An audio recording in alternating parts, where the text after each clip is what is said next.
Welcome back to the DevOps Week by Simplilearn. So far, we have mastered DevOps testing. The next crucial stage in DevOps Week is the integration of DevOps with cloud. The benefits of using DevOps with cloud projects are also becoming better defined. They include application development, speed to delivery to meet the needs of the business units faster, user demands that quickly fold back into the software, and low cost for development, testing, deployment, and operations. In today's session, we'll be learning exactly how to integrate DevOps with cloud and experience the real-time working of DevOps with popular cloud platforms. So without further ado, let's get started.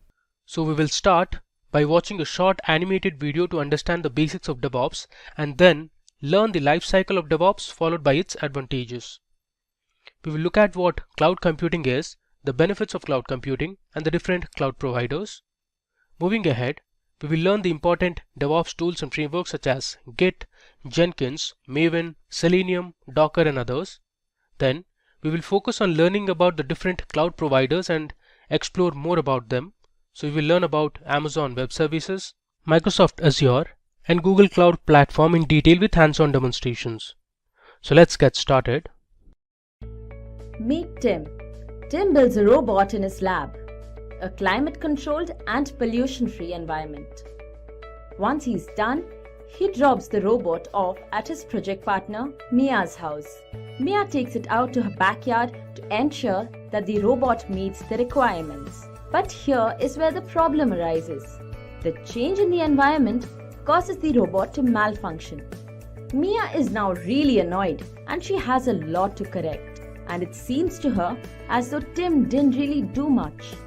This wall between them leaves the poor robot to bite the dust. Well, what if we broke this wall? Tim and Mia now work together in a common space. Tim develops each block of functionality of the robot, which is then immediately checked by Mia. Both are now working simultaneously instead of waiting on the other to finish their task. As and when a feature is ready for use, they are put together to build the final product. They develop a common mindset and share ideas. To further speed up the process, they use several tools which can automate every stage. This means that the robot is now ready sooner, with less iterations and manual work. From an organization perspective, Tim would be the developer, while Mia the operations. Their union is the core of the DevOps approach. DevOps has several stages and set of tools to automate each of these stages. Let's have a look at these. Tim first puts down a plan. In terms of his software, this could mean deciding on the modules and the algorithms to use. Once he has the plan, he now codes the plan. With tools such as Git, Tim has a repository for storing all the codes and their different versions. This is called version control. Next, this code is fetched and made executable. This is the build stage. Tools such as Gradle and Maven will sort this out. Now before deployment, the product is tested to catch any bugs. The most popular tool automating testing is Selenium. Once the products are tested, Mia must deploy it. The deployed product is then continuously configured to the desired state. Ansible, Puppet, and Docker are some of the most common tools used that automate these stages. Now, every product is continuously monitored in its working environment. Nagios is one such tool that automates this phase, and the feedback is fed back to the planning stage. And finally, we have the core of the DevOps lifecycle, the integration stage. Tools such as Jenkins is responsible for sending the code for build and test. If the code passes the tests, it's further sent for deployment. This is called continuous integration. Let's now have a look at an organization that has adopted the DevOps approach.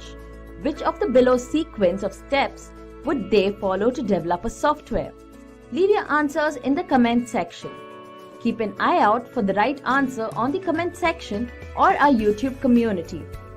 Giants such as Amazon, Netflix, Target, Etsy, and Walmart have all adopted DevOps and seen a considerable increase in delivery and quality. In 2014, an hour of downtime for Netflix would cost it $200,000. It became absolutely crucial that Netflix prepared themselves for any sort of failure. And so, they took to the DevOps approach and implemented it in the most unique way. They developed a tool called the Simian Army. This tool created failures and automatically deployed them in an environment that did not affect the users. The team would troubleshoot these failures, and this gave them enough experience to deal with any degree of collapse. With everything being automated and happening simultaneously, organizations can now deliver at a much faster pace. So, considering the benefits of DevOps and its divergence from the traditional methods, would DevOps be the future? Let us know what you think in the comment section below. Hello, this is Matthew with Simplilearn, and today we're going to introduce you to DevOps. So let's go through Waterfall. So Waterfall is a traditional delivery model that's been used for many decades for delivering solutions, not just IT solutions and digital solutions, but even way before that. It has its history that goes back to World War II. So Waterfall is a model that is used to capture requirements and then cascade each key deliverable through a series of different stage gates that is used for building out the solution. So let's take you through each of those stage gates. The first that you may have done is requirements analysis, and this is where you sit down with the actual client and you understand specifically what they actually do and what they're looking for in the software that you're going to build. And then from that requirements analysis, you'll build out a project plan so you have an understanding of what the level of work is needed to be able to be successful in delivering the solution. After that, you've got your plan, then you start doing the development, and that means that the programmers start coding out their solution. They build out their applications, they build out the websites, and this can take weeks or even months to actually do all the work. When you've done your coding and development, then you send it to another group that does testing, and they'll do full regression testing of your application against the systems and databases that integrate with your application. You'll test it against the actual code, you'll do manual testing, you do UI testing. And then after you've delivered the solution, you go into maintenance mode, which is just kind of making sure that the application keeps working. If there's any security risks, that you address those security risks. The problem you have, though, is that there are some challenges, however, that you have with the waterfall model. The cascading deliveries and those complete and separated stage gates means that it's very difficult for any new requirements from the client to be integrated into the project. So if a client comes back and the project has been running for 6 months and they've gone, hey, we need to change something, that means that we have to almost restart the whole project. It's very expensive and it's very time consuming. Also, if you spend weeks and months away from your client and you deliver a solution that they are only just going to see after you spend a lot of time working on it, they could be pointing out things that are in the actual final application that they don't want or are not implemented correctly or lead to just general unhappiness. The challenge you then have is if you want to add back in the client's feedback to restart the whole waterfall cycle again. So the client will come back to you with a list of changes, and then you go back and you have to start your programming, and you have to then start your testing process again, and just you're really adding in lots of additional time into the project. So using the waterfall model, companies have soon come to realize that the clients just aren't able to get their feedback in quickly, effectively. It's very expensive to make changes once the teams have started working. And the requirement in today's digital world is that solutions simply must be delivered faster. And this has led for a specific change in Agile. And we start implementing the Agile model. So the Agile model allows programmers to create prototypes and get those prototypes to the client with the requirements faster. And the client is able to then send the requirements back to the programmer with feedback. This allows us to create what we call a feedback loop, where we're able to get information to the client and the client can get back to the development team much faster. Typically, when we're actually going through this process, we're looking at the engagement cycle being about 2 weeks. And so it's much faster than the traditional waterfall approach. And so we can look at each feedback loop as comprising of 4 key elements. We have the planning, where we actually sit down with the client and understand what they're looking for. We then have coding and testing, that is building out the code and the solution that is needed for the client, and then we review with the client the changes that have happened. But we do all this in a much tighter cycle that we call a sprint. And that typically a sprint will last for about 2 weeks. Some companies run sprints every week, some run every 4 weeks. It's up to you as a team to decide how long you want to actually run a sprint. But typically it's 2 weeks. And so every 2 weeks, the client is able to provide feedback into that loop. And so you were able to move quickly through iterations. And so if we get to the end of sprint 2 and the client says, hey, you know what, we need to make a change, you can make those changes quickly and effectively for sprint 3. What we have here is a breakdown of the ceremonies and the approach that you bring to Agile. So typically what will happen is that a product leader will build out a backlog of products and what we call a product backlog. And this will be just a whole bunch of different features, and they may be small features or bug fixes, all the way up to large features that may actually span over multiple sprints. But when you go through the sprint planning, you want to actually break out the work that you're doing so the team has a mixture of small, medium, and large solutions that they can actually implement successfully into their sprint plan. And then once you actually start running your sprint, again, it's a 2-week activity. You meet every single day with the actual sprint team to ensure that everybody is staying on track, and if there's any blockers, that those blockers are being addressed effectively and immediately. The goal at the end of the 2 weeks is to have a deliverable product that you can put in front of the customer, and the customer can then do a review. The key advantages you have of running a sprint with Agile is that the client requirements are better understood because the client is really integrated into the Scrum team. They're there all the time. And the product is delivered much faster than with a traditional waterfall model. You're delivering features at the end of each sprint versus waiting weeks, months, or in some cases years for a waterfall project to be completed. However, there are also some distinct disadvantages. The product itself really doesn't get tested in a production environment. It's only being tested on the developer computers. And it's really hard when you're actually running Agile for the sprint team to actually build out a solution easily and effectively on their computers to mimic the production environment. And the developers and the operations team are running in separate silos. So you have your development team running their sprint and actually working to build out the features.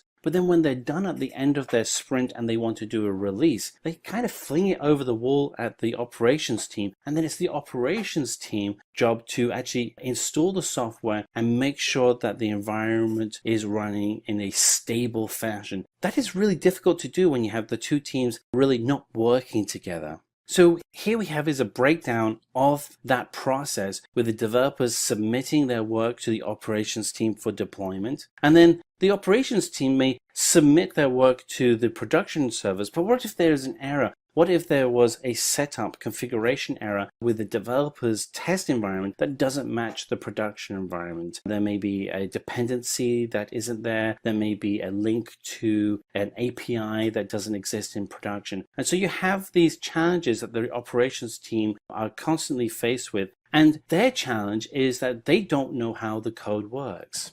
So this is where DevOps really comes in. And let's dig into how DevOps, which is developers and operators working together, is the key for successful continuous delivery.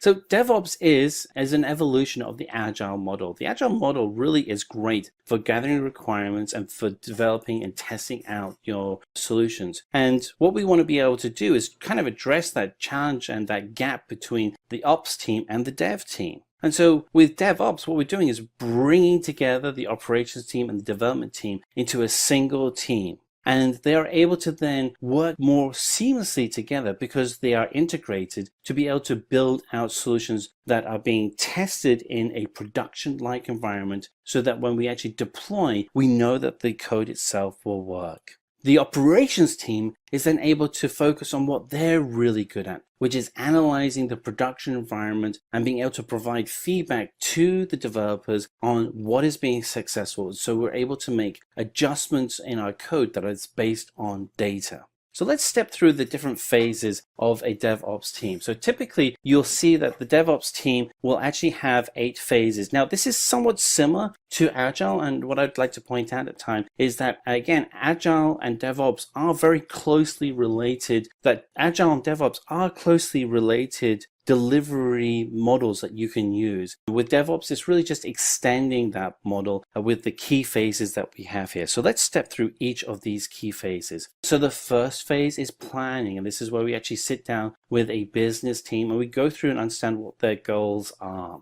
The second stage is, as you can imagine, and this is where it's all very similar to Agile, is that the coders actually start coding. But they'll start using tools such as Git, which is a distributed version control software. It makes it easier for developers to all be working on the same code base rather than bits of the code rather than them working on bits of the code that they are responsible for. So the goal with using tools such as Git is that each developer always has the current and latest version of the code. You then use tools such as Maven and Gradle as a way to consistently build out your environment. And then we also use tools to actually automate our testing. Now, what's interesting is when we use tools like Selenium and JUnit, is that we're moving into a world where our testing is scripted, the same as our build environment and the same as using our Git environment. We can start scripting out these environments. And so we actually have scripted production environments that we're moving towards.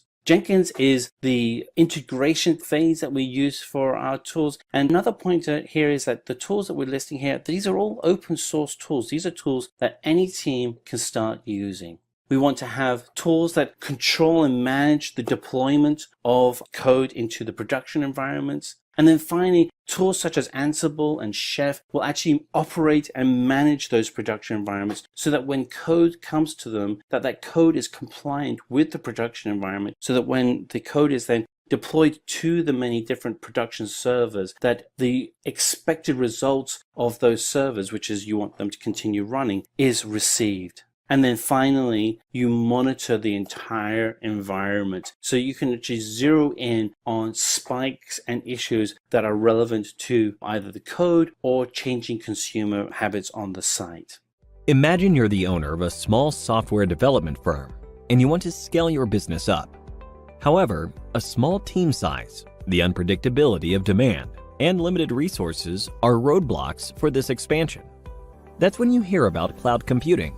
But before investing money into it, you decide to draw up the differences between on-premise and cloud-based computing to make a better decision. When it comes to scalability, you pay more for an on-premise setup and get lesser options too. Once you've scaled up, it is difficult to scale down and often leads to heavy losses in terms of infrastructure and maintenance costs.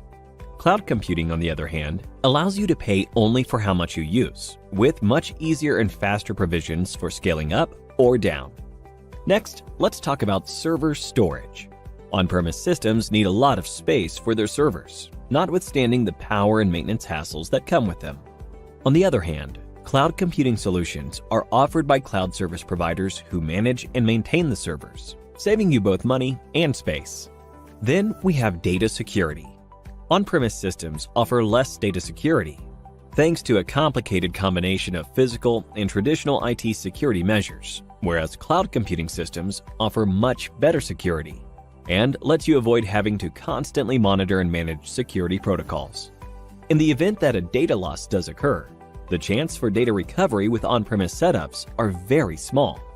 In contrast, cloud computing systems have robust disaster recovery measures in place to ensure faster and easier data recovery. Finally, we have maintenance. On-premises systems also require additional teams for hardware and software maintenance, loading up the costs by a considerable degree. Cloud computing systems, on the other hand, are maintained by the cloud service providers, reducing your costs and resource allocation substantially. So now, thinking that cloud computing is a better option, you decide to take a closer look at what exactly cloud computing is. Cloud computing refers to the delivery of on-demand computing services over the internet on a pay-as-you-go basis. In simpler words, rather than managing files and services on a local storage device, you'll be doing the same over the internet in a cost-efficient manner. Cloud computing has two types of models: deployment model and service model. There are three types of deployment models: public, private, and hybrid cloud. Imagine you're traveling to work. You've got 3 options to choose from. 1. You have buses, which represent public clouds. In this case, the cloud infrastructure is available to the public over the internet. These are owned by cloud service providers. 2. Then you have the option of using your own car. This represents the private cloud. With the private cloud, the cloud infrastructure is exclusively operated by a single organization. This can be managed by the organization or a third party. And finally, you have the option to hail a cab. This represents the hybrid cloud. A hybrid cloud is a combination of the functionalities of both public and private clouds. Next, let's have a look at the service models. There are 3 major service models available: IaaS, PaaS, and SaaS. Compared to on-premise models, where you'll need to manage and maintain every component, including applications data, virtualization, and middleware, cloud computing service models are hassle-free. IaaS refers to infrastructure as a service. It is a cloud service model where users get access to basic computing infrastructure. They are commonly used by IT administrators. If your organization requires resources like storage or virtual machines, IaaS is the model for you. You only have to manage the data, runtime, middleware, applications, and the OS, while the rest is handled by the cloud providers. Next, we have PaaS. PaaS, or Platform as a Service, provides cloud platforms and runtime environments for developing, testing, and managing applications. This service model enables users to deploy applications without the need to acquire, manage, and maintain the related architecture. If your organization is in need of a platform for creating software applications, PaaS is the model for you. PaaS only requires you to handle the applications and the data. The rest of the components like runtime, middleware, operating systems, servers, storage, and others are handled by the cloud service providers. And finally, we have SaaS. SaaS, or Software as a Service, involves cloud services for hosting and managing your software applications. Software and hardware requirements are satisfied by the vendors, so you don't have to manage any of those aspects of the solution. If you'd rather not worry about the hassles of owning any IT equipment, the SaaS model would be the one to go with. With SaaS, the cloud service provider handles all components of the solution required by the organization. Time for a quiz now. In which of the following deployment models are you, as the business, responsible for the application, data, and operating system? 1. IaaS. 2. PaaS. 3. SaaS. 4. IaaS and PaaS. Let us know your answer in the comment section below. Coming back to cloud computing, some of the most popular cloud computing services in the market are AWS or Amazon Web Services, Microsoft Azure, and Google Cloud Platform. Want to learn more about them and how they differ from each other? Click on the top right corner for an analysis of how these service platforms are different from each other. Hi there, I'm Sam from Simplilearn and I work as a multi-platform cloud architect and trainer. And let me welcome you to this learning video called What is Cloud Computing? Before cloud computing existed, if we need any IT servers or application, let's say a basic web server, it does not come easy. Now here is an owner of a business, and I know you would have guessed it already that he's running a successful business by looking at the hot and fresh brewed coffee in his desk and lots of paperwork to review and approve. Now he had a smart, not only smart looking, but a really smart worker in his office called Mark. And on one fine day he called Mark and said that he would like to do business online. In other words, he would like to take his business online, and for that he needed his own website as the first thing. And Mark puts all his knowledge together and comes up with this requirement that his boss would need lots of servers, database, and softwares to get his business online, which means a lot of investment. And Mark also adds that his boss will need to invest on acquiring technical expertise to manage the hardware and software that they will be purchasing, and also to monitor the infrastructure. And after hearing all this, his boss was close to dropping his plan to go online. But before he made a decision, he chose to check if there are any alternatives where he don't have to spend a lot of money and don't have to spend acquiring technical expertise. Now that's when Mark opened this discussion with his boss, and he explained his boss about cloud computing. And he explained his boss the same thing that I'm going to explain to you in some time now about what is cloud computing. what is cloud computing? Cloud computing is the use of a network of remote servers hosted on the internet to store, manage, and process data rather than having all that locally and using local server for that. Cloud computing is also storing our data in the internet from anywhere and accessing our data from anywhere throughout the internet. And the companies that offer those services are called cloud providers. Cloud computing is also being able to deploy and manage our applications, services, and network throughout the globe and manage them through the web management or configuration portal. In other words, cloud computing service providers give us the ability to manage our applications and services through a global network or internet. Example of such providers are Amazon Web Services and Microsoft Azure.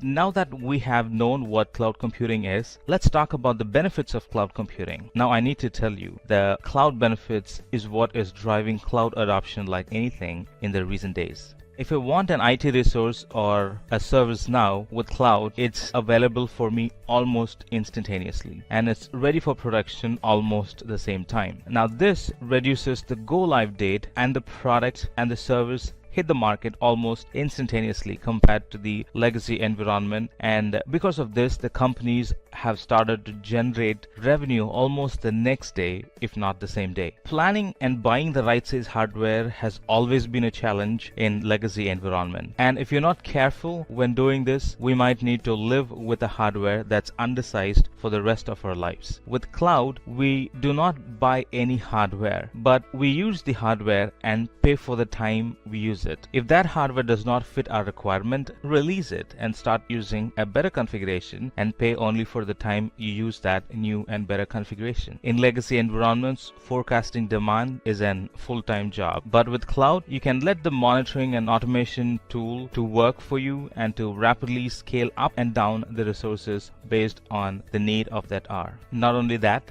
the resources, services, data can be accessed from anywhere as long as we are connected to the internet. And even there are tools and techniques now available which will let you to work offline and will sync whenever the internet is available. Making sure the data is stored in durable storage and in a secure fashion is the talk of the business, and cloud answers that million-dollar question. With cloud, the data can be stored in a highly durable storage and replicated to multiple regions if you want, and the data that we store is encrypted and secured in a fashion that's beyond what we can imagine in local data centers.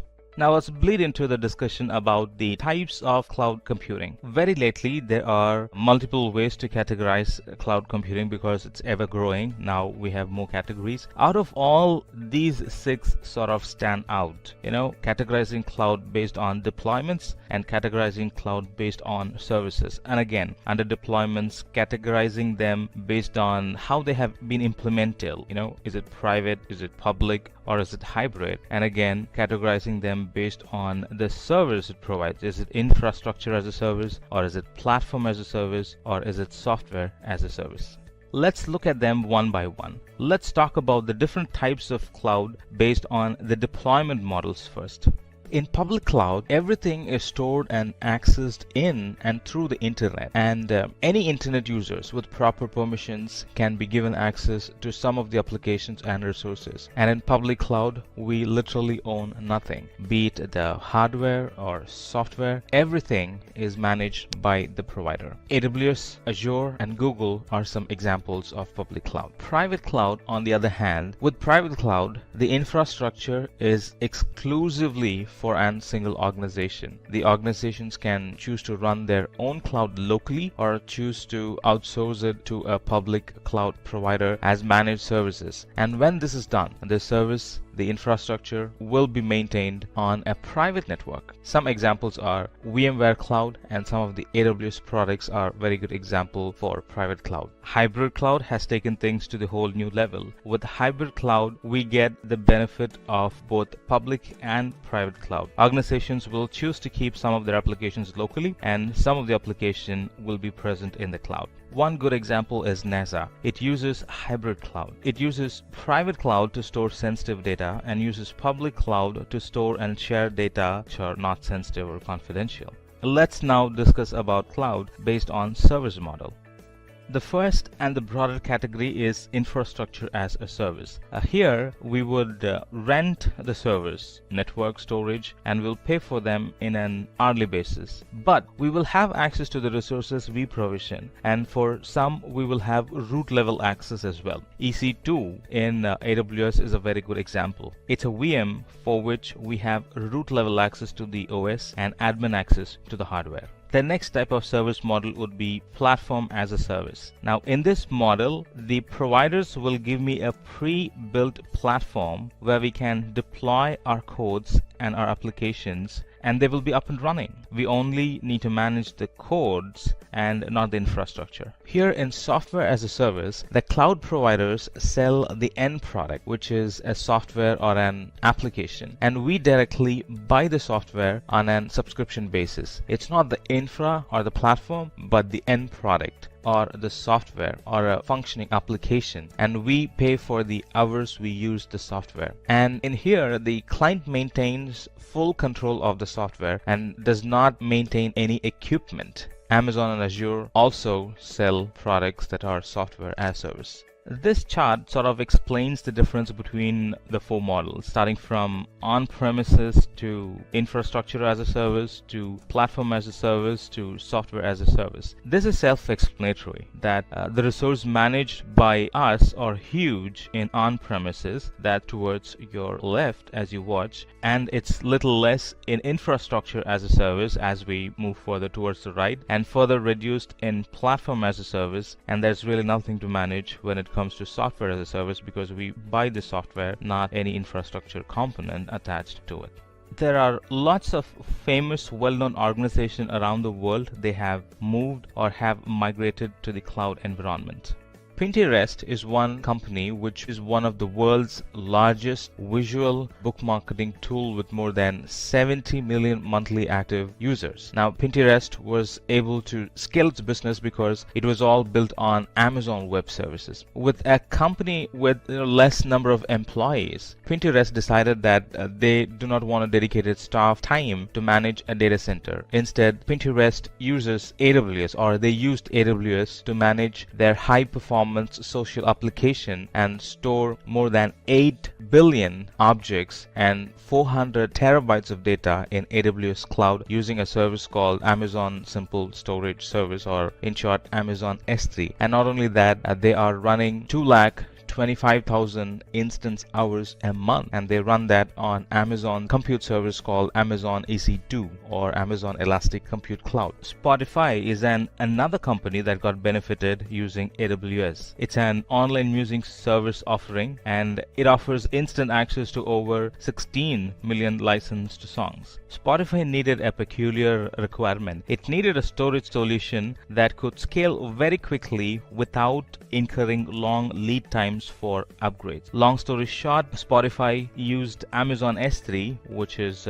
Amazon Simple Storage Service, and Amazon S3 gave them the confidence in their ability and to expand their storage quickly while also providing high data durability. The third biggest company I want to mention is Netflix. It's the world's largest internet television network with more than 100 million members in more than 190 countries. Netflix uses Amazon Web Services for nearly all its computing and storage needs. Now that includes database, analytic, recommendation engines, video transcoding, and a lot more. Not only that, this company is planning to use AWS Lambda to build an automated or an rule-based self-managing infrastructure and replace some of their inefficient process to reduce the rate of errors, and replace inefficient processes to reduce the rate of errors and save their valuable time. Expedia is another famous company that got benefited by using cloud. Expedia provides travel booking service through its flagship site called Expedia.com, and not only that, they also run 200 plus travel booking sites around the world. Expedia is all on AWS, and by using AWS, Expedia has become more resilient with an high scalable infrastructure and better cloud services because it had offloaded the IT management to the cloud provider itself, in this case AWS. AWS. And because of this, Expedia's developers have been able to innovate faster while saving the company millions and millions of dollars. As next thing, let's talk about the different cloud providers. Amazon Web Services, AWS, is a cloud computing service provided by Amazon. It provides a mix of infrastructure as a service, IaaS, platform as a service, PaaS, and packaged software as a service called SaaS offerings. Microsoft Azure, formerly known as Windows Azure, is a cloud computing service by Microsoft, and it sort of specializes in using cloud for building, testing, deploying, and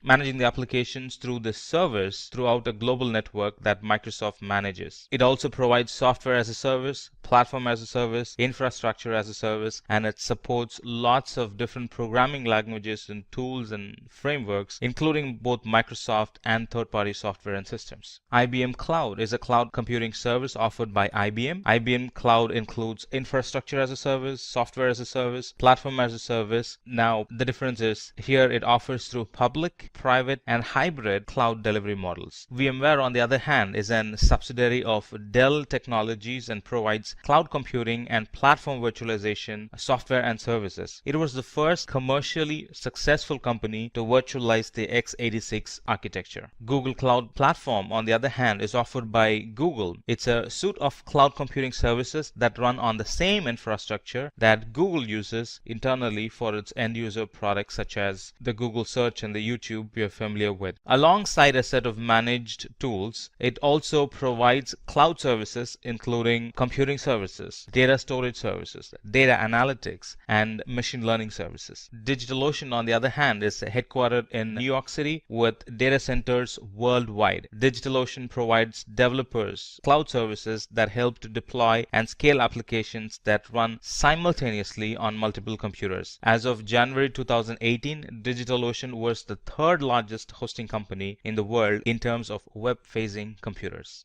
Let's talk about cloud computing in AWS. Amazon Web Services, AWS, is a cloud computing service provided by Amazon, and these services are accessible over the internet. And because AWS provides infrastructure as a service, it's a flagship offering. We can create and deploy any type of application in the cloud on top of the IaaS that Amazon provides. And you know, the best part here is the subscriptions are pay-as-you-go type. You use less and pay less, and only for what you have used. You use more, pay more, but still less per unit for the service used. Attractive, isn't it? Now let's talk about the life cycle of the cloud computing solution. The very first thing in the life cycle of a solution or a cloud solution is to get a proper understanding of the requirement. I didn't say get the requirement, but said get a proper understanding of the requirement. It is very vital because only then we will be able to properly pick the right service offered by the provider. Getting a sound understanding, the next thing would be to define the hardware. Meaning choose the compute service that will provide the right support where you can resize the compute capacity in the cloud to run application programs. Getting a sound understanding of the requirement helps in picking the right hardware. One size does not fit all. There are different services and hardwares for different needs you might have, like EC2 if you're looking for IaaS, and Lambda if you're looking for serverless computing, and ECS that provides containerized service. So there are a lot of hardwares available. Pick the right hardware that suits your requirement. The third thing is to define the storage. Choose the appropriate storage service where you can back up your data, and a separate storage service where you can archive your data locally within the cloud or from the internet. And choose the appropriate storage. There is one separately for backup called S3, and there is one separately for archival, that's for Glacier. So you knowing the difference between them really helps in picking the right service for the right kind of need. Define the network that securely delivers data, video, and applications. Define and identify the network services properly. For example, VPC for network, Route 53 for DNS, and direct connection for private P2P line from your office to the AWS data center. Set up the right security services, IAM for authentication and authorization, and KMS for data encryption at rest. So there are a variety of security products available. We got to pick the right one that suits our need. And there are a variety of deployment and automation and monitoring tools that you can pick from. For example, CloudWatch is for monitoring, auto scaling is for being elastic, and CloudFormation is define the management process and tools. You can have complete control of your cloud environment if you define the management tools which monitors your AWS resources and or the custom applications running on AWS platform. There are a variety of deployment, automation, and monitoring tools you can pick from, like CloudWatch for monitoring, auto-scaling for automation, and CloudFormation for deployment. So knowing them will help you in defining the lifecycle of the cloud computing solution properly. And similarly, there are a lot of tools for testing a process like CodeStar and Code Build and Code Pipeline. These are tools with which you can build, test, and deploy your code quickly. And finally, once everything is said and done, pick the analytics service for analyzing and visualizing the data using the analytics services, where we can start querying the data instantly and get a result. Now, if you want to visually view the happenings in your environment, you can pick Athena, and other tools for analytics are EMR and which is Elastic MapReduce and Cloud Search. Alright, enough of theory, and let's have a quick look at how two services in AWS EC2 and S3 work together and benefits us. Here are two IT professionals talking to each other. One says, I have an application which takes a lot of storage and works only on Linux system, which I do not have at the moment.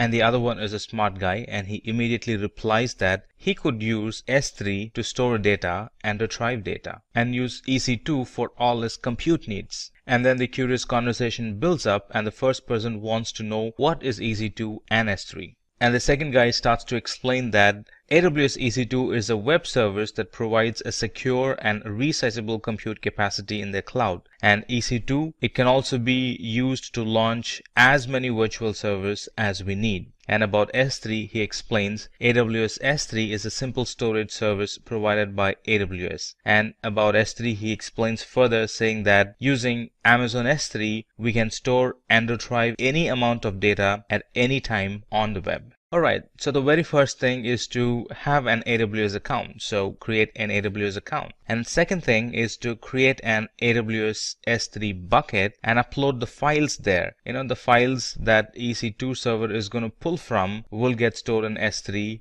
as first thing. Alright, so the first thing is to create an S3 bucket. So let's create an S3 bucket and let's call it as website bucket. And these names will have to be unique. So let's see if this bucket name is available. It says bucket name already taken or already exist.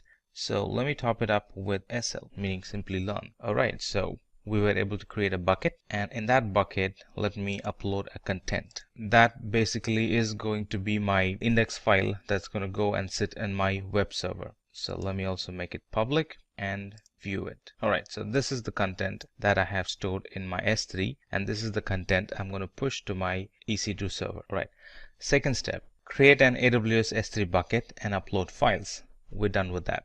Third is to create an EC2 instance. That's, in other words, create an virtual machine in the cloud. Let's go and create it. Alright, the third thing is to create an EC2 instance. So let's create an EC2 instance. It's plain and it's very simple. I'm going to keep everything as defaults here. Alright, so I've launched an EC2 instance. As you see, it's running. I also have an IP address, public IP address here. With that, I have logged into this EC2 instance, and I'm in the folder /var/www/html, and as you see, there is nothing in there at the moment. And this server also has Apache installed in it. As you can see, I browsed to the IP address of the EC2 instance and it's showing a page, which is the default Apache page. Alright, if I had any files in this folder, that would get shown as the web page instead of the default page. Our task is to save files in S3 and move them to the EC2 instance. So S3 is going to act as a storage or a repository or a source code control in this example. Alright, so let's do that. Alright, the third step is to create your EC2 instance, and that's what we have done. And the EC2 instance has no files in it. And the fourth step is to synchronize the source code bucket with the EC2 instance. Let's do that. The actual command to do that would be AWS S3 sync, and then the name of the bucket from which we're going to pull the code, and the folder in which we're going to put the code or the data. Alright, so it has downloaded something. Look at that. And now if we go back to the test page and do a refresh, there you go. It's showing the page that it pulled from S3. So here I can use S3 as the source code control bucket, and any information that I put in there will get reflected in EC2 instance once I do a sync every day, and that's how I use S3 as my storage for EC2. Alright, finally we were able to synchronize S3 bucket and the EC2 instance. And we were also able to view the results in the web browser of the EC2 instance. The data was copied from S3 to the EC2 instance, and that we were able to view from the web browser. AWS, Azure and GCP are three of the world's largest cloud service providers. But how are they different from each other? Let's find out. Hey guys, I'm Rahul and I'll be representing Amazon Web Services. I'm Chinmayi and I'll be representing Microsoft Azure. And I'm Shruti and I'll be representing Google Cloud Platform. So welcome to this video on AWS versus Azure versus GCP. Talking about market share, Amazon Web Services leads with around 32% of the worldwide public cloud share. Azure owns up to 16% of the worldwide market share. And GCP owns around 9% of the world's market share. Let's talk about each of these service providers in detail. AWS provides services that enable users to create and deploy applications over the cloud. These services are accessible via the internet. AWS, being the oldest of the lot, was launched in the year 2006. Azure, launched in 2010, is a computing platform that offers a wide range of services to build, manage and deploy applications on the network using tools and frameworks. Launched in the year 2008, GCP offers application development and integration services for its end users. In addition to cloud management, it also offers services for big data, machine learning, and IoT. Now let's talk about availability zones. These are isolated locations within data center regions from which public cloud services originate and operate. Talking about AWS, they have 69 availability zones within 22 geographical regions. This includes regions in the United States, South America, Europe, and Asia Pacific. They are also predicted to have 12 more additions in the future. Azure, available in 140 countries, has over 54 regions worldwide grouped into 6 geographies. These geographical locations have more than 100 data centers. GCP is available in 200 plus countries across the world. As of today, GCP is present in 61 zones and 20 regions, with Osaka and Zurich being the newly added regions. Now let's talk about pricing. These services follow the pay-as-you-go approach. You pay only for the individual services you need for as long as you use them without requiring long-term contracts or complex licensing. Now on screen, you can see the pricing for each of these cloud service providers with respect to various instances like general purpose, compute optimized, memory optimized, and GPU. Now let's talk about the compute services offered. First off, we have virtual servers.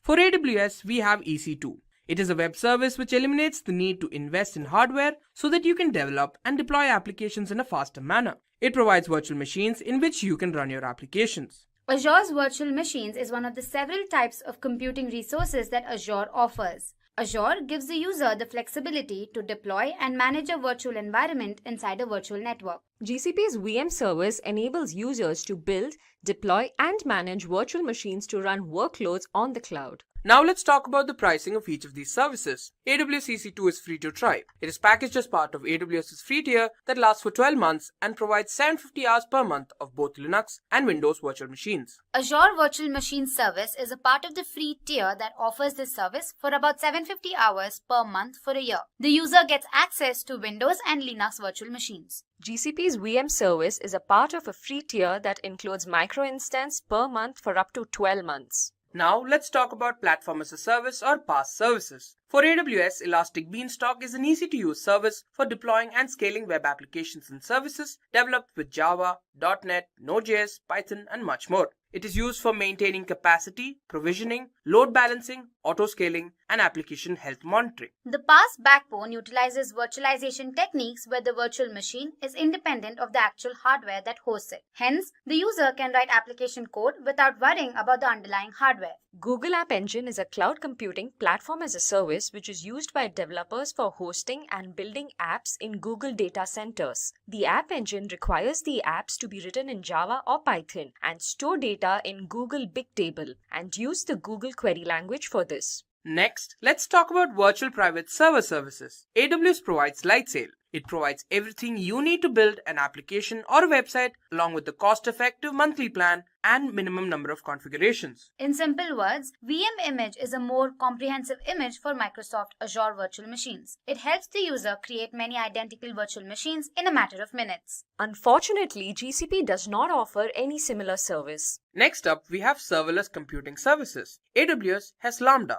It is a serverless compute service that lets you run your code without facilitating and managing servers. You only pay for the compute time you use. It is used to execute backend code and scales automatically when required. Azure Functions is a serverless compute service that lets you run event-triggered code without having to explicitly provision or manage infrastructure. This allows the users to build applications using serverless simple functions with the programming language of their choice. GCP Cloud Functions make it easy for developers to run and scale code in the cloud and build event-driven serverless applications. It is highly available and fault-tolerant. Now let's talk about storage services offered by each of these service providers. First off, we have object storage. AWS provides S3. It is an object storage that provides industry standard scalability, data availability, and performance. It is extremely durable and can be used for storing as well as recovering information or data from anywhere over the internet. Blob storage is an Azure feature that lets developers store unstructured data in Microsoft's cloud platform. Along with storage, it also offers scalability. It stores the data in the form of tiers depending on how often data is being accessed. Google Cloud Storage is an online storage web service for storing and accessing data on Google Cloud Platform infrastructure. Unlike the Google Drive, Google Cloud Storage is more suitable for enterprises. It also stores objects that are organized into buckets. Amazon provides EBS or Elastic Block Store. It provides high-performance block storage and is used along with EC2 instances for workloads that are transaction or throughput intensive. Azure Managed Disk is a virtual hard disk. You can think of it like a physical disk in an on-premises server but virtualized. These managed disks allow the users to create up to 10,000 VM disks in a single subscription. Persistent storage is a data storage device that retains data after power to the device is shut off. Google Persistent Disk is durable and high-performance block storage for GCP. Persistent Disk provides storage which can be attached to instances running in either Google Compute Engine or Kubernetes Engine. Next up, we have disaster recovery services. AWS provides a cloud-based recovery service that ensures that your IT infrastructure and data are recovered while minimizing the amount of downtime that could be experienced. Site recovery helps ensure business continuity by keeping business apps and workloads running during outages. It allows recovery by orchestrating and automating the replication process of Azure virtual machines between regions. Unfortunately, GCP has no disaster recovery service. Next, let's talk about database services. First off, for AWS, we have RDS or Relational Database Service. It is a web service that's cost-effective and automates administration tasks. Basically, it simplifies the setup, operation, and scaling of a relational database. Microsoft Azure SQL Database is a software-as-a-service platform that includes built-in intelligence that learns app patterns and adapts to maximize performance, reliability, and data protection. It also eases the migration of SQL Server databases without changing the user's applications. Cloud SQL is a fully managed database service which is easy to set up, maintain, and administer relational PostgreSQL, MySQL, and SQL Server databases in the cloud. Hosted on GCP, Cloud SQL provides a database infrastructure for applications running anywhere. Next, we have NoSQL database services. AWS provides DynamoDB, which is a managed, durable database that provides security, backup and restore, and in-memory caching for applications. It is well known for its low latency and scalable performance. Azure Cosmos DB is Microsoft's globally distributed multi-model database service. It natively supports NoSQL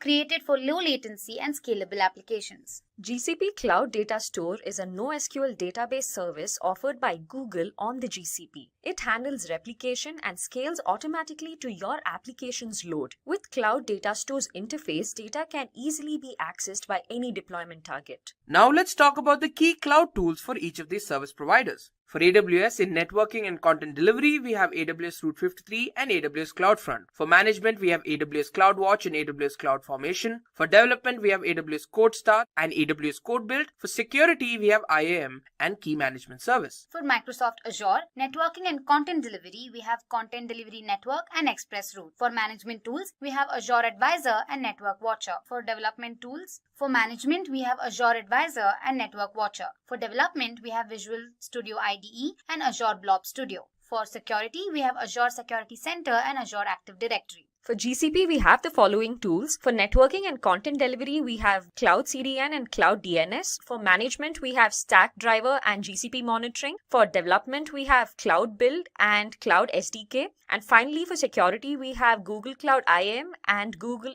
and Cloud Security Scanner. Now let's talk about the companies using these cloud providers. For AWS, we have Netflix, Unilever, Kellogg's, NASA, Nokia, and Adobe. Pixar, Samsung, eBay, Fujitsu, EMC, and BMW, among others, use Microsoft Azure. So as seen on your screens, the companies that use GCP are Spotify, HSBC, Snapchat, Twitter, PayPal, and 20th Century Fox. Let's talk about the advantages of each of these services. Amazon provides enterprise-friendly services. You can leverage Amazon's 15 years of experience delivering large-scale global infrastructure, and it still continues to hone and innovate its infrastructure management skills and capabilities. Secondly, it provides instant access to resources. AWS is designed to allow application providers, ISVs, and vendors to quickly and securely host your applications, whether an existing application or a new SaaS-based application. Speed and agility. AWS provides you access to its services within minutes. All you need to select is what you require and you can proceed. You can access each of these applications anytime you need them. And finally, it's secure and reliable.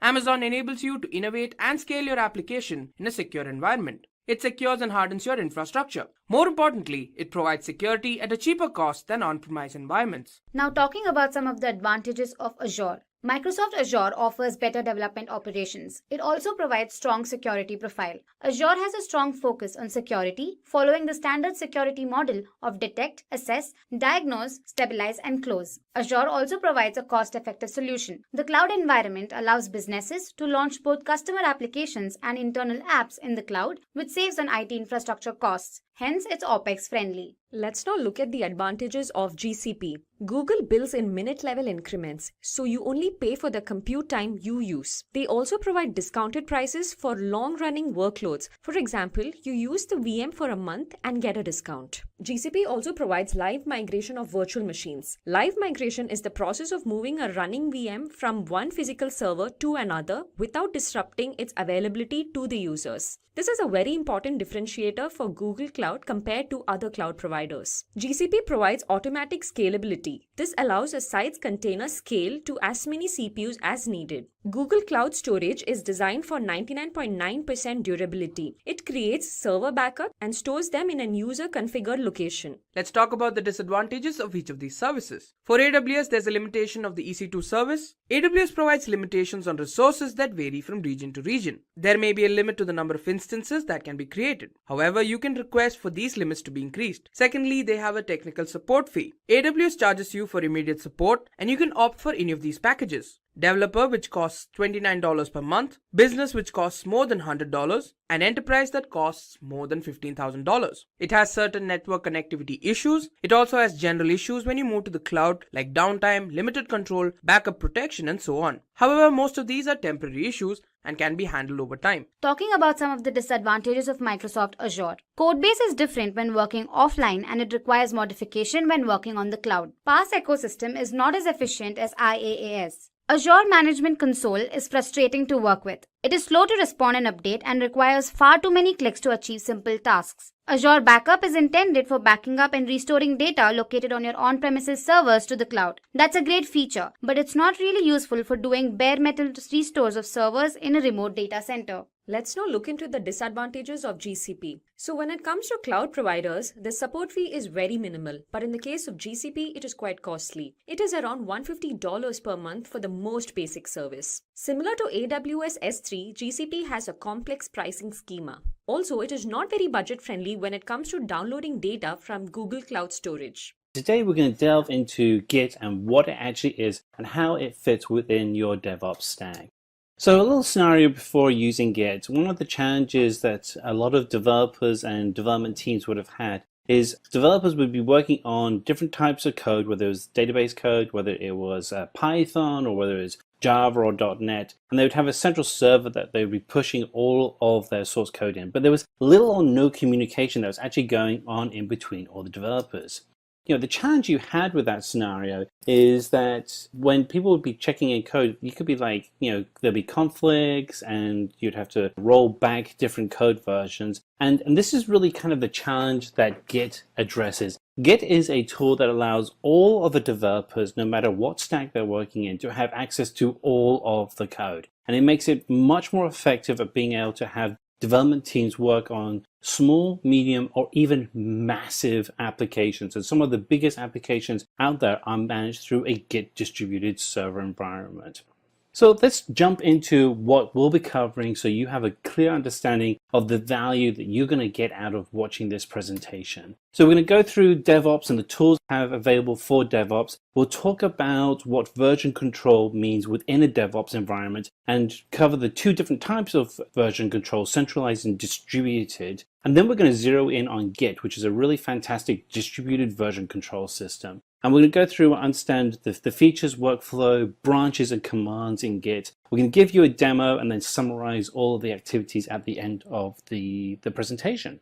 So, what is DevOps? Well, this is one of my favorite questions. I love the idea of what DevOps is. So DevOps really is a culture of being able to deliver solutions faster, where your development teams and your operation teams work effectively together. The idea is to be able to continuously build out solutions and have testing codes that's built into your solutions, so that no matter where they are in the stage of the integration and deployment lifecycle, they're always being tested, and you can always have code getting ready to be released out. The idea is that instead of having big releases that you would have maybe once every 2 weeks or once a month, that you would actually have a continuous stream of releases, because you always have code that is being tested. You have your network that's being tested, you have your environment being tested, and you'll be able to provide feedback directly to the appropriate person, whether they're in devs or whether they're in ops, to be able to be successful at being able to deliver solutions faster. The bottom line, your dev team thinks like operations, and your operations team begin to think like developers.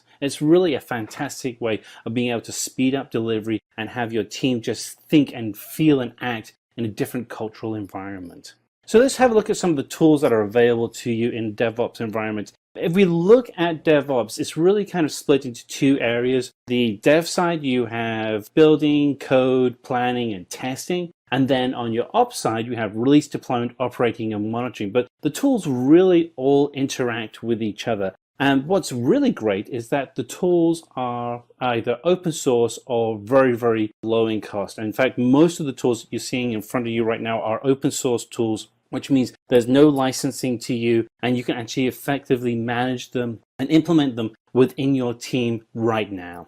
So let's have a look at some of the dev tools that you have for doing code versioning. And so some of the tools that you may have used in the past include Subversion, Team Foundation Service, and Git. These are all different types of version control software that you have out there. One of the oldest ones is Subversion. It's a centralized version control system. It's one of the tools I used years ago. It really is good at doing what it's supposed to do, which is just a very simple version controlled solution. It's open source, so it's free. There's no licensing. There are challenges with working with it because it is a centralized tool rather than a distributed tool, and we'll get into that in a little bit. But for a very basic version control system, it does what you want it to do.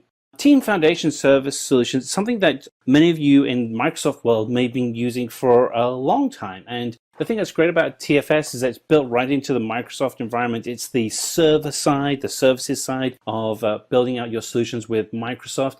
Just recently, in the last couple of weeks, at the beginning of September 2018, Microsoft actually just rebranded TFS as Azure DevOps, and so you have Azure Pipelines, and there are 5 now Azure tools that actually replace TFS. But these are all tools that are very similar in concept, the old TFS tools are very similar to the centralized SVN tools, whereas the new tools that are part of Azure are actually much more aligned with Git. So what you're seeing is Microsoft moving from the centralized server to a distributed server with their new Azure DevOps tools, which is fantastic news for every developer listening to this. And then we have Git, and Git is a distributed version control system. It is, again, open source, which means that you can start using it right now without fear of having to have any costs or any penalties. And the thing that's really good about it is that you can use it for almost any kind of digital project. And what it's good at is being able to create that historical record and versioning of your source code, whether you're doing a web application, a mobile application, or you're actually building a Python script for a machine learning solution. So let's dig into what version control systems are and how they can be of value to you. So the role of a version control system is to allow developers to be able to check in their files into a repository. And here you can actually see how we can check in 3 files into a repository, and that repository then becomes a snapshot or a historical record of the files that we're working on. And you want to be able to have it so that the repository is flexible enough so that as you want to be able to scale and add in new files or new versions of a file, that you can actually do that easily within your VCS environment. And the goal is to be able to constantly have each of these versions available so that anybody that wants to be able to check out the file can actually have the latest version or see a history of how that file became what it is today. Let's look at centralized version control systems, and then we'll compare it against distributed version control systems. So a centralized version control system has a central server where all the files are stored, and everybody has to check in and check out from that centralized server, and all of the versions are managed within that server environment. The problem is that if that central server crashes, which doesn't happen but very often, but it can happen, you end up losing all of your files. And I was actually on a project where that actually happened to us, and we lost 6 months of history of how the application was created. Fortunately for us, we actually had a backup, but it didn't have all the historical data. So we were able to at least continue working, but we just lost a lot of files and it took a while to get back into place. So let's now look at and compare this to a distributed version control system. With a distributed version control system, you still have a centralized server that manages the files. But the difference is that as a developer, you check out all of the files for a project. So you can actually manage the whole project locally on your development machine and make your changes. And then you can just check in and out the changes that you've made to the centralized server. The opportunity you have here is that the server itself, if it goes down, you're not going to be in a situation where you lose all of the history, because everybody that's working on the actual application has all of the versions of the code locally on their machine. Now, one of the more popular distributed version control systems that out there is Git. I mean, it really is probably the most popular by a margin compared to a system out there. So, let's dig into, what actually is Git. So Git is a version control system for managing files. And as a developer, you have a Git client on your machine, and you're able to make changes and create local repositories of a program on your computer. And then you can sync up with a remote service such as GitHub or GitLab or the new Azure Labs environment, where you can actually store files remotely and then allow remote teams to have access to those changes in the actual application you made. So you can track your changes easily. The tool is inherently distributed, so it makes it very easy to manage the code for large teams. And you can bring people in very quickly, and you can have people come in as specialists and spin them up quickly and have them work on a piece of the code and then drop them out of the project. If you want to have a check on how this works, go and start contributing to any of the many thousands of open source projects like GitHub, where you can go in with your Git tools and just contribute to those projects. And then finally, one of the things that I really like with Git is that it's not a linear development approach. It's not starting from A and going to Z. It's a non-linear approach, which allows you to have branches that people are working on in parallel to your master branch, where people are actually doing the delivery of the production code. So let's step through some of these features. So Git, as you can imagine, the first thing it does is track history. That's probably the most important part of having a version control system. It's free, open source. You can actually go and use it right now. There are no costs for actually using it. It is a non-linear environment that allows people to be able to build out new features in parallel to the master branch so that you can be constantly having the master code out there without and adding in new features without breaking the code. And you can automatically create backups because each developer has a version of the code remotely. It's incredibly scalable. Some of the biggest projects out there now are being managed through Git. And because of this scale, the collaboration becomes a byproduct of teams working together. And branching just is so much easier within Git. So as you can see, this whole thing leads to a very effective distributed environment. So let's step through some of the workflow that we have available for Git. So the way that Git works is that you as an operator, as a developer, you have the Git client on your local development machine, whether it's a Linux machine, a Mac, or a PC, and you connect to a remote server and you pull down the latest working copy, and then you're able to make all of your changes locally, and you can modify the codes, you can review changes, and you can commit those codes to your Git repository that you have locally, and then you can push those changes back up to the remote server. And as soon as you push them into the remote server, those changes then become available to everybody else working on the project. So they can be constantly keeping everybody updated on all the work that is happening. So, typically the way that it would work is, you would start off with having the working file, the working directory that you have locally, and then you would stage those files into a staging area, and then you get those files ready to be committed to your Git repository. And these are all actions that you would do locally and then connect to a remote server. And then later when you go back into work on your project, the first thing you should always do is check out that code so that you always have the latest version of the code and everybody's kept in sync. So let's talk about branching in Git.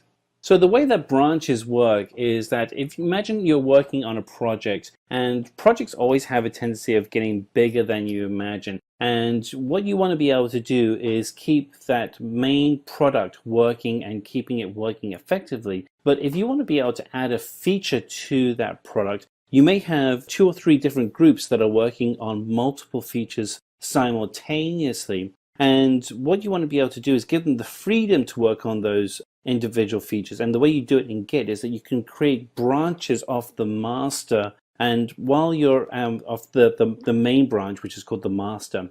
And so each person could be working on their own separate branch, and then when they want to, they can then later merge those branches back into the main master. And all this time, the main master still works and still able to produce the right code for the customer. But at the same time, it allows the developers the freedom to be able to write in their new features. And so we can look at this in a little bit more visually with the master branch. And we can put in small features and large features, and we can then merge them back as we need to. So this kind of covers some of the commands that we have in Git. So the first command you'd want to use is called git init, and that's allowing you to go into a folder on your local PC or your local Mac and convert that folder into a local Git repository, and that creates that repository. Then you want to be able to make changes to that repository, and the commands you'd be using in this instance would be add, commit, or status. You want to be able to sync your repositories with the remote server. So to be able to put the code that you have on your computer on the remote server, you use push. You want to get the code from the remote server, you'd use pull, and then add origin. And then if you want to do parallel development from the master branch, the main branch, you would use branch, merge, or rebase as ways to be able to do parallel development.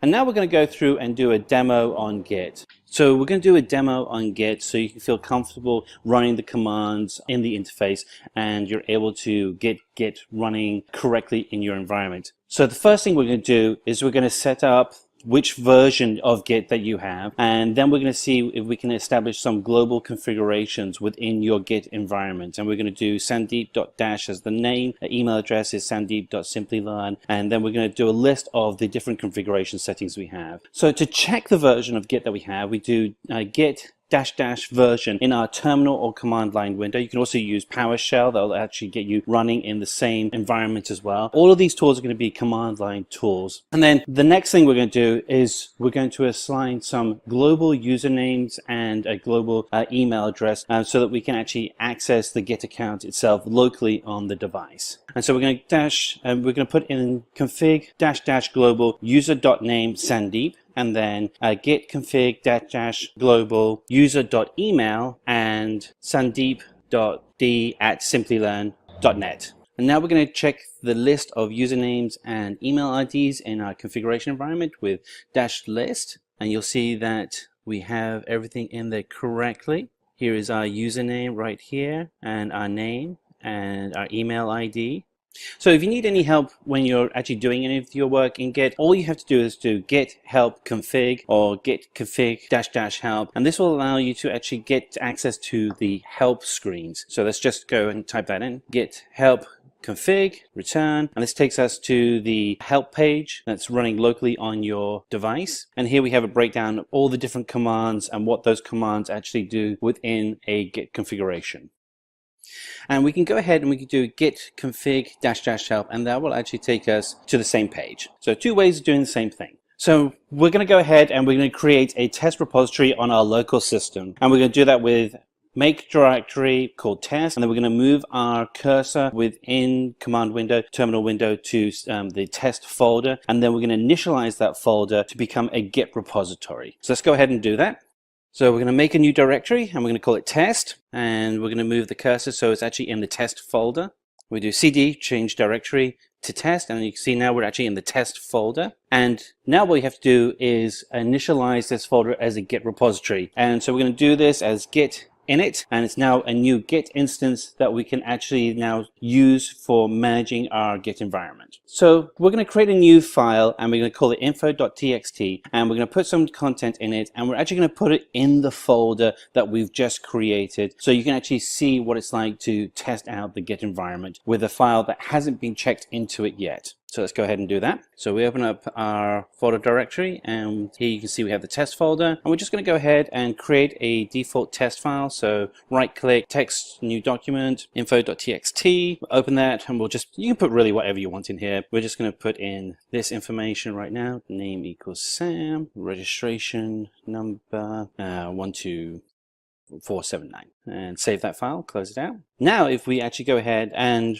run a git status command, you'll see that the info.txt file is in red. That's because that file has not actually been checked into the project. It's a new file that we've added, but it hasn't been committed yet into the Git repository. So let's go ahead and see what it takes to actually add the file to the Git repository that we've just created. So we're going to do that by doing git add info.txt, and then we're going to commit that into the history of that Git repository. So it now has version control, and we can start doing forking and other kind of similar activities when we connect later to our GitHub Git environment. So we do git add info.txt, and remember we're actually still in the test folder, so it's going to look for that file in that folder and just add it in. And now if we go ahead and do git status, we'll actually be able to see that the info.txt file is in an active color. First of all, we have to commit it, so we go git commit -m, and then we're going to commit, and we add in some quick text here. You can write whatever you want. Committing the text file is now actually committed into the Git repository, and it's still running locally on your PC. So we're going to go make some changes to the file, and we're going to save it, and we want to be able to see how we can use Git to compare the differences between the two files. So let's go over, and we're going to make some changes to the info.txt file. Here we are. Here's info.txt. We're just going to add in a new line. We're going to add in the line address, and we're going to save that file. And now when we go over to Git, we're going to be able to review the difference. So we're going to do git diff, and here you actually see that we've added in a new address file. So now you can actually see this is the difference between the two documents. Now, as you can imagine, when you have code, this would become more elaborate, where actually will show you code that's been pulled out if you've reduced any of eliminated any code, or if you added in new code. Really useful. So we're going to go ahead and add our Git username to a remote location so we can actually start testing out the file that we've created into a remote repository. In this case, we're going to use GitHub, and you'll be able to see how we can actually then save that file into a Git repository that somebody else could then access and be able to make edits to. So let's just go ahead and make those changes. So git config -global user.username, and we'll do Simplilearn, and that will associate it with this Git repository that we've just created locally. So Simplilearn-GitHub. So Simplilearn GitHub is the username that we use on GitHub. So we're going to go over to GitHub. Here we are in GitHub, and then correct new repository.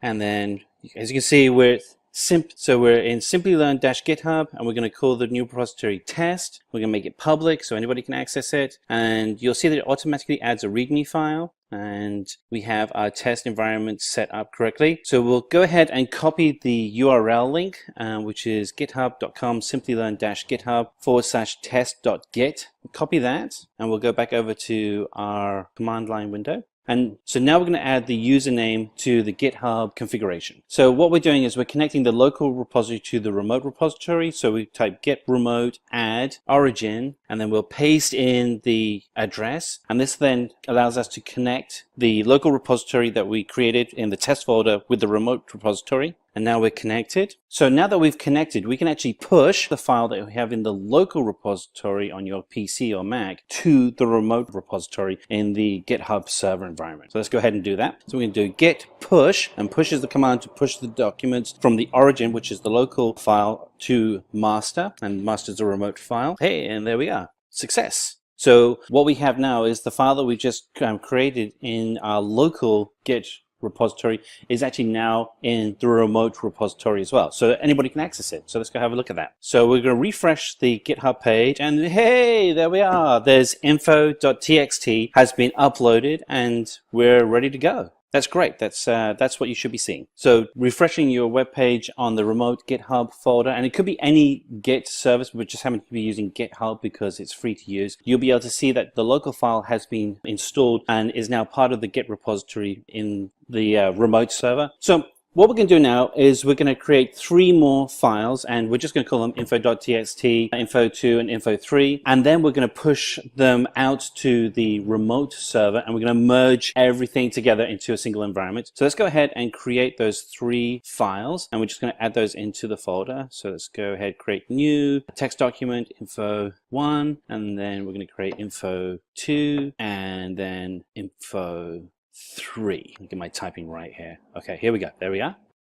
Okay, I'm opening info3, and I'm just going to enter some text in here. And what we're going to do is illustrate how we can do branching. And each of these files I'm going to save and then close out. And now I can go over and... So let's create a new branch. And we're going to call this one first_branch. And we go git branch first_branch, and this will be a new branch of the code environment that we're creating. And so hit return, and that allows us to create a new branch. And so what we do is we're going to move to the new branch. So we're going to do git checkout first_branch, and that allows us to move into that branch. And you'll see that info.txt is already there, which is good. That's what we want to see. Now what we need to do is add in the new documents. So here we have the different steps we've taken. We created a branch, we moved to the new branch, and now we're going to go ahead and add the info3 txt to that branch so you can actually see everything coming together. And we're going to go with git add info3.txt. So we're just adding a file like we were previously with our initialization, our first initial Git folder, and that file has now been added to the first branch. So we're going to go ahead and commit the file to the first branch, and then we're going to merge the documents into the master branch so we have everything together. So let's go ahead and do those steps. We're going to do the commit first, and then we're going to merge everything together. All right, so we do git commit -m, and we're just going to say made changes to first branch, and that's just documentation so that we know what we've done. And there we are, we've committed the file. So we had that file info3 txt committed, and now we're going to go ahead and merge the files into the main master, and so we can actually have everything together as one consistent environment. And we do that by typing in. So this lists out what we have in our master file. So we just do ls, and that will show us everything in the folder. And we have info.txt, info1.txt, info2.txt, and info3.txt are now all in the first branch. So let's go ahead and we're going to merge. Okay, so actually, before we merge, we have to check out the master branch. So we do git checkout master. So it gets us into the master branch, and you'll see that we have just one file there, info.txt. So we're going to list out the files in the master branch. And so what you'll see is info.text, info1.text, and info2.text are there. But info3.text isn't there because that was created in a separate branch. So let's go ahead and merge the first branch into the master branch. So we do git merge, and we do first underscore branch, and there we are, we've merged it in, and excellent, that looks good. So let's go ahead and list out the files that we have in the master branch, and we do ls, and then you'll see that we have 4 files, including the info3.text that we had in a separate branch, now all in the master branch. Welcome to Git Commands. Git is one of the most popular distributed version control tools of recent times, and like any other distributed version control tool, it allows us to perform various version control tasks without really needing a network connection. Before I jump into my demonstration, let me spend some time explaining to you the Git client-server working model. What does it take for a couple of users to collaborate and start working with Git? The bare minimal thing that any user would need in order to start working with Git is something called as Git Bash or the Git client. This comes as an installer for all popular operating systems like Windows, all flavors of Windows, Linux, macOS, and other operating systems. So once you install Git Bash, you get a command line utility using which you can fire up your Git commands and ensure that you can bring up repositories. You can work with these repositories by adding files to it, committing changes to it, and all those Git commands would work perfectly well. So you can bring up a small repository and you can work with your repository using this Git Bash. But what does it take for you to share this repository with another user who has also got Git Bash installed on his system? This is where you would need something called as a Git server. So for user 1 or one user to share his repository with another user, he would need to collaborate using something called as a Git server. So in the present market, there are a bunch of Git servers which are popularly available. Some of them are free. Some of them come with a cost because they are licensed. A bunch of these servers that I can think of are GitHub, which is one of the most popular Git servers that is around in the market for a long time now. It comes with 2 variants. One is the cloud hosted one, which is the github.com. And then the other one is an enterprise server, which comes as a black box that can be installed into your data centers. So typically organizations who don't want their source code to be put up on the cloud would go for this GitHub enterprise servers, wherein they buy these servers and these servers are hosted on their data centers. Other popular variant of the Git server is Bitbucket. This is from the famous Atlassian products, and it integrates very well with all other Atlassian products like Jira. In recent times, there's one other variant of the Git server called GitLab, which is getting very, very popular these days because GitLab not just provides a Git server, it also provides something called as a runner. This is a part of the continuous integration strategy where as soon as you have a source code check-in that is going in, you have this runner that kicks up and builds your particular project. So all these are bundled together in a GitLab. And GitLab also provides you with a community edition, which is almost free of cost. Having said that, there are a bunch of these tools available. For my demonstration, what I'm going to do is I've already registered myself on the github.com by providing my username and my password. And I'm going to use a free account. So whatever repositories that I'm going to put up on this server is all public by default. So I've already registered myself by using my username or my email ID and my password. So this set of authentication is also referred to as HTTPS authentication. So in order for me to share my repository with say user 2, the first thing that I got to do is have an access to a Git server where both user 1 and user 2 are set up. So once I have that, I can push my repository onto this server and provide right kind of access so that user 2 or the other developer who wishes to collaborate with me on this repository can use his credentials as long as he's registered properly on the Git server, he can use his credentials and pull down this repository and work with this repository. So this is the HTTPS way of authenticating and sharing repositories. Another popular way of sharing repositories or working with each other is called as SSH authentication.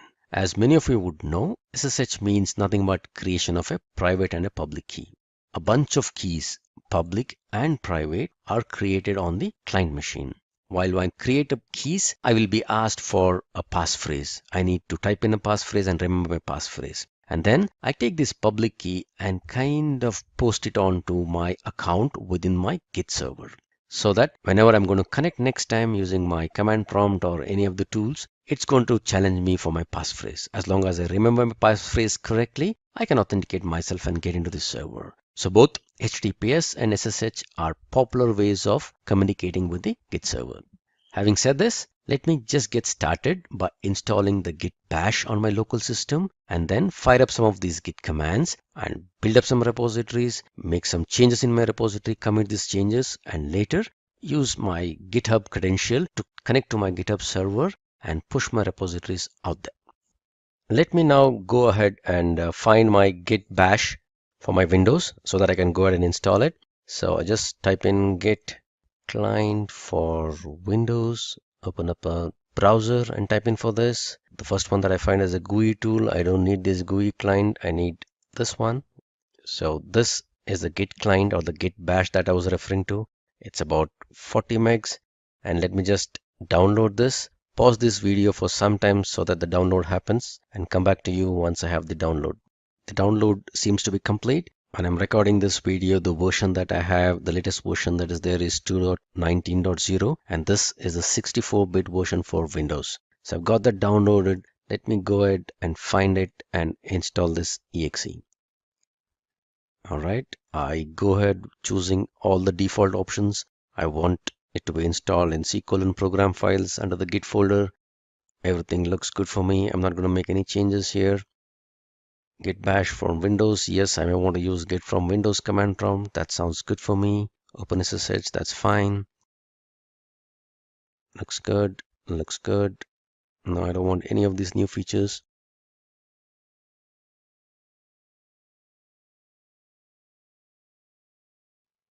So what I'm doing is installing the Git bash or the Git client so that I can start using my Git commands. And the version that I'm using is 2.19.0, which, as I record this video, this happens to be the latest version. Alright, so looks good. I don't want to see the release notes. I'll say launch Git bash. So what I get is this window. So this is the Git command prompt. So let me check if everything is looking good. Say Git version, it sounds good. Say Git help. Alright, a lot of Git help commands. Everything looks good. So I ended up installing the Git bash. I can go ahead with all other commands. Now that I have Git bash installed on my system, let me open up a Git bash prompt and start using it. But before I do anything, I just need to configure it for the first time, stating what would be the username and the email ID with which I want the Git bash to be configured with. The command to do that is git config --global, which means that this setting that I'm going to set would be a global setting. User.name, and this, the name of the user would need to be specified within a double quote. In my case, I am using a Simplilearn account, which is the official account, and this is the particular username of this account. The other setting is nothing but git config --global. This is also a global setting, and this would be the email ID. The email ID need not contain a double quote. So in my case, this is the email ID that I would be setting up Git to work with. Alright, let me check if the configurations were set correctly or not. Alright, if you see this, the username and the email ID has been picked up the way I wanted it to be picked up. Looks good so far. Alright, so what do we do next? By default, whenever you open up the Git prompt, you're placed into your home directory. Let me create a folder here, which would be a repository folder from where I'm going to create all my multiple Git repositories. So I will create a folder called, let's say, git_demo. Alright. there's already a folder called git demo. So let me just delete it in the first place and let me create this git demo again. All right, let me navigate to this particular folder. So this is the folder. Let me open up that folder using a command prompt. This is my git demo. So this would be a folder. So I would use this folder as a base folder for creating all other repositories as a part of this demo.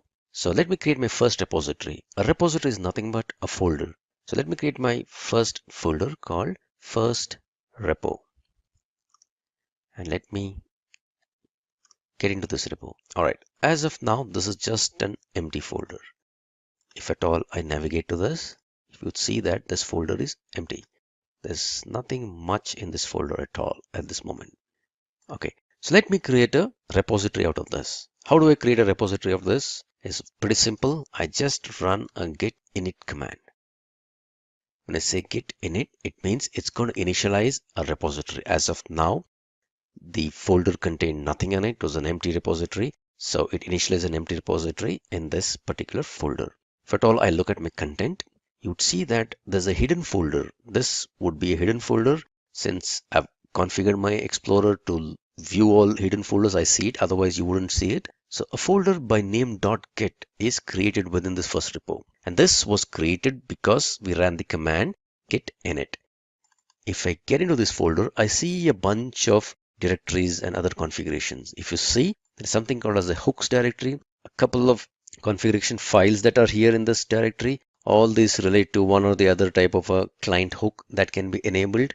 And there's info, there's objects, there's references, a bunch of stuff that is there. So what is this folder? This is a magical Git folder. And this is created whenever a repository is initialized. So by default, if at all you get into any Git folder or any Git repository, you would see this .git folder. A word of caution, do not get into this folder and try to modify anything, because if you fiddle around with this and corrupt this particular folder, your whole repository will go for a toss. So let me come out of this and let me show you another thing.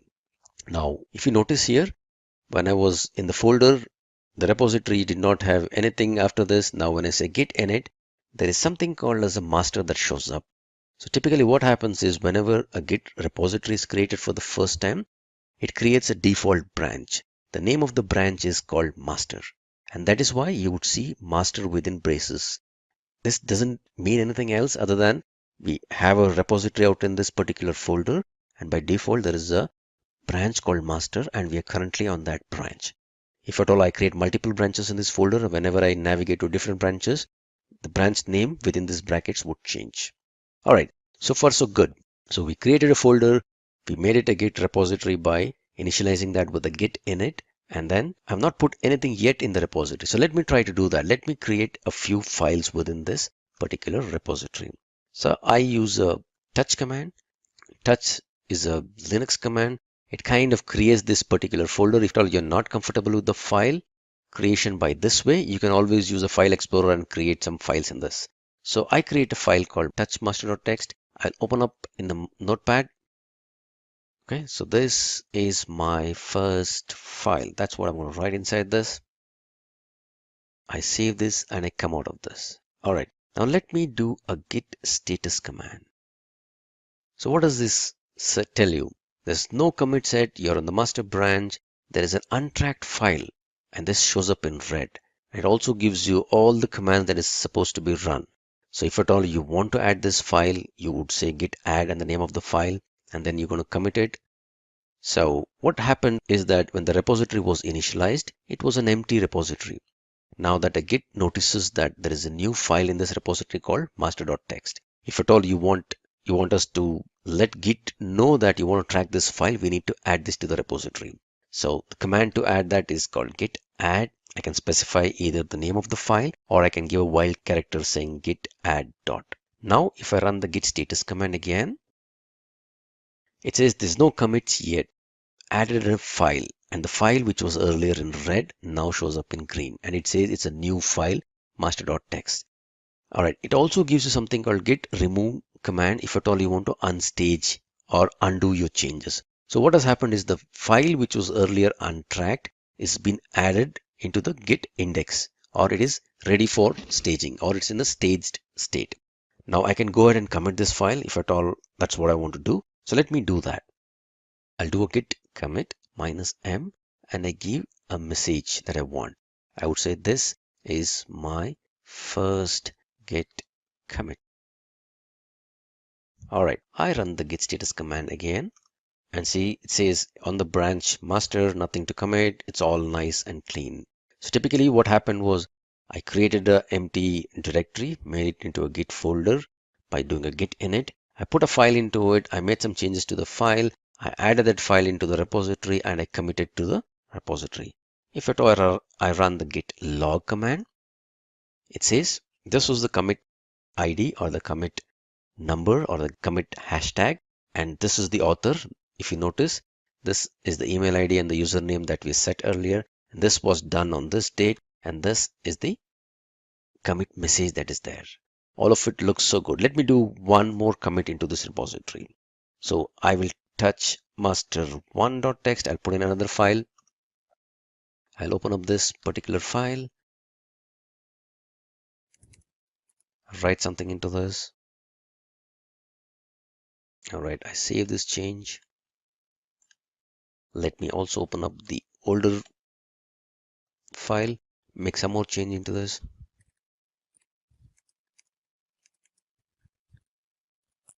All right, so what I did, I modified the older file that existed. I also added a new file to my repository. Now, if I run the git status command, it says modified this file, which is showing in red, and it says you have one more file, which was an untracked file. All right, now let me add both these files because these are the changes that I want to incorporate. I would say git add dot. I run the git status command again, and it says now this is a modified file, this is a new file. Looks good to me. Let me go ahead and commit this. So git commit with a message that says this is my second commit.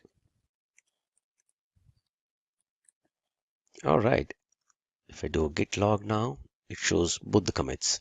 The first commit is the one that shows up at the bottom, and the topmost one is the latest commit that is there. So far, so good. If at all you notice, I'm doing all these git commands without really connecting it to any git server. I don't need any network connection for doing any of these things. I can keep on doing more and more git commands and run git commands the way I want to without really having any connections to the git server. Now that I have my changes the way I wanted, and I've checked in all the code changes into my local repository, I may want to share my repository with somebody else and work in a collaborative way. So the way to do that is, as I mentioned earlier, to host this repository or to push this repository onto a Git server. I already have a GitHub account wherein I've registered myself using my username and password. So I log into my GitHub account using my username and credentials, and let me go ahead and create a new repository. My repository is already there on the local system, so what I essentially need is just a placeholder for my repository so that I can link them together and push the content from my local repository to the server. If you notice, the name of my repository is this first repo. So let me copy this. I would create a folder structure or a repository structure on the server with the same name so that when I pushed my repository from my local box, it will go ahead and get created in the server. So the repository name should be the same as what I created on my local box. Description, I would say this is my first GitHub repository on the server. This is just an optional description that will show up. And if you notice, I can't have any private repositories. So whatever repositories that I'm going to create here would be a public repository. So I choose public, and I don't want to initialize this with a README file or anything of that because I already have a repository with some content with some code checked in. All that I need is a placeholder for my repository on the server. So with this option, with just the name and with an optional description and the repository being public, I go ahead and click on the Create Repository button. So if you notice, it gives me a bunch of commands that I would need to run in order to create a repository and push it onto the server. And also, important point, it shows me two URLs. One is the HTTPS URL and the other one is the SSH URL. As of now, we do not have any SSH keys that is set up. So let me use this HTTPS URL to connect my local repository with the repository on the server. So I've done all these things. I already have the repository set up. All that I need is a placeholder for me to connect my local repository with the server URL. So this would be the command that I need to copy, which essentially links or adds an origin with the URL of the Git server. I just copy this command and run it here. Git remote add. The name of the remote is called origin and it points to an HTTPS URL, which is nothing but the placeholder that I've created on the server. All right, so let me check if it's added correctly. Okay, the URL looks good. I'm all set. I've got 2 commits in my repository. I'm done with all the changes. So let me try to push my repository onto the server. The command for doing it for the first time is git push -u. This is for linking the upstream origin master. So git push -u upstream linking origin master, link the master branch of my local repository with the master branch on the server repository. And where is it going to push? It is going to push by default to an origin, and the origin points to this URL. All right, let me try doing this. So it essentially opens up an URL asking me the credentials with which I need to log into my GitHub server. So let me just copy and paste the username and the password with which I have registered. I would say login.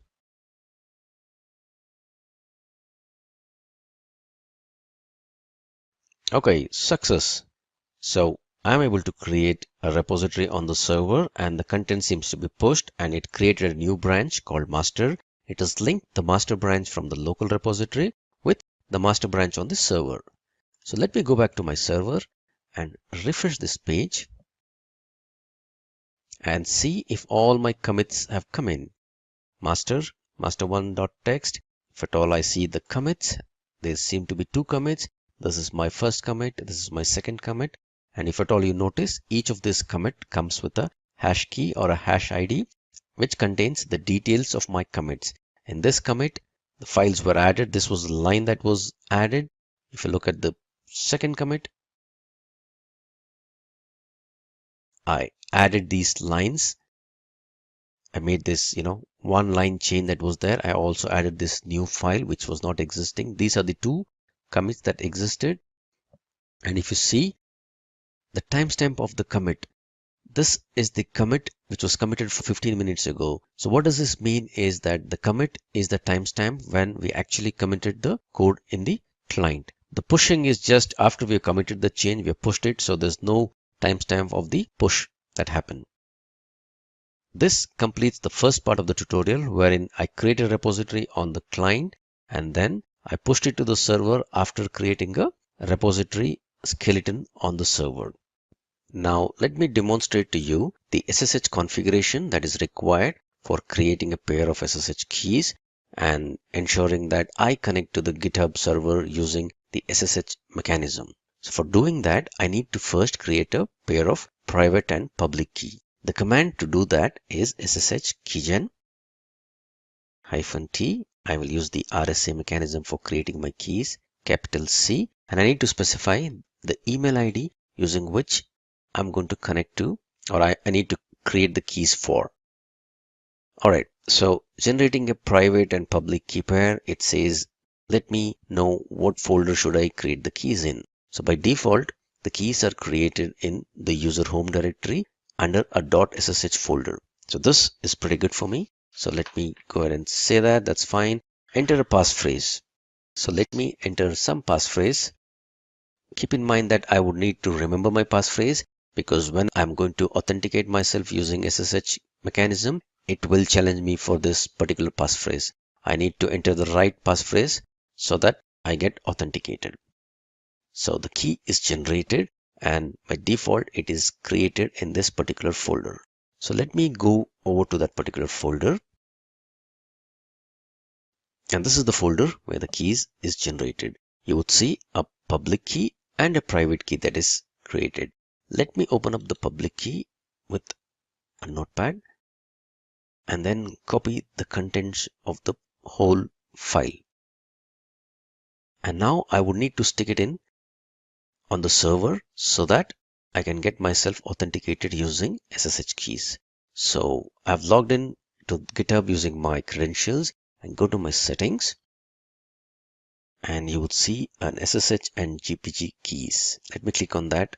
As of now, there are no SSH key or GPG keys. So I would click on new SSH key and let me paste my public key that I've copied, and I would say add SSH key. It prompts me for my password just to make sure that I've got the right kind of authentication to be adding a new key. So this one looks good. That means the keys were added successfully. Let me check if my SSH keys are working well.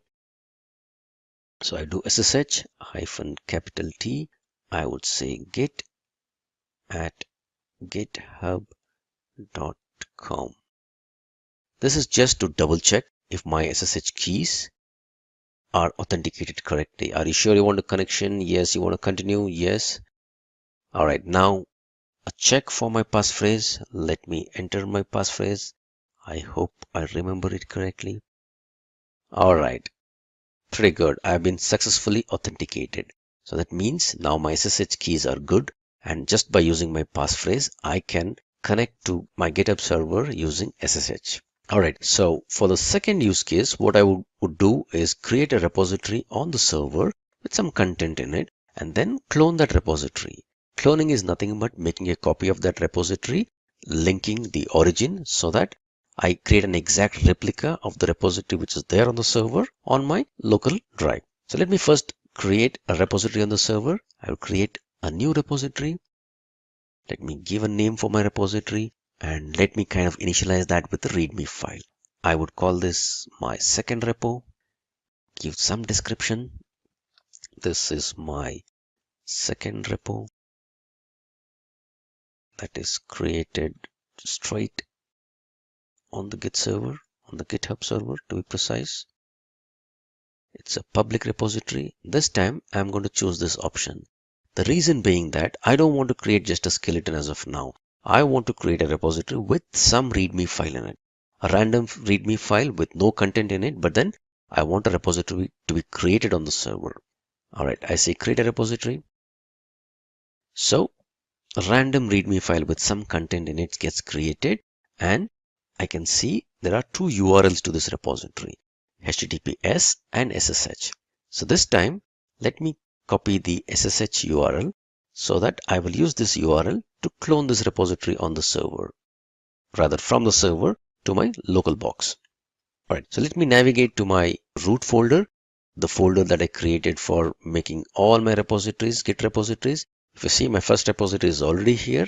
So let me clone my repository, the second repo that I created on the server. The command to do that is git clone the URL of the repository that I want to clone.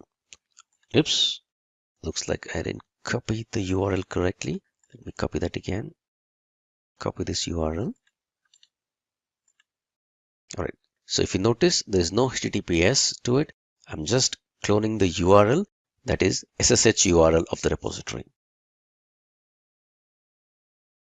It asks for my passphrase again.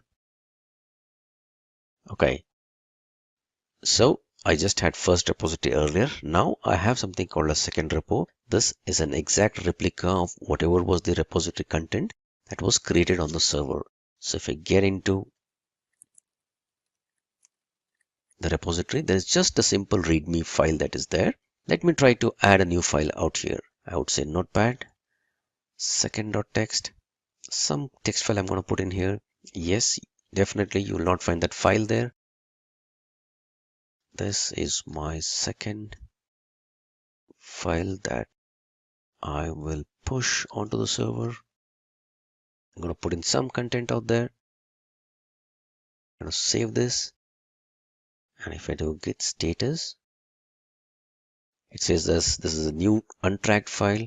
Do you want to add this file onto the repository? Do you want to track this file? Yes, I definitely want to track this file. Let me also commit my change to the file with a message. This is my first commit for the second repo. I give in some particular message.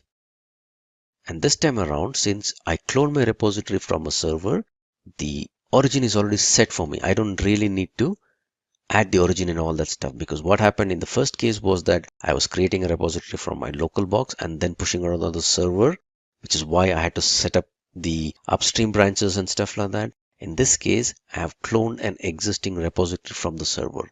So when I clone, I get the replica along with all references to my repository. So I don't need to do anything more other than push the content. I would just say git push. To be on the safer side, I would say origin and master. Ask me for the passphrase. Okay, it pushed the content onto the server. Let me see if the contents have come in here. Okay, wonderful. I had only one commit. Now I see my second commit. So what was added as a part of the second commit? It says a new file was added. All this line that never existed got added. This is the second file, the content exactly what I pushed onto the server. Now this completes the tutorial when I created a repository on the server, cloned it, made some changes to the repository and pushed it to the server using SSH. A quick recap of all the git commands that we ran till now. Git init is used to initialize a repository. So if at all you're creating a local repository, you can get into any of the folder which is not a git repository and run this command. Whenever you run this command, a magical folder by name .git gets created in the folder, and from that time onwards, Git will start tracking any changes that happen to that particular folder. It also creates a new repository and a branch. By default, the branch that is created is called the master branch. Git add dot is a wildcard character for adding any number of new files into your Git repository. If you have a bunch of files, 1 file, 2 files, 10 files, a folder containing multiple files in it, all of them could be added into the repository using this command. So once you add any number of files into the repository, you can keep on adding more and more files into the repository. Once you're done with that, you want to commit the changes that has happened in the repository, you use the git commit command. Git commit -m with a meaningful message. This will commit all the work items that you have done in terms of the files that got changed, the files that got added, all this with one particular message. Git status will give you the status of all the files and folders, any file that got added, any file that got created, any file that was deleted. All the status of the files will be obtained using the git status command. Git log will show you all the commit history with the latest history or the latest commit showing up on top. Git add remote origin. This command is used whenever you want to link any local repository to a server. And this is when you want to really push a repository from the local to the server for the first time. Git push -u origin and master. This is the command that you would use whenever you want to push contents from the local repository to the server. Git clone and the URL of the server. This is the command that you would run whenever you have an existing repository on the server and you want to make a fresh clone or a fresh copy of that particular repository onto your local box. More than often, many developers or Git users find themselves in situations where they would want to go back in history and modify or change some of the files that they recently committed or checked into the repository. Now, from a perspective of Git, this is a very simple activity. However, from a perspective of version control tool, you will have to be really cautious about the change that you're going to do. In case the changes are pretty local, none of the developers or none of the other users who are collaborating with you would be affected by this change. You're good to go ahead and make this change. However, if your repository has been pushed to the server and you're trying to modify something from history, this would have a very bad or adverse effect on all the other users who will be using it. You need to be really cautious while running these commands. In case your repository contents are local, you've not pushed your changes to your repository, and if at all you made some changes to the repository, maybe to fix a defect or to include a new feature, and you missed few things, you can go ahead and modify this with some of these commands. Let's say I have this simple repository called undo repo, and if at all I look at the logs of these, I have the commit histories which are like this. I have about 5 commits that is there in my repository, and in C1 I've added a file, in C2 I've added another file, in C3 I've also added some file, in C4 I've made some changes to M1 and M3, and in C5 I've added another file called M4. Now this is my commit history. Now let's say I made these 2 commits, but possibly I want to club them together along with some other changes, because whatever changes I did not really fix things the way I expected it to fix. So there is a git command called git reset. This would allow me to go back in history, to go back to any of the snapshot, get rid of all this commit history or the commit messages, but retain the changes that were made as a part of these commits. So if at all I need to go back in history and go back to this particular commit, and however I just want to get rid of these commits that are there in terms of the commit messages, but I want the changes that were there as a part of these commits to still exist, I would do command called git reset -soft. Now this would go back or unwind my changes back to this particular snapshot, getting rid of all the commit messages that were there as a part of these 2 commits, but a soft would ensure that the file changes that were done as a part of these 2 commits would still exist or full remain. So the command for that is git reset -soft, which is the snapshot that I want to get back to. If this is the commit that I want to get back to, I just copy this and I paste this. Alright, it doesn't give me any message, but if at all I do a git log pretty one line, what it says is C1, C2, now the head, which is nothing but the current pointer, which was earlier pointing to C5, it's gone back to C3. Now what happened to the changes that were there as a part of C4 and C5? If at all you do a git status, if you see the changes that were a part of C4 was some changes to M1 and M2, and C5, a new file got M4 got added. If at all I do a git status, you would see those changes still exist. However, from the git history or the git commit history, C3 is the topmost commit that exists as of now. C4 and C5 have been gotten rid of, but the changes that were there still exist. Alright, now I can make some more changes that I want if as a part of my commit, and possibly go ahead and commit this whole thing as a new commit altogether. Maybe I'll open up a notepad and possibly create a new file called m6.txt and say one new file that was missed out. I make this change. I go to a git status. All these files are still there. I would say git add dot. I would say git commit -m C4 rewriting history, and I do a git log pretty. There you go. So C1, C2, C3 still existed, and whatever was a part of C4 and C5, the older ones, I've gotten rid of this. Along with those old changes, I also added a new file. I made some changes and I was able to commit it. Now if you look at my git history, it's all nice and clean. However, do this activity only when you don't push your git repository to the server. One other most powerful and useful command while undoing or resetting the history is something called as revert. This is a safe way of undoing some things. Remember what I talked about when exactly you can do a reset? It's only when your changes are local and is not being pushed to the repository. Take this scenario wherein, let's say I have a git server and I have the changes which are C1, C2, C3 and possibly C4. Alright, so this is a bunch of commits that has happened. This was the oldest commit and this is the newest commit. And if at all developer 1 is the one who's responsible for pushing these contents in the first place. So he has got C1 to C4 on his history. I'm going to jump all these C2 and C3 and get into C4, and he's pushed all these contents out here. And there are a bunch of people from the server who has pulled this repository, and all of them are at the same level.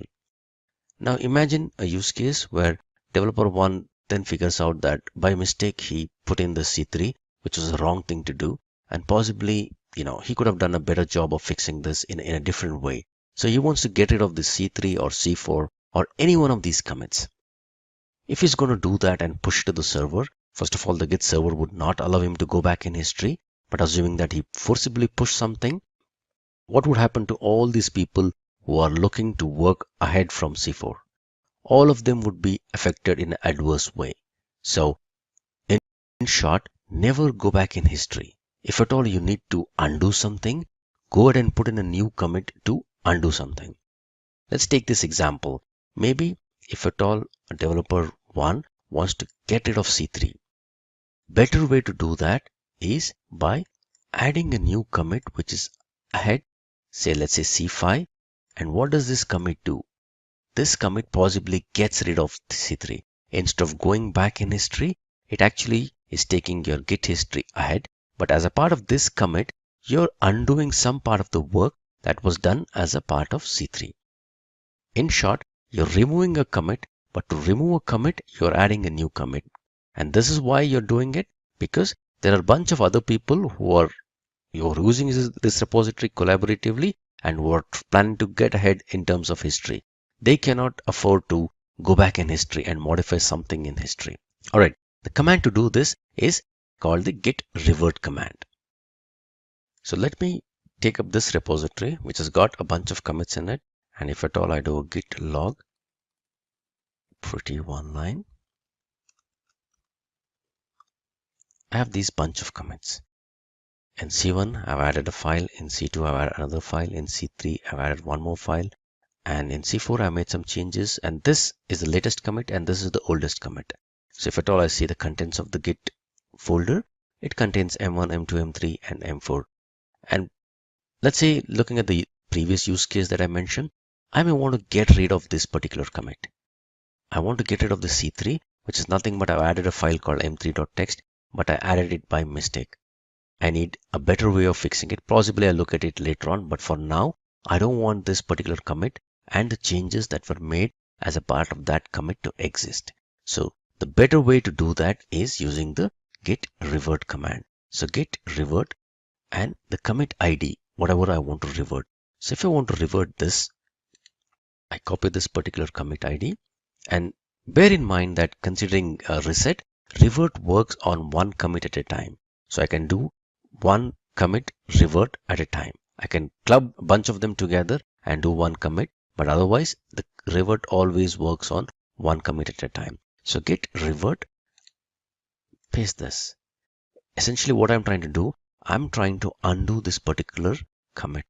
While I'm undoing this commit, what does git do? It safely adds a new commit, and a part of this new commit, it undoes whatever changes that were done as a part of this commit. So if I say git revert this, all right, I forgot to mention a message, which is why this window is showing up, but that message is good for me. I say write and quit. All right, and if I do a git log, all right, if you see this, C1 still is there in history, and our history is going ahead from C5.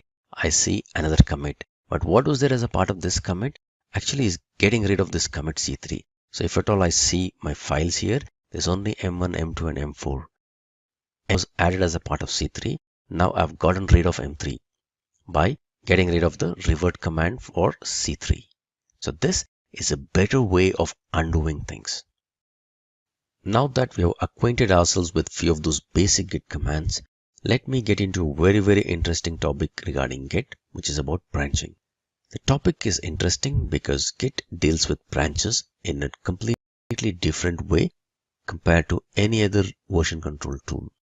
In most of the version control tools, whenever you create a new branch, a complete copy or a subset of the whole repository is created, which in my opinion is very cost inefficient because it is a very expensive operation, both in terms of time and the disk space.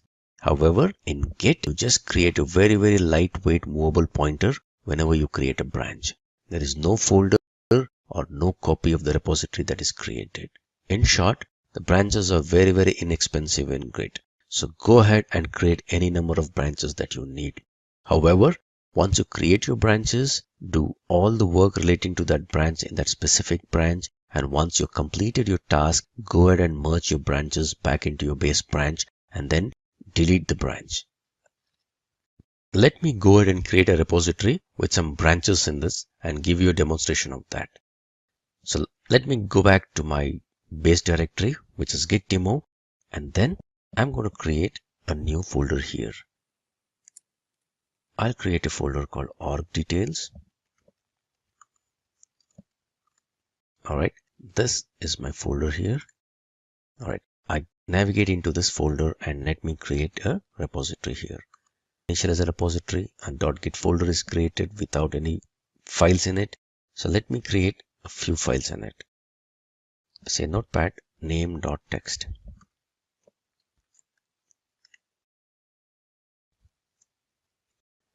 Organization name. I create a name.txt within this. Maybe I'll create one more file in this. Notepad employees.txt.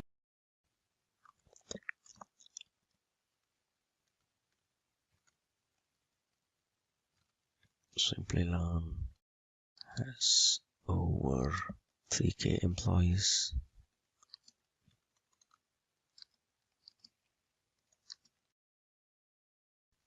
I just put in some content in this.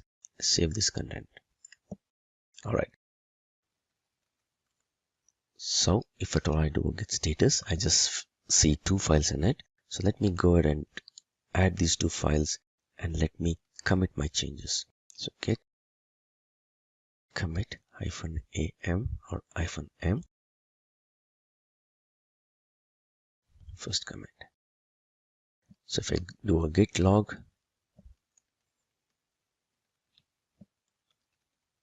I see only one commit and there are two files and you can see those two files that is here. All right. So at this stage, let me go ahead and create a new branch. And the command for creating a new branch is git branch name of the branch. So let me name my branch as Bangalore branch, BLR branch. And this created a branch. But I don't see any changes in the folder structure or in the file that exists here.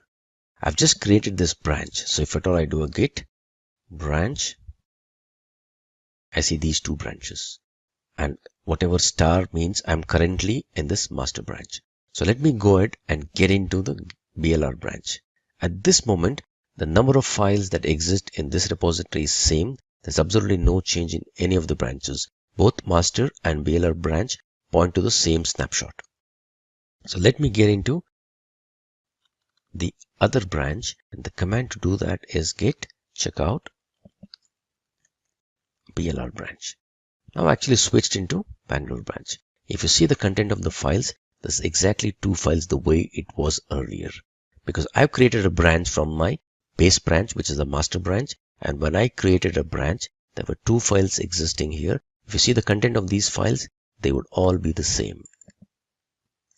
All right, so let me create a file that is specific to Bangalore branch. So I would just say notepad. Maybe I want to put down the address of this organization specific to Bangalore in this address.txt. So I say notepad address.txt. I'll say Simplilearn Bangalore office. Say located in some address. I would say Bangalore. That is the content of this file. And I'm creating all this new file in this BLR branch. So I would say git add dot, and I would say git commit -m Bangalore branch commit. All right. If you see this, now I have an address.txt which is there only in the Bangalore branch that I'm presently on. Now let me switch back to my master branch. The command to do that is git checkout master branch. If you remember, when I forked out or when I created a new branch from the master branch, I didn't have this address.txt in it. So let me go back to git checkout master branch and keep noticing this particular. What happened to the address.txt? It kind of disappeared. Now, how did that happen? It's all because of this magical git folder. So what happened is, now git knows that when you are in the master branch, the file that was there in the Bangalore branch, which was called the address.txt, didn't exist. So git is playing around with the file system snapshot. So if I come back, let's say I come back to git checkout Bangalore branch. If you see this, the address.txt file appears.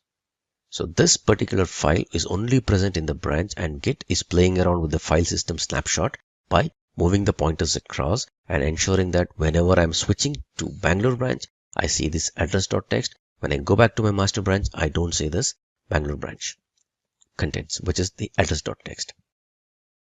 Alright, now that I created this branch, maybe I may need to push this onto the server. So let me go ahead and create a particular repository structure on the server, similar to whatever we did in our previous exercise. So the name of the folder needs to be exactly this one. So let me copy this and let me create a repository very quickly. I'll go here and say new repository. All right, this is the name of the repository, git branch demo. This is what I'm going to put in as a description. I would say public. I don't want any readme files in it because I already have a repository. I would just say create a repository. All right, let me use the SSH URL. Yeah, this is the SSH URL. This is good for me. So let me copy this URL. Let me add it here. I'm linking my local repository with the server, and let me come back to my master branch. Let me first push my master branch. So I would say git push -u origin master. It asks for my passphrase. All right, I pushed my master branch. It looks good. It says new branch master is created. So if I go back to my server and I do a refresh, if you see, it says only one branch, and it says what is the name of the branch? Master. If you see the contents, there is employees.txt and name.txt. Now let's try to push the other branch that is there. The command to do that is a little different compared to the way we created it on the client, because on the client we created the branch with a git branch command. Now this branch doesn't exist on the server, and I need to push this new branch onto the server. So the command would be git push -u origin and the name of the branch that I want to specifically push.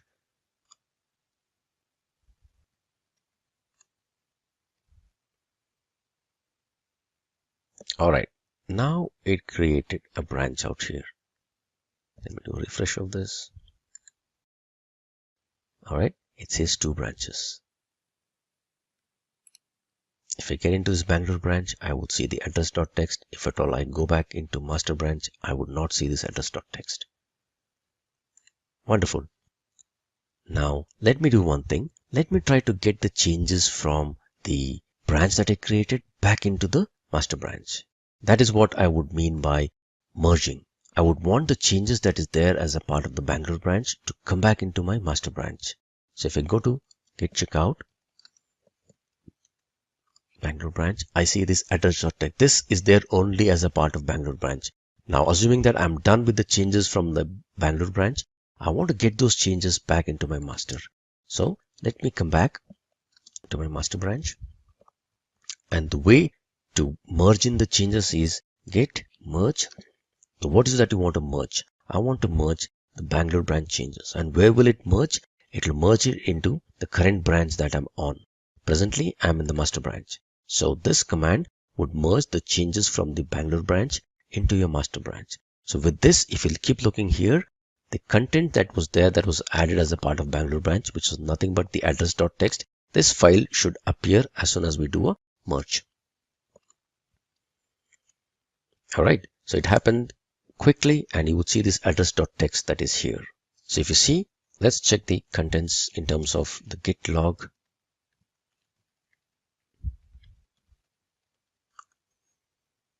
Alright, so there was only one branch that we had earlier, which had only one commit. Right now, we are at this Bangalore branch commit, which was there as a part of the Bangalore branch commit. So with this change, let me push this change onto the server as well. Git push origin master.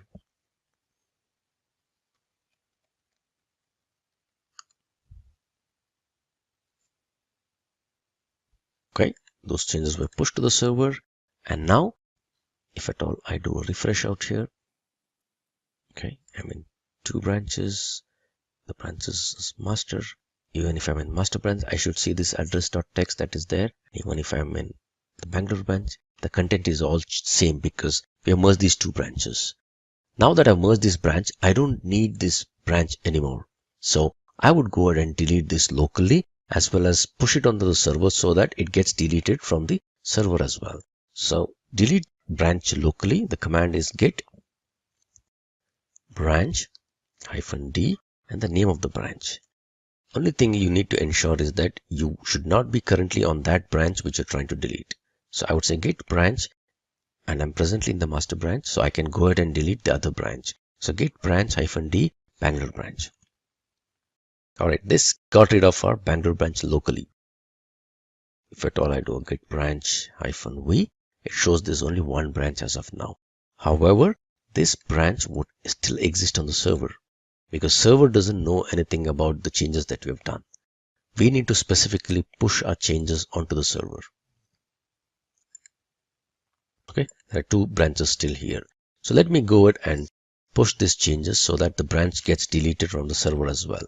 The command to do that is git push origin -delete and the name of the branch.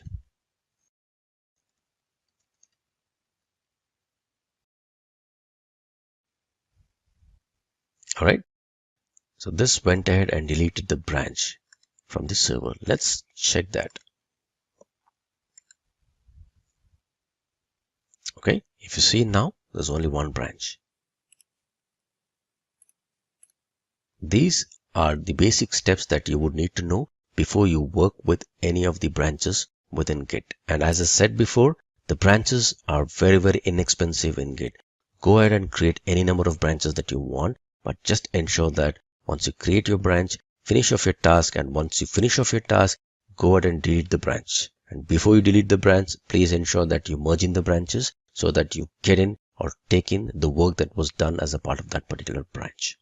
To summarize, the Git branching commands are as follows. To create a new branch, you issue a command git branch, the name of the branch, and this would automatically spin off or create a new branch from the existing branch from where you issue this command.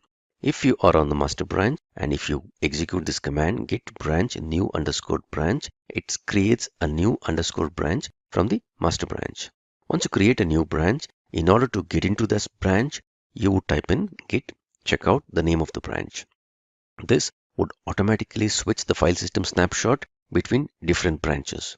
Now the branches that are created are by default created on the local repository.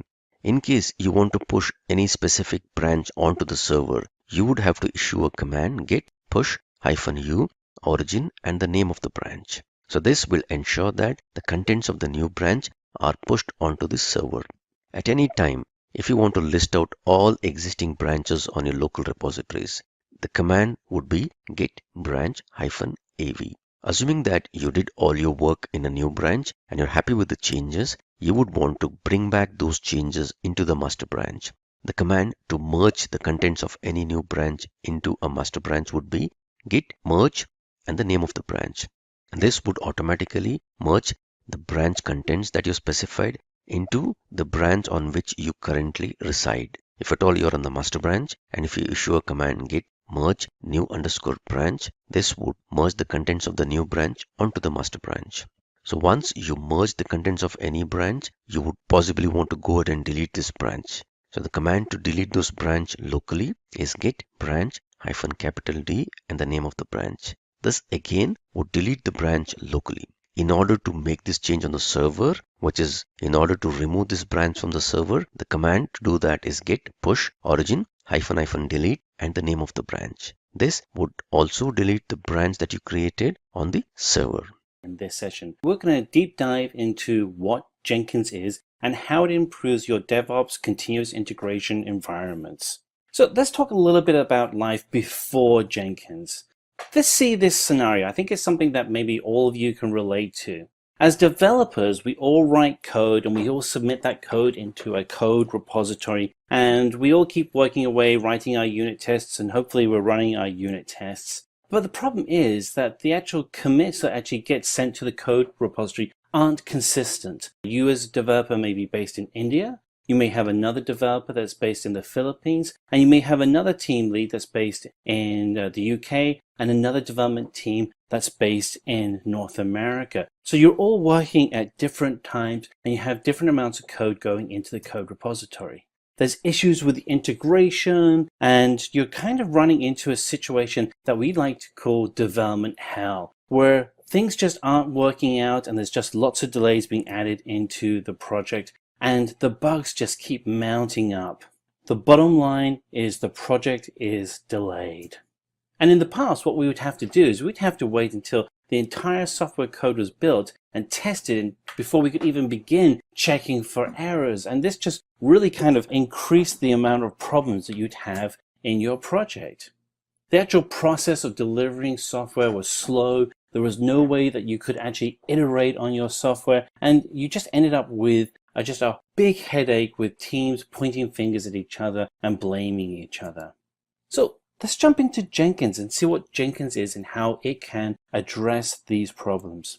So Jenkins is a product that comes out of the concept of continuous integration that you may have heard of as power developers, where you'd have two developers sitting next to each other coding against the same piece of information. What they were able to do is to continuously develop their code and test their code and move on to new sections of code. Jenkins is a product that allows you to expand on that capacity to your entire team.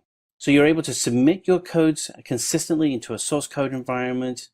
So there are two ways in which you can do continuous delivery. One is through nightly builds and one is through continuous.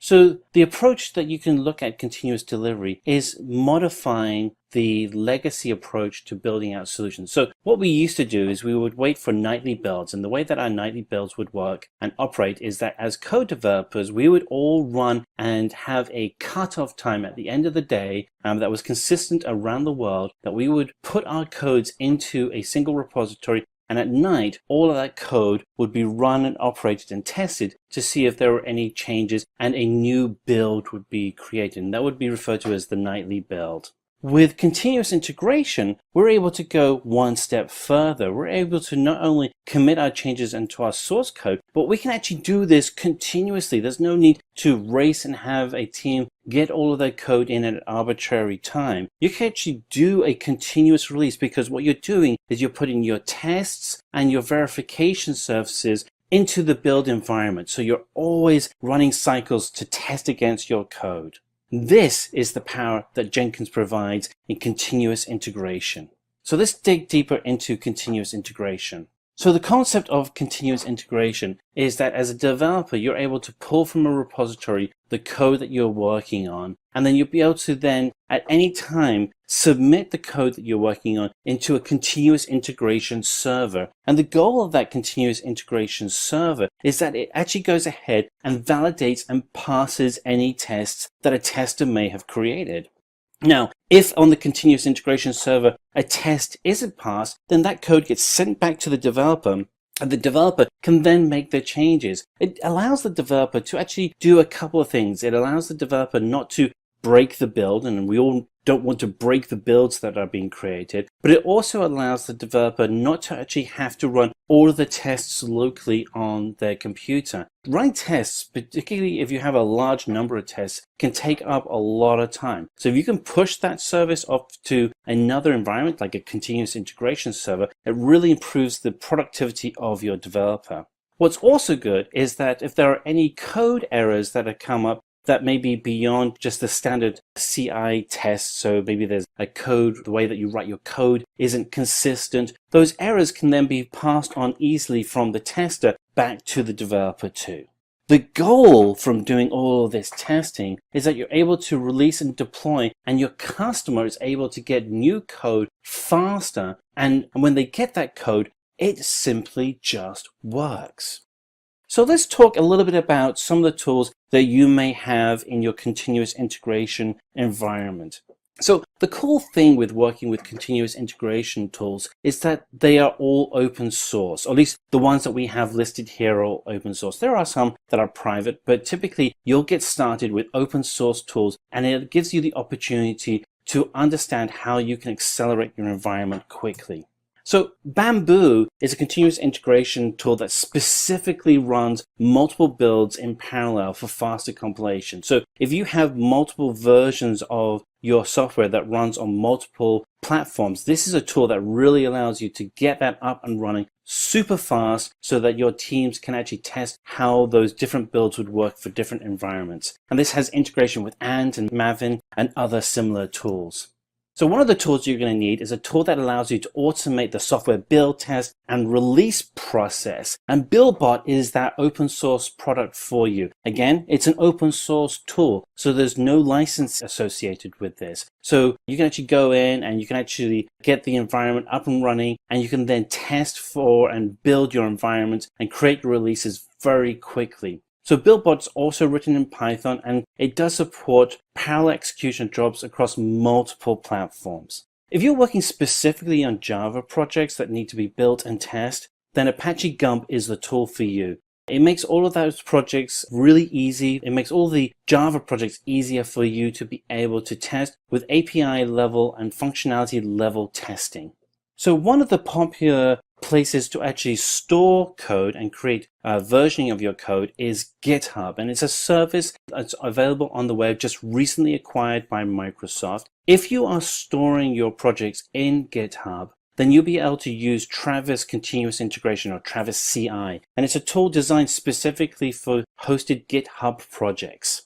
And so finally, we're covering Jenkins, and Jenkins is a central tool for automation for all of your projects. Now, when you're working with Jenkins, sometimes you'll find that there's documentation that refers to a product called Hudson. Hudson is actually the original version of the product that finally became Jenkins, and it was acquired by Oracle. When that acquisition happened, the team behind Hudson was a little concerned about the direction that Oracle may potentially go with Hudson, and so they created a hard fork of Hudson that they renamed Jenkins, and Jenkins has now become that open source project. It is one of the most popular and continuously contributed projects that's available as open source, so you're always getting new features being added to it. It's a tool that really becomes the center for your CI environment. So let's jump into some of those really great features that are available in Jenkins. So Jenkins itself is really comprised of 5 key areas around easy installation, easy configuration, plugins, extensibility, and distribution. So as I mentioned, for the easy installation, Jenkins is a self-contained Java program, and that allows it to run on most popular operating systems, including Windows, Mac OS, and Unix. You can even run it on Linux. It really isn't too bad to set up. It used to be much harder than it is today. The setup process has really improved. The web interface makes it really easy for you to check for any errors. In addition, you have great built-in help. One of the things that makes tools like Jenkins really powerful for developers and continuous integration teams and your DevOps teams as a whole when you have plugins that you can then add in to extend the base functionality of the product. Jenkins has hundreds of plugins, and you can go and visit the update center and see which other plugins that would be good for your DevOps environment. Certainly check it out. There's just lots of stuff out there. In addition to the plugin architecture, Jenkins is also extremely extensible. The opportunity for you to be able to configure Jenkins to fit in your environment is almost endless. Now, it's really important to remember that you are extending Jenkins, not creating a custom version of Jenkins. And that's a great differentiation because the core foundation remains as the core Jenkins product. The extensibility can then be continued with newer releases of Jenkins. So you're always having the latest version of Jenkins and your extensions mature with those core foundation. The distribution and the nature of Jenkins makes it really easy for you to be able to have it available across your entire network. It really will become the center of your CI environment, and it's certainly one of the easier tools and more effective tools for DevOps. So let's jump into the standard Jenkins pipeline. So when you're doing development, you start off and you're coding away on your computer. The first thing you have to do when you're working in the Jenkins pipeline is to actually commit your code. Now, as a developer, this is something that you're already doing, or at least you should be doing. You're committing your code to a Git server or to an SVN server or similar type of service. So in this instance, you'll be using Jenkins as the place for you to commit your code. Jenkins will then create a build of your code, and part of that build process is actually going through and running through tests. And again, as a developer, you're already comfortable with running unit tests and writing those tests to validate your code. But there may be additional tests that Jenkins is running. So for instance, as a team, you may have a standard set of tests for how you actually write out your code so that each team member can understand the code that's been written. And those tests can also be included in the testing process within the Jenkins environment. Assuming everything passed the tests, you can then get everything placed in a stage and release ready environment within Jenkins. And finally, you're getting ready to deploy or deliver your code to a production environment. Jenkins is going to be the tool that helps you with your server environment to be able to deploy your code to the production environment. And the result is that you're able to move from a developer to production code really quickly. This whole process can be automated. Rather than having to wait for people to actually test your codes or going through a nightly build, you're looking at being able to commit your code and go through this testing process and release process continuously. As an example, companies Etsy will release up to 50 different versions of their website every single day. So let's talk about the architecture within Jenkins that allows you to be so effective at applying a continuous delivery DevOps environment. So the server architecture really is broken up into two sections. On the left-hand side of the section, you have the code the developers are doing and submitting that code to a source code repository. And then from then, Jenkins is your continuous integration server. And it will then pull any code that's been sent to the source code repository and will run tests against it. It will use a build service such as Maven to actually then build the code. And in every single stage that we have that Jenkins manages, there are constant tests. So for instance, if a build fails, that feedback is sent right back to the developers so that they can then change their code so that the build environment can run effectively.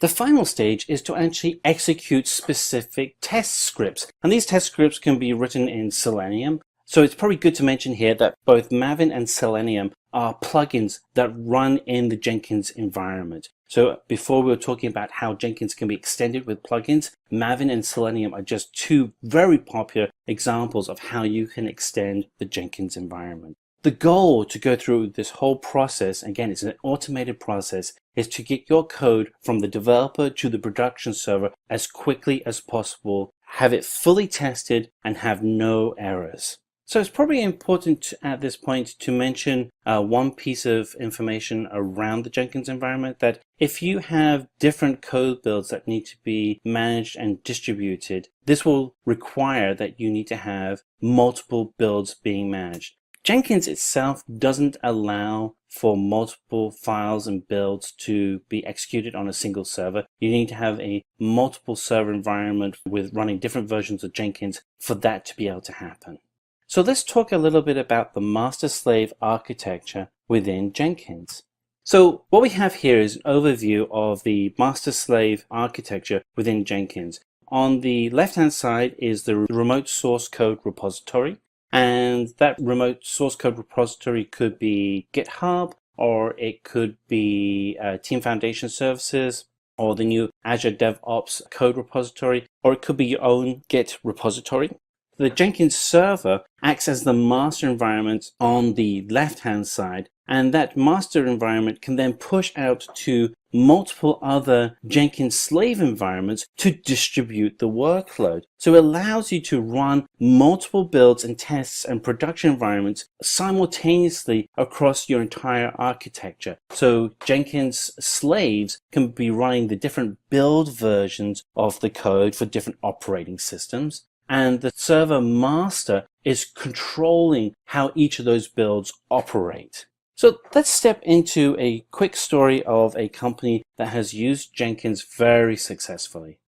So here's a use case scenario. Over the last 10 or 15 years, there has been a significant shift within the automotive industry where manufacturers have shifted from creating complex hardware to actually creating software. We've seen that with companies such as Tesla, where they are creating software to manage their cars. We see the same thing with companies such as General Motors with their OnStar program. And Ford just recently have rebranded themselves as a technology company rather than just an automotive company.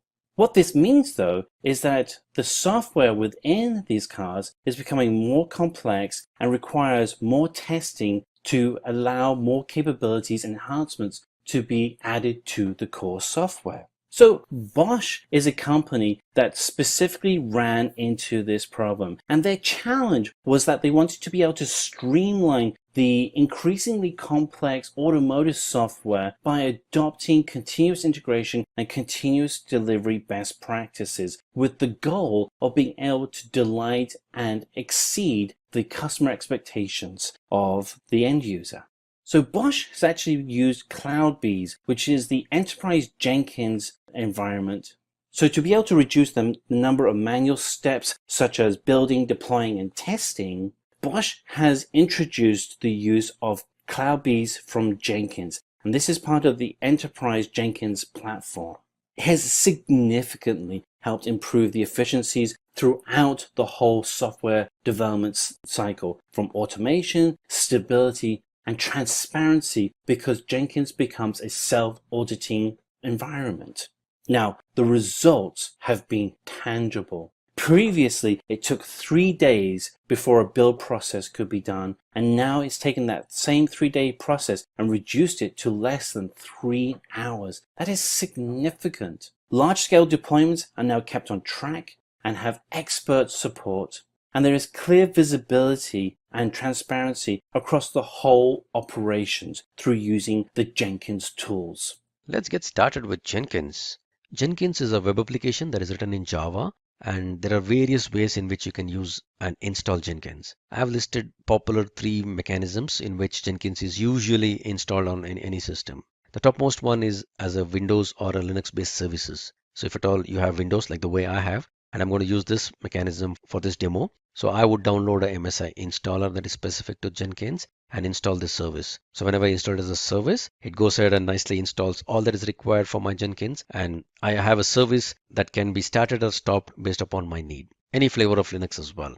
One other way of running Jenkins is downloading this generic WAR file, and as long as you have JDK installed, you can launch this WAR file by the command opening up a command prompt or shell prompt if at all you're on Linux box, specifying java-jar and the name of this WAR file. It typically brings up your web application, and you can continue with your installation. The only thing being, if at all you want to stop using Jenkins, you just go ahead and close this prompt. You either do a Control-C and then bring down this prompt, and your Jenkins server would be down.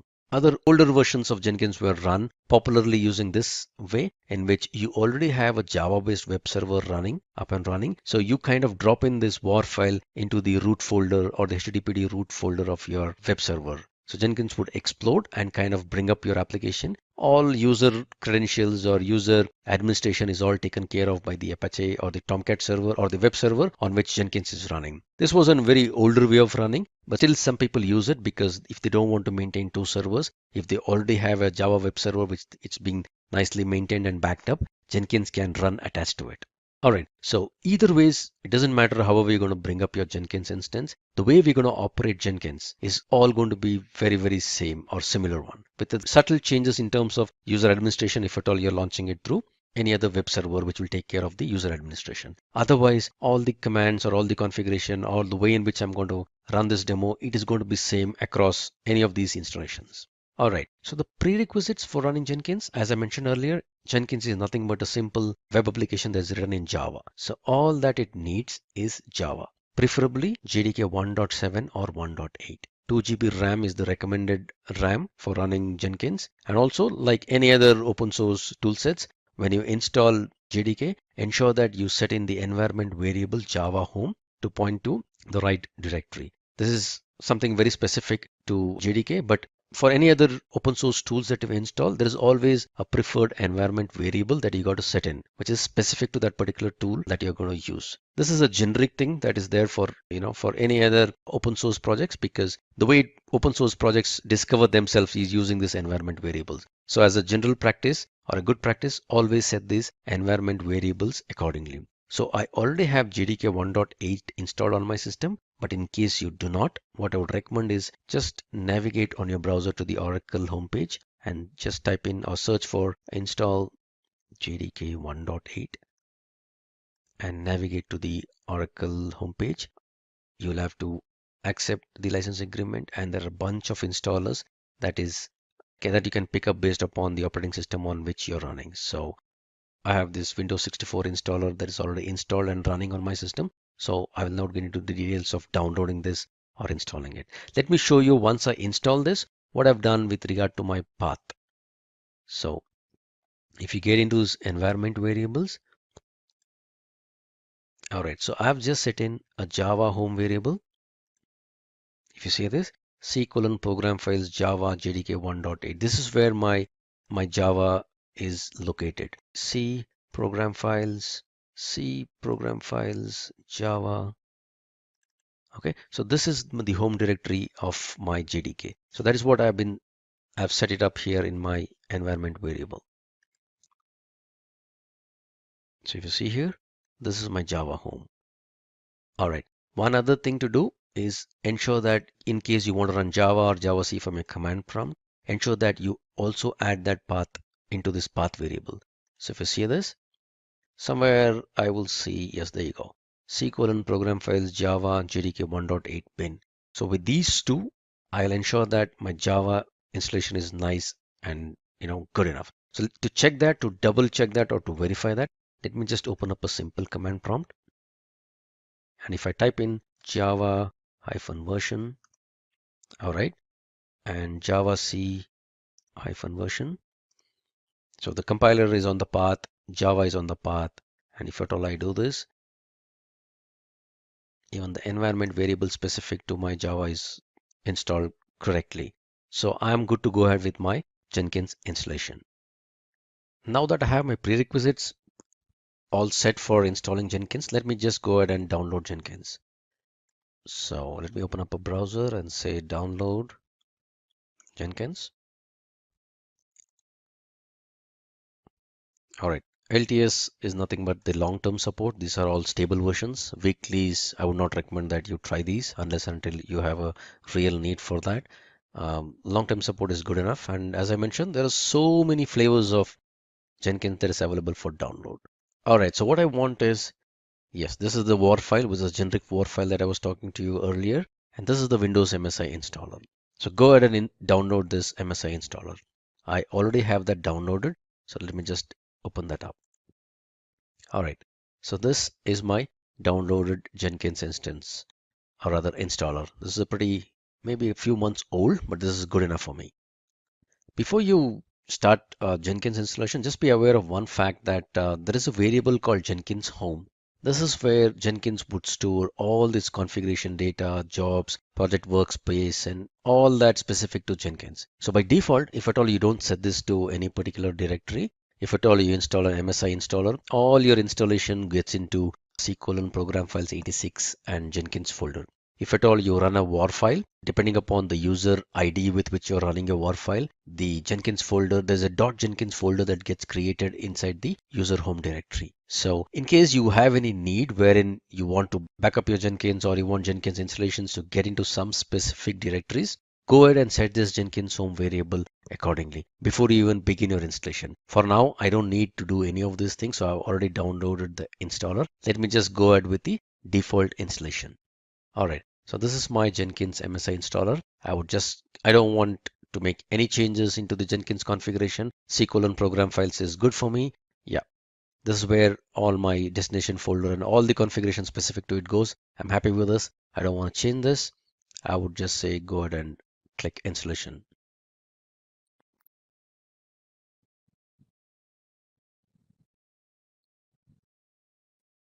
Okay, so what typically happens once the Jenkins installation gets through is it'll start installing itself, and there are some small checks that needs to be done. So, and by default, Jenkins launches on the port 8080. So let me just open up localhost 8080. There's a small checking that will be done as a part of the installation process, wherein I need to type in a hash key. All right. So there's a very, very simple hash key that gets stored out here. So I'll have to just copy this path. If at all you're running as a war file, you would see that in your logs. All right, so this is a simple hash key that gets created every time when you do a Jenkins installation. So as a part of the installation, it just asks you to do this. So if that is not correct, it will crib about it, but this looks good. So it's going ahead. All right, one important part during the installation. So you would need to install some recommended plugins. What happens is the plugins are all related to each other. So it's like the typical RPM kind of a problem where you try to install some plugin and it's got a dependency which is not installed and you get into all those issues. In order to get rid of that, what Jenkins recommends, there's a bunch of plugins that is already recommended. So just go ahead and blindly click that install recommended plugin. So if you see, there is a whole lot of plugins which are bare essential plugins that is required for Jenkins in order to run properly. So Jenkins as a part of the installation would get all these plugins and then install it for you. This is a good combination to kind of begin with. And mind you, at this moment, Jenkins needs lots of bandwidth in terms of network. So in case your network is not so good, few of these plugins would kind of fail. And these plugins are all available on openly or mirrored sites, and sometimes some of them may be down. So do not worry in case some of these plugins kind of fail to install. You'd get an option to kind of retry installing them, but just ensure that at least most or 90-95% of all these plugins are installed without any problems. Let me pause the video here for a minute and then get back once all these plugins are installed. My plugin installation is all good. There was no failures in any of my plugins. So after that, I get to create this first admin user. Again, this is one important point that you got to remember. Give in any username and password, but ensure that you kind of remember that, because it's very hard to get back your username and password in case you forget it. All right, so I'm going to create a very, very simple username and password. Something that I can remember. That's my name, and an email ID is kind of optional, but it doesn't allow me to go ahead in case I don't. So I just give in an admin and I got a password. I remember my password. This is my full name. All right, I say save and finish. All right, that kind of completed my Jenkins installation. It was not that tough, was it? Now that I have my Jenkins installed correctly, let me quickly walk you through some bare minimal configurations that is required. These are kind of a first time configuration that is required. So, and also let me warn you, the UI is little hard for many people to wrap their head around it, specifically the Windows guys. But if at all you're a Java guy, you know how painful it is to write UI in Java, you will kind of appreciate, all the effort that has gone into the UI. Bottom line, UI is a little hard to, wrap your head around it, but once you start using it, possibly you'll start liking it. All right. So let me get into something called as Manage Jenkins. This can be viewed like a main menu for all the Jenkins configuration. So I'll get into some of those important ones. Something called as configure system. Configure system, this is where you kind of put in the configuration for your complete Jenkins instance. Few things to kind of look out for. This is a home directory. This is a Java home where all the configurations, all the workspace, anything and everything regarding Jenkins is stored out here. System message, you want to put in some message on the system, you just type in whatever you want and it's possibly show up somewhere up here on the menu. Number of executors, very, very important configuration. This just lets Jenkins know at any point in time how many jobs or how many threads can be run. You can kind of visualize it like a thread that can be run on this particular instance. As a thumb rule, if at all you're on a single core system, number of executors 2 should be good enough. In case at any point in time, if there are multiple jobs that kind of get triggered at the same time, in case the number of executors are less compared to the number of jobs that have woken up, no need to panic because they will all get queued up and eventually Jenkins will get to running those jobs. Just bear in mind that whenever a new job kind of gets triggered, the CPU usage and the memory usage in terms of the disk write is very high on the Jenkins instance. So that's something that you got to kind of keep in mind. All right, but number of executors, 2 for my system is kind of good. Label for my Jenkins, I don't want any of these things. Usage, how do you want to use your Jenkins? This is good for me because I only have a primary server that is running. So I want to use this node as much as possible. Quiet period. Each of these options have got some bare minimal help kind of a thing that is out here. By clicking on these question marks, you will get to know as to what are these particular configurations. All right, so this all look good. What I want to show you here is there's something regarding the Docker, timestamps, Git plugin, SVN, email notifications. I don't want that. What I want I want this SMTP server configuration. Remember, I mentioned earlier that I would want Jenkins to be sending out some emails. And what I've done here is I've just configured the SMTP details of my personal email ID. In case you're in an organization, you would have some sort of an email IDs that is set up for a Jenkins server. So you can specify the SMTP server details of your company so that you can authorize Jenkins to kind of send out emails. But in case you want to try it out like me, I have configured my personal email ID, which is on my Gmail, for sending out notifications. So the SMTP server would be smtp.gmail.com. I'm using the SMTP authentication. I've provided my email ID and my password. I'm using the SMTP port, which is 465, and reply to address is the same as mine. I can just send out an email and see if at all this configuration works. Again, Gmail would not allow anybody to send out notifications on your behalf. So you'll have to lower the security level of your Gmail ID so that you can allow programmatically somebody to send out email notifications on your behalf. So I've done already that.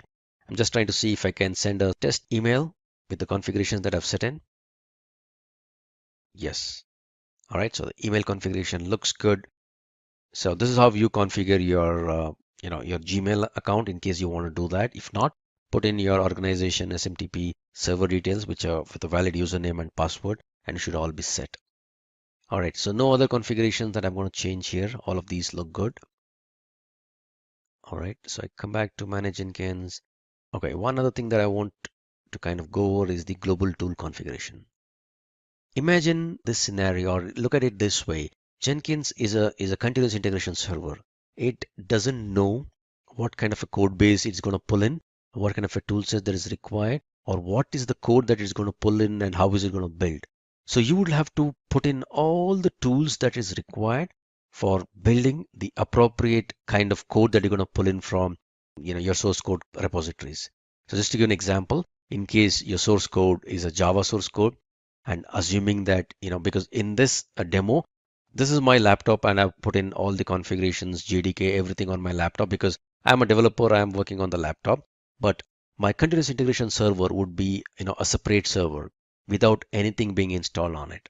So in case I want Jenkins to, run a Java code, I would need to install JDK on it. I need to specify the JDK location of this out here this way.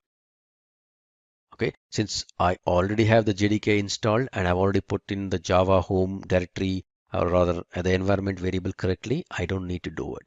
Git, if at all I want the Jenkins server to use Git, Git is the command bash or the command prompt for running Git and connecting to any other Git server. So you would need Git to be installed on that particular system and set the path accordingly. Gradle and Maven, if at all you have some Mavens as well, you want to do this. Any other tool that you're going to install on your system, which is your continuous integration server, you will have to come in here and configure something. In case you don't configure it, when Jenkins runs, it will not be able to find these tools for building your task and it'll crib about it. That's good. I don't want to save anything. Manage Jenkins. Let me see what else is required. Yes, configure global security. All right, the security is enabled. And if you see by default, it's the security access control is set to Jenkins' own user database. So what does this mean? Jenkins by default, it uses file system where it stores all the usernames, which hashes up these usernames and kind of stores them. So as of now, Jenkins is configured to use its own database. Assuming that you are running in an organization, you would probably want to have some sort of an AD or an LDAP server using which you would want to control access to your Jenkins repository, rather Jenkins tool. So you would specify your LDAP server details, the root DN, password or the manager DN and the manager password and all these details in case you want to connect your Jenkins instance with your LDAP or AD or any of the authentication servers that you have in your organization. But for now, since I don't have any of these things, I'm going to use this own database. That's good enough. All right. So I will set up some authorization methods and stuff like that once I put in few jobs. So for now, let me not get into any of these details of this. Just be aware that Jenkins can be connected for authorization to an LDAP server, or you can have Jenkins managing its own servers, which is happening as of now. So I'm going to save all this stuff. That's good for me. So enough of all these configurations. Let me put in a very, very simple job. All right. So job, new item. Little difficult to kind of figure out, but then that's the new item. So I'll just say, first job, this is good for me. I just give a name for my job. I would say it's a freestyle project. That's good enough for me. I don't want to choose any of that. So unless until you choose any of this particular button would not become active. So choose the freestyle project and say, okay. At a very high level, you would see general, source code management, build triggers, build environment, build and post build. In case you install more and more plugins, you will see a lot more options. But for now, this is what you would see. So what am I doing? At the moment, I'm just putting up a very, very simple job. And the job could be anything and everything. So I don't want to put in a very complicated job for now. For the demo purpose, let me just put in a very, very simple job. I'll give a description. This is an optional thing. This is my first Jenkins job. All right. I don't want to choose any of these. Again, there are some helps available here. I don't want to choose any of this. I don't want to connect it into any source code for now. I don't want any triggers for now. I'll come back to this in a while. Build environment. I don't want any build environment. As a part of this build step, I just want to, run few things so that I kind of complete this particular job. So since I'm on a Windows box, I would say execute Windows batch command. All right. So what do you want to do? Let me just echo something. Echo. Hello. This is my first Jenkins job, and possibly I would want the date and the timestamp pertaining to the job. I mean, the date and time in which this job was run. All right. Very, very simple command that says, this is my first job. It just puts out something along with the date and the time. All right. I don't want to do anything else. I want to keep this job as simple as this. So let me save this job. All right. So once I save this job, the job names comes up here, and then I need to build this job. And you would see some build history out here. Nothing is there as of now because I've just put in a job. I have not run it yet. All right. So let me try to build it now. You see a build number, you would see a date and a timestamp. So if I click on this, you would see a console output. If I go here, Okay, as simple as that. And where is all the job details that is getting into? If you see this,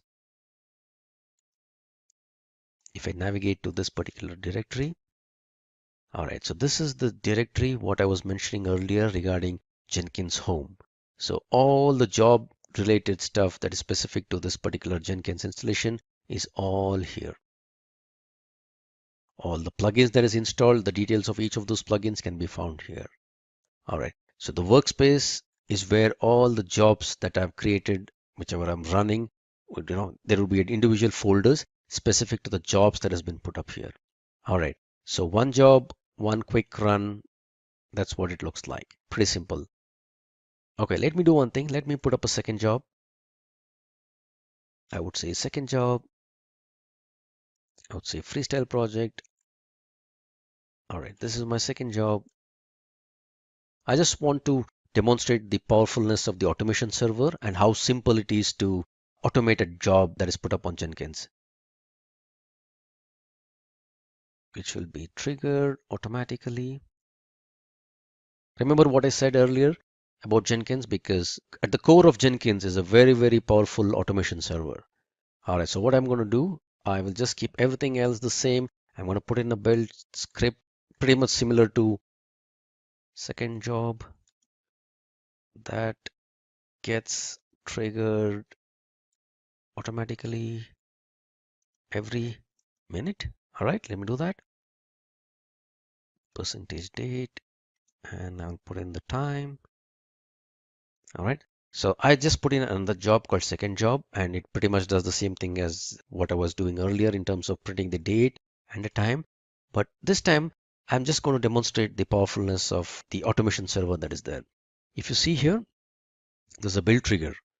So a build can be triggered using various triggers that is there. So we'll get into this GitHub triggering or hook or a webhook kind of a triggering later on. But for now, what I want to do, I want to ensure that this job that I'm going to put in would be automatically triggered on its own. Let's say every minute, I want this job to be run on its own. So build periodically is my setting.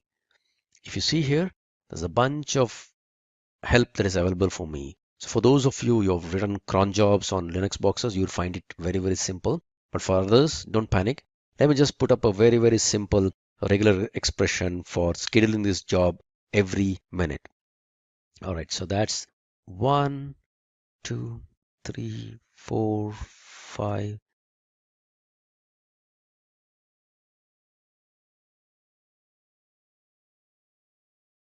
All right, come up, come up, come up.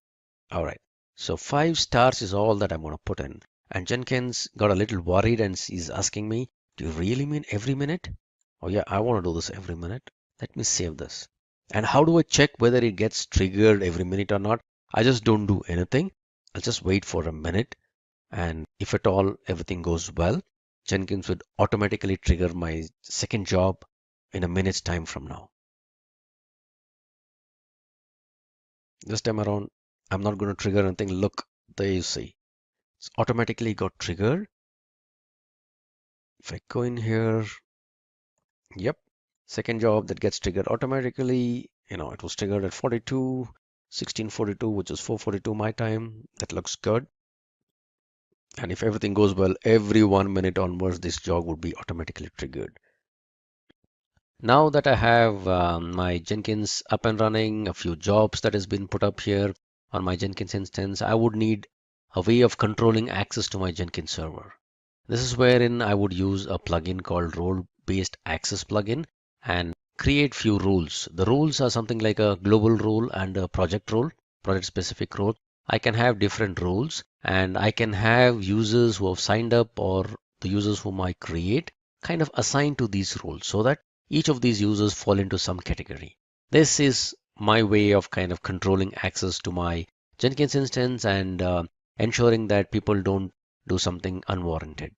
All right, so first things first, let me go ahead and install a plugin for doing that. So I get into manage Jenkins and manage plugin. A little bit of a confusing screen in my opinion. There is updates available, installed and advanced. As of now, we don't have the role-based plugin. So let me go to available. It'll take some time for it to get refreshed. All right, now these are the available plugins. These are the installed plugins. All right, so let me come back to available, and I would want to search for my role-based access plugin. So I would just search for role and hit enter. Okay, role-based authorization strategy enables user authorization using a role-based strategy. Roles can be defined globally or for particular jobs or nodes and stuff like that. So exactly, this is the plugin that I want. I would want to install it without a restart. All right, looks good so far. Yes. Go back to the top of the page. Yes. Remember, Jenkins is running on a Java using a Java instance.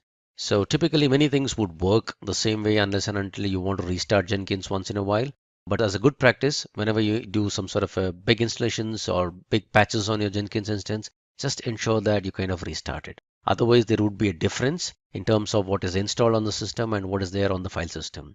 You would need to flush out few of those settings later on. But for now, these are all very small plugins, so these would run without any problems. But otherwise, if at all there are some plugins which would need a restart, kindly go ahead and restart your Jenkins instance. But for now, I don't need that. It looks good. I've installed the plugin. So where do I see my plugin? I installed the plugin that is specific to the user control or the access control. So let me go into, yes, global security.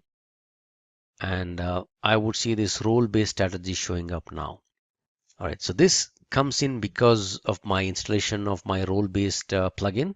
So this is what I would want to enable because I already have my own database set up. And for the authorization part, in the sense that who can do what, I'm going to install. I mean, I've already installed a role-based strategy plugin, and I'm going to enable that strategy. All right, I would say save. Okay, now I've installed the role-based access plugin. I would need to just set it up and check that, I would go ahead and create some roles and ensure that I assign users as per these roles.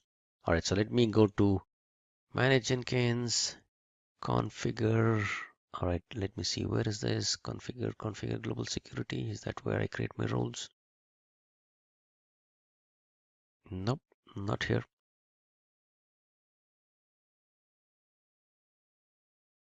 Yes, manage and assign roles.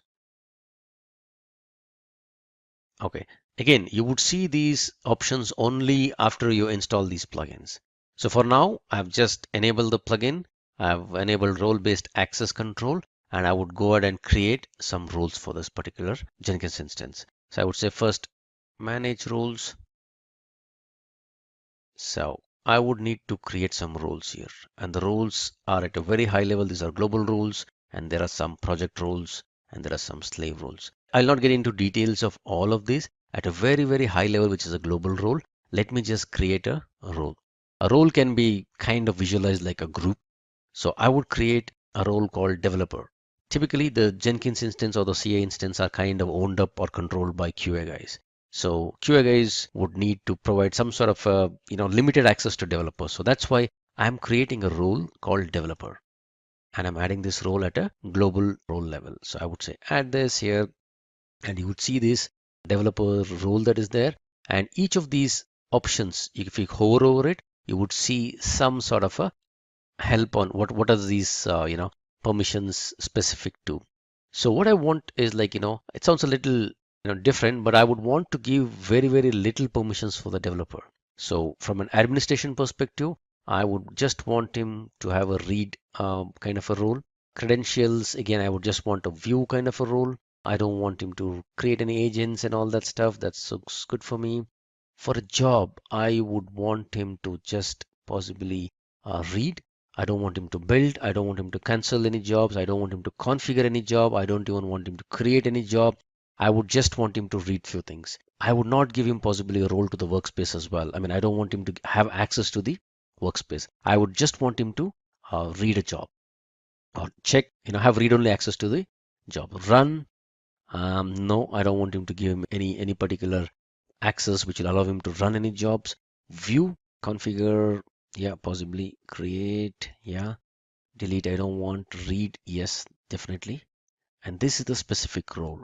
So what I'm doing, I'm just creating a global role called developer, and I'm giving him very, very limited roles, in the sense that I don't want this developer to be able to run any agents. nor create jobs or build jobs or cancel jobs or configure jobs. At the max, I would just want him to read a job that is already put up there.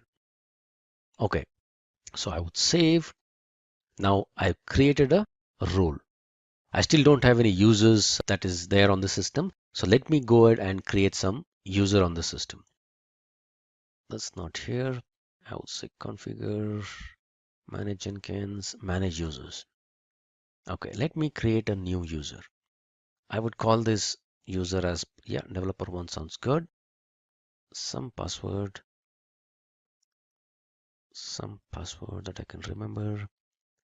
Okay, his name is developer1 d@d.com or something like that.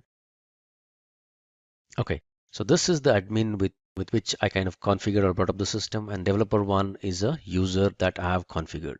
So still have not set any roles for this particular user yet. So I would go to manage Jenkins. I would say manage and assign roles. I would say assign roles. Okay, so if you see, what I'm going to do now is assign a role that is specific to that particular developer. I will find the particular user and assign him the developer role that I've already configured. The role shows up here. I would need to find my user, whoever created, and then assign him to that particular role. So if you remember, the user that I created was developer1. I would add this particular user, and now this particular user, what kind of a role I want him to have, because this is the global role that I had created. So developer, I would assign this developer1 to this particular global role, and I would go ahead and save my changes. Now let me check the permissions of this particular user by logging out of my admin account and logging back as developer1. If you remember, this role was created with very less privileges. So there you go. I have Jenkins, but I don't see a new item. I can't trigger a new job. I can't do anything. I see these jobs. However, I don't think so I'll be able to start this job. I don't have the permission set for that. The maximum I can do is look at the job, see what was there as a part of the console output and stuff like that. So this is a limited role that was created, and I added this developer to that particular role, which was a developer role, so that the developers don't get to configure any of the jobs, because the Jenkins instance is owned by a QA person.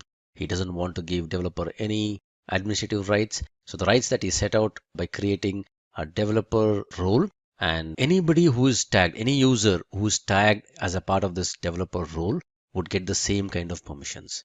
And these permissions can be, fine grained. It can be a project specific permissions as well. But for now, I just demonstrated the high level permission that I had set in.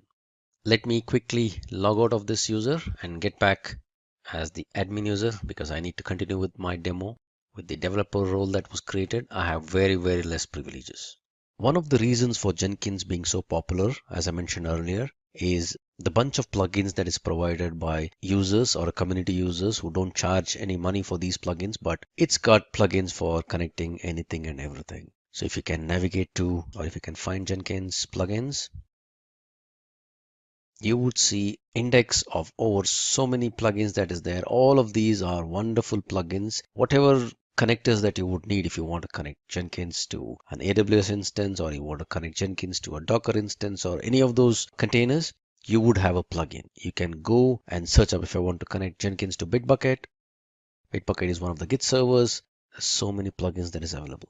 Okay, so bottom line, Jenkins without plugins is nothing. So plugins is the heart of Jenkins. For you to connect, or in order to connect Jenkins with any of the containers or any of the other tool sets, you would need the plugins. If you want to connect, or you want to build a repository which has got Java and Maven, you would need to install Maven and JDK on your Jenkins instance. If at all you're looking for a .NET build or a Microsoft build, you would need to have MS Build installed on your Jenkins instance, and the plugins that will trigger MS Build. If at all you want to listen to some server-side webhooks from GitHub, you would need GitHub specific plugins. If you want to connect Jenkins to AWS, you need those plugins. If you want to connect to a Docker instance that is running anywhere in the world, as long as you have the URL which is publicly reachable, you just have a Docker plugin that is installed on your Jenkins instance. SonarQube is one of the popular static code analyzers. So you can connect a Jenkins build, you can build a job on Jenkins and push it to SonarQube, and get SonarQube to run analysis on that and get back the results in Jenkins. All of these works very well because of the plugins. Now with that, let me connect our Jenkins instance to GitHub. I already have very simple Java repository up on my GitHub instance. So let me connect Jenkins to this particular GitHub instance and pull out a job that is put up there. All right. So this is my very simple repository that is there called Hello Java, and this is what is there in the repository. There is a hello.java application that is here, or a simple class file that is there. It's got just one line of system.out. So this is already present on github.com at this place, and this would be the URL for this repository. If I pick up the HTTPS URL, this is my HTTPS URL. So what I would do is I would connect my Jenkins instance to go to GitHub, provide my credentials, and pull out this repository which is on the cloud hosted github.com and get it to my Jenkins instance, and then build this particular Java file. I'm keeping the source code very simple. It's just a Java file. How do I build my Java file? How do I compile my Java file? I just say Java C and the name of my class file, which is hello.java. And how do I run my Java file? I would say Java and hello. Okay, so remember, I don't need to install any plugins now because what it needs is a Git plugin. So if you remember, when we were doing the installation, there was a bunch of recommended plugins. So Git is already installed on my system, so I don't need to install it again. So let me put up a new job here. It says Git job. Let it be a freestyle project. That's good for me. I would say okay. All right, so the source code management. Remember, in the earlier examples, we did not use any source code because we were just putting up some echo kind of jobs. We did not need any integration with any of the source code systems. So now let me connect this. So I'm going to put up a source code, and Git would show up because the plugin is already there.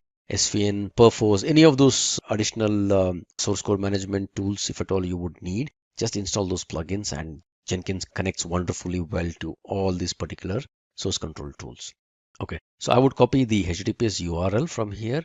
I would say this is the URL that I'm supposed to go and grab my source code from. But all right, that sounds good, but what is the username and password? So I'll have to specify a username and password. All right, so I would say the username, this is my username, and this is my HTTPS credential for my job. Okay, so this is my username and this is my password. I just save this. I say add, and then I would say, use these credentials to go to GitHub and then on my behalf, pull out a repository. All right. If at all at this stage, if there's any error in terms of Jenkins not able to find Git or the git.exe, or if my credentials are wrong, somewhere down here, you would see a red message saying that, something is not right. You can just go ahead and kind of fix that. For now, this looks good for me. I'm going to grab this URL. What am I going to do? This step would pull the source code from the GitHub. And then what would be there as a part of my build step? Because this repository just has a Java file, correct? Hello.java. So in order for me to build this, I would just say execute Windows batch command, and I would say Java C hello.java. That is the way I would build my Java code. And if I have to run it, I would just say Java hello. Pretty simple, 2 steps, and this would run after the repository contents are fetched from GitHub. So Java C, Java, that sounds good. I would say save this and let me try to run this. Okay, if you see, there's a lot of, it executes Git on your behalf. It goes out here, it provides my credentials and says, it pulls all my repository, and by default, it will pull up the master branch that is there on my repository, and it kind of builds this whole thing, Java C hello.java, and it runs this project Java hello, and there you see, this is the output that is there. And if at all you want to look at the contents of the repository, if you can go here, this is my workspace of my system. Hang on, this is not right. Okay, Git job. If you see here, this is my hello.java. This is the same program that was there on my GitHub repository. Okay, so this is a program that was there on my GitHub repository. All right, so this was the same program that was here, and Jenkins on our behalf went over all the way to GitHub, pulled this repository from there, and then it brought it down to my local system or my Jenkins instance. It compiled it and it ran this particular application. Okay, now that I've integrated Jenkins successfully with GitHub for a simple Java application, let me build a little bit on top of it. What I will do is I have a Maven based web application that is up there as a repository in my GitHub.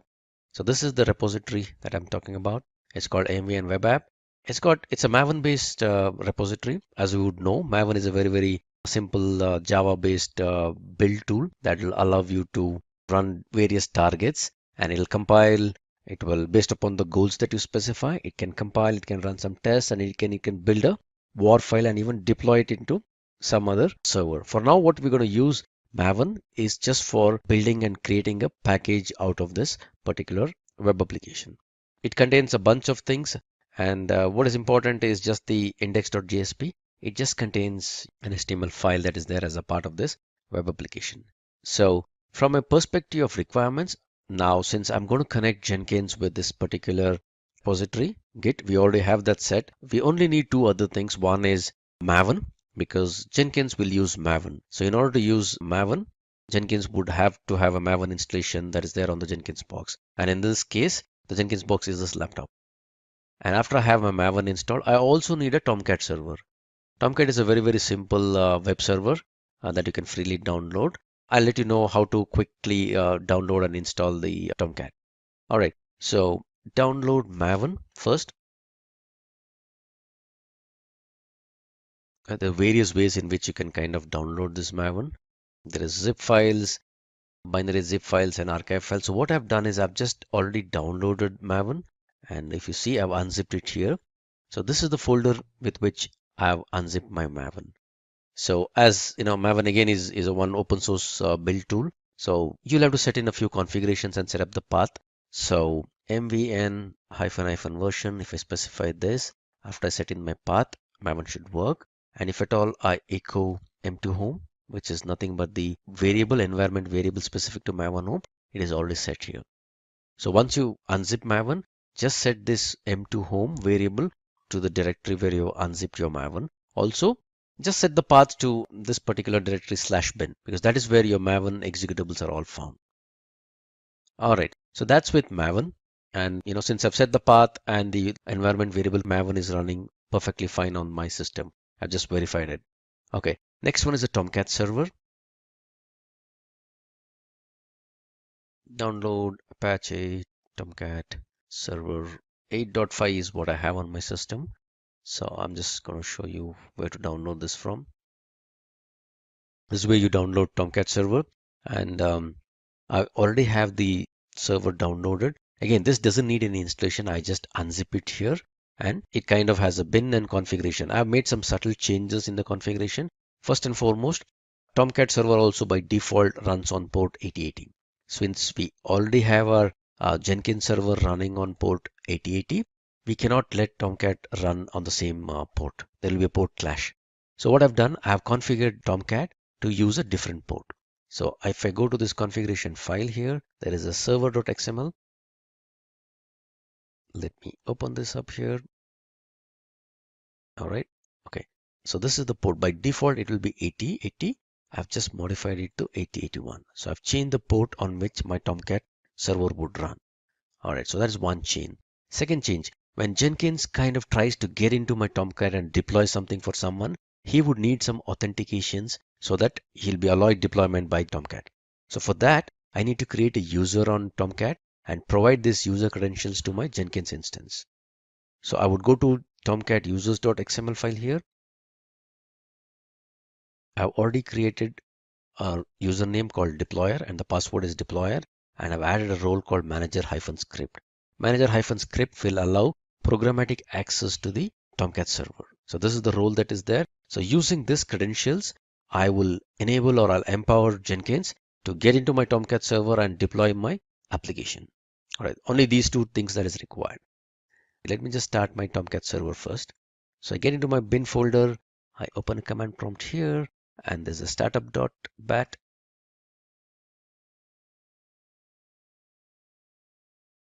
It's pretty fast. It just takes a few seconds. Yes, there you go.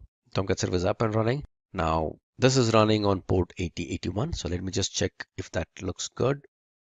So localhost 8081. Okay, my Tomcat server is up and running. That sounds good. The user is already configured on this. That's also fine. So what I'll do as a part of my first job, Maven is also installed on my system. So I'm good to use Maven as a part of my Jenkins. So I will put up a simple job now. I will say job, MVN, web app. I'll call this freestyle job. That's good. Okay, so this will be a Git repository. What is the URL of my Git repository? Is this guy, HTTPS URL. Okay, that's this URL. I will use the credentials. The old credentials that I set up will work well because it's the same Git user that I'm kind of connecting into. All right, so now the change happens here where after I get this, since I said this is a simple Maven repository, I will have some Maven targets to run. So the simple target first is, let me run Maven package. This creates a war file. Okay, so MVN package is the target. Package is the target. So whenever I run this package, it kind of creates it, it builds it, it tests it, and then creates a package. So this is all that is required. Maybe let me try to save this, and let me first run this and see if it connects well, if there's any problem with my war file, or the war file gets created properly.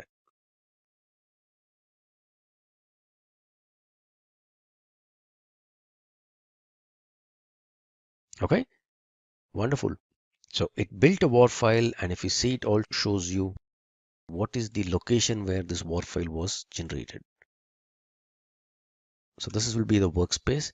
If you see this war file was successfully built. Now I need to grab this particular war file, and then I would need to deploy it into Tomcat server. Again, I would need a small plugin to do this because I need to connect Tomcat with my Jenkins server. Let me go ahead and install the plugin for the container deployment. So I will go to manage plugins, available, type in container,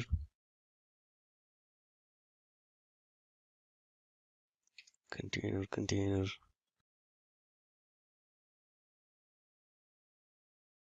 deploy to container. Okay, so this would is the plugin that I would need. I would install it without a restart.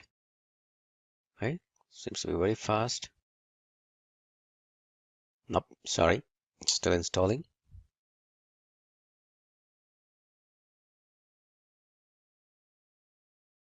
Okay, it installed the plugin. So if at all you see this, if you go to my workspace, okay, in the target folder, I would see this web application war file that is already built. So I would need to configure this plugin to pull up this war file and deploy it onto the Tomcat server. For deploying onto the Tomcat server, I will use the credentials of the user that I've created. Okay, so let me go to configure this particular project again. And okay, all this is good. So the package is good. I'm going to just create a package. That's all fine. Now add a post build step. So after the war file is built as a part of this package directive, let me use this deployment to container. Now this will show up after you install the plugin. So deploy this one to the container. Now what is that you're supposed to specify? You're supposed to specify what is the location. Okay, so this is a global configuration that is there that will allow you to, from the root folder, it will pick up the war file that is there. So *****war, that's good for me. Okay, what is the context path? Context path is nothing but just the name of an application that, under which it will get deployed into the Tomcat server. I will just say MVN web app. That's the name of my thing. Now I need to specify what kind of a container that I'm talking about. All right, so the deployment would be for this Tomcat 8.5 is what I need. Okay, because the server that we have is a Tomcat 8.5 server that I have. So this would be the URL. So the credentials, yes, I need to add a credential for this particular server. So if you remember, I had created a credential for my web application. So let me just find that. my Tomcat server, yes, configuration of this. Okay, so deployer and deployer. Username is deployer, password is deployer. Okay, so let me use that credential. I would say add a new credential, Jenkins credential. The username is deployer and the password is deployer. So I would use this deployer credentials for that. And what is the URL of my Tomcat instance? So this is the URL of my Tomcat instance. So take the WAR file that is found in this particular folder, and then context path is mn web app. Use the deployer deployment credentials and get into this localhost which is there 8081. This is the Tomcat server that is running on my system, and then go ahead and deploy it. Okay, so that is all that is required. So I would say just save this and let me run it now.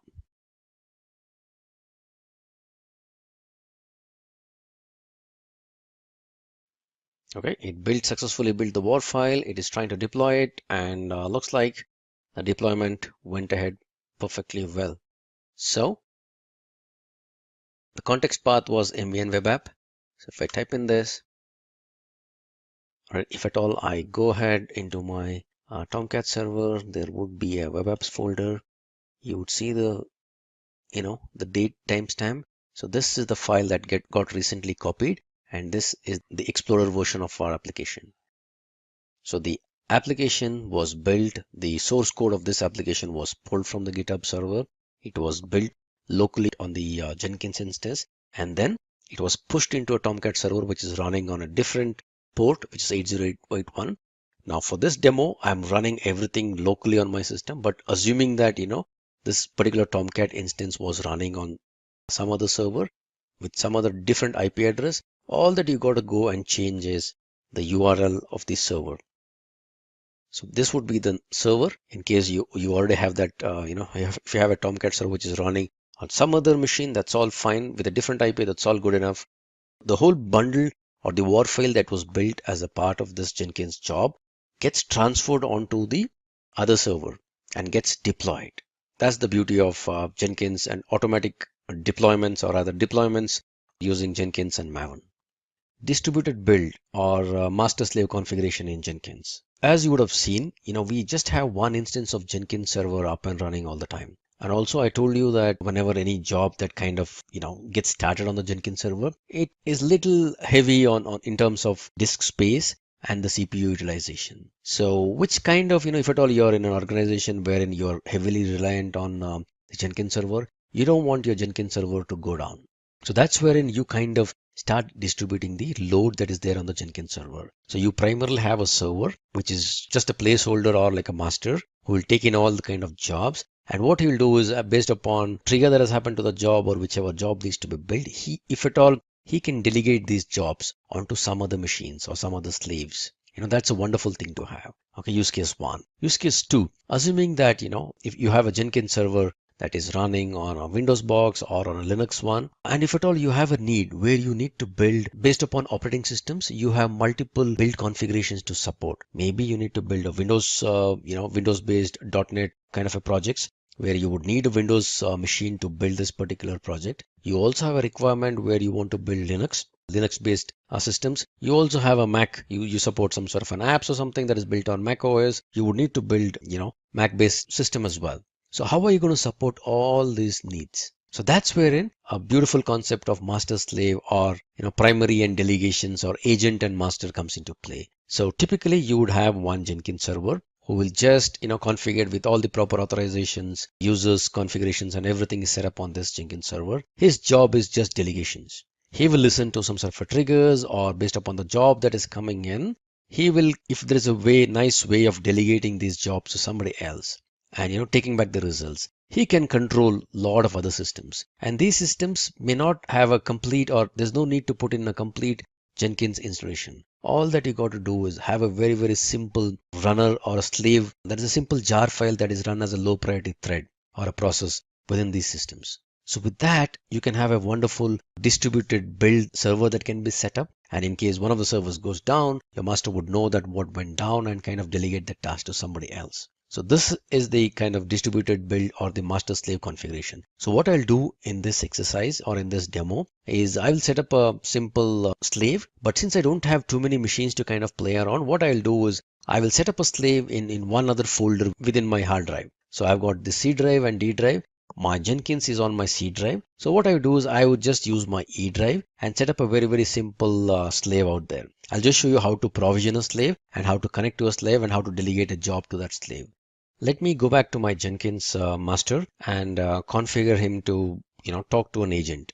So there are various ways in which this client and server talk to each other. What I'm going to choose is something called as JNLP, Java Network Launch Protocol. So using this, I would ensure that the client and server talk to each other. So for that, I need to ensure that I kind of enable this JNLP port. So let me try to find out where is that. Let me try this. Okay, yes. Agents, and by default this JNLP agents thing would be disabled. So if you see here, there's a small help on this. So I'm going to use this JNLP, which is nothing but Java Network Launch Protocol, and I'll configure the master and server to talk to each other using JNLP. So for that I need to enable this guy. So I enable this guy instead of making by default the configuration was disabled. So I make him random, I make him enabled, and I say save this configuration. Alright, so now I configured or I made a setting for the master so that the JNLP port is kind of opened up. So let me go ahead and create an agent. So I'll go to manage nodes. So if you see here, there's only one master here. So let me provision a new node here. So this is the way in which you bring up a new node. You have to configure it on the server. Jenkins would put in some sort of security around this particular agent and let you know how to launch this particular agent so that he can connect to your Jenkins master. So I would say new node. I would give a name for my node. I would say Windows node because both of these are Windows only. So that's fine. I just give an identifier saying that Windows node. I would say this is a permanent agent. I would say okay. So if you see the name, let me just copy this name here with the description. Number of executors, since it's a slave node and both of these are running on my system, I will keep the number of executors as 1. That's fine. Remote root directory. Now this is where, let me just clarify this, since I have both my master is running on my C drive program files 86, or hang on, not 86, C colon program files. It is indeed 86. All right, Jenkins. So this is where my master is running. So I don't want the C drive. What I'll do is I'll use something called as A drive. I have another drive in my system, but please visualize this like you're running this on a separate system altogether. So I create a folder here called Jenkins node, and this is where I'm going to place I'm going to provision my slave, and I'm going to run him from here. So this is the directory in which I'm going to provision my slave node. So I'm going to copy this here, and that is the remote root directory of your particular agent or slave. So I just copy it here. The label, probably this is fine for me. And usage, how do you want to use this guy? So I don't want him to run all kinds of jobs. I will only build jobs with label expressions that match this particular node. And so this is the label of this node. So in order for somebody to kind of delegate any task to them, they will have to specify this particular label. So imagine this way, if I have a bunch of Windows mesh system, I name it as Windows star. Anything that starts from Windows, I can give a regular expression and say that anything that matches Windows, run this particular task there. If I have some Mac machines, I name all these Mac agents as Mac star or something like that. And I can delegate all tasks, saying that start with whatever starts with Mac in this node, run the Mac jobs there. So you identify a node using the label and then delegate the task there. All right. So launch method, we will use Java Web Start because we're going to use JNLP protocol. Okay, that sounds good. Directory, I think nothing else is required. Availability, yes, we'll keep this agent, yep, online as much as possible. That sounds good. All right, let me save this. All right, I'm just provisioning this particular node now. So if I click on this node, I get a bunch of commands along with an agent.jar. So this is the agent.jar that has to be taken down to the other machine or the slave node, and from there I need to run this along with a small security credential. So let me copy this whole text here in my notepad. Notepad plus is good for me. Okay, I copy this whole path there. I also want to download this agent.jar. I would say yes. And this agent.jar is the one that is configured by our server. So all the details that is required for launching this agent.jar is found in this. For launching this agent is found in this agent.jar. So typically I need to take this jar file onto the other system and then kind of run it from there. So I have this agent.jar. I copy this, or rather I cut this. I come back to my folder, my Jenkins node. I paste it here. Okay. So now with this provision agent.jar, and I need to use this whole command, Control A, Control C, and then launch this particular agent. So let me bring up a command prompt right here and then launch it. So I'm saying in the same folder where there is agent.jar, I'm going to launch this particular agent, java-jar, agent.jar, JNLP. This is the URL of my server. In case the server and client are on different locations or different IPs, you have to specify the IP address. All this anyway would show up. And then the secret and the root folder of your Jenkins or the slave node. Okay.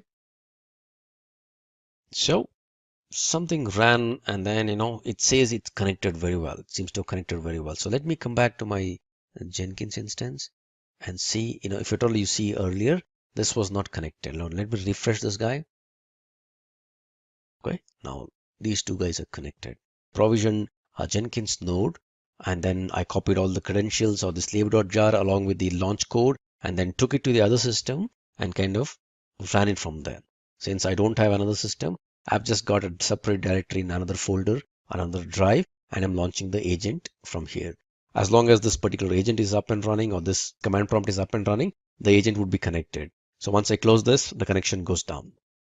All right, so successfully we've launched this particular agent. Now this would be the home directory of this Jenkins node or the Jenkins slave. So any task that I'm going to delegate to this particular slave would all be run here. It will create a workspace right here. All right, so good.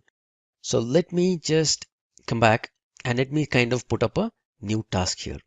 I will say that, delegate job is good. I say freestyle project. I'm going to create a very, very simple job here.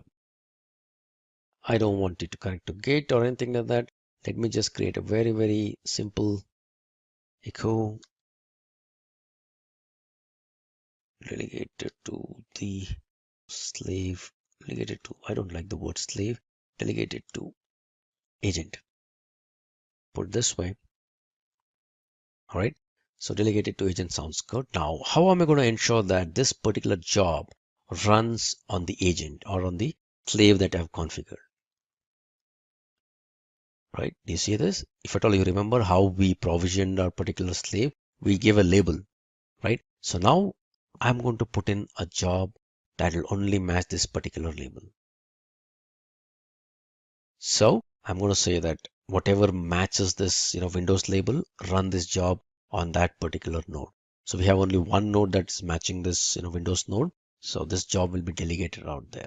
So I save this and let me build this.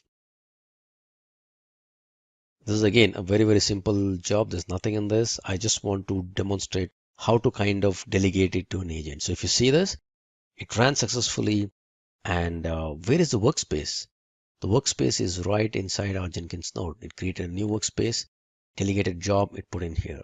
So my old or my primary master job is in SQL program files under Jenkins. And this is the slave job that was successfully run. Very, very simple, but very, very powerful concept of master slave configuration or distributed build in Jenkins. Okay, approaching the final section where we've done all this hard work in bringing up our Jenkins server, configuring it, putting up some jobs on it, creating users and all this stuff. Now, we don't want this configuration to kind of go away. We want a very nice way of ensuring that we back up all this configuration. And in case there is any failure, hardware crash or a machine crash, we will want to kind of restore from the existing configuration that we kind of backed up. So one quick way to do that would be, or one dirty way to do that would be just, take a complete backup of our C program files Jenkins directory, because that's where our whole Jenkins configuration is present. But we don't want to do that. Let's use some plugins for taking up a backup. So let me go to Manage Jenkins and click on Available. And let me search for some backup. There are a bunch of backup plugins. So I would recommend one of these plugins that I specifically use. So this is the backup plugin. So let me go ahead and install this plugin. All right, so we went ahead and installed this plugin. So let me come back to my manage plugins. So this plugin is there. So hang on, backup manager. So you will see this option once you install this plugin. So first time I can do a setup. I would say backup this particular. I'll give a folder. This folder is pertaining to the folder where I want Jenkins to back up some data, and I would say the format should be zip format is good enough. Let me give a name or a template or a file name for my backup. This is good. I want it in verbose mode. I don't want to shut on my Jenkins, or should I shut it down? No. Okay. One thing that you got to remember is that whenever a backup happens, if there are too many jobs that is running on the server, it can kind of slow down your Jenkins instance, because it's in the process of copying few of those things, and if the files are being changed at that moment, it's a little bit problematic for Jenkins. So typically you back up your servers only when there is very less load, or typically try to bring it to a shutdown kind of a state and then take a backup. All right, so I'm going to back up all these things. I don't want to exclude anything else. I want the history. I want the Maven artifacts. Possibly I don't want this guy. I would just say save, and then I would say back him up. So this would run a bunch of steps, and all the files that is required as a part of this is pretty fast. But then if at all you have too many things up on your server, for now we didn't have too many things up on our server, but in case you had too many things to kind of back up, this may take a while. So let me just pause this recording and get back to you once the backup is complete. So there you go. The backup was successful. Created a backup of all our workspace, the configurations, the users, and all that. So all this is kind of hidden down in this particular zip file. So at any instance, if at all I kind of crash my system for some instance, or say hard disk failure, and I bring up a new instance of Jenkins, I can kind of use the backup plugin for restoring this particular configurations. So how do I do that? I just come back to my manage Jenkins, come back to backup manager, and I will say restore Hudson or Jenkins configuration. In this we are going to talk about the Maven here. Now we will be talking about that how exactly we can make use of Maven here in performing various kind of operations, whether it's a build, compilation, various kind of stuff there. So let's talk about it, why exactly we use Maven here. Now Maven is something which is a kind of a build tool which is there for most of the Java-based projects here. So this tool also helps us in building up the source code by downloading some couple of dependencies.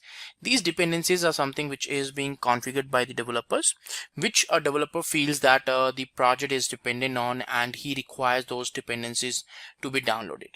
So this tool is specifically used to build and manage any kind of a Java-based project, whatever the complexity of the topic or the project is there. So this tool will be able to handle that particular requirement or that project. So it simplifies the day-to-day work of a Java developer and helps them in their projects for performing daily-to-daily activities. Right now, Maven also helps us in getting the specific jar files for each and every project.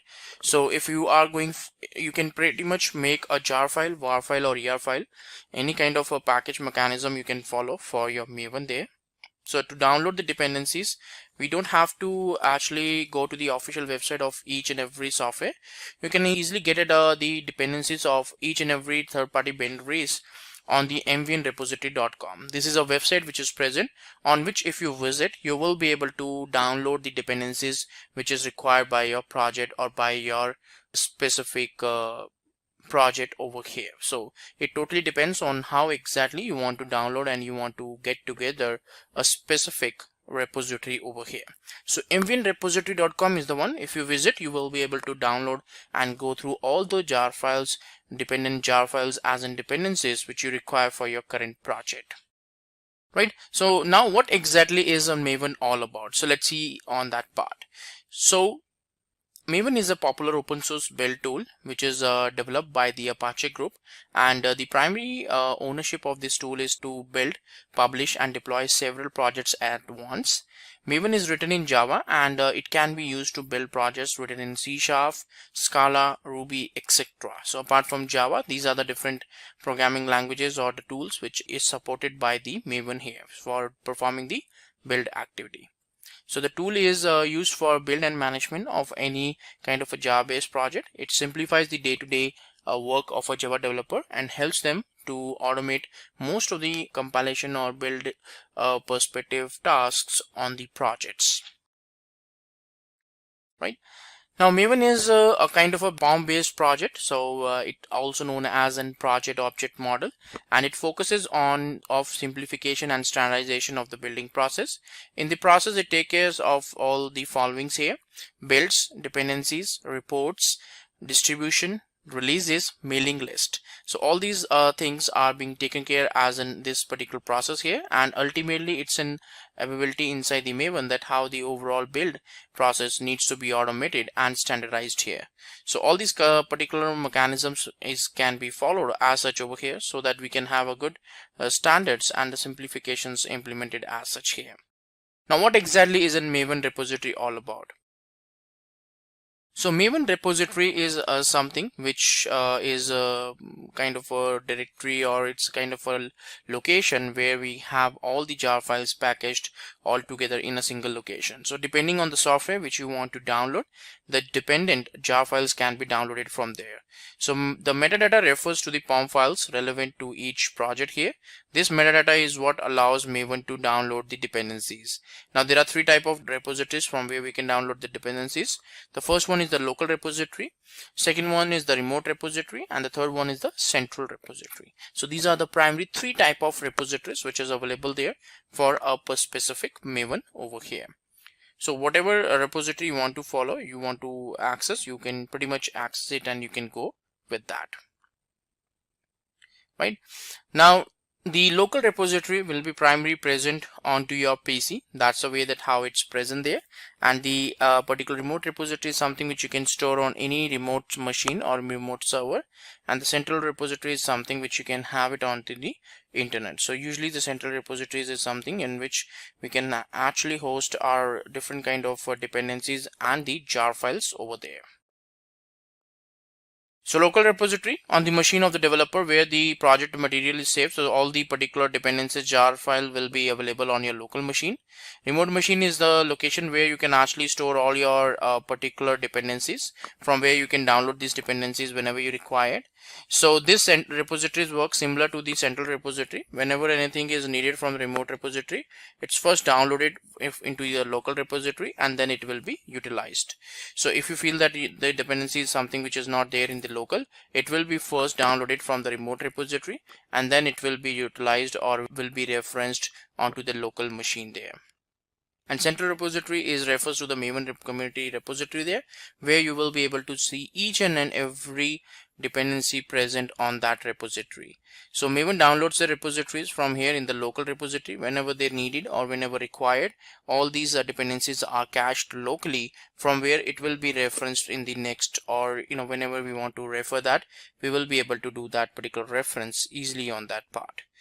So this is the way that how the three particular repositories or Maven repositories really helps us for performing various kind of automations as such here.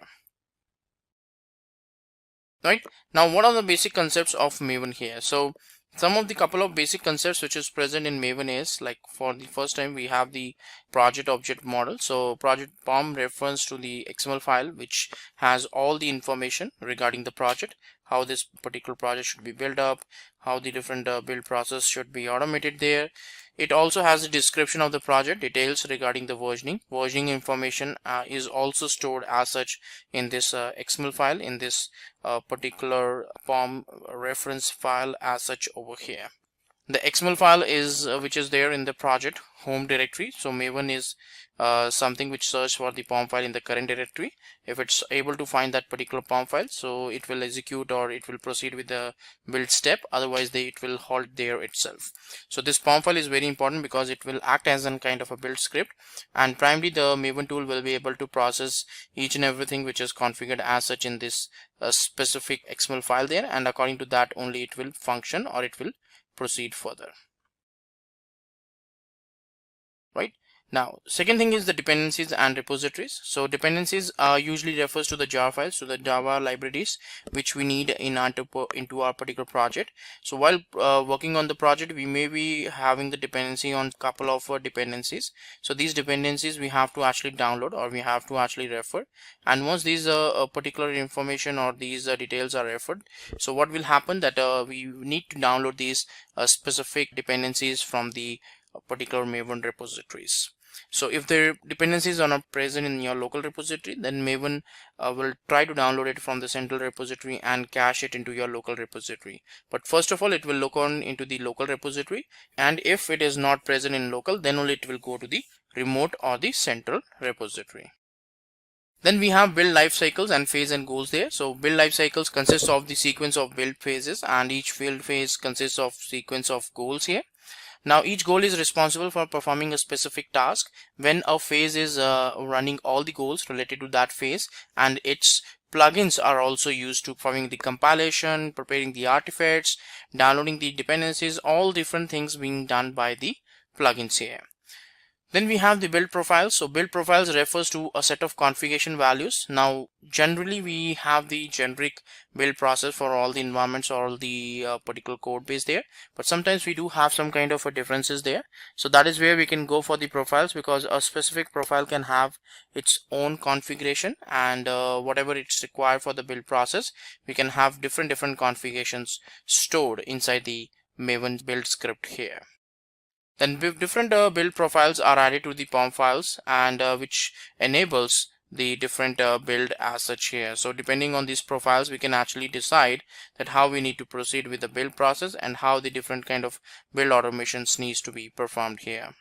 Then a build profile helps in customizing the build for the different environments, so that also we can perform as such while performing or while working on the different components and the different management here. So a build profile is something which you can configure, you can utilize, and depending on that build profile, we will be deciding whether to proceed further or how to decide on that particular factor. So these are something which we need to take care, or we need to work according to which we can decide that how the specific configurations and specific automation needs to be performed here. Now usually when we go for the Maven there, so we have to use some couple of Maven plugins. Now the goal of using these specific plugins is to automate some of the basic stuff like compilation, creating the WAR file, creating the jar file. So when we are using the plugins, we don't have to configure the steps or write the steps that how these specific plugins should be installed or should be referenced. It's ultimately the internal configurations which we are looking forward or which we are using while working on these specific plugins. So you can download some couple of plugins using which we will be able to decide that how a specific goals needs to be achieved here. So Maven has its own standard plugins that can be utilized. So if want to go for a custom one, so you can do that, but pretty much you can go for the default one, and you can pretty much have some specific goals executed with the help of these build plugins. Now next thing is the Maven architecture. So in Maven, what happens that let's talk about the basic architecture of Maven here. So the Maven executable, when it's deployed, so it usually reads the pom.xml file, which is the build script here. Now once the specific pom.xml file is being read out, so it will process the components. It will download, or it will process the dependencies, plugins, life cycles, phases and goals, and even the build profiles. And if any kind of interaction is required, so it will try to connect to the central repository or a remote repository, and according to that it will provide the information and provide the details as such. So Maven repository is something which is very important because it's ultimately trying to connect to the Maven repository and try to achieve the various kind of automation here. So it's very important because ultimately it's trying to help us to go for the complete end-to-end build automation when we'll go for a specific POM based build automation. So Maven executor will read the pom.xml file, then download the dependencies defined into the pom.xml file, and that dependencies are cached locally from the remote or the central repository. Now then create and generate a remote report according to the requirement and execute the life cycles, phases, goals, plugins, etc. So it will process the pom.xml file there, and whatever the plugins and goals or the life cycles which is configured there, step by step each of them will be executed into a sequence here. Now let's talk about the overall build lifecycle of the Maven here. So what happens that the Maven build lifecycle is something which is a kind of a collection of different steps there, and this is something which is followed to perform a build automation for a specific project. So that there are pretty much 3 steps which is being done. So first one is the default, so it handles the project deployment there. Second, handles the project cleaning, which is a clean there, and then we have site, so it handles the creation of the project sites documentation there. So these are the 3 built-in particular life cycles which is available there at the Maven level, which you can utilize to perform a various kind of particular steps execution for your project. Right, so the build cycle has the different build phases or stages there, because when we are performing a build, a variety of things needs to be performed over here. So the first one is the compile, then test compile is there. So compilation is there for the source file, and test compile is there for the test cases. Test will execute the test cases, package will package the bundle, then we have the integration test to run the integration test cases, then we have the verify, then install goal is there, and the last one is the deploy, which is there to deploy the artifacts to the artifact tree. So all these things are the different phases and the stages which is being followed as per a specific build here. So during these builds, these are the different phases and the stages which we normally follow for performing the build automation. Now what is the exactly advantage of a specific Maven here? So that is something which we need to talk about, that how the particular automation needs to be done, or how we can actually go for the configurations where we feel that yes, we want to perform or we want to take certain benefits out of the implementation of Maven here. So for that, what happens that we have to see that the various kind of benefits. The first one is that Apache Maven helps manage all the processes there, such as building, documentation, releasing, and distribution in project management here. So the tool simplifies the process of project building. It increases the performance of the project and the building process altogether. And the task of downloading jar files and other dependencies is also done automatically. We don't have to indulge in any kind of download part as such manually over here. Right, and Maven provides easy access to all the required information. So Maven makes it easy for a specific developer to build a project in the different environments. So we don't have to worry about the environment, we don't have to worry about the infrastructure, nothing is required. Everything is available there inside this package, and depending on the particular, you can write the source code on one machine and you can pretty much do the build on another machine. And this is the reason how the build automation really happens on the first place, because the developer is writing the source code in one location and the same code is deployed onto the particular or built onto this Jenkins or any kind of build tool there. Right, in Maven you can easily add new dependencies, so you must write the particular dependencies in the POM file. So if you feel that you want to download some particular dependencies, so all you have to do is that you have to put that dependency into the specific pom.xml file there, and depending on that, the execution will be really performed and executed as such here. Right, so let's talk about the demo now. So let's see that how exactly we can go for this demo and we can perform the various kind of automations. So this is the virtual machine which we have here, on which the Maven is already installed. So we can run like mvn.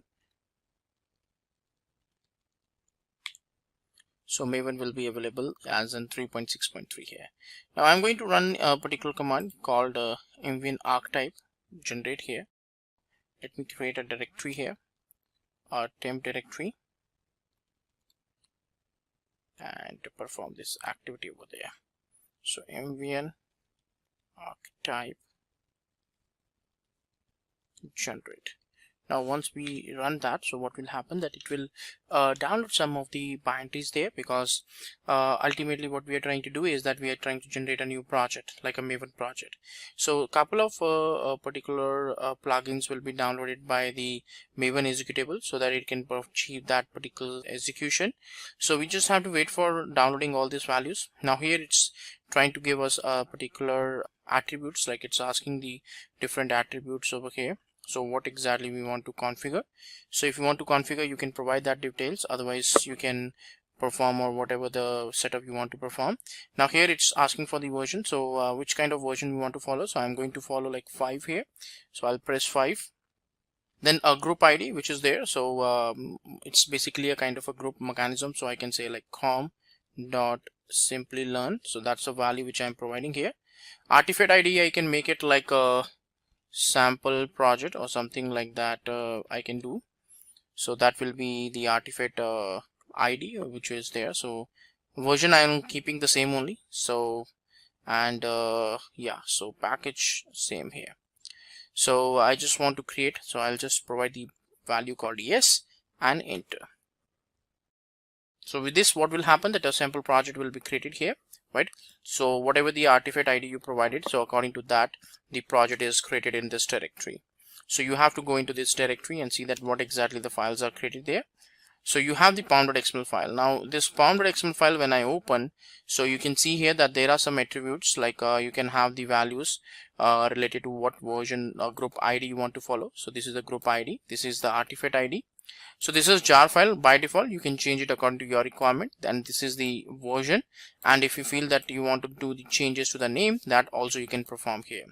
So by default the JUnit dependency is added, but if you want to keep on adding your own custom dependencies, you will be able to do that.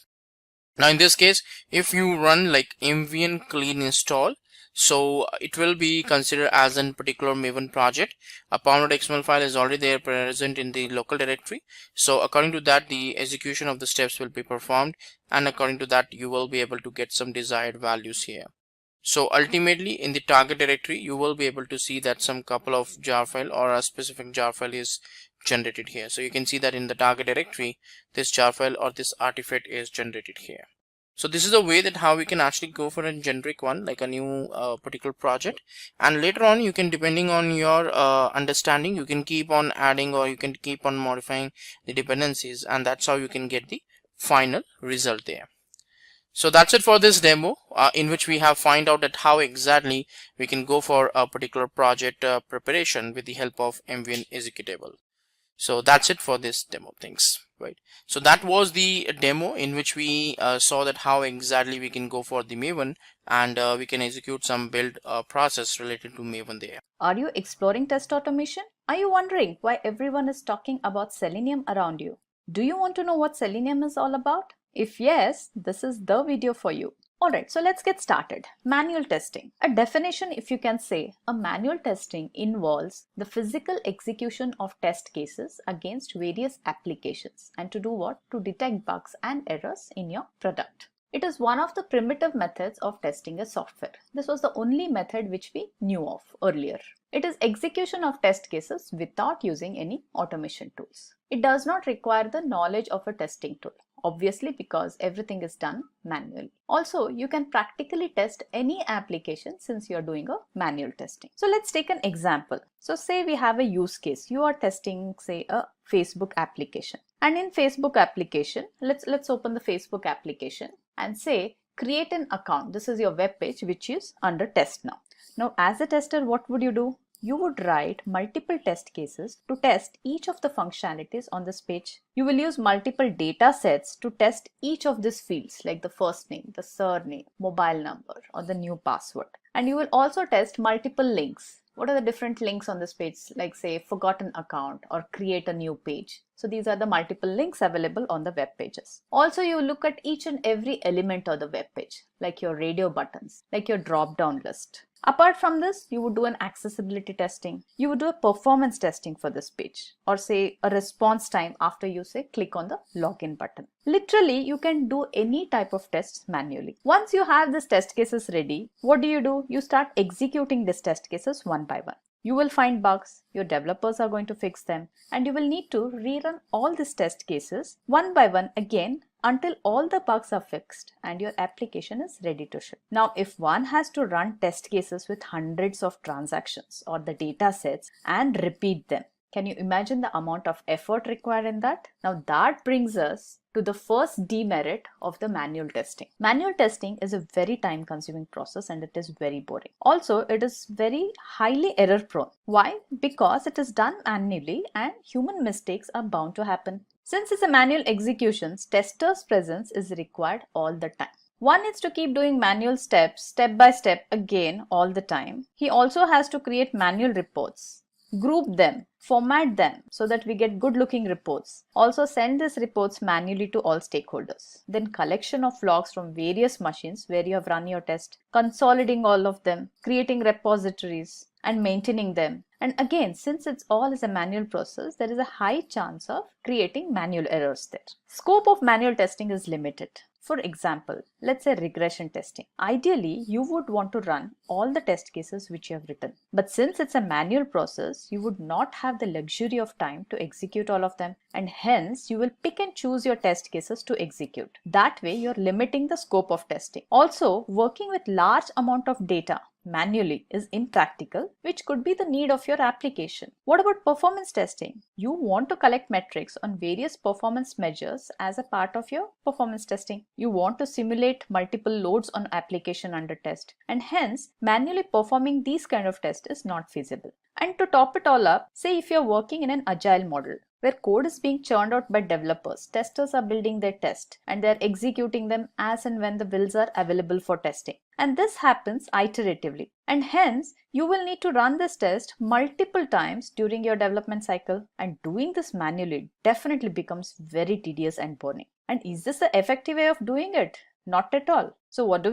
We automate it. So this tells us why we automate. 1, for faster execution. 2, to be less error prone. And 3, the main reason is to help frequent execution of our test. So there are many tools available in the market today for automation. One such tool is Selenium. Birth of Selenium. Much before Selenium, there were various tools in the market like say RFT and QTP, just to name a few popular ones. Selenium was introduced by a gentleman called Jason Huggins way back in 2004.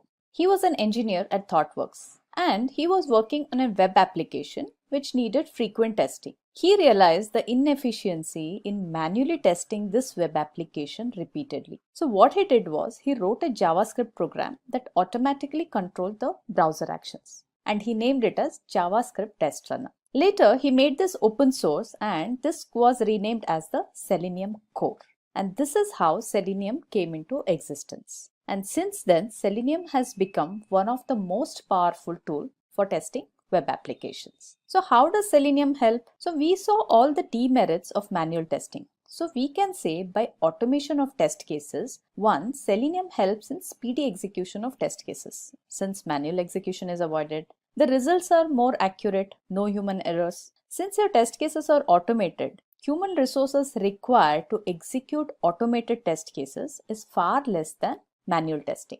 Because of that, there is a lesser investment in human resources. It saves time, and you know time is money. It's cost effective as Selenium is an open source. It is available free of cost. Early time to market. Since you save effort and time on manual execution, your clients will be merrier as you would be able to ship your product pretty fast. Lastly, since your test cases are automated, you can rerun them any point of time and as many times as required. So if this tool offers so many benefits, we definitely want to know more detail about what Selenium is. Selenium enables us to test web applications on all kinds of browsers like Internet Explorer, Chrome, Firefox, Safari, Edge, Opera, and even the headless browser. Selenium is an open source and it is platform independent. The biggest reason why people are preferring this tool is because it is free of cost. And the QTP and the RFT which we talked about are chargeable. Selenium is a set of tools and libraries to facilitate the automation of web application. As I said, it is not a single tool. It has multiple components which we'll be seeing in detail in some time. And all these tools together help us test the web application. You can run Selenium scripts on any platform. It is platform independent. Why? Because it is primarily developed in JavaScript. It's very common for manual testers not to have in-depth programming knowledge. So Selenium has this record and replay back tool called the Selenium ID, which can be used to create a set of actions as a script, and you can replay the script back. However, this is mainly used for demo purposes only, because Selenium is such a powerful tool that you should be able to take full advantage of all its features. Selenium provides support for different programming languages like Java, Python, C#, Ruby. So you can write your test scripts in any language you like. One need not know in-depth or advanced knowledge of these languages. Also, Selenium supports different operating systems. It has supports for Windows, Macs, Linux, even Ubuntu as well. So you can run your Selenium test on any platform of your choice. And hence, Selenium is the most popular and widely used automation tools for automating your web applications. Selenium set of tools. So let's go a little more deeper into Selenium. As I said, Selenium is not a single tool. It is a suite of tools. So let's look at some of the major components or the tools in Selenium and what they have to offer.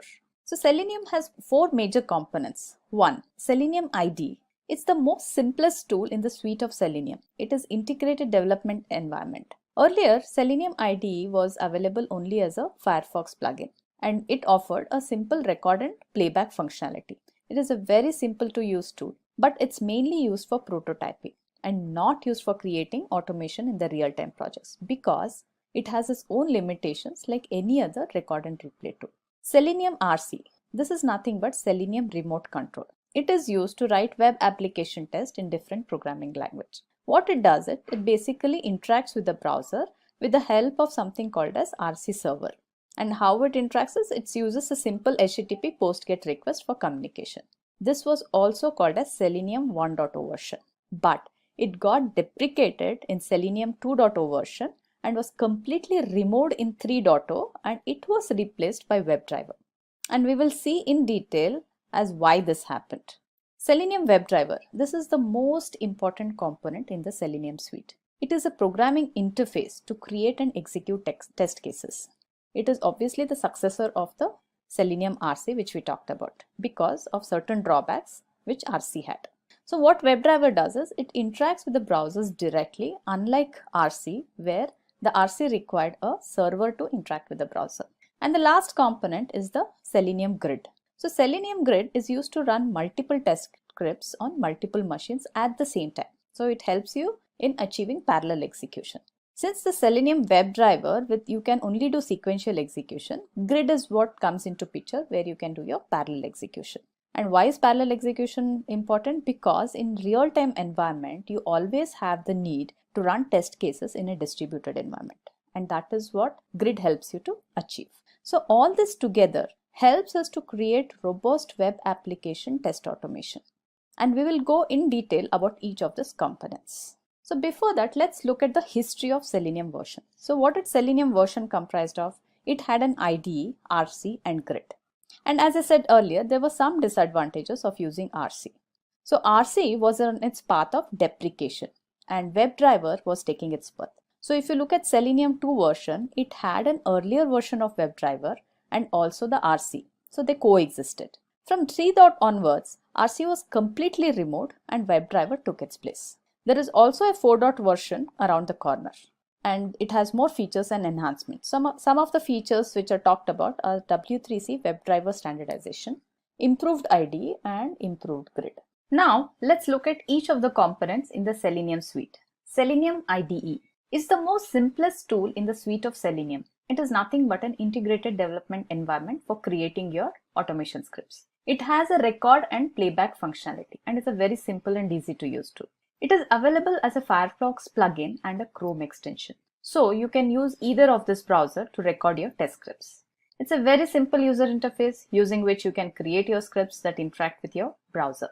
The commands created in the scripts are called Selenium commands, and they can be exported to the supported programming language, and hence this code can be reused. However, this is mainly used for prototyping and not used for creating automation for your real-time projects. Why? Because of its own limitation, which any other record and replay tool has. So a bit history of Selenium IDE. So earlier, Selenium IDE was only a Firefox extension. So we saw that IDE was available since the Selenium version 1. Selenium IDE died with the Firefox version 55. That was, IDE was stopped supporting from 55 version onwards. And this was around 2017 timeframe. However, very recently, all new brand Selenium IDE has been launched by Apply Tools. And also they have made it a cross-browser. So you can install the extension on Chrome as well as an add-on on Firefox browser. So they completely revamped this IDE code, and now they have made it available on the GitHub under the Apache 2.0 license. And for the demos today, we'll be looking at the new IDE. Now with this new IDE also comes a good amount of features. Reusability of test cases, better debugger, and most importantly, it supports parallel test case execution. So they have introduced a utility called Selenium Side Runner that allows you to run your test cases on any browser. So you can create your automation using IDE, say on Chrome or Firefox, but through command prompt, using your side runner, you can execute these test cases on any browser, thus by achieving your cross-browser testing. Control flow statement. So initially in the previous versions of IDE, there were control flow statements available. However, one had to install a plugin to use them. But now it is made available out of box. And what are these control flow statements? These are nothing but your if-else conditions, the while loops, the switch case, and so on. It also has an improved locator functionality. That means it provides a failover mechanism for locating elements on your web page. So let's look at how this IDE looks and how do we install it and start working on that. So for that, let me take you to my browser. So say, let's go to the Firefox browser. So on this browser, I already have the IDE installed. So when you already have an IDE installed, you will see an icon here which says Selenium IDE. And how do you install this? You simply need to go to your Firefox add-ons. Here, where it says find more extension, so just type in Selenium IDE and search for this extension. So in the search results, you see this Selenium IDE. Just click on that. And now since I've already installed, here it says remove. Otherwise, for you, it is going to give you an add button here. Just click on the add button. It will install this extension. Once it is installed, you should be able to see this Selenium IDE icon here. Okay, so now let's go ahead and launch this IDE. So when I click on that, it is going to show me a welcome page where it's going to give me a few options. The first option is it says record a new test case in a new project. So straight away, if you choose this option, you can start recording a test case. In which case, it's going to just create a default project for you, which you can save it later. Then open an existing project. So you can open if you already have a saved project. Create a new project and close. So I already have an existing project with me for the demo purpose. So I'll go ahead and open that. So I'll say open existing project, and I have created a simple script. What the script does is it logs me into the Facebook using a dummy username and password. That's all. It's a very simple script with few lines, and this is what it's going to do. So what we will simply do is we'll just run the script and see how it works. For that, I'm just going to reduce the test execution speed so that you should be able to see every step of execution here. Alright, so what I'll do now here is I'll just adjust this window and I'll just simply say run current test. Alright, so I'll just get this side by side so that you should be able to see what exactly the script is doing. Okay, so now you're able to see both the windows. Okay, so now it's going to type in your user email here. There you go. And now it will enter the password and it has clicked on the login button. So it's going to take a while to say login. And since these are the dummy IDs, you are not able to log in here and you're going to see this error window. Fine. That is what is the expected output here. Now on the ID, if you look here, after I execute the test case, every statement or every command which I have used here is color coded in green. So that means this particular step was executed successfully. And then here in the log window, it will give you a complete log of this test case, right from the first step till the end. And your end result is, it says FB login, which is my test case name, completed successfully. Let's look at few components of this IDE. The first one is the menu bar. So let's go to our IDE.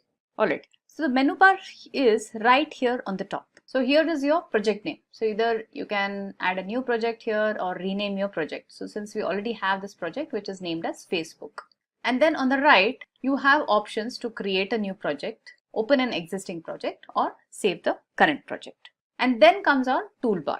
So using the options in this toolbar, you can control the execution of your test cases. So first one here is the recording button.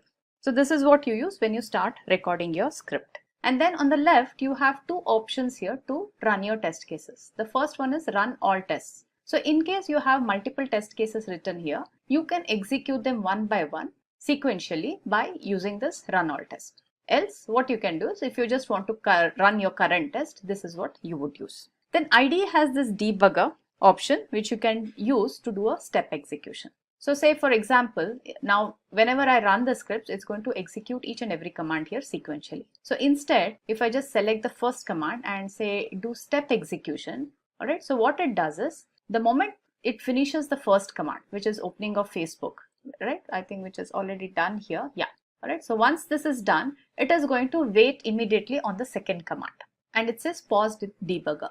So from here, you can do whatever you would like to do. In case you want to change the command here, you can do that. You can pause your execution, you can resume your execution here, right? You can even completely stop your test execution, or you can just select this to run the rest of the test case.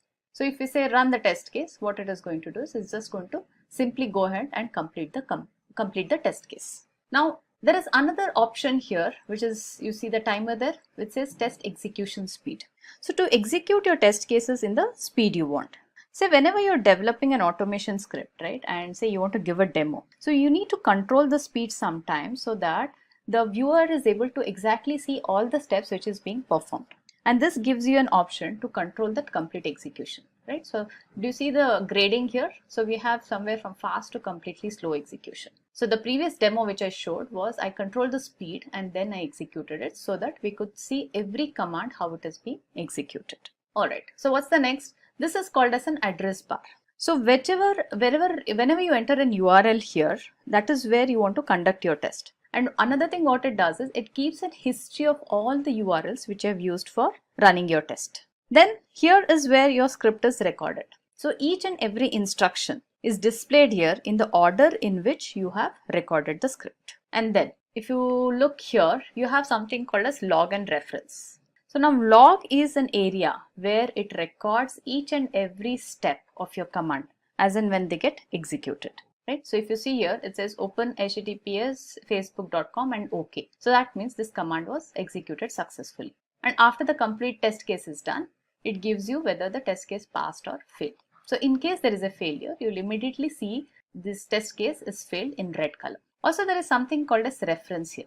For example, say if I click on any of this command, the reference tab, what it is going to show me is details of this command which I have used in the script. It gives you the details of the command as well as what the arguments have been used or how is that you need to be using this particular command. Okay, so now what we'll do is let's go ahead and write a simple script using this IDE. So with this you'll get an idea as how do we actually record scripts in IDE. So for that I have a use case here, a very simple use case. So what we will do is we will open amazon.in, then we'll simply search for say product iPhone. And once we get that search page where all your iPhones are displayed, we will just do an assert on the title of the page. Simple. Alright, so let's do that. So first thing what I need is an URL. Okay, so first let me go to my Firefox browser here and say amazon.in. So why I'm doing this? Just to simply get the right URL, absolute URL path here. And so that I don't make any mistakes while typing in the URL. Okay, so I got this. So let me close all these windows. I don't need any of this. Let's minimize this. Alright, so here what I will do, in the tests tab, I'll say add a new test and name this test as Amazon search. Done. I'll say add. Now I'll enter this URL which I just copied it from my browser. Okay, and then I'll just say start recording. So what it did was, since I've entered the URL in this address box, it just opened the amazon.in URL. Now let's do our test case. So in my test case, what I said was I want to search for iPhone. Once I have this, I'm just going to click on my search button. So now this gives me a list of all iPhones. And then I said I want to add an assertion on the title of this page. So for me to do that, what ID gives me an option is I have to just right click anywhere on this page and you'll see the Selenium ID options here. So in this, I will select assert title and then I will close this browser. So that kind of completes my test case. So now take a look at all the steps which is created for me. So it says open / because I've already provided the URL here. So either you can replace it with your regular URL or you can just leave it as it is. So what I will do, since this is going to be a proper script and I might be using this to run it from my command prompt also. So I'll just replace this target with the actual URL. And then what it is doing, it is setting a window size. Then there are whatever I did on that particular URL on that website, it has recorded all the steps for me. So this is where it says type into this particular text box, which is my search box. And what did it type? iPhone. This was the value which I entered. Now there was one more feature which I told you in this new ID, which I said it has a failover mechanism for your locating techniques. Now that is what this is. Now if you look here, this ID is equal to tab search text box. This is nothing but that search box where we entered the text iPhone. And it has certain identification through which this IDE identifies that web element. And that has multiple options to select that particular search box. So right now what it has used is ID is equal to tab search box. However, if you know the different locating techniques, you will be able to see here that it has other techniques also which it has identified, like the name and the CSS and the XPath. So how does this help in failover is, say tomorrow if Amazon.in website changes the ID of this element, right? You are not going to come and rewrite the scripts again. Instead, by using the same script, what it will do is, if this particular ID fails, if it is unable to find the element using the first locator, which is the ID, it simply moves to the next available ones and it tries to search for that element until one of these becomes true. That is what was the failure mechanism which has got added now. It's a very brilliant feature because most of our test cases break because of element location techniques. Well, let's come back to this. So then we added an assert title, right? So what is assert title here? It simply captures the title of that particular page and it checks. This is all. A very simple test case. So what we will do now is, we will stop the recording and then I've also given a closed browser. So right now what I'll do is, I'll just comment this out. Why? Because if I just run this test case, it's going to be very fast and you might not be able to catch the exact command execution what has happened. Alright, so right now I'll just disable it, so that it will just do all these test cases and it just stays there without closing the browser. So now I'll just say run the current test case. So your Amazon in is launched. Okay, it is typed in the iPhone. It's also clicked on the search. So it is done. So now if you look here, since we are in the reference tab, it is not able to show. So let's go to the log. And now let's see the log. So it's going to be a running log. So if you notice here, the previous examples which we have run for Facebook is also in the same log. So we will have to see the log from running Amazon search because that's our test case. So if you see here, every command line, right, was executed successfully. Assert title was also done and your test case was executed successfully. So it passed. Now what we will do is, on this assert title, I'll just modify this and let's say just add some text. I'll just add SS here. Now this, by intentionally, I am going to fail this test case just to show you that whenever there is a test case failure, how does the IDE behaves and how do you get to know the failures. Alright, so I'll just run the test case again. So before that, let's close the previous window. Alright, done. And now here I'll also uncomment the close because anyway it's a failure which I'm going to see, which I should be able to see it in the logs. So I'll close the browser after the execution of test case. Okay, so let's simply go and run the test case. Okay, Amazon.in is launched. It should search for iPhone now. Yeah, there you go. All right, now it should also close the browser. Yes, it has closed the browser and it has failed. Now see here. Now this is the line where our command failed. Why? Because the expected title was not there. And if you look in the logs, it says your assert title on Amazon.in failed. Actual result was something different and it did not match with what we had asked it for. So this is how simple it is to use your IDE to create your automation scripts. So we saw all the components of IDE. We saw the record button, then I showed you the toolbar, I showed you the editor box and also the test execution log. So now let's come to what are the limitations of this IDE. With IDE, you cannot export your scripts, your test scripts to WebDriver scripts. This support is not yet added, but it is in the works. Data-driven testing, like using your Excel files or reading data from the CSV files and passing it to the script, this capability is still not available. Also, you cannot connect to database for reading your test data or perform any kind of database testing. With Selenium WebDriver, yes, you can. Also, unlike Selenium WebDriver, you do not have a good reporting mechanism with the IDE, like say for example, TestNG or ReportNG. So that brings us to the next component of the suite, which is Selenium RC. Selenium Remote Control. So Selenium RC was developed by Paul Hammond. He refactored the code which was developed by Jason and was credited with Jason as a co-creator of Selenium. Selenium Server is written in Java. It is used to write web application tests in different programming languages, as it supports multiple programming languages like your Java, C#, Perl, Python and Ruby. It interacts with the browser with the help of an RC server. So this RC server uses a simple HTTP GET and POST request for communication. And as I said earlier also, Selenium RC was called as Selenium 1.0 version. But it got deprecated in Selenium 2.0 and was completely removed in 3.0, and it got replaced by what? WebDriver. And we'll see why this happened and what was that issue which we had with the RC server. So this is the architecture of Selenium Remote Control at a very high level. So when Jason Huggins introduced Selenium, you know the tool was called as JavaScript program. And then that was also called as a Selenium core. So every HTML has a JavaScript statements which are executed by web browser, and there is a JavaScript engine which helps in executing this command. Now this RC had one major issue.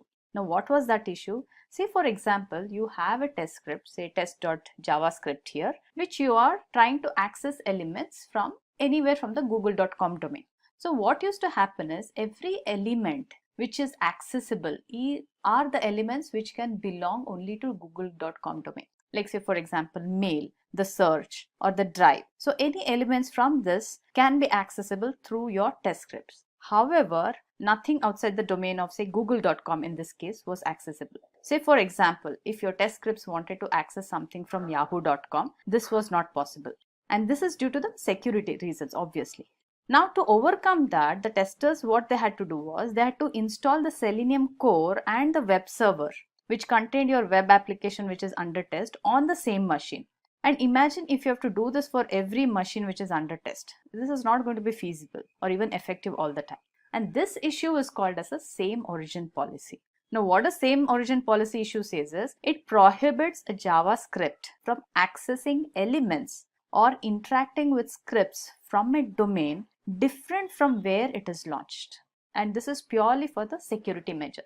So if you have written a scripts which can access your google.com or anything related to google.com, these scripts cannot access any elements outside the domain. Like as we said in the example yahoo.com. This was the same origin policy. Now to overcome this, what this gentleman did was he created something called as Selenium Remote Control Server to trick the browser in believing that your core, your Selenium core and your web application under test are from the same domain. And this is what was the Selenium Remote Control.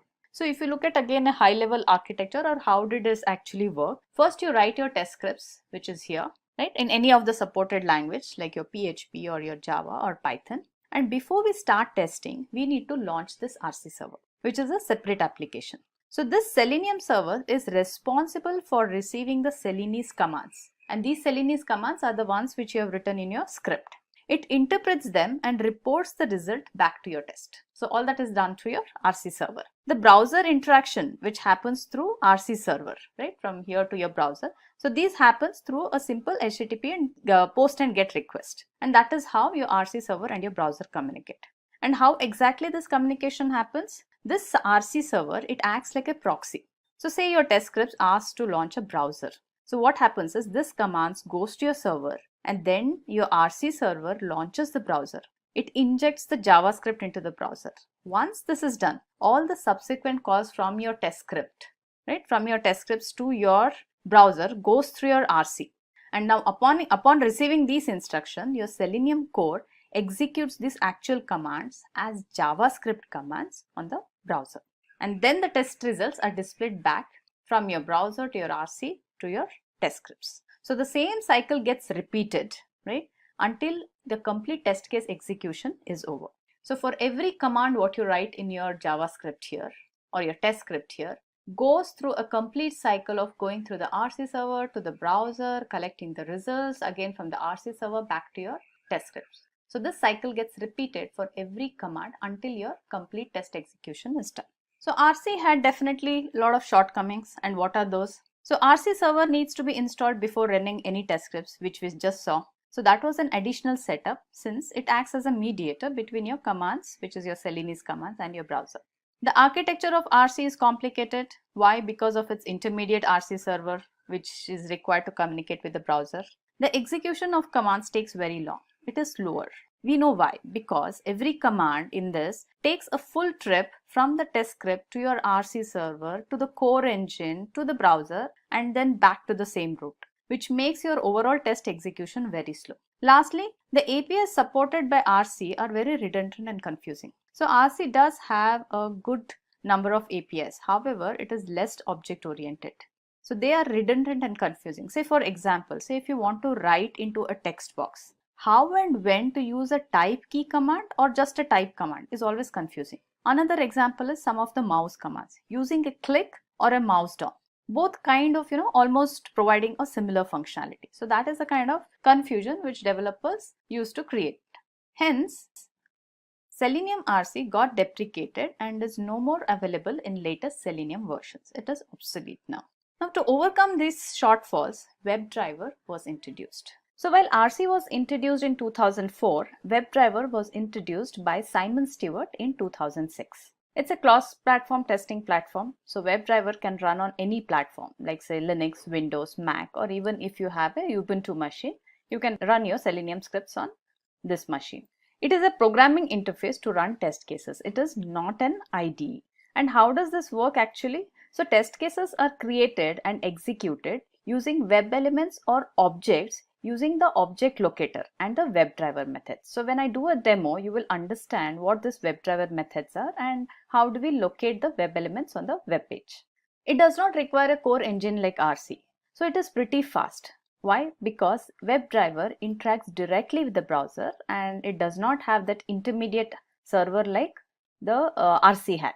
So each browser, in this case, what happens is each browser has its own driver on which the application runs. And this driver is responsible to make the browser understand the commands which you will be passing from the script. Like say for example, click of a button or you want to enter some text. So through your script, you tell which browser you want to work with, say Chrome, and then the Chrome driver is responsible for interpreting your instructions and to execute it on the web application launched on the Chrome browser. So like RC, WebDriver also supports multiple programming languages in which you can write your test scripts. So another advantage of WebDriver is it supports various frameworks like TestNG, JUnit, NUnit and ReportNG. So when we talk about the limitations of WebDriver, you will appreciate how this support for various frameworks and tools help in making the Selenium a complete automation solution for web application. So let's look at the architecture of WebDriver at a high level. What is in WebDriver? So WebDriver consists of 4 major components. The first one is we have got client libraries, right? Or what we also call it as language bindings. So since Selenium supports multiple languages and you're free to use any of the supported languages to create your automation script, these libraries are made available on your Selenium website, which you need to download and then write your scripts accordingly. So let's go and see from where do we download this. So if I go to my browser, so seleniumhq.org, right? So if you're working with Selenium, this website is your Bible. So anything and everything you need to know about Selenium, right? You need to come here and use all the tabs here in this website. So right now what we are going to look at is what are those language bindings. So for that, I'll have to go to this download tab here, okay? And if you scroll down here, you will see something like Selenium client and WebDriver language bindings. And for each of the supported language of Selenium, you have a download link, right? So say for example, if you're working with Java here, what you need to do is you need to download your Java language binding. So let's go back to the presentation. So this is where your language bindings are available. Next, so Selenium provides lots of APIs for us to interact with the browser. And when we do the demo, I'll be showing you some of these APIs, right? And these are nothing but the REST APIs. And everything, whatever we do through the script happens through the REST calls. Then we have a JSON wire protocol. What is JSON? JavaScript Object Notation. It is nothing but a standard for exchanging data over the web. So for example, you want to say launch a web application through your script. So what Selenium does it creates a JSON payload and posts the request to the browser driver. That is here.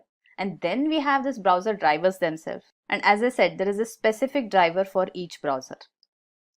As you know, every tool has its own limitation. So does Selenium. So let's look at what these limitations are and if there are any workarounds for them. Cannot test mobile applications requires framework like APM. Selenium is for automating web application. It cannot handle mobile applications. Mobile applications are a little different and they need its own set of automation tool. However, what Selenium provides is a support for integrating this APM tool, which is nothing but a mobile application automation tool. And using APM and Selenium, you can still achieve mobile application automation. And when do you usually need this? When your application under test is also supported on mobile devices, you would want a mechanism to run the same test cases on web browser as well as your mobile browsers, right? So this is how you achieve it. The next limitation, so when we talked about the components of Selenium, I said that with WebDriver, we can achieve only sequential execution. However, in real-time scenario, we cannot just live with this. We need to have a mechanism to run our test cases parallelly on multiple machines as well as on multiple browsers. So though this is a limitation of WebDriver, but what Selenium offers is something called as grid, which helps us achieve this. And we will see in shortly what the Selenium grid is all about. Also, if you want to know more details as how do we work with the grid, how do you want to install that grid, so do check out our video on Simplilearn website on Selenium grid. Third limitation, so limited reporting capability. So Selenium WebDriver has a limited reporting capability. It can create basic reports, but what we definitely need is a more. So it does support some tools like say TestNG, ReportNG and even Extent reports, which you can integrate with Selenium and generate beautiful reports. Powerful, isn't it? Also, there are other challenges with Selenium, like Selenium is not very good with image testing, especially for the ones which are designed for web application automation. But then we have other tools which can be used along with Selenium like AutoIt and Securely. So if you look at all this, Selenium still provides a complete solution for your automation needs. And that's the beauty of Selenium, and that is why it makes the most popular tool of today for automation.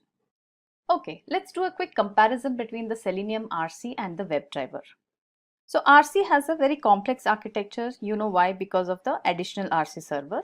Whereas due to direct interaction with the browser, WebDriver architecture is pretty simple. Execution speed. It is slower in RC and much faster in WebDriver. Why? Because in WebDriver, we have eliminated that complete layer of Selenium server, right? That the RC server, and we established a direct communication with the browser through browser drivers. It requires an RC server to interact with the browsers. We just talked about it. And whereas WebDriver can directly interact with the browser. So RC, again, we talked about this as one of the limitations, that we have a lot of redundant APIs, which kept developers guessing as which API to use for what functionality. However, WebDriver offers pretty clean APIs to work with. RC did not offer any support for headless browser, whereas in WebDriver, you do have a support for using headless browsers.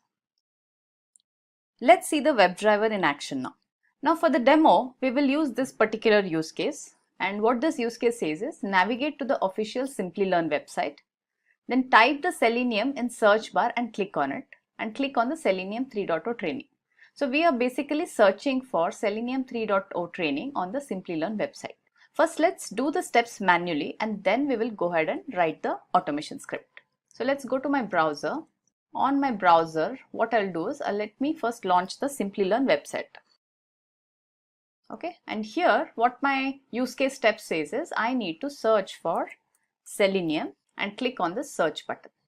So once I do that, it is going to give me a complete list of all kind of Selenium trainings which is available with Simplilearn. And what I'm interested in is this Selenium 3.0 training here. Once I find this on the web page, I need to go and click on that. Alright.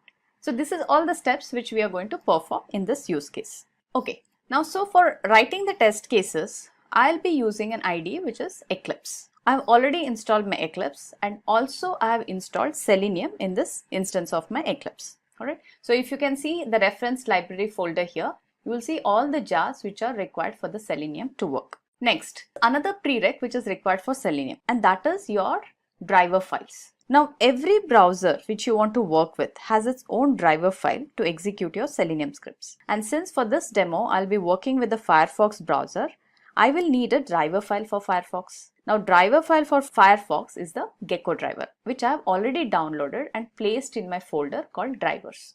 Now, where did I download this from? Let's go ahead and see that.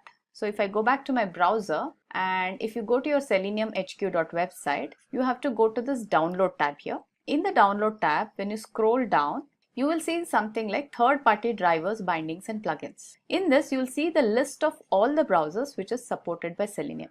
And against each of this browser, you will find a link which has the driver files. Now, since we'll be using the Gecko driver, this is the link where you need to go to, and depending on which operating system which you're working on, you need to download that particular file. Now, since I'm working on Mac, this is the file which I'm using. If you're a Windows user, you need to download this zip file and unzip it. So once you unzip that, you would get a file called Gecko driver for your Firefox or a Chrome driver for your Chrome browser. And then what you do is you just create a directory called drivers under your project and just place the driver files here. So these are the two prereqs for your Selenium. One is importing your jar files like this, and then having your drivers downloaded and keep them under a folder where you can reference to. Okay. So now we'll go ahead and create a class. I already have a package created in this project. So I'll use this project and create a new class. So I'll say create new Java class, and let's call this as search training. I'll be using a public static void main, and I'll click on finish. So let's remove this auto generated lines as we do not need them. Alright. Now the first statement which you need to write before even you start writing the rest of your code is what you need to do is you need to define or declare your driver variable using your class WebDriver. So what I would do is I'll say WebDriver driver. Done. Alright. Now you will see that this IDE is going to flash some errors for you. That means it is going to ask you to import certain libraries which is required by the WebDriver. So simply just go ahead and say import WebDriver from org.opensq.selenium. This is the package which we will need. Alright. So you have a driver created which is of the class WebDriver. And now after this I'm going to create three methods. Alright. So first method I will have for launching the Firefox browser. Okay. And then I will write a simple method for searching Selenium training and clicking on it. This is the actual use case what we'll be doing. And then third method I'm going to write is just to close the browser which I'm going to be opening, right? So these are the different methods which I'll be creating, and from the public static void main I will just call these methods one after the other. Okay, so let's go ahead and write the first method. Now my first method is launching the Firefox browser. So I'll say public void, since my return type is null or there is no return type for this, let's call it as launch browser. Okay, alright. Now in this, for launching any browser, I need to mention two steps. Now the first step is where I need to do a system.set property. Okay, let's do that first and then I'll explain what this does. I'll just say system.set property. So this accepts a key and a value pair. So what is my key here? My key here is webdriver.gecko.driver, and I need to provide a value. So value is nothing but the path to the Gecko driver. And we know that this Gecko driver which I'm going to use here is right here in the same project path under the drivers folder, correct? And that is what the path which I'm going to provide here. So here simply I need to say drivers/Gecko driver. It's GECKO. Alright. Done. And let me close this sentence. Alright. Now since I'm a Mac user, my Gecko driver installable is just the name Gecko driver. If you're a Windows user and if you're running your Selenium scripts on the Windows machine, you need to provide a complete path to this, including .exe, because driver executable on your machines is going to be gecko driver.exe. Alright. So just make sure that your path which you mentioned here in the system.set property is the correct path. Okay. Then the next thing what we need to do is, I need to just say driver is equal to new Firefox driver. Okay. So this command, new Firefox driver, creates an instance of the Firefox browser. Now this is also flagging me error. Why? Because again it's going to ask me to import the packages where the Firefox driver class is present. Okay, we did that. Now these two lines are responsible for launching the Firefox browser form. So this is done. So what's my next step in the use case? Now I need to launch the website Simplilearn. So for that we have a command called driver.get. Driver.get, what it does is, whatever URL you're going to give it here in this double quotes as an argument, it is going to launch that particular website. And for us, it's a Simplilearn website. So what I do as a best practice is, instead of typing out the URL, I go to my browser, launch that URL which I want to test, and I simply copy it. Come back to your Eclipse and just simply paste it. So this ensures that I do not make any mistakes in the URL. Okay, so done. So our first method is ready, where we are launching the browser, which is our Firefox browser, and then launching the Simplilearn website. Now, the next method. What is my next method? In my next method, I need to give the search string to search Selenium training on this particular website. Now for that, we need to do few things. What are those few things? Let's go to the website again. Alright, so let me relaunch this. Let's close this. Okay, let me remove all this and let's go to the home page first. Okay, this is my home page. So as you saw, when I did a manual testing of this, I entered the text here. So now since I have to write a script for this, first I need to identify what this element is. For that, what I'm going to do is I'm just going to say right click here and I'll say inspect element. Alright, now this element, let's see what attribute it has which I can use for finding this element. So I see that there is an ID present. So what I'm going to do is I'm just going to simply use this ID and then I'll just copy this ID from here. Go back to Eclipse. Let's write a method first. So I'll say public void, and what do we give the method name? Say search training or just search. Alright. Now in this, I need to use a command called driver.findElement by ID is what I'm going to use as a locating technique. And in double quotes, the ID which I copied from the website is what I'm going to paste here. Okay. And then what am I going to do on this element is, I need to send that text, the text which I'm going to search for, which is Selenium. So I'll just say send keys, and whatever text I want to send, I need to give it in double quotes. So for that, Selenium. So this is done. So now I've entered the text here, and after entering the text, I need to click on this button. So for that, I need to first know what that button is. So let's inspect that search button. Okay. Now, if you look at the search button, other than the tag which is span and the class name, I do not have anything here. Alright. So what I can do is I can either use the class name or I can write an XPath. Since this is a demo which we have already used ID locating technique, I would go ahead and use the XPath here. So for me to construct an XPath, I will copy this class first. Okay. And then I already have a crow path installed on my Firefox. So I'll use the crow path and first test my XPath. So I'll just say /. Let's see what was that element. It has a span tag. Okay. So I'll have to use span and at class equal to, and I'll just copy the class name here. And let's see if it can identify that element. Yeah. So it is able to identify. So I'll just use this XPath in my code. So I'll go back to Eclipse and I'll say driver.findElement by.xpath. And the XPath which I just copied from crowpath is what I'm going to paste here. And what is the action I need to do here? I need to say click. Done. So I have reached a stage where I have entered this Selenium. Okay. And then I have clicked on the search button. Once I do this, I know that expected result is I should be able to find this particular link here, Selenium 3.0 training. Okay. And I should be able to click on that. So for that, again, I need to inspect this. So let's inspect this. Selenium 3.0. Alright, so now what are the elements this has? Now this particular element has attributes like it has a tag h2, then it has got some class name and some other attributes. So I would like to use a XPath here. Now this time while using the XPath, I'm going to make use of a text functionality so that I can search for this particular text. So I'll simply copy this. I'll go to my crow path. The tag is h2. So I'll say simply h2. Okay. And here I'll say text equal to, and this is the text which I copied. I missed out that yes there. So I'm just going to add an S. Okay. So let's first test here whether it is able to identify that element. Yeah. So it is able to identify.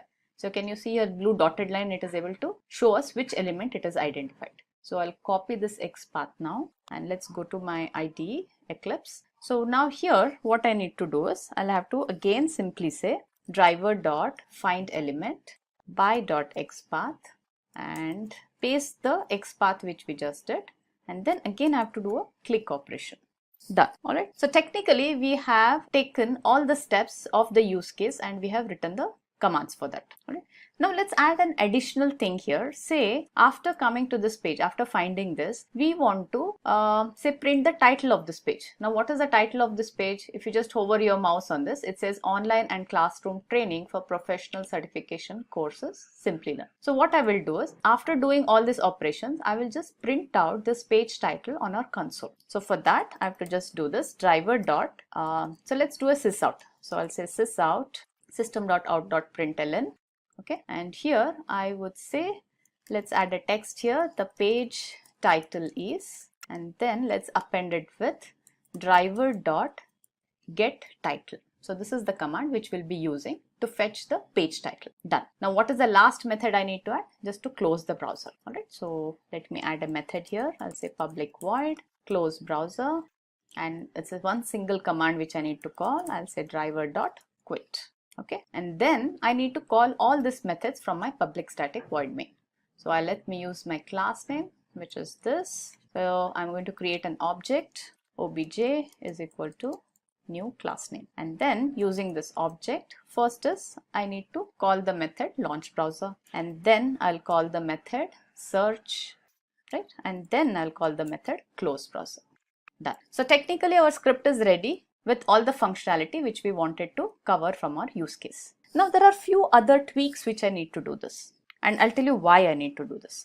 Now for example, after we click here, right, after we click on the search, if you observed on your website, it took a little while before it listed out all the Selenium trainings for us.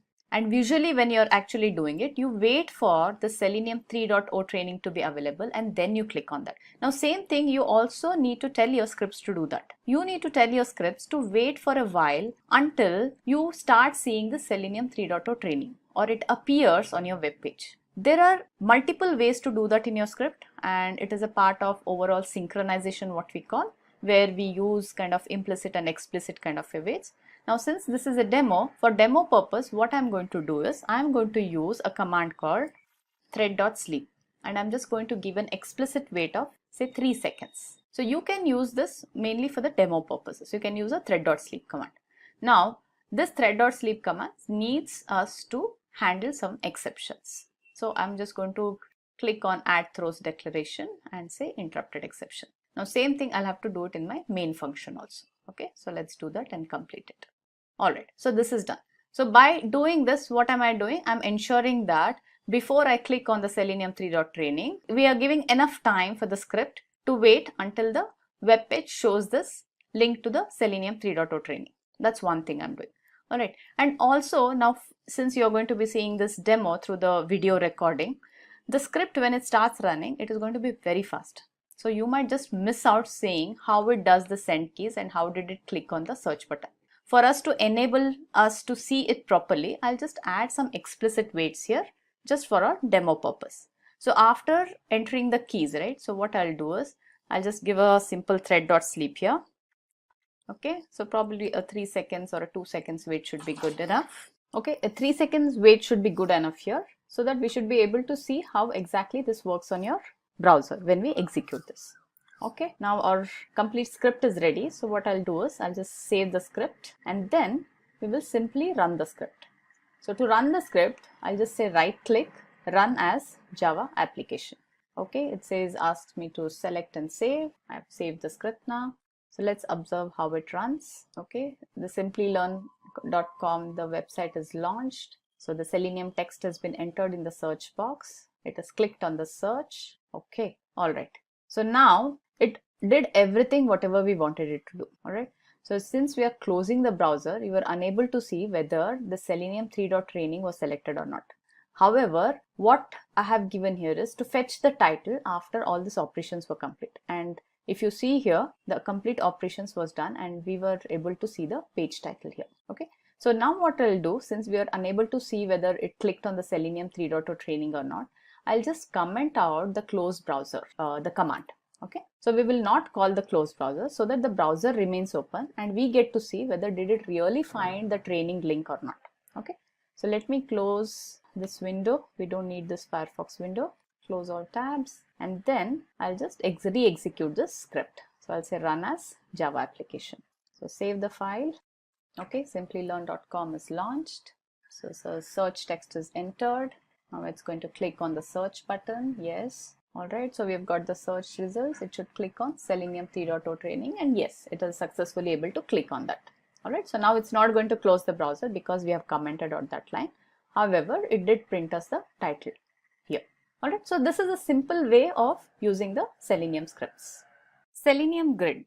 So Grid is used to run multiple test scripts on multiple machines at the same time. With WebDriver, you can only do sequential execution, but in real-time environment, you always have the need to run test cases in distributed environment. And that is where Selenium Grid comes into picture. So Grid was conceptualized and developed by Patrick. The main objective is to minimize test execution time. And how? By running your test parallelly. So design is in such a way that commands are distributed on multiple machines where you want to run test and all these are executed simultaneously. What do you achieve by this methodology? Of course, the parallel execution on different browsers and operating systems. Grid is pretty flexible and can integrate with many tools. Like say you want a reporting tool integrated to pull all the reports from the multiple machines where you're running your test cases and you want to present that report in a good looking format. So you have an option to integrate such report. Okay, so how does this grid work? So grid has a hub and node concept which helps in achieving the parallel execution. Let's take an example. Say your application supports all browsers and most of the operating systems. Like as in this picture, you could say one of them is a Windows machine, one of them is a Mac machine and another one is say a Linux machine. So your requirement is to run the test on all supported browsers and operating systems, like the one which is depicted in this picture. So what you have to do is, first thing is you configure a master machine or what you also call it as a hub by running something called a Selenium standalone server. And this standalone server can be downloaded from the Selenium HQ website. Using this server, you create a hub configuration, that is this node. And then you create nodes specific to your machine requirement. And how are these nodes created? You again use the same server, which is your standalone Selenium server, to create the node configuration. So I'll show you where the Selenium server can be downloaded. So if we go back to our Selenium HQ website, so you can see here right on the top, it says Selenium standalone server. And this is the latest version available. So you just need to download. Once you download this, keep a version of this one on your master machine, that is your hub, and this should also be present on your node machines. And there is a certain command which you can use to install this server as a node and as a master depending on your configuration. So once that is done, you have your master or the hub and the nodes created. Your master can control on which nodes you want to execute test. Now say if this is a Mac machine, this is a Windows machine, through your master or your hub, you control on which machine you want to execute what tests. Then also you could have a multiple combination of tests. Like say for example, smoke test to be run on all these nodes. That's the kind of configuration you can create. Or a certain component test to be run on say only Windows 10 with an Edge browser.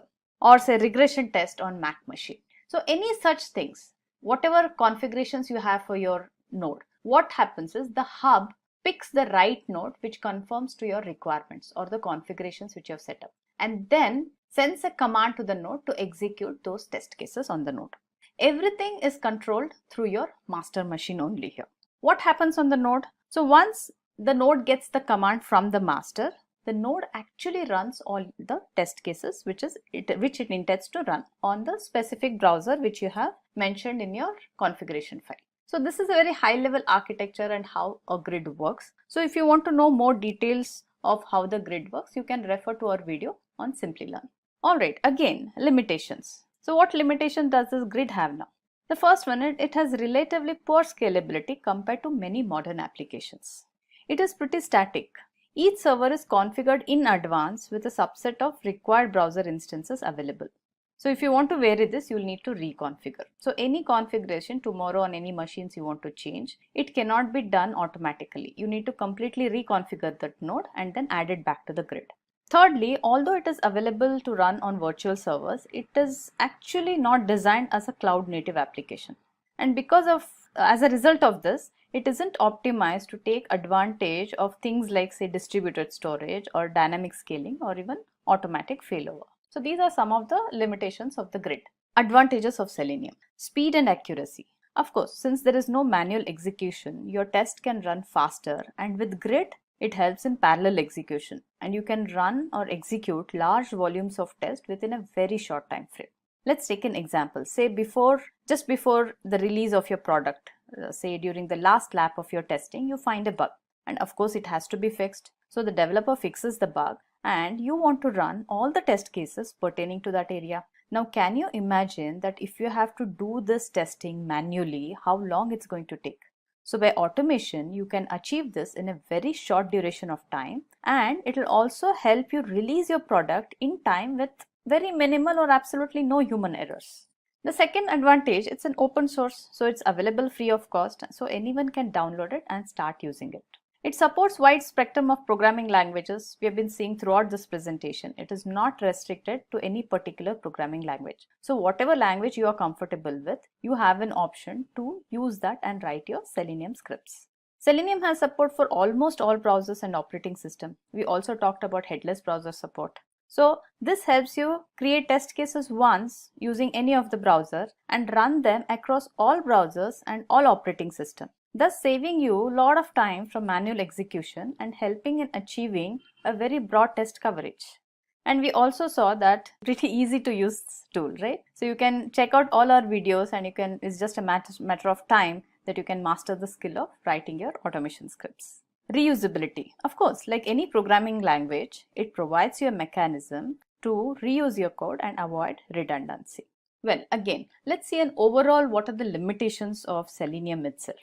Now, since Selenium is open source, that is one of the biggest advantage. Now, there is a little disadvantage which comes with that. And what is it? You do not have much technical support because it's an open source code. However, there are loads and loads of documentations and forums available which you can definitely refer to. And Selenium, as we said, it is only for automating web applications. It cannot handle the mobile applications or even the desktop application. However, it does provide support for integrating tools like APM for mobile testing. Selenium is not very good with image testing, especially designed for your web application tools. Again, we have tools like AutoIt and Securely which can be integrated with Selenium. Selenium WebDriver has limited reporting capability, but again, it does provide us support for integrating tools like TestNG, ReportNG, and Extend Report.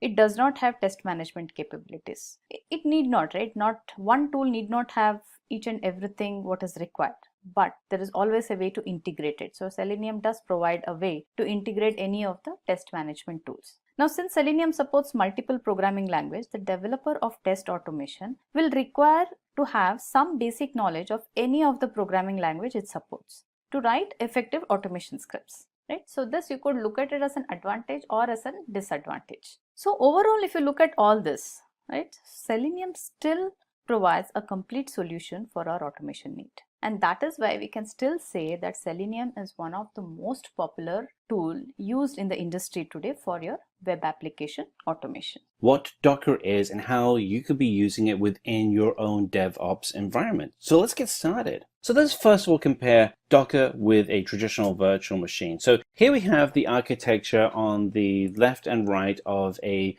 traditional virtual machine versus a Docker environment. And there are some things that you'll probably see immediately that are big differences. One is that the virtual environment has hypervisor layer where whereas the Docker environment has a Docker engine layer. And then in addition to that, there are additional layers within the virtual machine. Each of these really start compounding and creating very significant differences between a Docker environment and a virtual machine environment. So with a virtual machine, the actual memory usage is very high, whereas with a Docker environment, the memory usage is very low. If we look at performance, virtual machines, when you start building out particularly more than one virtual machine on a server, the performance starts degrading and starts getting poorer, whereas with Docker, the performance always stays really good. And this is largely due to the lightweight architecture used to construct the Docker containers themselves. If we look at portability, virtual machines just are terrible for portability. They're still dependent on the host operating system, and there's just a lot of problems that happen when you are using virtual machines for portability. In contrast, Docker was designed for portability, so you can actually build solutions in a Docker container environment and have the guarantee that the solution will work as you have built it, no matter where it's hosted. Finally, boot up time. The boot up time for a virtual machine is fairly slow in comparison to the boot up time for a Docker environment, which is almost instantaneous. So we look at these in a little bit more detail. One of the other challenges that you have with a virtual machine is that if you have unused memory within the environment, you cannot reallocate that memory. So if you set up an environment that has 9 gigs of memory that's being used, but you have 6 gigs that are free, you can't do anything with it. Though that whole 9 gig has been allocated to that virtual machine. In contrast with Docker, if you have 9 gigs and 6 gigs becomes free, that free memory can then be reallocated and reused across other containers used within that Docker environment. Another challenge is running multiple virtual machines in a single environment can lead to instability and performance issues, whereas Docker is designed to run multiple containers in the same environment and actually gets better the more containers you run in that hosted single Docker engine. Portability issues with a virtual machine is the software can work on one machine, but then when you move that VM to another machine, suddenly some of the software won't work because there are some dependencies that haven't been inherited correctly. Whereas Docker itself is designed specifically to be able to run across multiple environments and to be deployed very easily across systems. And again, the actual boot up time for a VM, it just takes a long time. You're talking about minutes in contrast to the milliseconds that it takes for a Docker environment to boot up. So let's dig into what Docker actually is and what allows for these great performance improvements over a traditional VM environment. So Docker itself is an OS virtualized software platform, and it allows IT organizations to really easily create, deploy, and run applications as what are called Docker containers that have all of the dependencies within that container very easily. And the container itself is really just a very lightweight package that has all the instructions and dependencies such as frameworks, libraries, bins, etc., all within that container. And that container itself can then be moved from environment to environment very easily. If we were to look in our DevOps lifecycle, the place where Docker really shines is in deployment, because when you're actually at the point of deploying your solution, you want to be able to guarantee that the code that has been tested will actually work in the production environment. But in addition to that, what we often find is that when you're actually building the code and you're actually testing the code, having a container running the solution at those stages is also a really good plus, because what happens is that the people building the code and testing the code are able to validate their work in the same environment that would be used for the production environment. So really, you can use Docker in multiple stages within your DevOps cycle, but it becomes really valuable in the deployment stage. So let's look at some of the key advantages that you have with Docker. Some of the things that we've already covered is that you can do rapid deployment, and you can do it really fast. The environment itself is highly portable and was designed for that in mind. The efficiencies that you'll see will allow you to run multiple Docker containers in a single environment as compared to more traditional VM environments. The configuration itself can be scripted through a language called YAML, which allows you to be able to write out and describe the Docker environment that you want to create. This in turn allows you to be able to scale your environment very, very quickly. But with all of these advantages, probably the one that is most critical to the type of work that we're doing today is security. You have to ensure that the environment you are running is a highly secure but highly scalable environment. And I'm very pleased to say that Docker takes security very seriously. So you'll see it as one of the key tenets for the actual architecture of the system that you're implementing. So let's look at how Docker actually works within your environment. So Docker works, there is what's called a Docker engine. The Docker engine is really comprised of two key elements. You have a server and a client, and the communication via the two is via a REST API. The server, as you can imagine, has the instructions that are communicated out to the client and instructs the client on what to do. The connection between the client and the server, the communication, is via a REST API. On older systems, you can take advantage of the Docker toolbox, which allows you to go ahead and control the Docker engine, the Docker machine, Docker Compose, and Kitematic. So let's now go into what the actual root components, though, of Docker are. So let's have a look at those key components. There are 4 components that we're going to go through. We have the Docker client and server, we have Docker images, we have the Docker registry, and the Docker container. We're going to step through each of these one by one. So let's look at the Docker client and server first. So the Docker client and server is a command line instructed solution where you would use terminal on your Mac or command line on your PC or Linux system to be able to issue commands from the Docker daemon. The communication between the Docker client and the Docker host is via a REST API. So you can do similar communication such as a Docker pull command, which would send an instruction to the daemon, which would then form the interaction of pulling in the correct components, such as an image or container or registry, to the Docker client. The Docker daemon itself is actually a service which actually performs all sorts of operating and performance services. And as you'd imagine, the Docker daemon is constantly listening across the REST API to see if it needs to perform any specific requests. If you want to trigger and start the whole process, what you want to do is use the command docker within your Docker daemon, and that will start all of your performances. And then you have a Docker host, which actually runs the Docker daemon and registry itself. So now let's look into the actual structure of a Docker image. So a Docker image itself is a template which contains instructions for the Docker container, and that template is written with a language called YAML, and YAML stands for yet another markup language. It's very easy to learn. The Docker image itself is built within that YAML file and then hosted as a file in the Docker registry. The image is really comprised of several key layers. And you start with your base layer, which will typically have your base image. In this instance, it's your base operating system, such as Ubuntu. And then you would then have layer of dependencies above that. This would then comprise the instructions in a read-only file that would become your Docker file. So let's actually go through and look at what one of those sets of instructions would look like. So here we have 4 layers of instructions. We have a from, pull, run, and then command. So what does that actually look like in our layers? So to break this down, the from creates a layer which is based on Ubuntu. And then what we're doing is we're adding in files from the Docker repository onto that base command, that base layer. And then what we want to be able to do is then say, okay, what are the run commands, so we can actually then build the container within the environment. And then we want to be able to then have a command line that actually executes something within that container. And in this instance, the command is to run Python. So one of the things that we will see is that as we set up multiple containers, each new container is a new layer with new images within the Docker environment.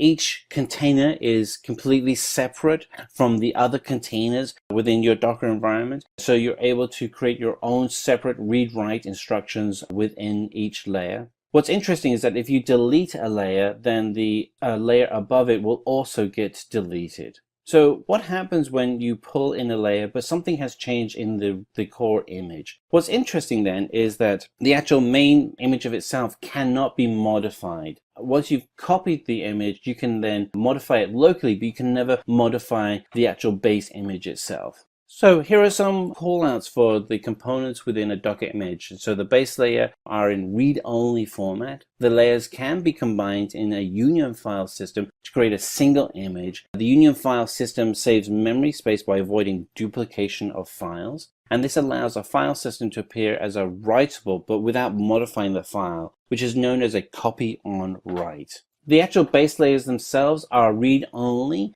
So to be able to get around this structure within a Docker container, the Docker environment itself uses what's known as a copy on write strategy within the images and the containers themselves. And so what this allows you to do is you can actually copy the files for better efficiency across your entire container environment. The copy and write strategy does make Docker super efficient, and what you're able to do all the time is keep reducing the amount of disk space you're using and the amount of performance that you're taking from the server. And that's really, again, a key element for Docker, is just this constant ability to be able to keep improving the efficiency within the actual system itself. All right, so let's go on to item number 3, which is the Docker registry. So the Docker registry itself is the place where you would host and distribute the different types of images that you have created or you want to be used within your environment. The actual repository itself is just a collection of Docker images, and those Docker images are built on instructions that you would write with YAML and are very easily stored and shared. And what you can actually do is you can actually associate specific name tags to the actual Docker images themselves. So it's easy for people to be able to find and share that image within the Docker registry itself. One of the things you actually see as we go through the demos, you actually see us actually using the tag name, and you'll see how it is an alphanumeric identifier and how we actually use it to actually create the actual container itself.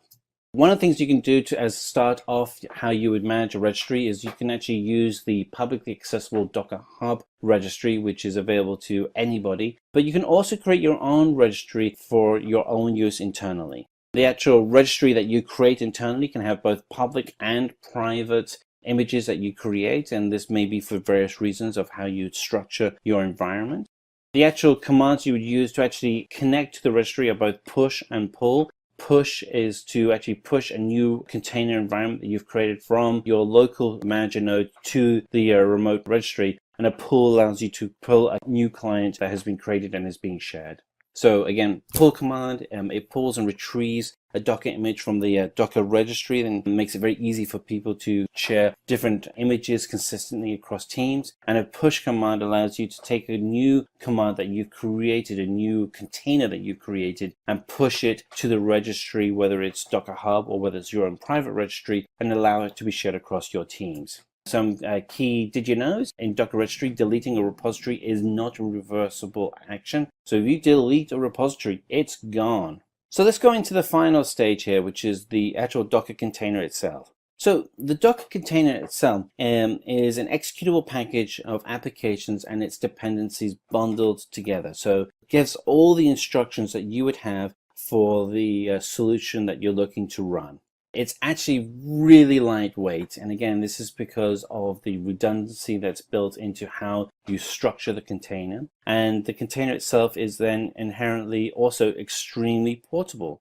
What's really good about running a container though is that it does run completely in isolation, so you're able to share it very easily from group to group, and you are guaranteed that even if you are running a container, it's not going to be impacted by any host OS peculiarities or unique setups as you would have in a VM or a non-containerized environment. The actual memory that you have on a Docker environment, they can be shared across multiple containers, which is really useful. Typically, when you have a VM, you would have a defined amount of memory for each VM environment. The challenge you start running into, though, is that you can't share that memory, whereas with Docker, you can easily share the memory for a single environment across multiple containers.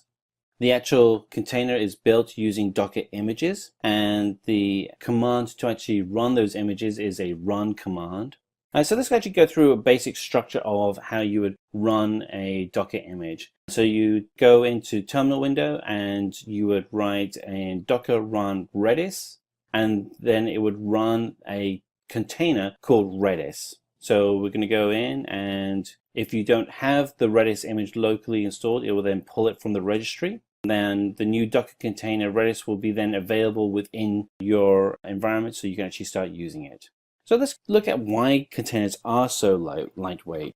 They're so lightweight because they really have been able to get away from some of the additional layers that you have in virtualization within VMs. And the biggest one is the hypervisor and the need to run on a host operating system. Those are two big elements. So if you can get rid of those, then you're doing great. So let's look at some of the more advanced concepts within the Docker environment. And we're going to look at two advanced components. One is Docker Compose, and the second is Docker Swarm. So let's look at Docker Compose. Docker Compose is really designed for running multiple containers as a single service. And it does this by running each container in isolation, but allowing the containers to interact with each other. As was stated earlier on, you would actually write the Compose environment using YAML as the language in the files that you would create.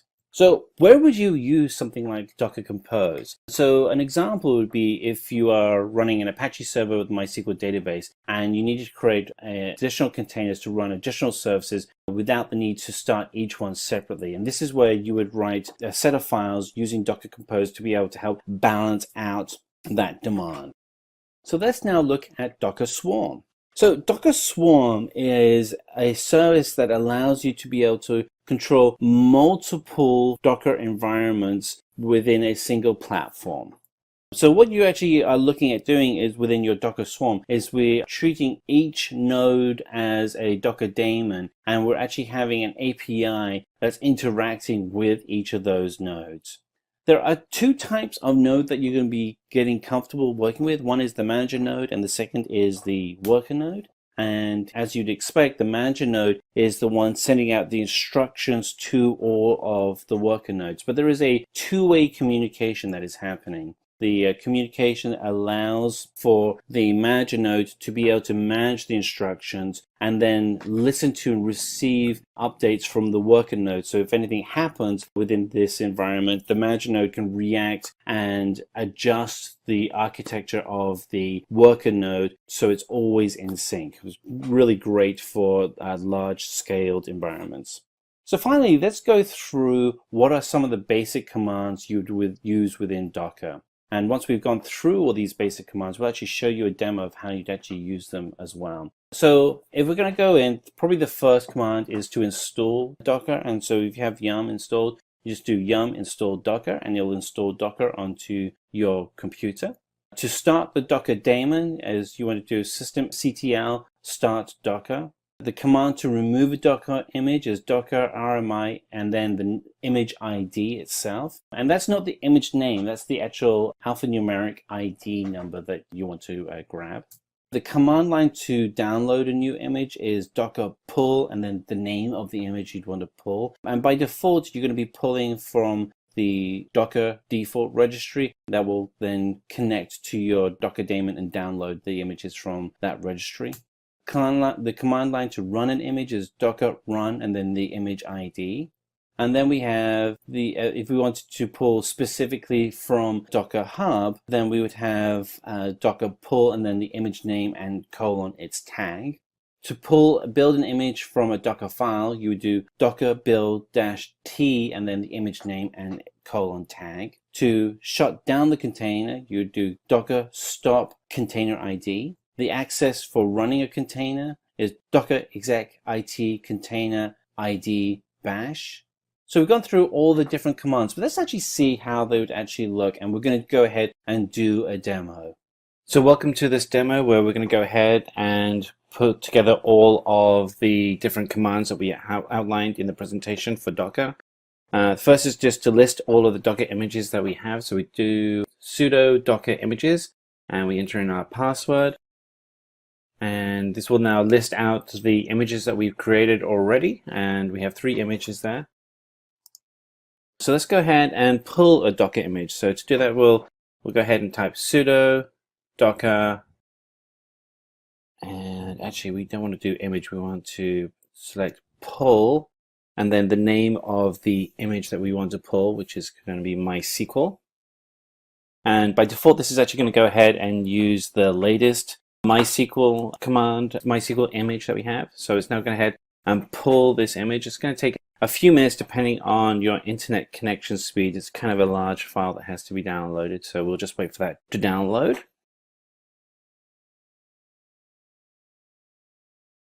You can see the others have completed. Just waiting for this last file to download. Almost there.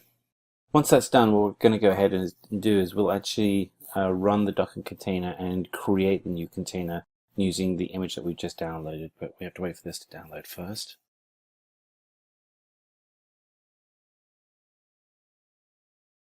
Alright, so the image has been pulled from Docker Hub. And let's go ahead and create the new Docker container. So we're going to do sudo docker run -d -p 0.0.0.0 :80:80, and then we'll put in MySQL latest, so we have the latest version, and we have our new token, and that shows our new Docker container has been created. Now let's go ahead and see if the container is running, and we'll do sudo docker ps to list all the running containers. And what we see is that the container is not listed there, which means it's probably not running. So let's go ahead and list out all of the images that we have within Docker so we can see whether it's actually listed there. So we'll do ps-a, and yes, there we are. We can see that we do have our new container, MySQL latest, and it was created 36 seconds ago, but it's in the exited mode. So what we have to do is we have to change that status so it's actually running. So let's change that to running state. We'll do sudo docker run -it -name, and we can name it SL SQL MySQL /bin/bash, and that's now going to be in the root, and we'll exit out of that. And now if we list out the Docker containers, we should see it is now an active container. Sudo docker start, and then we'll start the saying it, and we should now see it. There we are. It's now in the running state. Excellent.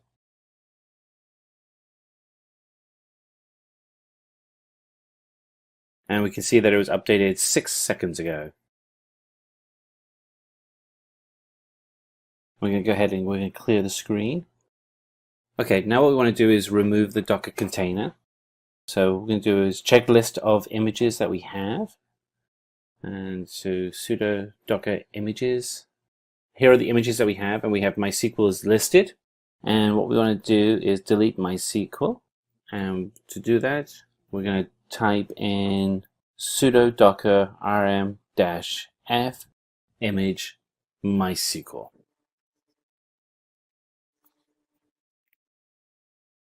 Run that command, and what we'll find is the image. There's no such image. Oh, okay. So what we actually have to do is we have to go and see that the image is now gone. It's been removed. Excellent. It's exactly what we wanted to see. And we can also delete an image by its image ID as well.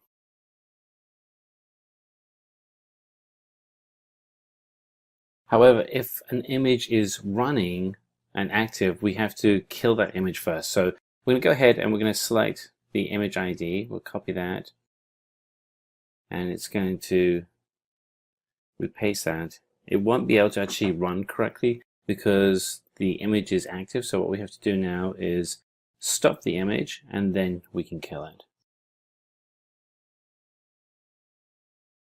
So it's in the running state. So we have to do,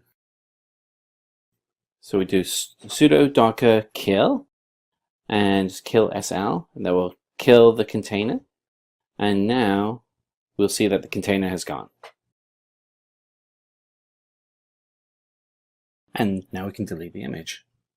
And that's going to be the image gone with the image ID. Ba-boom. Easy peasy.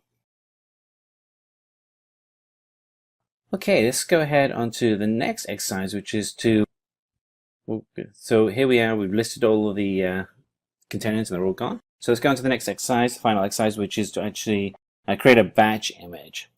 And we're going to do a batch HTTP image. So let's go ahead and write that out. So it's going to be docker run dash dit dash dash name white, that's going to be the name of this HTTP service, dash p 8080:80 dash v open quotes $pwd close quotes colon slash usr slash local slash apache2 slash htdocs slash httpd semicolon 2.4. Run that. Put in our password again.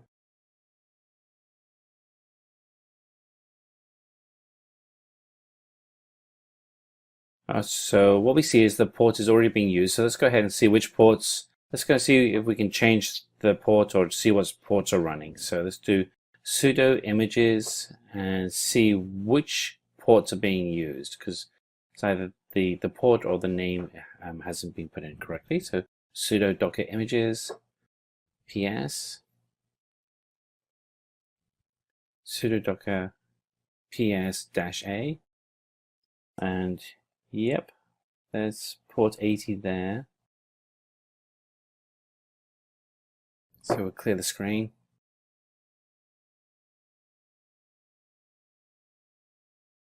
So we're going to change the container name because I think we actually have the wrong container name here.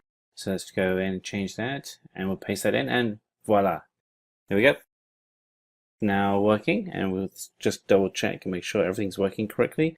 So to do that, we'll go into our web browser and we'll type in, as soon as Firefox opens up, type in localhost :8080, which was the port that we created. And there we are. It's a list of all the files which shows that the server is up and running.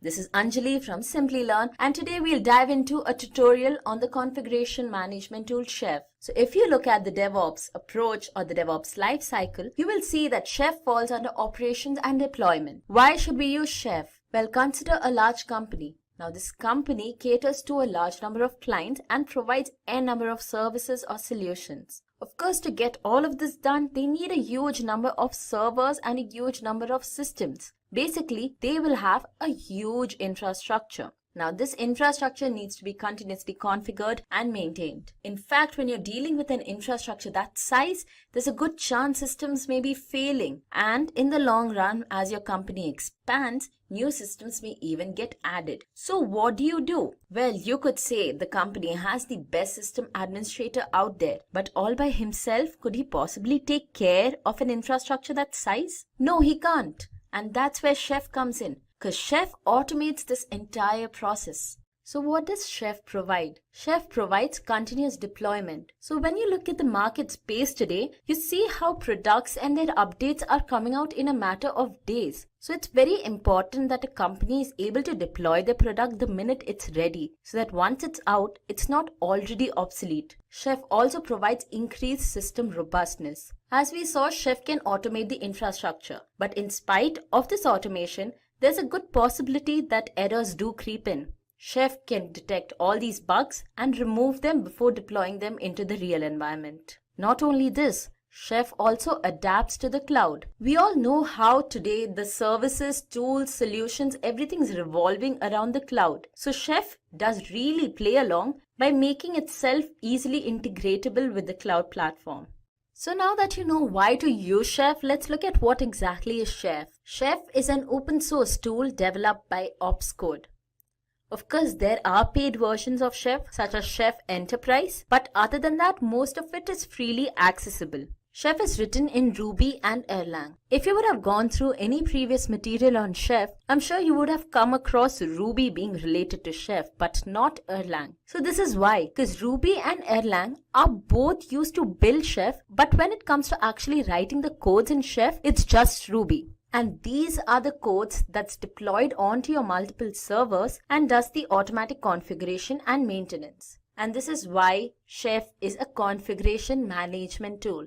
So I've used this term configuration management a couple of times. What exactly does this mean? Let's start with the definition of configuration management. Configuration management is a collection of engineering practices that provides a systematic way to manage entities for efficient deployment. So let's break this down. Configuration management basically is a collection of practices. And what are these practices for? These practices are for managing your entities, the entities which are required for efficient deployment. So what are these entities that you need for efficient deployment? They are code, infrastructure, and people. Code is basically the code the system administrators write for configuring your various systems. Infrastructure is the collection of your systems and your servers. And then finally, you have the teams that take care of this infrastructure. So codes need to be updated whenever your infrastructure needs a new configuration or some sort of updation in the operating system or the software versions. Your code needs to be updated at first. And as the requirements of the company change, the infrastructure's configuration needs to change. And finally, of course, the people need coordination. So if you have a team of system administrators and say person A makes some change to the code, person B, C, D, and so on need to be well aware when the change is made as to why it was made, what was the change made, and where exactly this change was made. So there are two types of configuration management. On our left, we have the push configuration. Here, the server that holds the files with instructions to configure your nodes pushes these files onto the node. So the complete control lies with the server. On your right side, we have the pull configuration. In case of pull configuration, the nodes poll against the server to first check if there's any change in the configurations required. If there is, the nodes themselves pull these configuration files. Chef follows pull configuration, and how it does this, we'll see further in our video. Another important term often used with Chef, infrastructure as code. So let's understand what this term infrastructure as code means through this small story.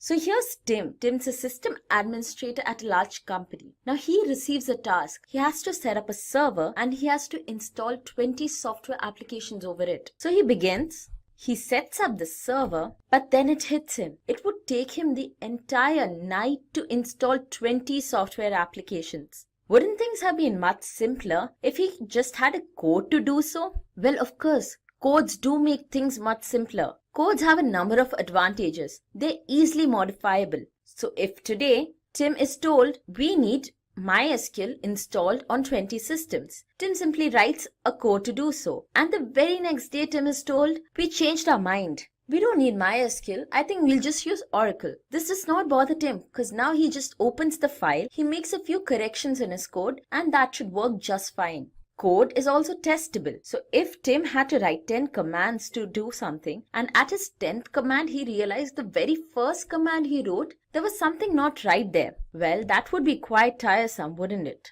With codes, however, you can test it even before running it, and all the bugs can be caught and corrected. Codes are also deployable. So they're easily deployable and they're deployable multiple times. So now that we saw the various advantages of having codes, let's see what infrastructure as code exactly is. Here's the definition. Infrastructure as code is a type of IT infrastructure where the operation team manages the code rather than a manual procedure. So infrastructure as a code allows the operations team to take care of a code which automatically performs various procedures rather than having to manually do those procedures. So with this feature, all your policies and your configurations are written as code. Let's now look at the various components of Chef. So our first component is the workstation. The workstation is the system where the system administrator sits. He or she creates the codes for configuring your nodes. Now these codes, which in case of Chef are written in Ruby, are called the recipes. And you'll have multiple number of recipes. So a collection of recipes is called a cookbook. Now these cookbooks are only created at the workstation,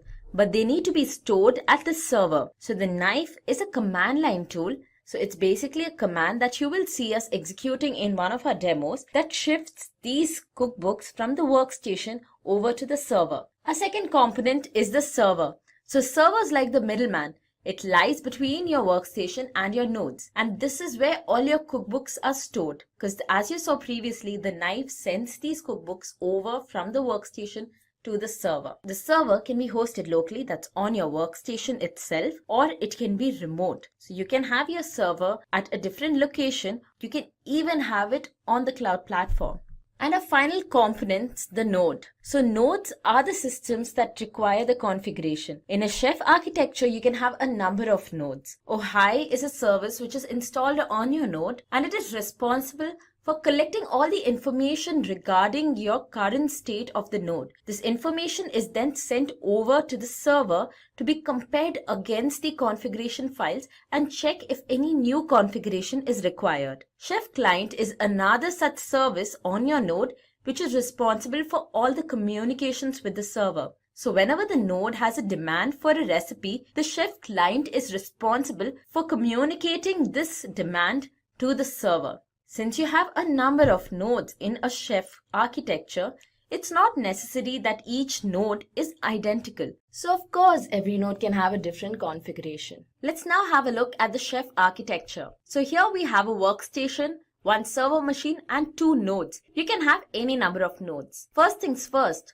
the system administrator must create a recipe. So the recipes that are mentioned in our Chef architecture are just dummy recipes. We'll look into actual functioning recipes later in our demo. So you have one recipe, two recipes, three recipes, and a collection of recipes forms a cookbook. So guys, if you look at the recipe, in source you have Simplilearn 3.erb. ERB is the extension for your Ruby files. So the cookbooks are only created at the workstation. They now need to be sent over to the server where they are stored. And this is the task of the knife. Knife is a command line tool which is responsible for transferring all your cookbooks onto the server from the workstation. Here's the command for running your knife. Knife upload simply-db, where simply-db is the name of the cookbook. We then move on to our node machines. At our nodes, we run the Ohai service. The Ohai service will collect all information regarding the current state of your nodes and send it over to the Chef client. When you run the Chef client, these informations are sent over to the server and they are tested against the cookbooks. So if there is any discrepancy between the current state of your nodes and the cookbook,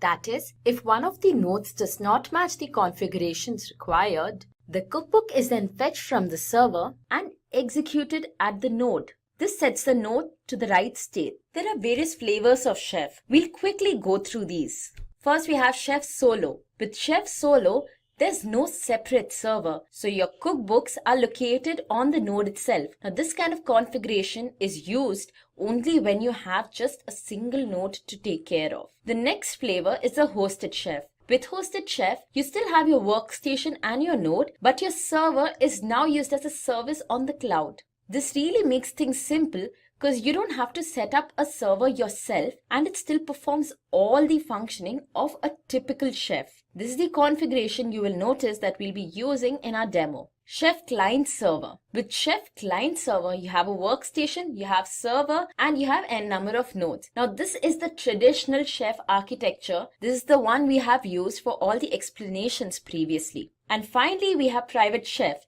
Private Chef is also known as Enterprise Chef. In this case, your workstation, server, and node all are located within the enterprise infrastructure. This is the main difference between Chef Client Server and Private Chef. In case of Chef Client Server, all these 3 machines could be dispersed. The enterprise version of Chef also provides the liberty to add extra layers of security and other features. And we reach the final part of our video where we'll have the hands-on. So before we dive into our demo, let me just quickly give you an introduction to it. We'll be using 2 virtual boxes, both CentOS 7. One will be used as a workstation while the other will be a node. So we are just using one node to make things simple.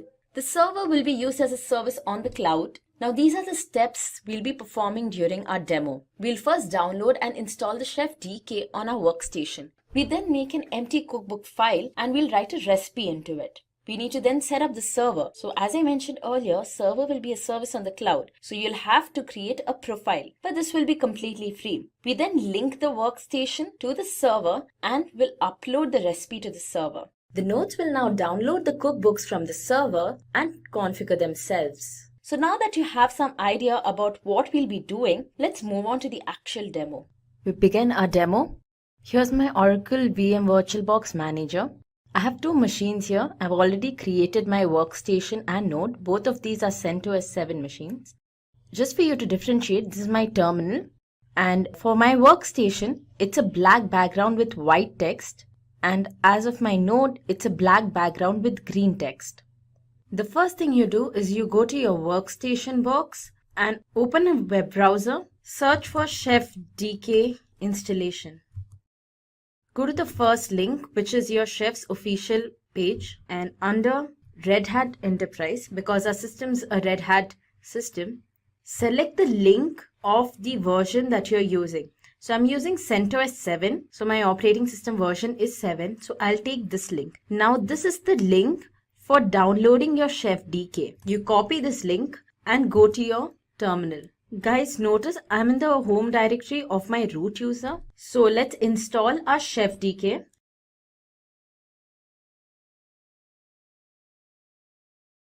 And it's getting installed. Now this will take some time because it's quite a large file.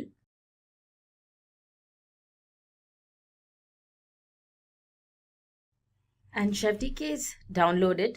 Next step, we need to install it. And this is the version of the Chef DK that we have downloaded. So type the same.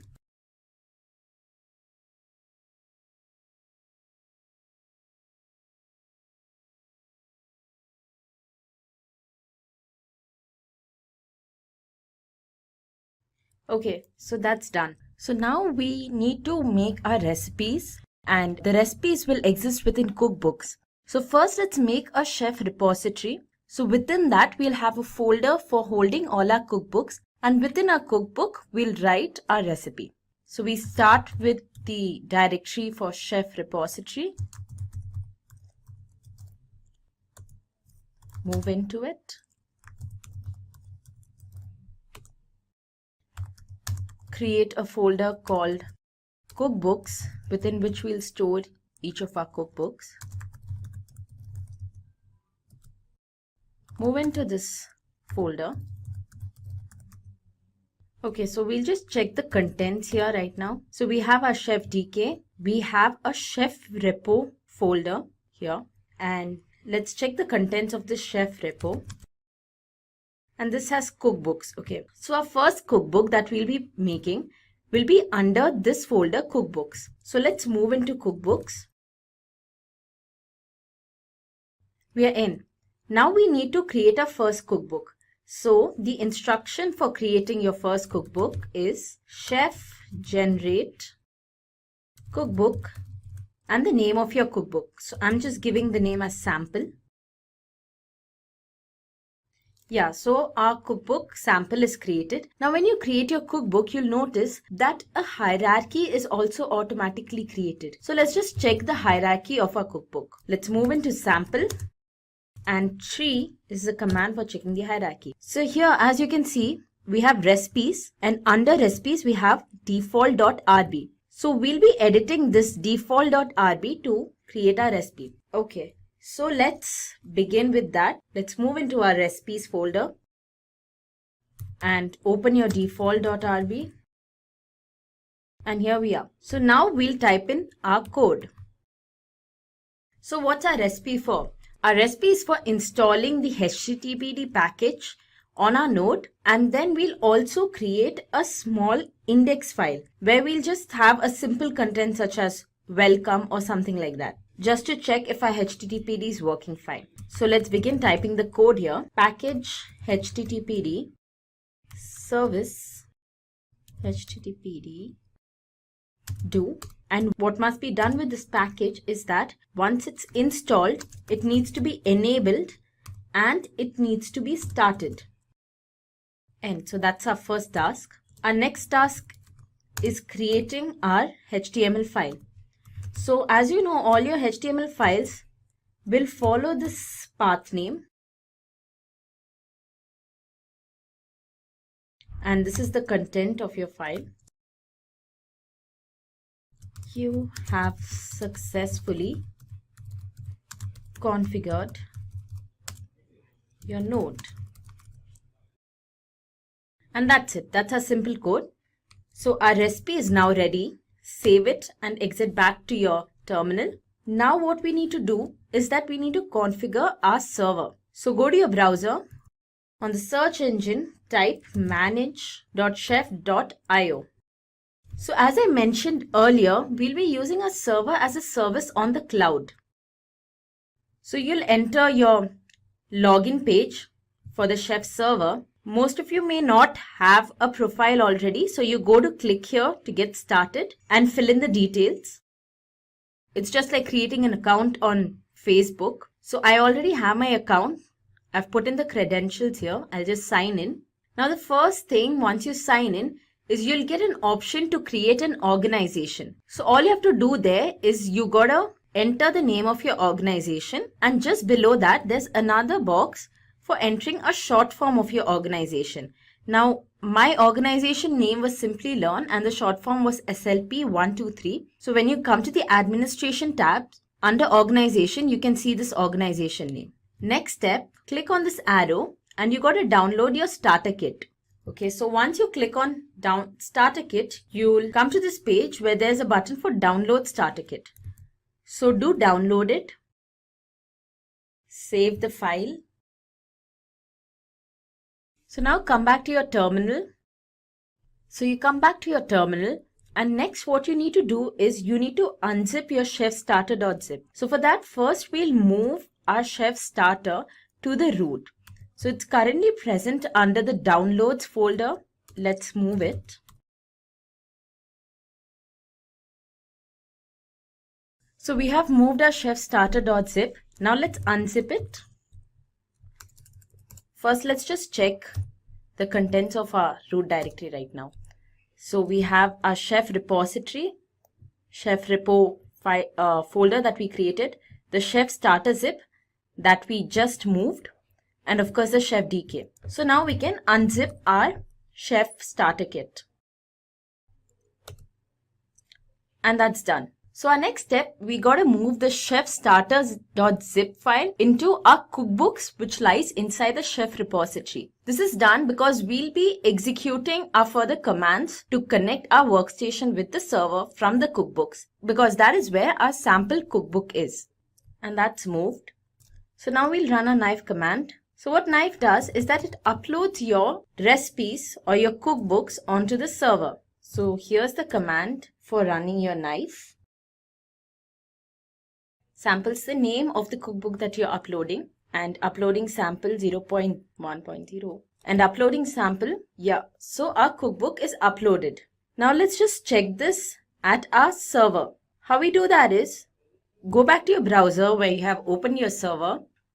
So there's no node here yet because we have not configured our node with the server, but we have configured our workstation with the server. And you see here our cookbooks uploaded, sample. So our workstation and our server are connected. So now we need to connect our node with the server. So first we move on to our node machine. We need to take the IP address of our node machine. So for the IP address, we'll just type ifconfig. Right, so this is your IP address. 192.168.2.190. Note this down somewhere, guys. Now that's done, go back to your workstation. I'll just keep it this way so I can see both. Okay. Go back to your workstation's terminal, but this time to connect our server with the node. So we have taken the IP of our node, and this is where we'll be using it. 192.168.2. The username, which is root in our case, and then enter the password.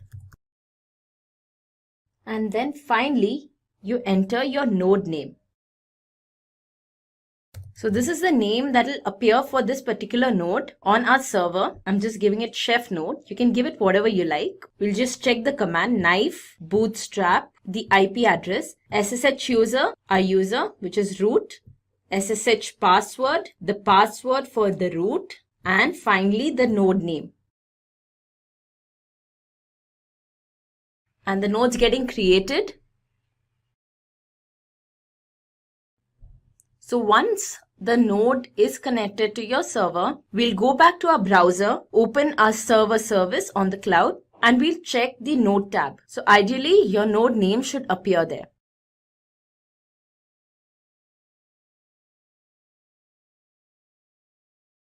Great. So our node is added. Also, if you notice here, our chef client service on the node has started running. So let's just check this with the server. Go to your nodes. And here we go. So chef node, a CentOS 7 platform. This is our IP. So it's all done. So now we need to add a cookbook to the run list of this node. So come here, click on this arrow, edit run list. Here's sample. This is the cookbook that we want to run on our node. Put on the current run list. And here we have the run button. Just click on that. So this should have transferred our cookbook onto the node. Let's check that. Go to your node machine. Clear this. We need to be the root. Let's run the chef client service. So we are running it once again because after it was started, we did add something to our run list. The changes in the run list is updated.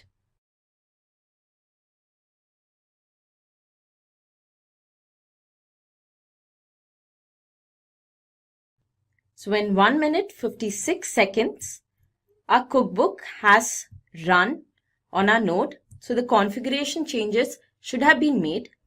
Let's check that. It's pretty simple. Just go to your browser. On the search engine, just type localhost. And here's our HTML page that we created on our workstation. Congrats, you configured your first node.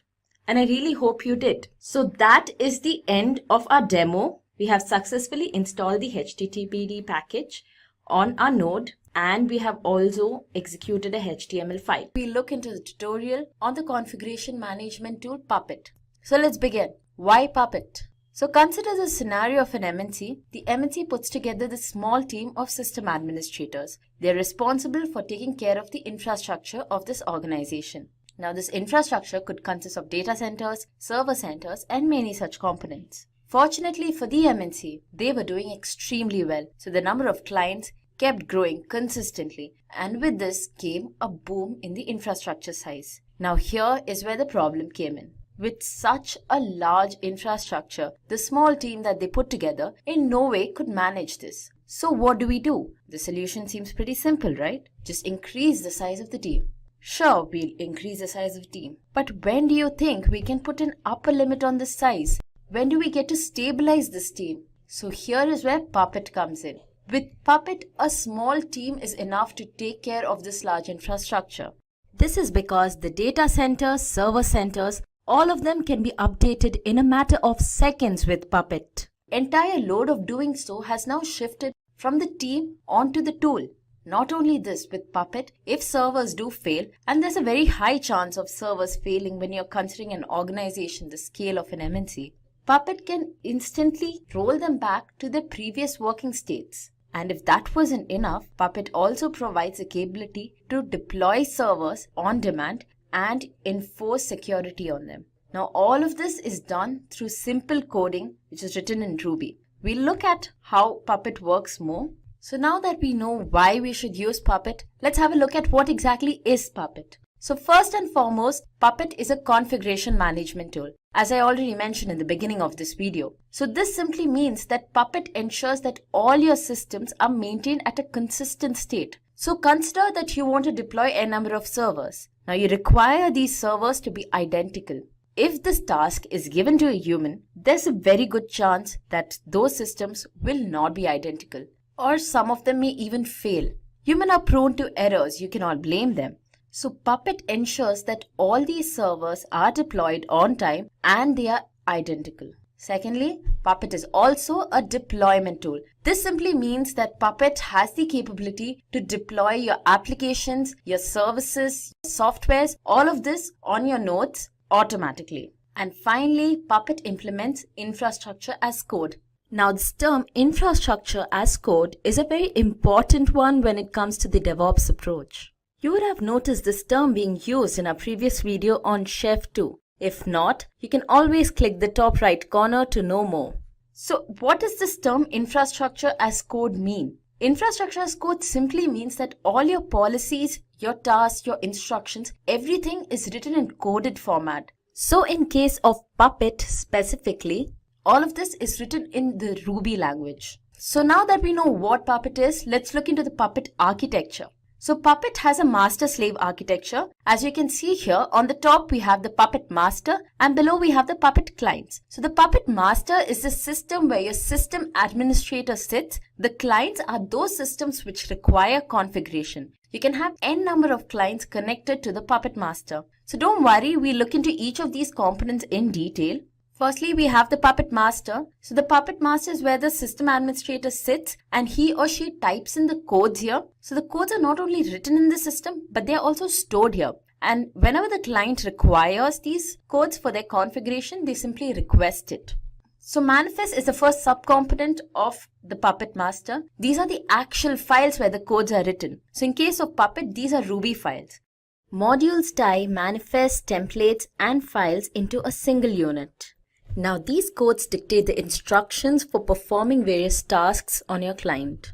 The next component is templates. So if manifests are your code, templates are the data. So let me explain this to you with an example. Consider you want to create a file called index.html on one of your client machines. So what you do is, you write the code for creating this file in your manifest and the content of this file is written in your templates. Then you simply link them.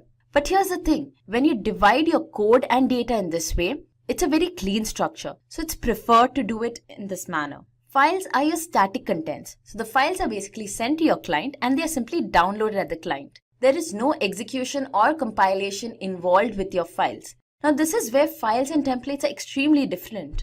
Because with templates, they are never sent over to your client. The templates are simply read by the parser at the master itself. Modules ties the manifest templates and files into a single unit. So modules is not a separate component as such, it just provides a very clean hierarchy. This is the most important component of the Puppet master, CA, which stands for Certificate Authority.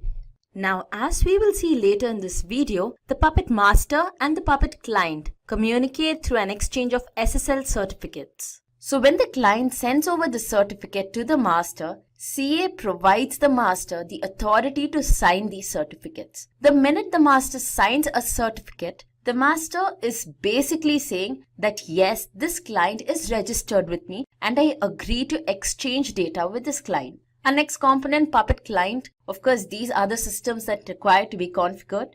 Agent is a service installed on the client. The agent is solely responsible for all the communication between the master and the client. And finally, we have Factor. So Factor is responsible for collecting all the data about the present state of our clients and sending this data over to the Puppet master. At the master, this data is compared against the manifests, which are your code files, and then these manifests are sent over to the client depending upon the results of this comparison. So now that we had a look at the various components of Puppet, let's see how these work together. So we have a master and we have 3 clients. Now before any information can be transferred between the master and the client, it's important that these components recognize each other. Also, there needs to be an encrypted channel of communication between each pair of master and client. Now all the data which is transferred between the master and the client, it flows through this channel. So let's see how this entire procedure of recognizing each other works. The core of this procedure are the SSL certificates. SSL stands for Secure Socket Layer. Secure Socket Layer is a security protocol and it forms an encrypted channel between 2 components. What this encrypted channel ensures is that all the data that is passed through this channel is not accessible by any other system outside. So it provides complete security. Okay, so we will consider a very general scenario. We have a master and a client here. This is not the Puppet master or the Puppet client. They are just 2 systems and we are just going forward with master-slave architecture. So the client so far is not a client. It is just a system and we will refer to the system as system A. So system A sends over a client certificate to the master. Associated with this client certificate is the host name of system A. Now master goes through this certificate, it sees the host name and then it decides whether it wants to form a communication link with this system A. If it does, it signs the certificate and the signed certificate is sent back to system A. Now the system A is officially a client. The minute the master signed the client certificate, it said that yes, I am willing to exchange information with this system and I do take the system as one of my clients. So now that the system is officially a client, it can request for data from the master and the master will simply send over the data. Now we are here to talk about Puppet. So if this was a Puppet master and this was a Puppet client, then the first 3 stages will be the same. So the Puppet client sends over the certificate to the master signs the certificate, sends it back, and the client requests for data. Now by data here, of course, we mean the configuration data. Those are the manifest or even could be your files. So what happens after this request? After this request, the factor service which is present on your client collects all the information regarding the present state of your client. So this information could include the operating system that's installed on them, the various number of software present on them, the versions of these software. Now all this information is collected, it's called the fact and it's sent over to the master. At the master, this information, that is the facts, is compared against the manifest. So why does the master do this? The master basically compares the facts against the manifest to know if what the manifest is about to perform is already performed on these systems. So if the manifest has some additional functionality, they are compiled into catalogs and then these catalogs are sent over to the client. Now remember those agent services which existed in your clients? Here's where they come in. The agents take the catalog and execute them on the client. Once executed, these catalogs make the required changes on the client and a report is generated. This report is then sent back to the master. So the master keeps record of all the changes that's made in the system, and this comes very handy when one of the systems fail and it's required to be rolled back to its previous working state. So this entire procedure can be repeated n number of times and can be repeated at regular intervals. So if you have a scenario where a system needs to be configured every 30 minutes, what you can do is you can set your interval and automatically every 30 minutes your systems will be configured. And we reach the final and the most exciting part of our video, which is the hands-on. So today I'll be showing you how you can use Puppet to install Apache on one of your client machines. So we'll be using 2 machines here. We'll have a server and we'll have a node machine. The server is essentially your master. The node is your client. I'm just using the term server and node instead because I want to keep it very close to as they are used in the commands. Now both these machines are going to be CentOS 7 machines. And I have Oracle VM VirtualBox installed on my machine. So on that, I've simply created 2 virtual boxes, both CentOS 7 of course. So before we move on to the actual demo, I'll just take you through the various steps. So first we'll install the Puppet server on our server or master machine. We'll then start this server service. We then shift over to our node or the client machine and we'll install the Puppet agent service. We will then start this service too. And the minute you start the Puppet agent service, an SSL certificate is created. So this certificate will have the host name of your node attached to it. And this is how the master or the server will recognize this certificate, and then it will sign this certificate. So once your master or the server signs the certificate, you can write your manifest. So the manifest has just the code for configuration, and once that too is done, you shift back to your client or the node system and you run the agent service. So once you run the agent service, your manifest or your cat logs, because as you know, the manifests are compiled into cat logs, these are executed on your node, and this will make the required changes. So that's how this entire process is going to work. Now let's move on to the actual demo. This is my Oracle VM VirtualBox Manager. The last two machines you see here are the ones we'll be using for this demo. The Puppet server is your Puppet master, Puppet client, of course, is the client. So let's just have a look at these two machines. This is my Puppet server. So just so you can differentiate, guys, the terminals have been set accordingly. Puppet server has a black background with white text, and Puppet client here has a black background with green text.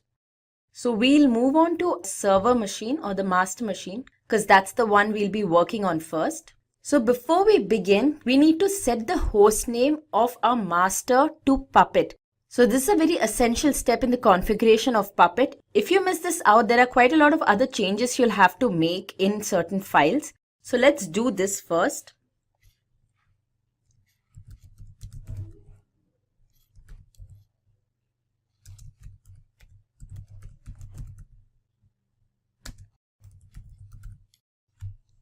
So that's the command to set the host name.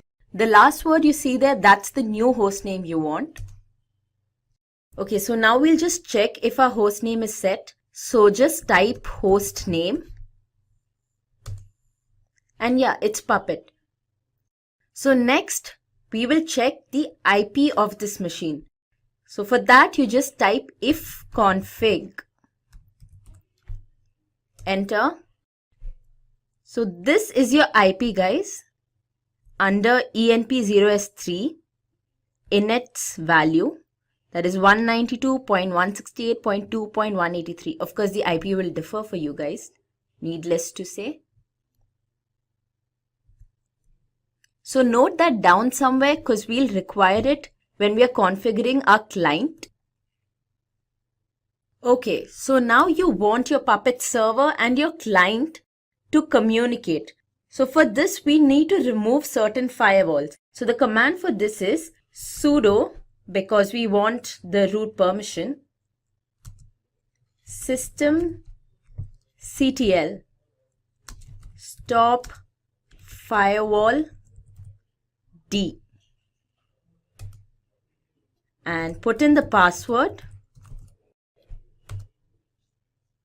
Okay, so all your firewalls are removed.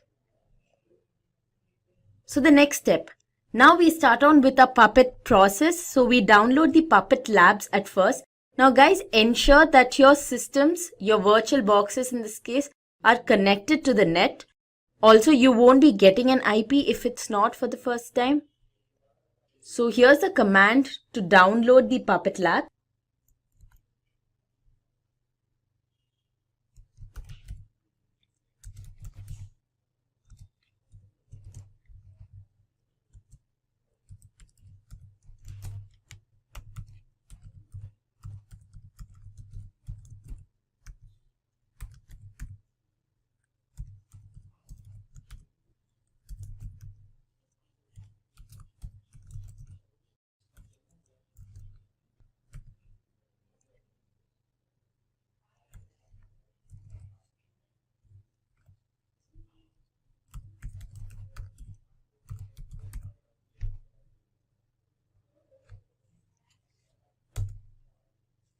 Enter the password again.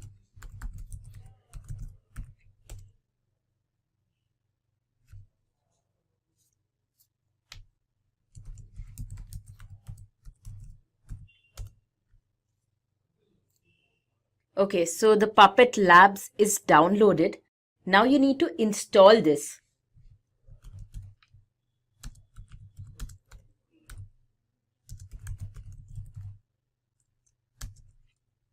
So installation, guys, we will be installing the Puppet server on the master machine or the Puppet server machine.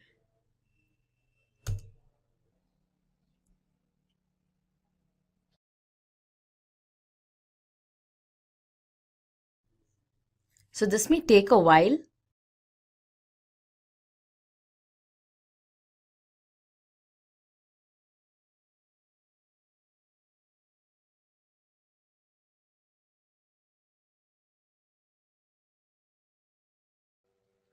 So that took a while, so I just skipped to the last part where it's completed. The installation process is over. Now we need to make a small change in our system config Puppet server file. So let's just move to the file first.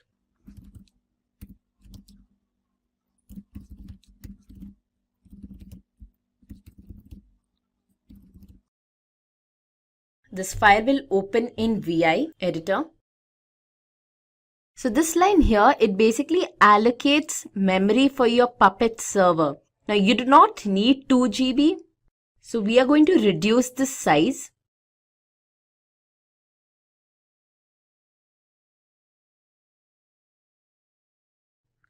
"512 MB should be enough.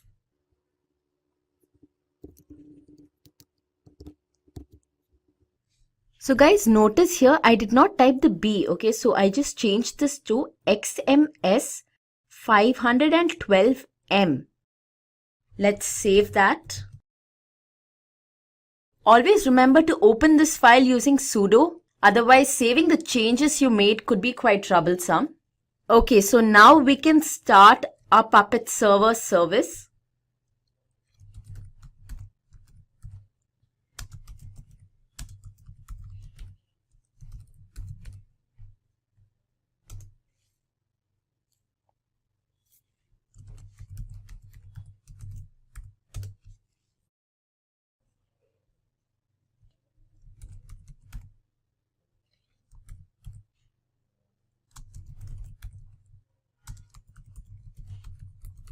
We enable the service.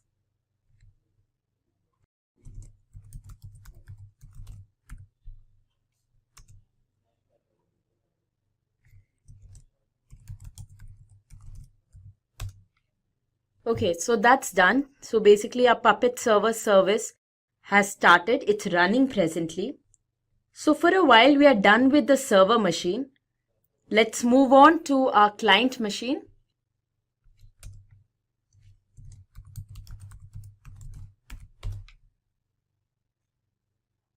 Okay, first things first, we open our etc host file with sudo because you need to make a few changes and save it. Open this in the VI terminal.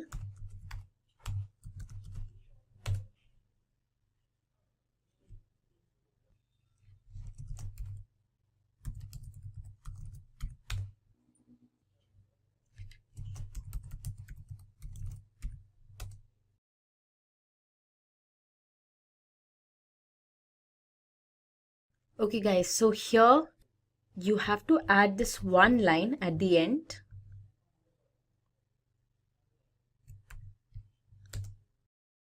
Type in the IP for your Puppet server machine.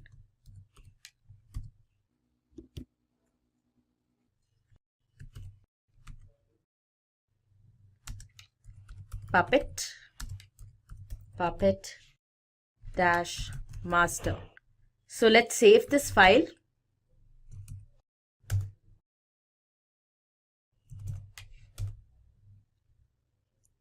Now we'll move on to downloading Puppet Labs on our Puppet client. So the command is the same that we use for Puppet server.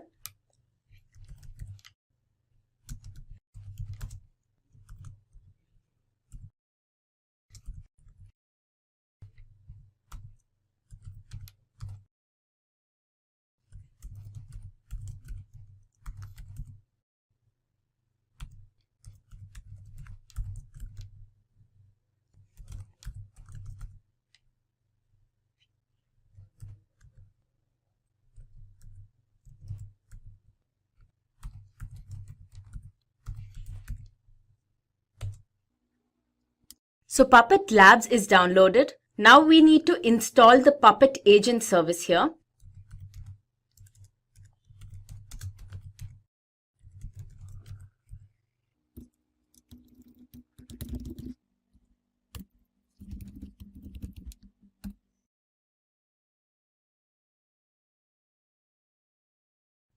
Again, this will also take some time.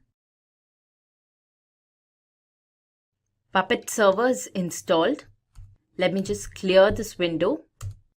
Now that our Puppet agent service is installed, we'll start this service. So I'll just type in the command for starting the Puppet agent service.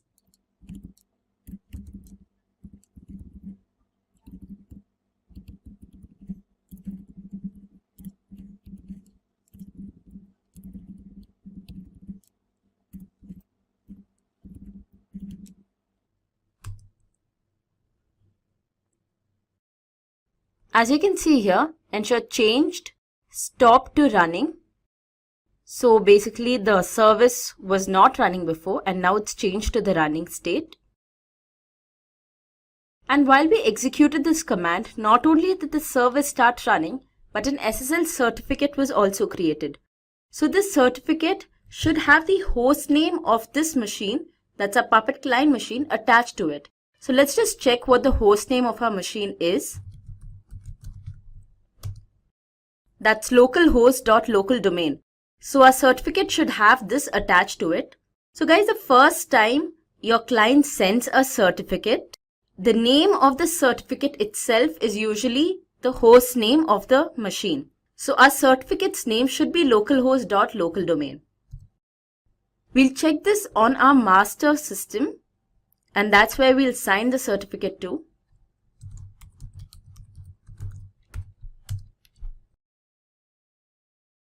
So first we list out all the certificates. In our case, since we have just one client and we just started the client, we should have technically just one certificate, and it will be so.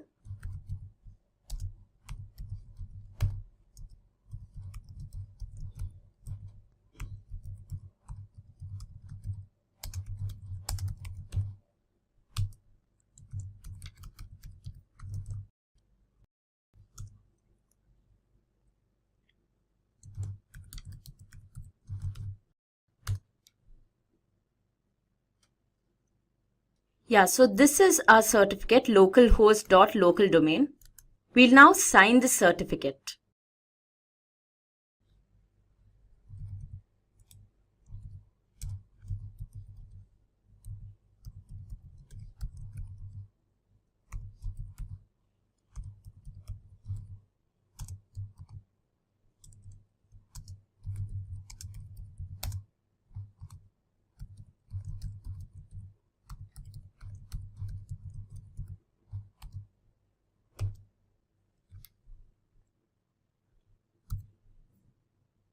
Okay, sorry about that. Just need to remove these brackets.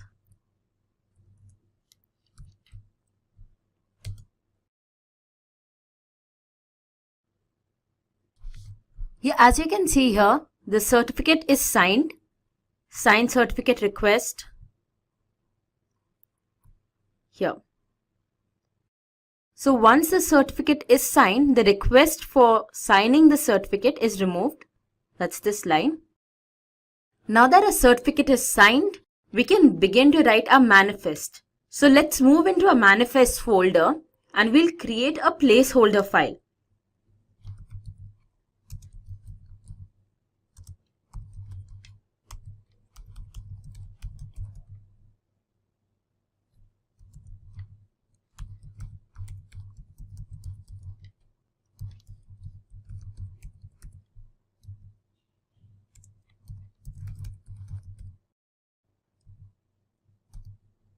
So we'll create a file called sample.pp. This is just a sample file. We won't be writing anything in this file as of now. So we are just creating this file, and then we'll go to our client machine and just check there if we can access this file from there. So now we'll move to our client machine.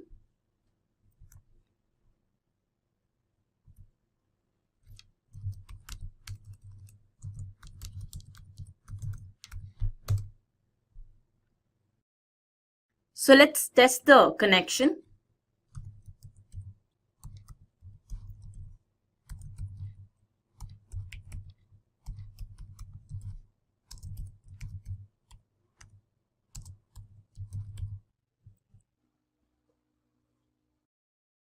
So as you can see here, it says applied catalog in 0.03 seconds. So our catalog is executed on our client machine. Now our catalog was just a placeholder basically. So the file that we created, which is sample.pp, had no content and we were just testing our client. Now let's go back to our master server, put some content into this file and see how the execution takes place.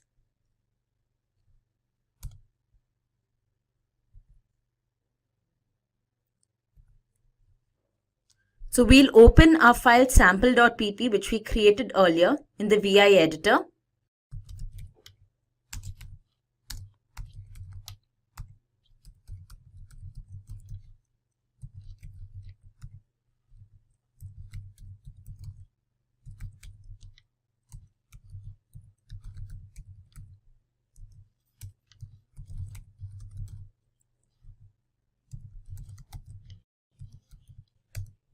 Let's type our code here. So node, and then within the brackets, we enter the host name of our client machine.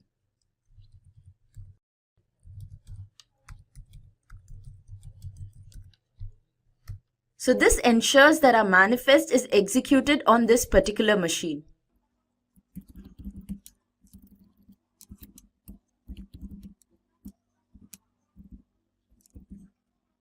Now the Apache service package on CentOS is called the HTTPD.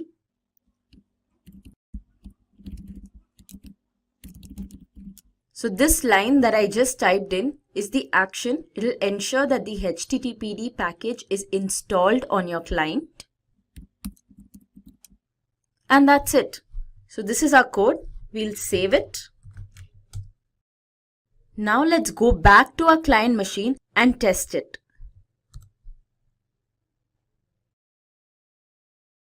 So this is our client machine.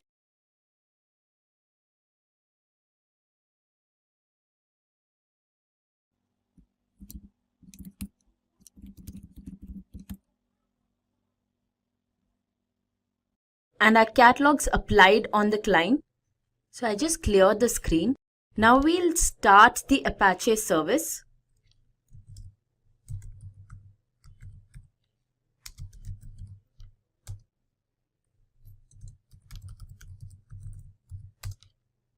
Okay, so how do we see if it's running? We just need to go to our browser and at localhost, you must have the testing page for your Apache. So we type localhost, enter. And yeah, this is the testing page for Apache. So as you can see, we have successfully used Puppet to install the Apache service on our Puppet client. And this is the end of our demo. Ansible is currently the most trending and popular configuration management tool, and it's used mostly under the DevOps approach. So let's begin. Why should you use Ansible? Let's consider a scenario of an organization where Sam is a system administrator. Sam is responsible for the company's infrastructure. A company's infrastructure basically consists of all its systems. This could include your web servers, your database servers, the various repositories, and so on. So as a system administrator, Sam needs to ensure that all the systems are running the updated versions of the software.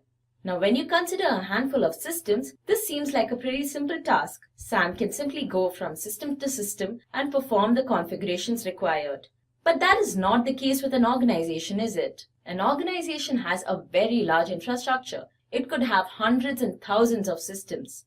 So here is where Sam's work gets really difficult. Not only does it get tougher, Sam has to move from system to system, performing the same task over and over again. This makes Sam bored. Not just that, repeating the same task leaves no space for innovation. And without any ideas or innovation, how does the system grow? And the worst of it all is manual labor is prone to errors. So what does Sam do? Well, here is where Ansible comes in use.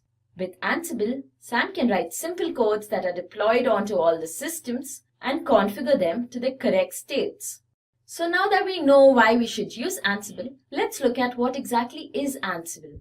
Ansible is an IT engine that automates the following tasks. So first we have orchestration. Orchestration basically means bringing together of multiple applications and ensuring an order in which these are executed. So for example, if you consider a web page that you require to host, this web page stores all its values that it takes from the user into a database. So the first thing you must do is ensure that the system has a database manager, and only then do you host your web page. So this kind of an order is very crucial to ensure that things work right.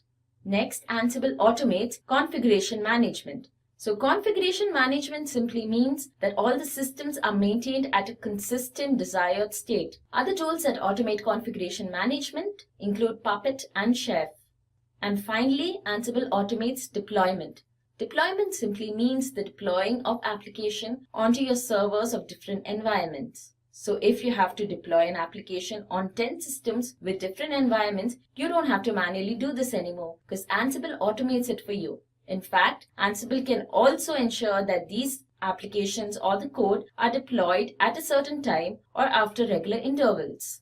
Now that we know what exactly Ansible is, let's look at Ansible's architecture. Ansible has two main components. You have the local machine and you have your node or the client machine. So the local machine is where the system administrator sits.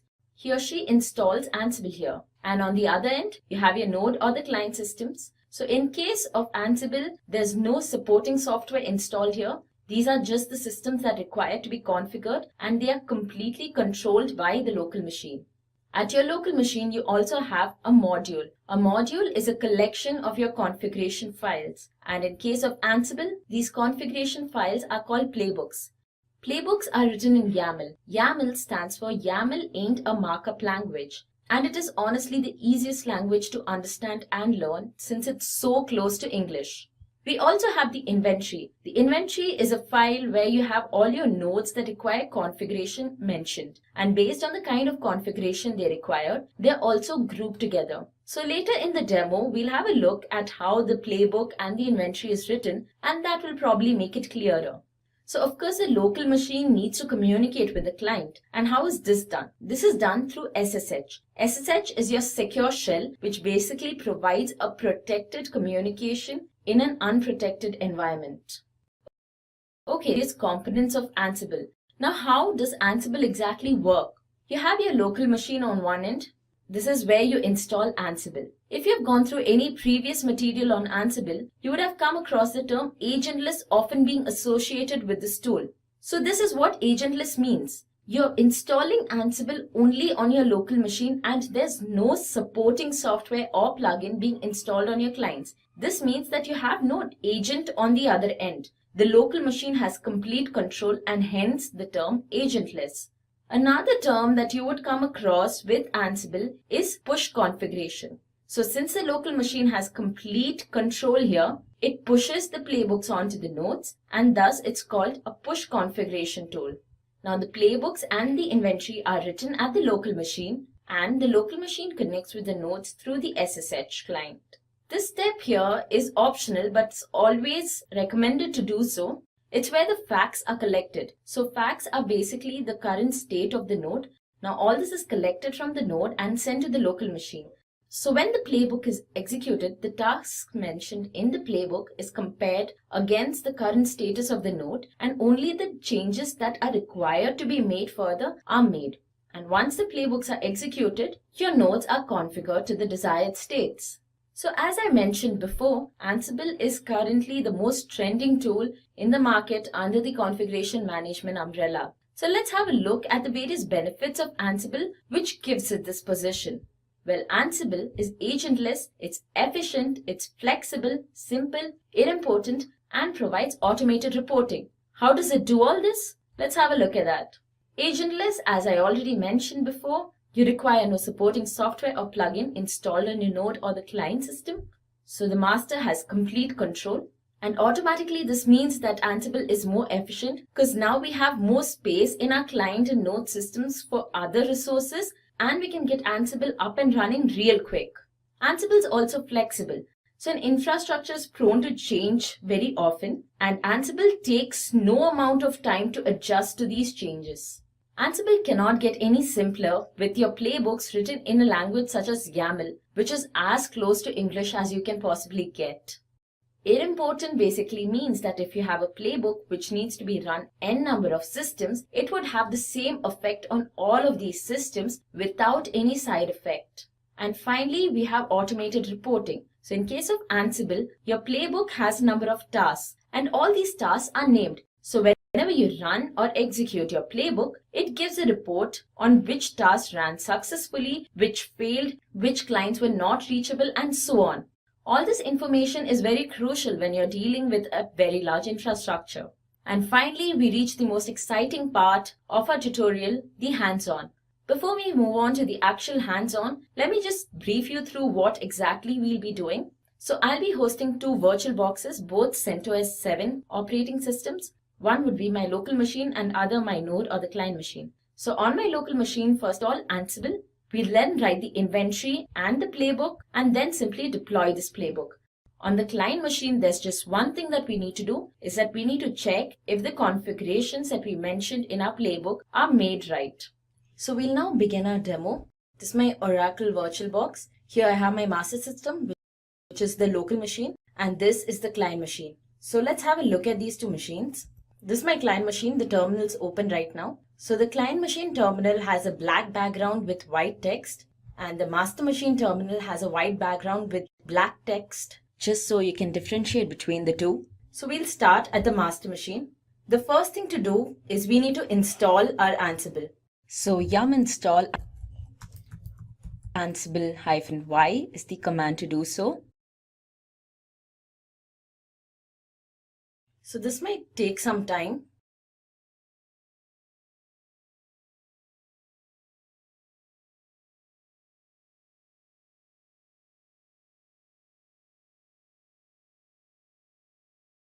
Yeah, so Ansible's installed. The next step, we go to our host file. So our host file here is basically the inventory. It's where you'll specify all your nodes. In our case, we just have one node. That's the path to your host file. As you'll see, everything here is commented. So just type in the group for your client nodes. So I'm going to name it Ansible Clients.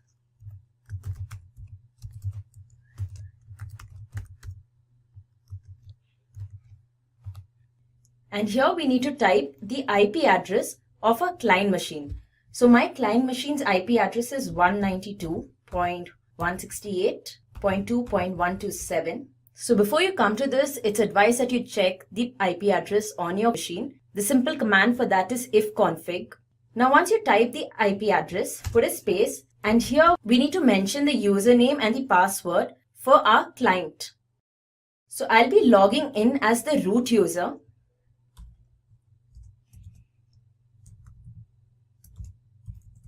So this is the password.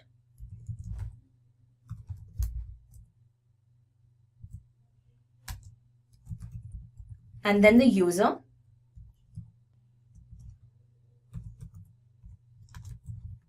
Which is root in my case. That's it. Now you can save this file. Just clear the screen. Next, we move on to our playbook. We need to write the playbook. So the extension for our playbook is YML, which stands for YAML. And as you can see here, I have already written my playbook, but I'll just explain to you how this is done. So a YAML file always begins with 3 dashes. This indicates the start of your YAML file. Now the first thing is you need to give a name to the entire playbook. So I have named it sample book. Host is basically where this would be executed. So as we saw earlier in our inventory, I mentioned client's group name as Ansible Clients. So we use the same name here. The remote user is the user you'll be using at your client. So in my case, that's root. And become true is basically to indicate that you need to set your privileges at root. So that's called a privilege escalation. Now a playbook consists of tasks. So we have here 3 tasks. The first task, I've named it to install HTTPD. So what we are doing here is we are installing our HTTPD package, which is basically the Apache server.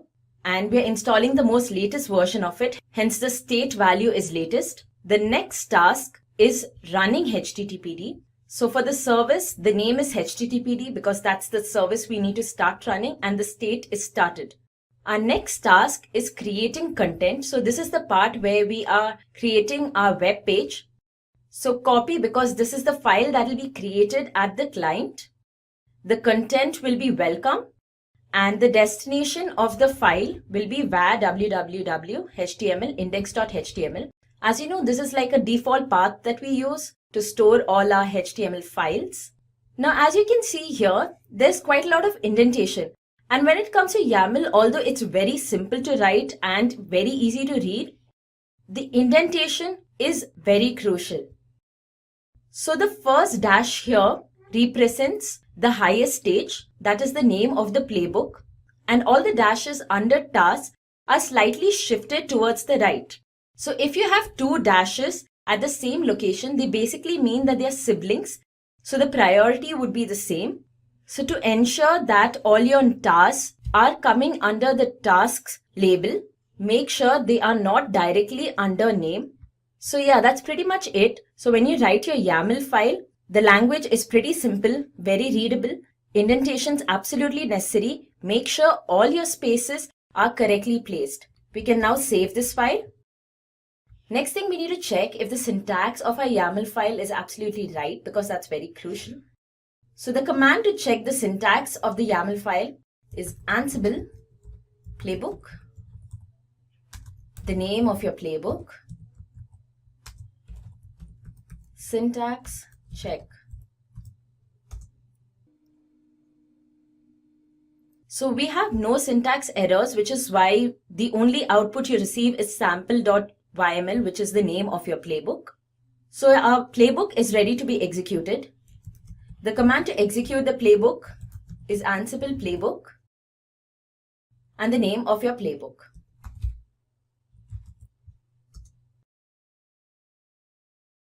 So our playbook's executed. As you can see here, gathering facts, that's where all the facts of the node, that's the present state of the node, is collected and sent to the local machine. So it's basically to check that if the configuration changes that we are about to make is already made. So it's not made. We do not have the HTTPD package installed on our node. So this is the first change that's made. Also, if it's not installed, of course, it's not running. That's the second change that's made. So it's put into the running state.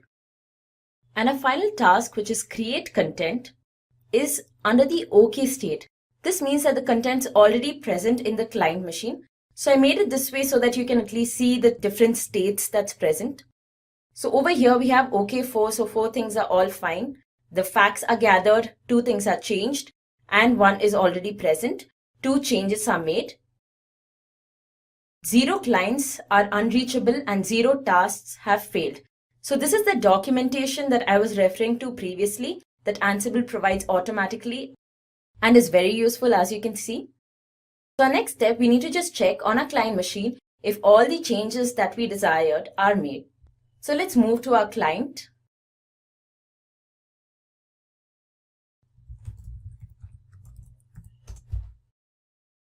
So this is my client machine. So to check this, since we are installing the HTTPD package and hosting a web page, the best way to do it is open your browser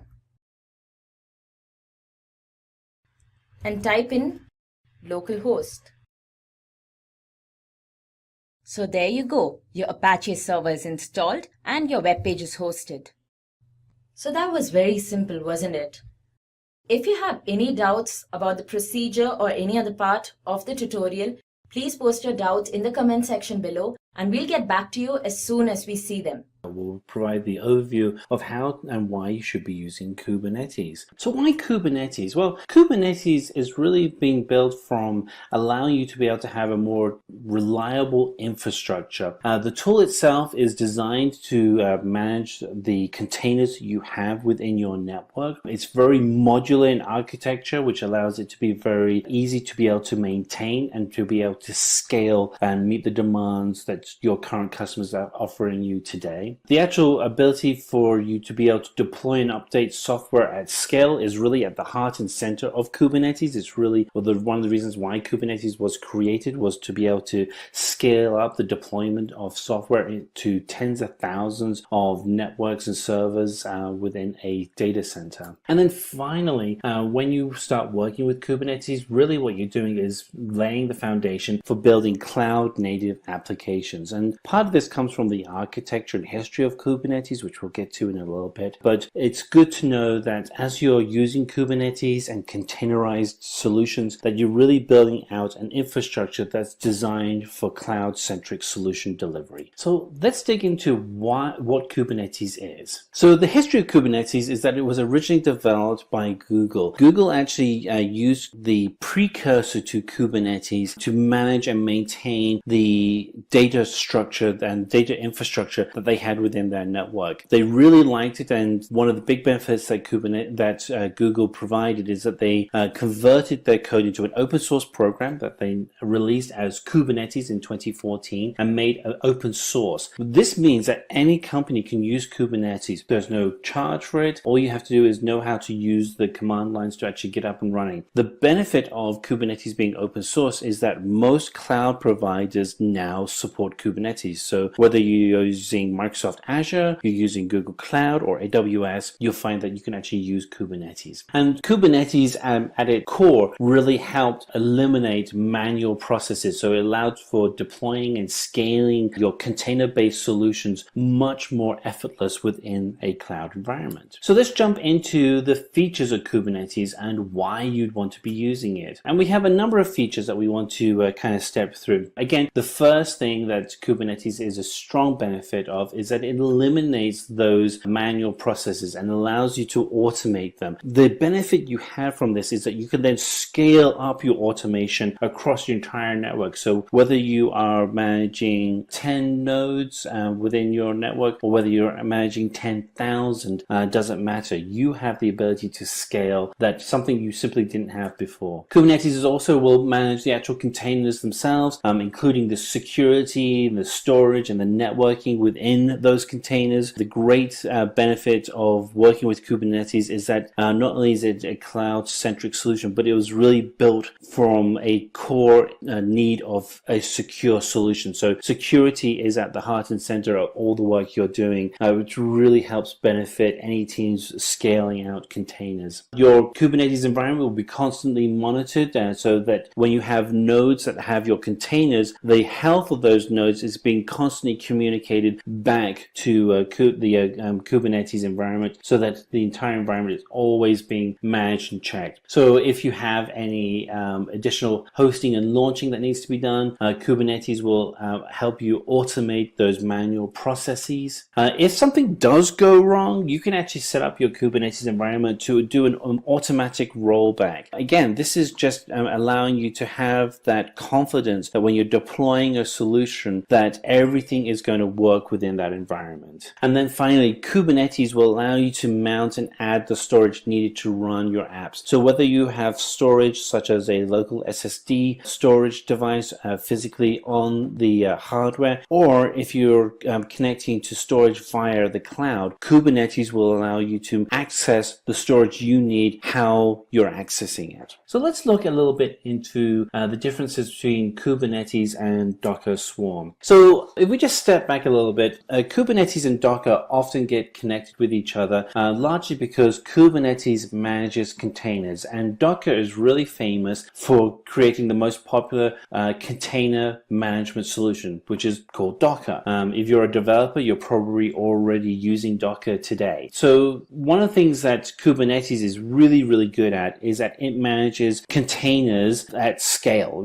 just massive volume of containers. Docker Swarm is Docker's alternative alternative to Kubernetes. It's a tool that allows you to also manage large numbers of containers. There are differences between the two of them, and right now, without doubt, the most popular open source solution out there is Kubernetes from Google. It just has a massive community behind it, and the community really have embraced Kubernetes. Yes, the original product was developed by Google, but Google has been great stewards, and they've allowed the community to drive the future evolution of the product. Docker Swarm is actually managed and developed by Docker. There is a smaller community, but it is also a very passionate community, and the reason being is that both products are actually pretty good, and you just really kind of have to choose which one you want to go with. Without doubt, there is more customization and extensions built for Kubernetes simply because the community is just so much bigger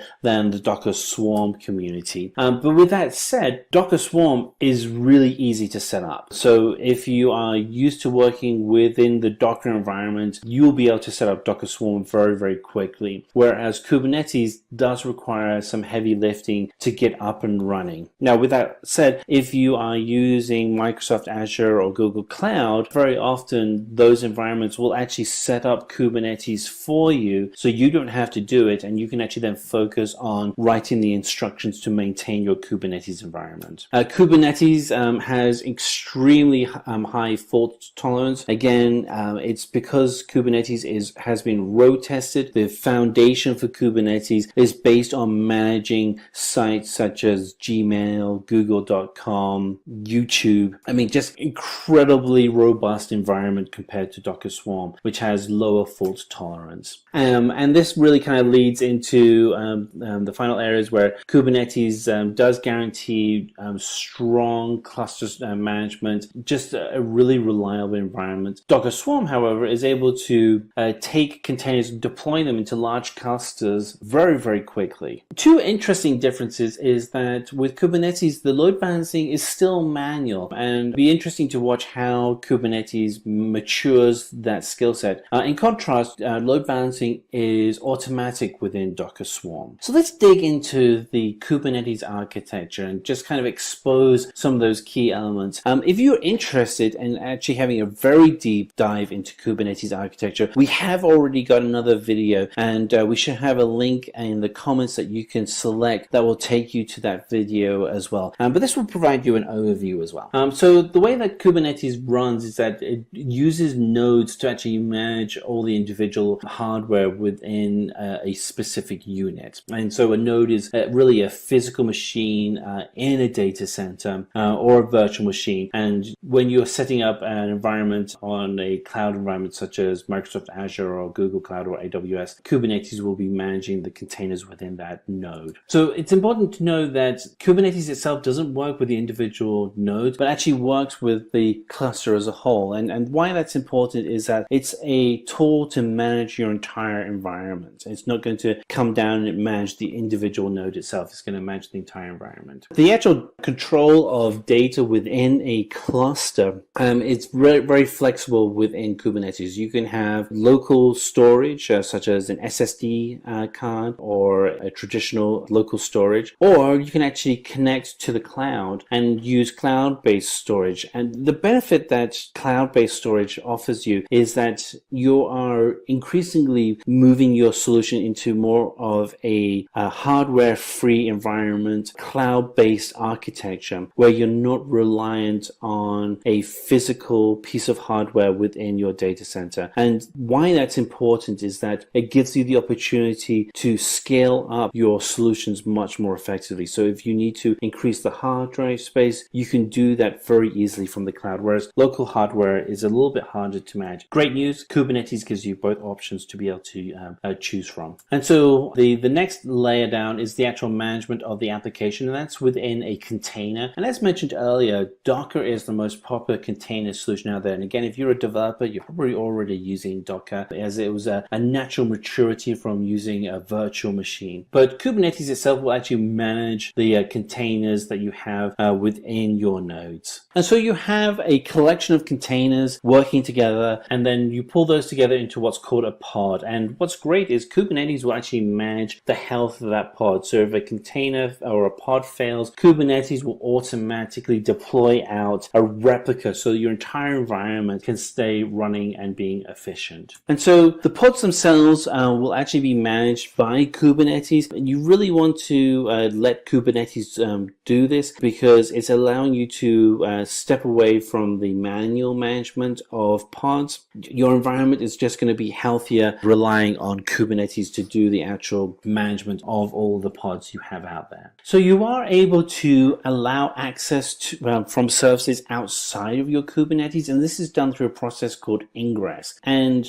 going back earlier, we talked about how security is a key part of all the work that goes into Kubernetes. And this is a great example of where you can use an external service but still have that layer of security that is vital for your solution. Because to be able to provide the ingress connection, Kubernetes requires an SSL connection, which automatically allows for a secure data transfer. Absolutely fantastic. So here we have an overview of the actual architecture. On the right hand side we have our nodes and the pods within our nodes, and within those pods are the containers. On the left hand side we have the master architecture, and the master architecture is the actual brains behind the work that you're doing. It's actually managing the schedules, the controllers for all of the nodes. And then at the bottom left hand side we have commands which are written on a local workstation, and those commands are pushed up to the master. So let's kind of dig a little bit further into the architecture of the master. So the master itself is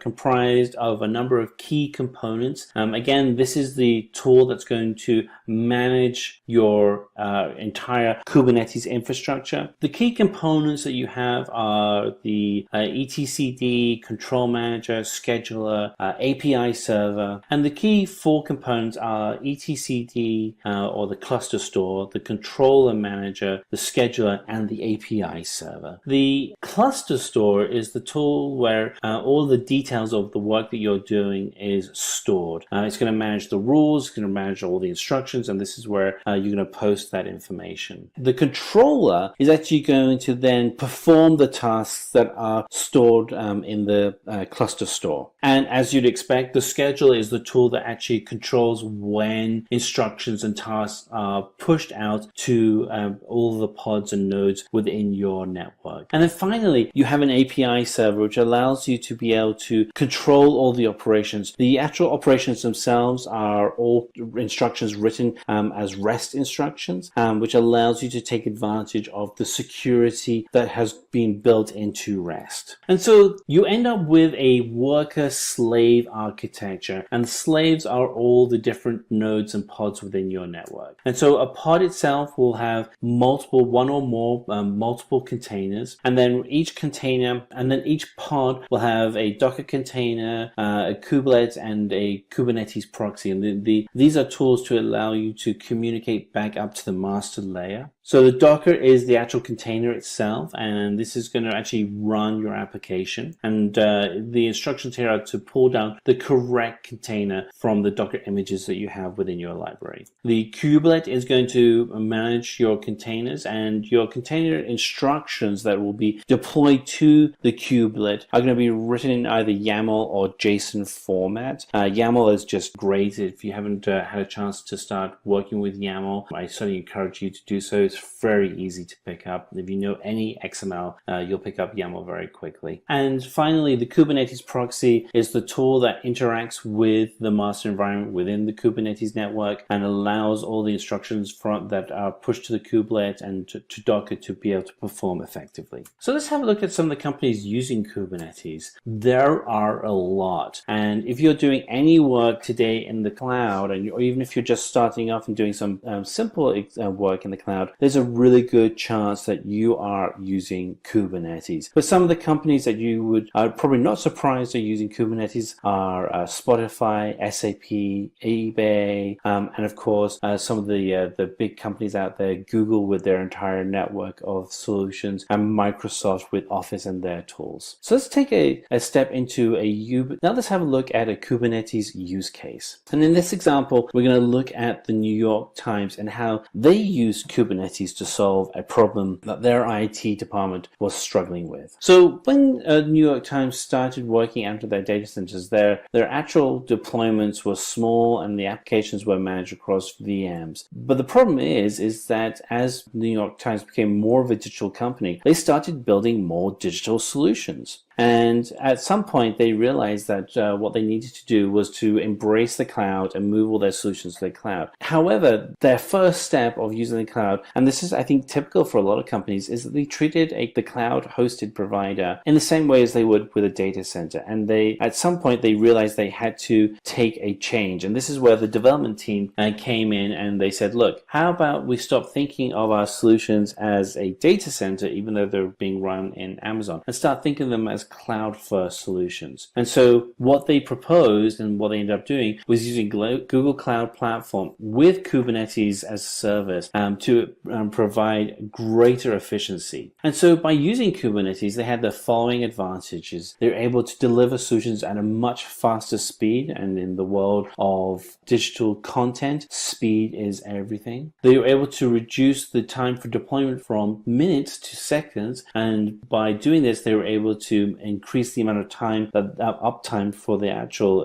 infrastructure. Updates began to be deployed independently and when required, so you didn't have to schedule an event when you do the deployment. It just happened. And there was a more unified approach to deployment from the engineering staff, which just made the whole solution more portable. So the fundamental end line for the New York Times is that by leveraging Kubernetes, they were able to automatically manage their deployments and scheduling of solutions instead of having to do solutions through a more traditional ticket-based system. It just really speed up the efficiency of the New York Times website. So let's finally kind of look into some of the important terminologies before we take our time to do a demo. So we have 6 terms that we're going to look through, and we'll let you read through these, but we have a cluster, which is a set of machines, physical or vertical, in which applications are managed and run. We have a node that are the worker machines that run containerized applications and other workloads. There is the pod, which is within a node and is a group of containers that are deployed together on the same host. We have replication controllers, and a replication controller is used to define a pod's life cycle rather than to create the pods directly. We have a selector, which is an expression matched label to filter specific resources. Labels are key value pairs that are attached to objects such as pods. The key value pair or the label can be filtered, organized, and perform operations on resources. Replication sets define how many replicas of each pod will be running and managed when you want to either replace a pod when it dies. Annotation is a label with much larger data capacity. A name is a resource as it is identified. Volume is the directory in which data is accessible to a container. Namespaces provide additional qualification to a resource's name. And then finally, service is an abstraction of a top-tier pods which provide a single IP address and DNS name by which the pods can be accessed. So at this time, what we want to do is take you through Kubernetes demo, actually runs through some of these basic controls. So we're going to take you through a video of how to actually install Kubernetes and to use some of the basic instructions. So Kubernetes is the most widely used platform for container management. The first step is to actually install the necessary dependencies. So let's see if there's any updates first. So to check if there's any updates, we're going to use the command sudo apt-get update. We're going to enter in our password. And this looks like it's going to take a few minutes because we've got a few updates that need to be running. All right, we're done. All right, next we're going to write sudo apt-get install -y apt-transport-https, and this will install all of the dependencies we need to actually start installing the solutions needed for Kubernetes. All right, that was quick. Now we're going to put in the Docker dependency, and the way we do that is write the command sudo apt install docker.io. I've got a typo, correct that quickly, and put in y, so vs, and we continue. And that's going to take a while because we're going to download and install Docker off the internet, and it's quite a large installation. Now would be a good time to go get a cup of coffee because it'll take us about a minute to get this all done. Once we actually have Docker installed, we'll actually go ahead and we'll start Docker and enable Docker using our sudo commands. All right, so that's all done. So let's start to enable Docker. We're going to use sudo systemctl start Docker and sudo systemctl enable Docker. This will be quite quick. So the next step is to install all the components for Kubernetes, and we're going to install the curl command and then kubelet, kubec, and then kubeadm. And we're going to install all the necessary tools. We're going to do the curl command, kubelet, kubec-c2, and kubeadm. And so let's go ahead and put in the sudo apt-get install curl. We're going to get a prompt. We can say yes for that. And then after this, we'll go ahead and install Kubernetes. So what we're going to do is we're going to actually put in the Kubernetes key. So that's going to be sudo curl-s, and then we have a long URL, which is https packages.cloudgoogle.com apt-doc apt-key.gpg sudo apt-key. There we go. Correct my typo there. Okay, now we have to go ahead and change permissions of a folder. So we do that with sudo chmod 777 /etc /apt /sources.list.d. All right, we're good. Okay, now you want to go ahead and open up your text editor, and we're going to make an actual edit, and we're going to create a simple file. And so what we're going to type in is the following command: db http apt-kubernetes.io /kubernetes-xenial main. And we're going to save this file in the etc folder, and then look for, and then apt, which is going to be down a little bit. And there we have it. And we're going to save it in the apt-get updates. And we're going to name this file as kubernetes.list. And we'll save that.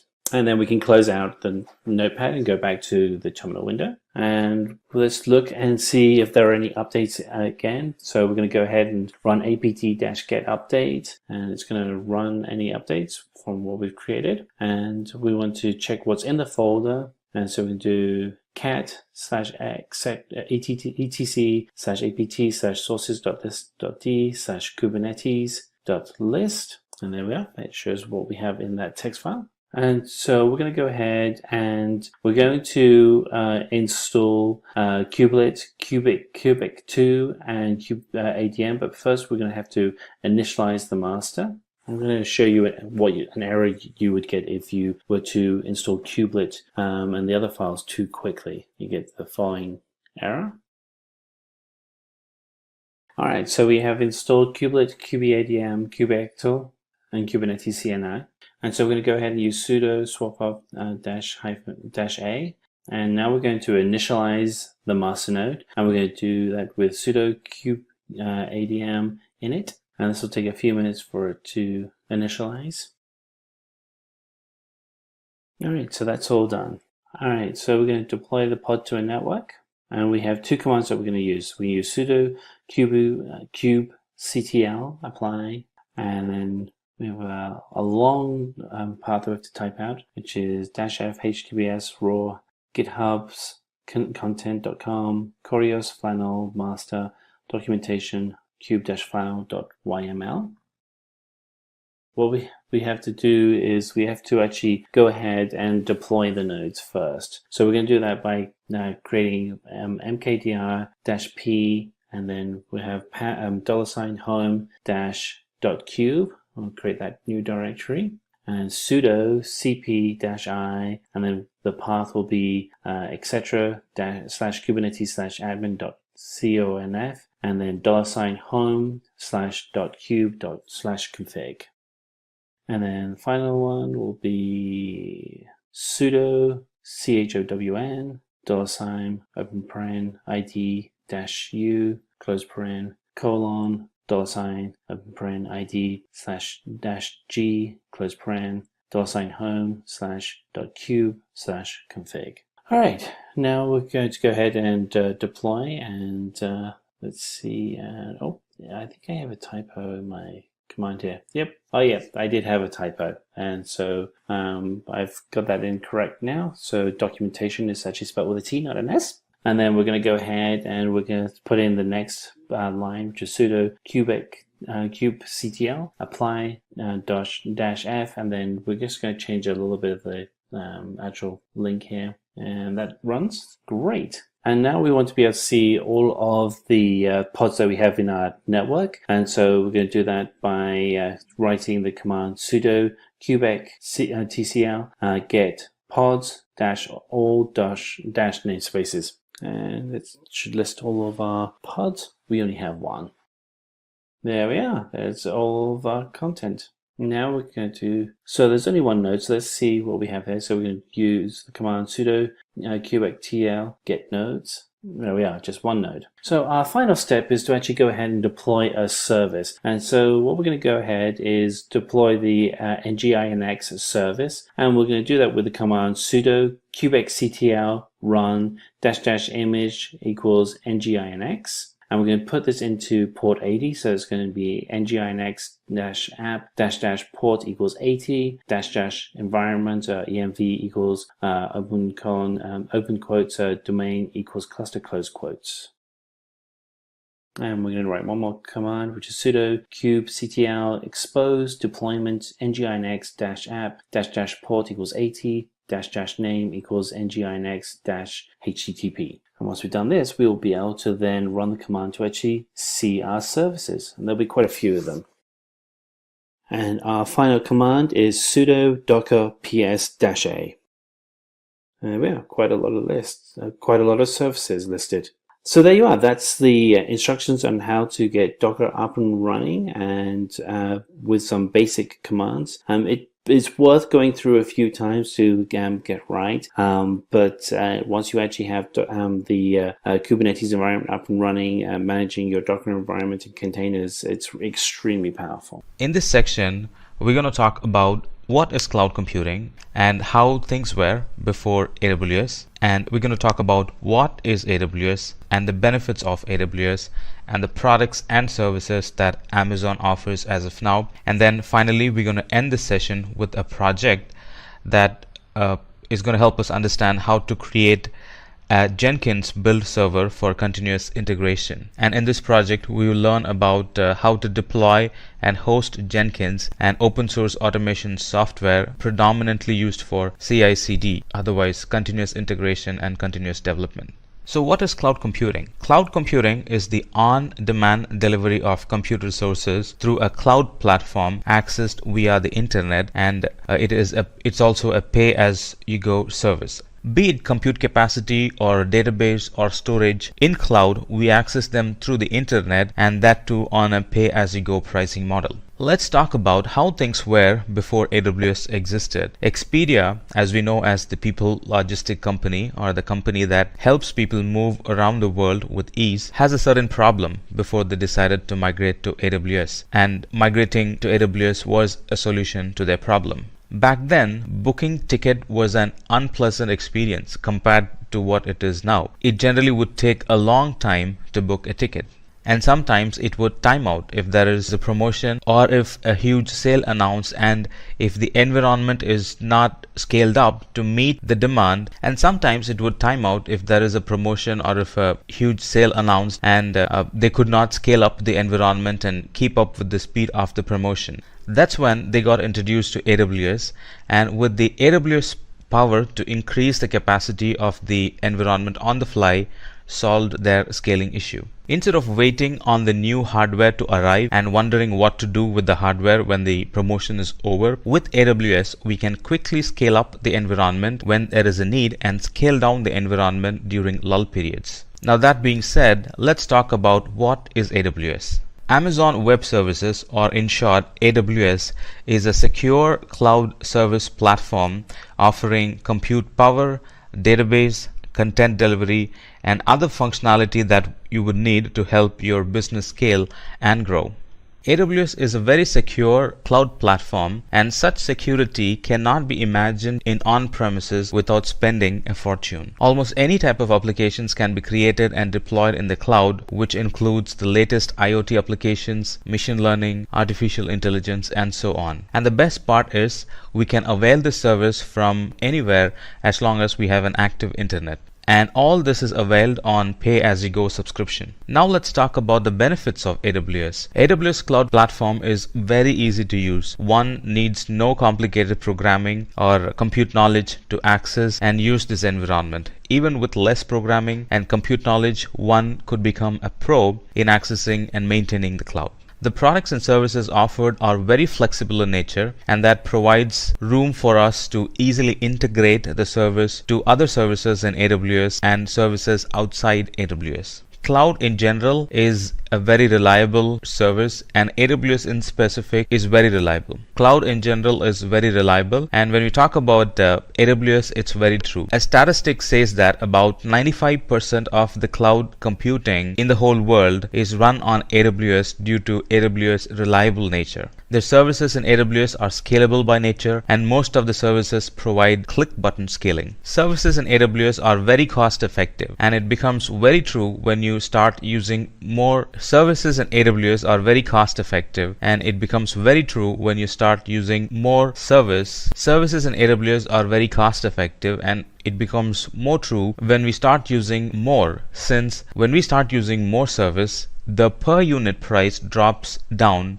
even further. Security in the cloud is at its highest with encryption and multi-factor authentications and being able to audit the logs. One can be sure that when one hosts a service in AWS, they are hosting it in an environment which has been built with enterprise security in mind. Alright, let's now talk briefly about the different products and services available in the cloud. Some of the products and services available in the cloud are compute, storage, database, migration services, networking and content delivery, developer tools and services available for managing the AWS environment, tools needed for machine learning development, analytic tools needed for security and identity compliance, tools needed for mobile application services, tools needed for IoT and gaming development are some of the products that are available in AWS. Alright, let's first talk about compute service.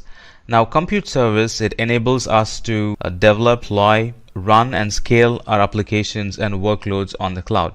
You might agree with me that compute service is the fundamental of any applications, and AWS provides many options to use those compute services in the cloud, starting from EC2, which is a VM in the cloud, to Lambda, which is serverless computing in the cloud, to compute service. Compute service also includes container services and services that help batch processing and deploying applications and load balancing the request when we run our applications on multiple servers, and services that help batch processing and developing applications and load balancing the request when we run our applications in multiple servers. We're going to talk about two compute products in specific. Let's talk about EC2. EC2 is a service with a resizable compute capacity in the cloud that allows business subscribers to run application programs in the computing environment. And the best part here is EC2 is resizable. Anytime there is more demand, I can simply resize my computer to meet the demand. On the other hand, Lambda is a serverless compute service used to execute backend codes. It really helps us to focus on the core competencies like application building the code. Let's talk about storage service for a while. AWS storage is known for its durability and availability, with S3 being the object storage for the internet, where users or application can directly upload and download the content from the internet, and EBS being a durable block storage that gets attached to the EC2 instance, and Glacier being the archival solution in the cloud, and Storage Gateway being the gateway for storing data locally and having a backup in the cloud in case of disaster. Let's talk about two important storage service products in the cloud, which is S3. Now, S3 is an web-based cloud storage service. It's designed for online backup and archiving of data. And the best part about S3 is that it provides 11.9 durability, which means once we store the data in S3, the chances of losing the data is nearly zero. EBS, on the other hand, provides persistent and resizable and migratable storage to the VMs or EC2s that we can run in the cloud. Now let's talk about the database offerings in the cloud. Beginning with RDS for SQL and DynamoDB for NoSQL and Elasticache for web caching services and Amazon Redshift for petabyte scale data warehousing services. AWS Database Service provides all the database service needs we might have. Let's talk about two database services in specific. RDS.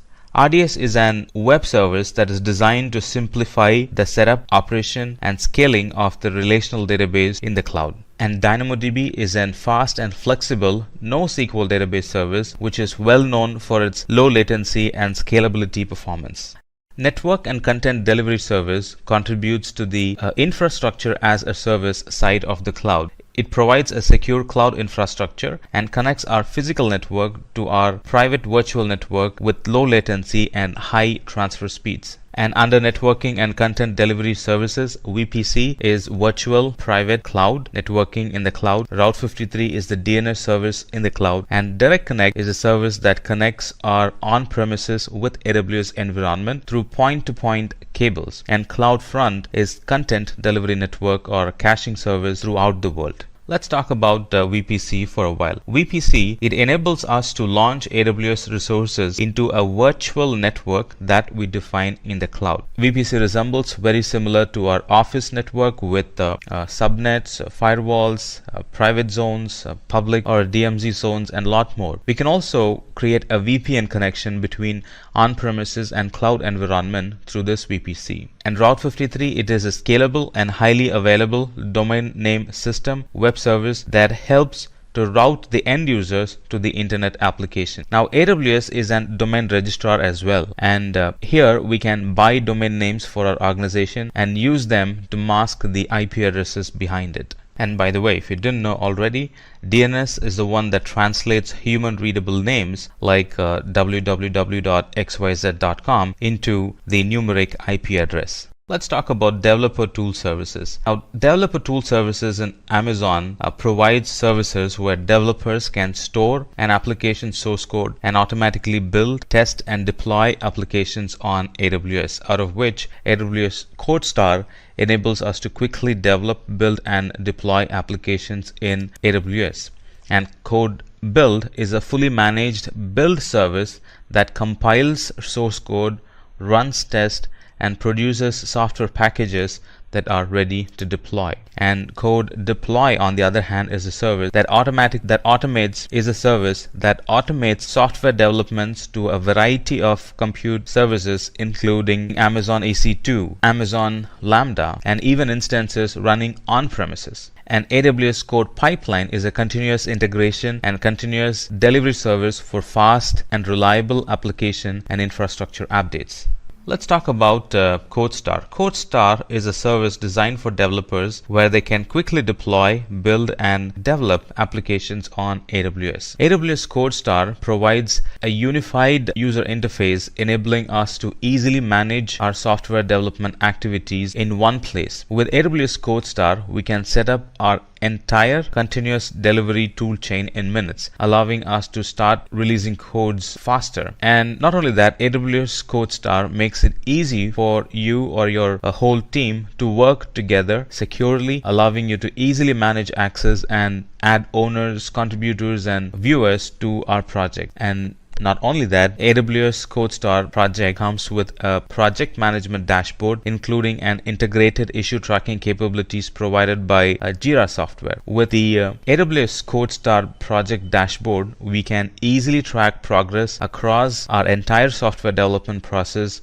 from our backlog of work items to teams' recent code deployments, so on and so forth. AWS Code Build, on the other hand, is a cloud service that enables an IT developer to build and test code with continuous scaling. Now here you pay only for the build time that you have used. Now Code Build is a fully managed service that helps compiling source codes and run tests and produce software packages that are ready to deploy. With AWS Code Build, there is no need for us to provision, manage, and scale our own build servers. Code Build scales continuously and processes multiple builds concurrently. So our builds are not left waiting in the queue because it's processed concurrently. Let's talk about security, identity, identity and compliance services available in Amazon. In general, the security, identity and compliance services in Amazon helps us to maintain a secure environment in Amazon by providing services for user authentication, for limiting the access to certain set of users on the AWS environment, out of which IAM, or Identity and Access Management, it's a product that enables us to manage access to AWS services and resources, that enables us to manage access to AWS resources and services in a secure fashion. Using IAM, we can create and manage AWS users and groups and use permissions to allow and deny their access to AWS resources. On the other hand, KMS, or Key Management Service, is a managed service that makes it easy for us to create and control the encryption keys used to encrypt our data. And Cognito, it lets us to add user sign up, sign in, and access control to our web and mobile apps quickly and easily. And WAF, or Web Application Firewall, helps us to protect our web applications from common web exploits that could affect application availability, that could compromise security or consume excessive resources. And WAF, it gives us good control over which traffic to allow or block to our applications by sort of defining customizable web security rules. We can use WAF to create custom rules that block common attack patterns such as SQL injections or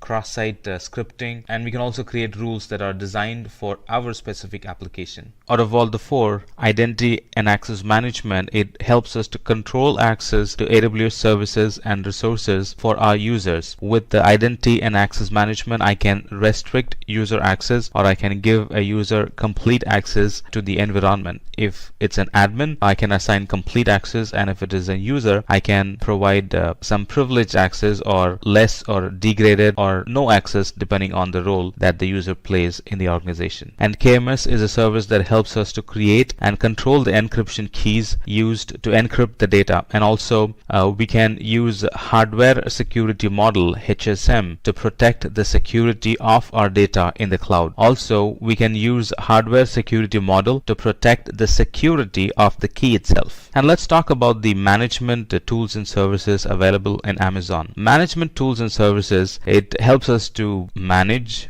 monitor and automate all the resources running in the AWS infrastructure, beginning with CloudWatch, a service which monitors the environment by receiving logs and creating a dashboard and sending alerts as needed, and CloudFormation, a service through which we can deploy new environments using just templates, and autoscaling, a product that lets us to handle the dynamic traffic with ease by dynamically scaling up and scaling down the environment as needed. And CloudTrail is another product or another monitoring tool that helps us to monitor or collect the logs of all the API calls to our environment and provides a searchable tool based on keywords and timestamps. Let's talk about CloudWatch a bit more detail. Now, CloudWatch is a monitoring service for AWS. With CloudWatch, we can track the metrics, we can collect and monitor log files. We can also enable CloudWatch to set alarms and automatically react to changes in the AWS environment. CloudWatch can also monitor AWS resources such as EC2 instances, DynamoDB tables, Amazon RDS instances, as well as custom metrics generated by your application and services, and any log files your applications would generate. Now, we can use CloudWatch to get a system-wide visibility into resource utilization, application performance, and operational health. We can use these insights to react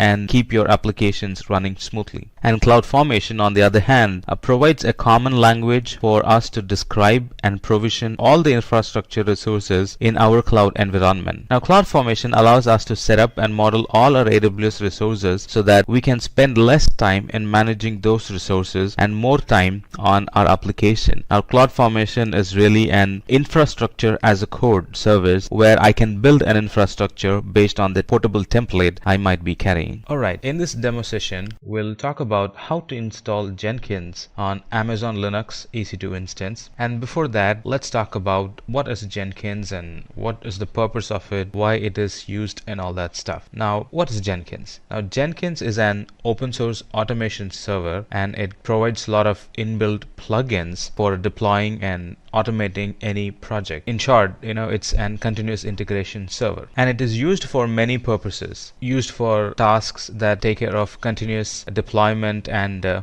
delivery. And it provides these advantages, like the developer now will not have to focus on fixing errors because errors are automatically handled by Jenkins, and because of that it leads to faster development environment. Alright, so how do we go about doing it? Let's get started. The first thing is to go to our console and launch an EC2 instance.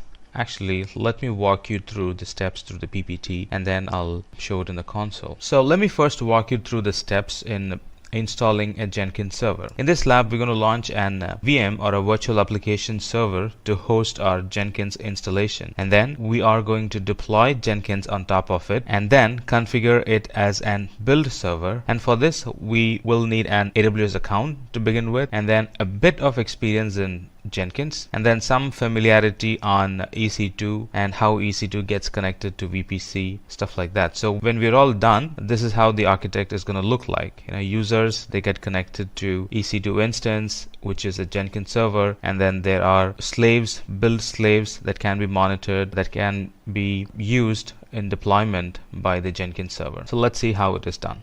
Alright, so let's first launch a server. Let it be an Amazon Linux instance.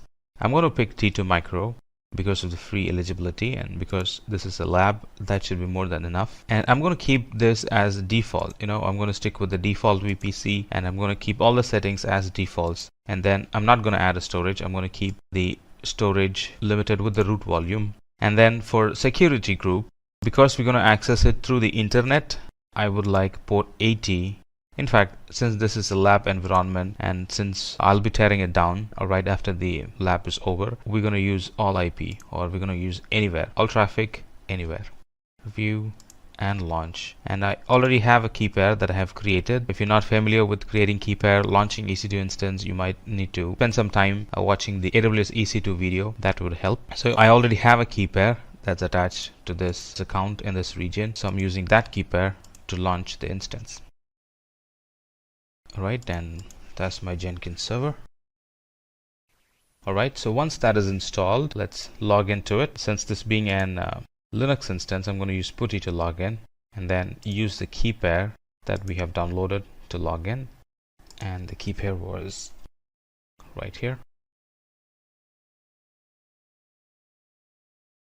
Alright, now I'm connected to it. As first thing, we will have to install the Java environment. I'm going to show some commands towards the end. So if you're planning to do labs yourself, you can use those commands. They will be very handy. In fact, I can show it right now as we speak. So these commands are to install Java environment. And it has two versions as we speak, and I've chosen the latest version. So I've typed 2 and I've chosen the latest version in installing Java environment. The second is to install Apache Maven. Let me show you some commands that's used to install Apache Maven. And these commands vary from Linux version to Linux version. So if you're using a different Linux version, just be sure that you're using commands which are respective to that particular version. All right, let's install Apache Maven.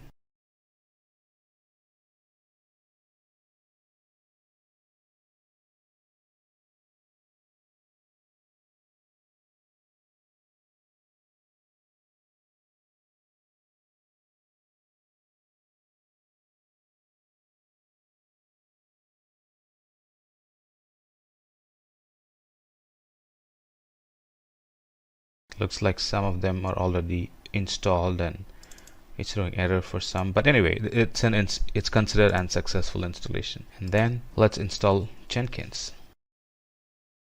And the commands to install Jenkins is right here. So these are to install Jenkins, and to download the software and install it, and then start the Jenkins and make sure the Jenkins stays running even after a reboot. So let's run these commands.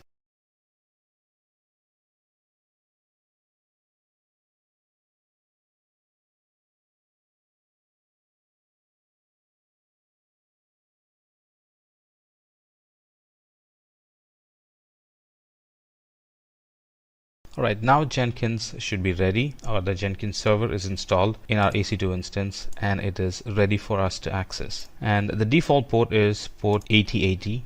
So let me go to the URL or IP. Let me go to that and then try accessing it using port 8080.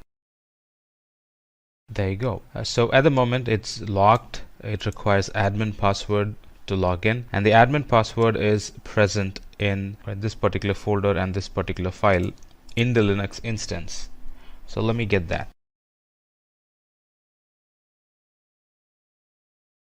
Okay, one moment. Looks like the admin password is not present. Just give me one quick moment. Okay, it's just a permission issue. Let me check the password in that folder again with the elevated permissions. There you go. There's my password. Alright, once we're logged in, we can install all the suggested plugins.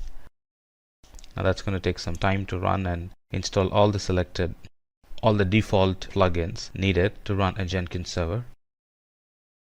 Alright, it's done.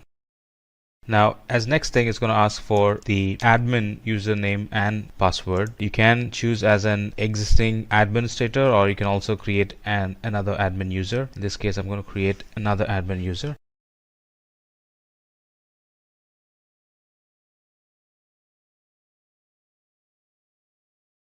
Alright, so the Jenkins server is installed. We can use the similar but slightly different procedure on the Jenkins nodes or the slave servers to make them Jenkins slave and respond to the builds that we push, or receive the builds or receive the jobs that we push through this Jenkins server. So we have built this Jenkins server on Amazon EC2. A similar and slightly different procedures can be followed to build Jenkins build servers that can contact Jenkins server to receive jobs and start working. If you're looking for a video that talks and walks you through all the services in Azure, then this could be one of the best video you could find in the internet.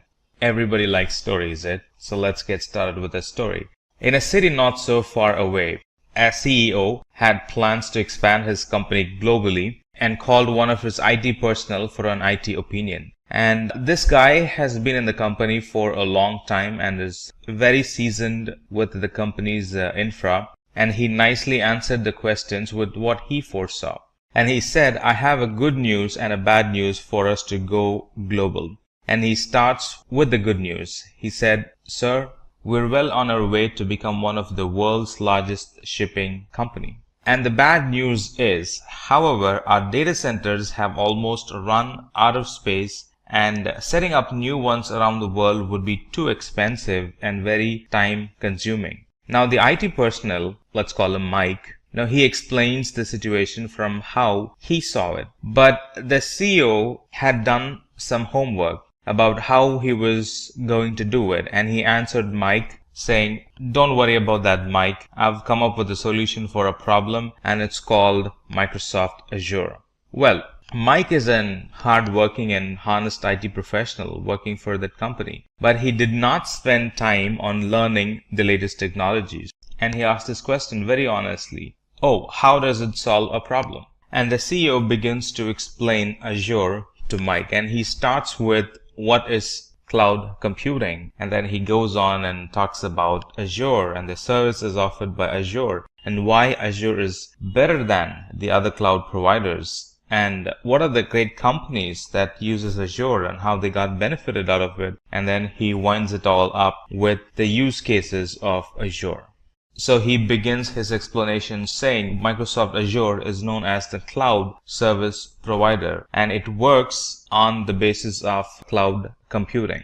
Now Microsoft Azure is formerly known as Windows Azure, and it's Microsoft's public cloud computing platform. It also provides a range of cloud services, including some of them are compute, analytics, storage, and networking. We can always pick and choose from these services to develop and scale our applications, or even plan on running existing applications in the public cloud. Microsoft Azure is both a platform as a service and infrastructure as a service. Let's now fade their conversation out and let's talk about what is cloud computing, Azure, services offered by Azure, how is Azure leading when compared to other cloud service providers, and what are the companies that are using Azure? Let's talk about that.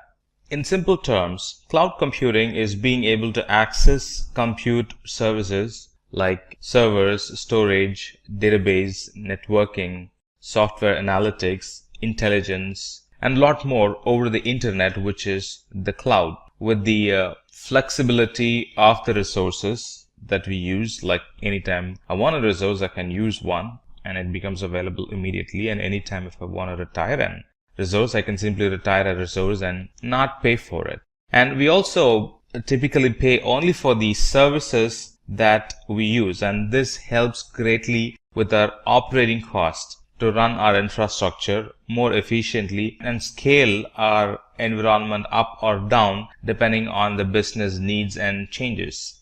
And all the servers and storages and databases and networking, all that are accessed through the network of remote systems or remote computers hosted in the internet, typically in the provider's data center, which is Azure in this case.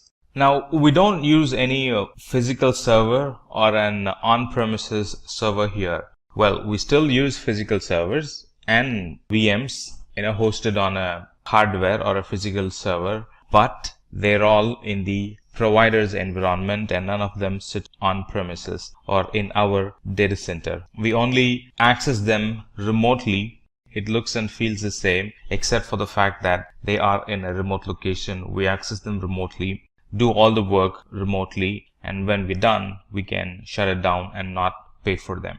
So some of the use cases of cloud computing are creating applications and services. The other use cases are storing or using cloud for storage alone. If there is one thing that ever grows in our organization, is the storage. Every new day there is a new storage requirement, and it's very dynamic. It's very hard to predict, and if we go out and buy a big storage capacity upfront, until we use the storage capacity fully, the empty storages, we're wasting money on them. So instead, I can go for a storage which scales dynamically, that's in the cloud. Put storage or put data in the cloud and pay only for what you're storing. And for the next month, if you have deleted or flushed out some files or data, pay less for it. So it's a very dynamic storage in the cloud, and a lot of companies are getting benefited from storing data in the cloud because of its dynamic in nature and the cost that comes along with it, the cheap cost that comes along with it. And also they give a lot of the providers like Azure, they give data replication for free. They promise an SLA along with the data we store in the cloud. So there's an SLA attached to it. And they also provide data recoveries as well. If in case something goes wrong with the physical disk where our data is stored, Azure automatically makes our data available from the redundant or other places where it had stored our data because of the SLA they wanted to keep. The other use case for Azure is hosting websites and running blogs using the compute service. Be it storing music and letting your users stream the music, Azure is a good place to store music and stream the music with the benefit of CDN, Content Delivery Network, which allows us to stream video or audio files with great speed. With Azure, our audio or video application works seamlessly because they are provided to the client with very low latency, and that improves the customer experience for our application. Azure Compute Service is a good place for delivering software on demand. There are a lot of softwares, embedded softwares that we can buy using Azure, and everything on a pay-as-you-go service model. So anytime we need a software, we can go out and immediately buy the software for the next 1 hour or 2 hours, let's say, and use them and then return it back. We're not bound to any yearly licensing cost by that. Azure Computing Services has analytics available for us with which we can analyze, get a good visualization of what's going on in a network, be it logs, be it the performance, be it the metrics. Instead of looking at logs and searching logs and trying to do manual things over the heaps and heaps of logs that we have saved, Azure Analytics Services helps us to get a good visual of what's going on in the network. Where have we dropped? Where have we increased? Or what's causing? What's the major driver? What is the top 10 errors that we get in the server, in the application? Stuff like that. Those can be easily gathered from the Azure Analytic Services. Now, cloud is really a very cool term for the internet. A good analogy would be looking back anytime we look at a diagram. When we do not know how things are transferred, we simply draw a cloud, right? For example, a mail gets sent from a person in one country to a person in the other country. There are a lot of things happening in between from the time you hit the send button and the time the other person hits the read button, right? And the simple and the easiest way of putting it in a picture is simply draw a cloud, and on the one end, one person will be sending the email, and on the other end, the other person will be reading the email. So a cloud is a really cool term for the internet. Now that's some basics about cloud computing. Now that we've understood about cloud computing in general, let's talk about Microsoft Azure as a cloud service. Now, Microsoft Azure is a set of cloud services to build, manage, and deploy applications on a network with the help of Microsoft Azure's frameworks. Now, Microsoft Azure is a computing service created by Microsoft basically for building, testing, deploying, and managing applications and services through a global network of Microsoft managed data centers. Now, Microsoft Azure provides SaaS, which is software as a service, and PaaS, which is platform as a service, and IaaS, infrastructure as a service, and they support many different programming languages, tools, and framework. And those tools and framework include both Microsoft specific and third-party software. Now let me pick and talk about a specific service. For example, management. Azure Automation provides a way for us to automate the manual, long running and frequently repeated tasks that are commonly performed tasks both in cloud and enterprise environment. It saves us a lot of time and increases the reliability, and it kind of gives a good administrative control and even schedules the task automatically to be performed on a regular basis. To give you a quick history of Microsoft Azure, it was launched on 1st February 2010, and it was awarded, or it was called an industry leader for infrastructure and platform as a service by Gartner. Now, Gartner is the world's leading research and advisory company. This Microsoft Azure supports a number of programming languages like C#, Java, and Python. All these cool services we get to use and pay only for how much we use. For example, if we use for an hour, we only get to pay for an hour, even the costliest system available. And if we use them for an hour, we only pay for that particular hour, and then we're done. No more billing on the resource that we have used. Microsoft Azure has spread itself more than 50 regions around the world. So it's quite easy for us to pick a region and start provisioning and running our applications probably from day one, because the infrastructure and the tools and technologies needed to run our application are already available. All that we have to do is commit the code in that particular region or build an application and launch it in that particular region, and they become live starting day one. Now, because we have 50 regions around the world, we can very carefully design our environment to provide low latency services to our customers. All right. Instead of in traditional data center, let's say, customers will have to, or their request will have to travel all the way around the globe to reach a data center which lives in the other side of the planet. And this adds more latency to it. And it is really not feasible to build a data center near each customer location because of the cost involved. But with Azure, it's possible. Azure already has data centers around the world, and all that we have to do is just pick a data center, build an environment there. They're available starting day one, number one, and also the cost is considerably saved because we are using a public cloud instead of an physical infrastructure to serve those customers from a very local location.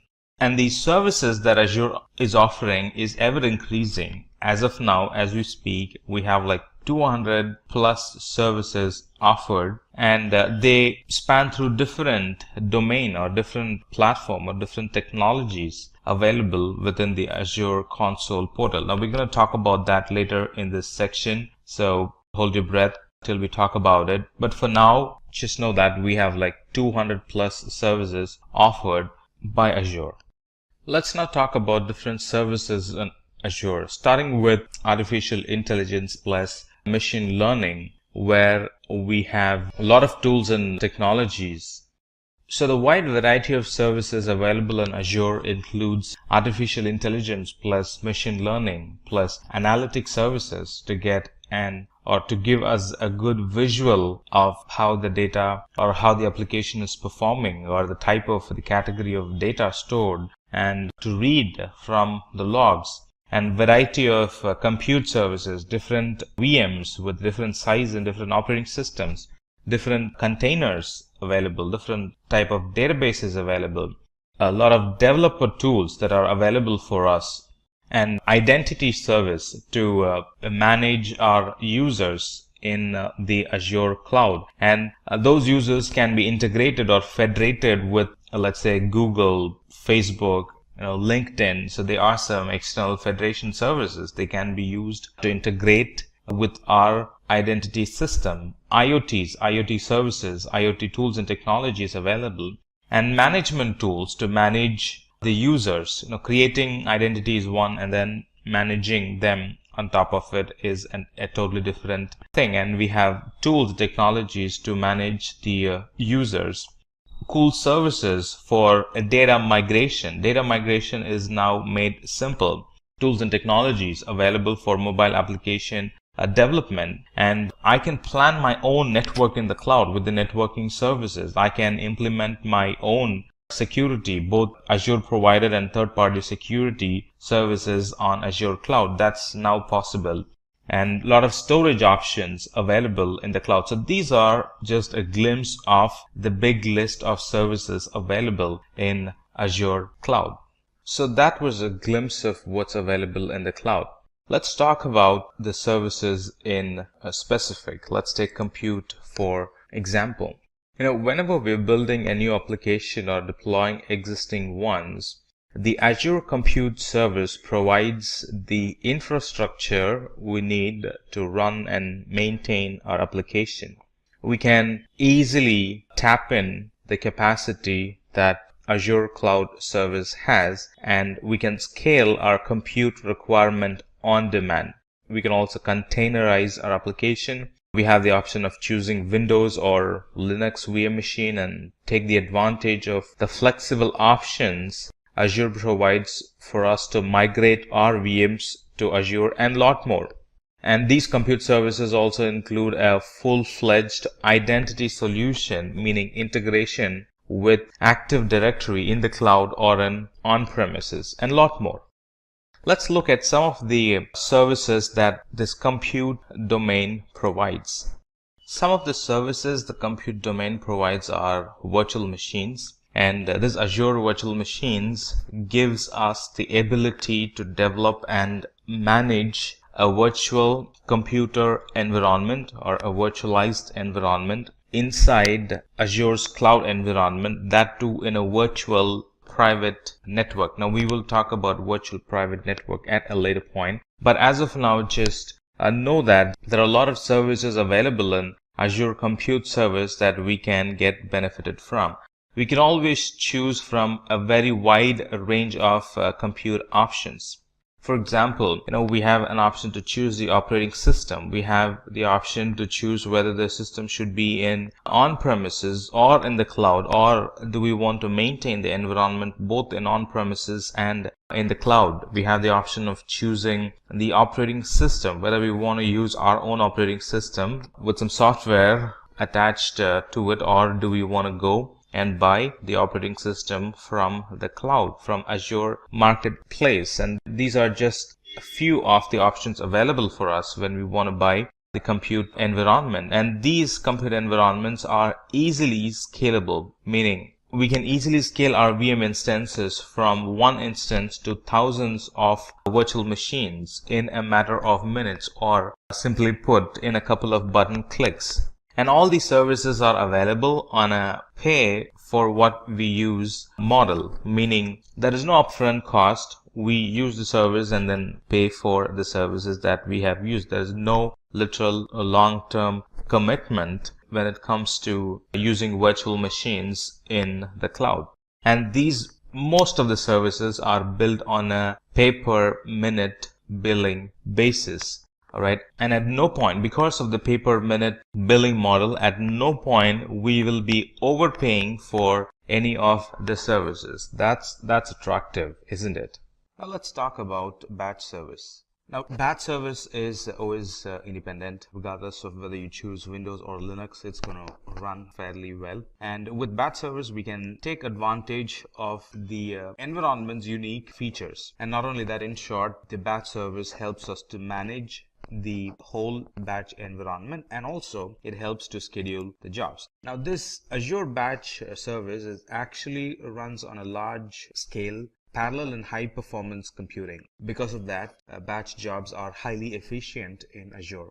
And when we run batch services, this Azure batch creates a pool of computer nodes and installs the needed applications that we want to run, and then it schedules jobs to those individual nodes in those pools. As a customer, there is no need for us to install a cluster, or there is no need for us to install a software that actually schedules the jobs, or even to manage or even to scale those infrastructure or the software, because everything is managed by Azure. And this batch service is a platform as a service. There is no additional charge for using this batch service, except for, the only charges that we'll be paying is for the virtual machines that the service uses, and the storage that we will be using, of course, and the networking services that we will be using for this batch service.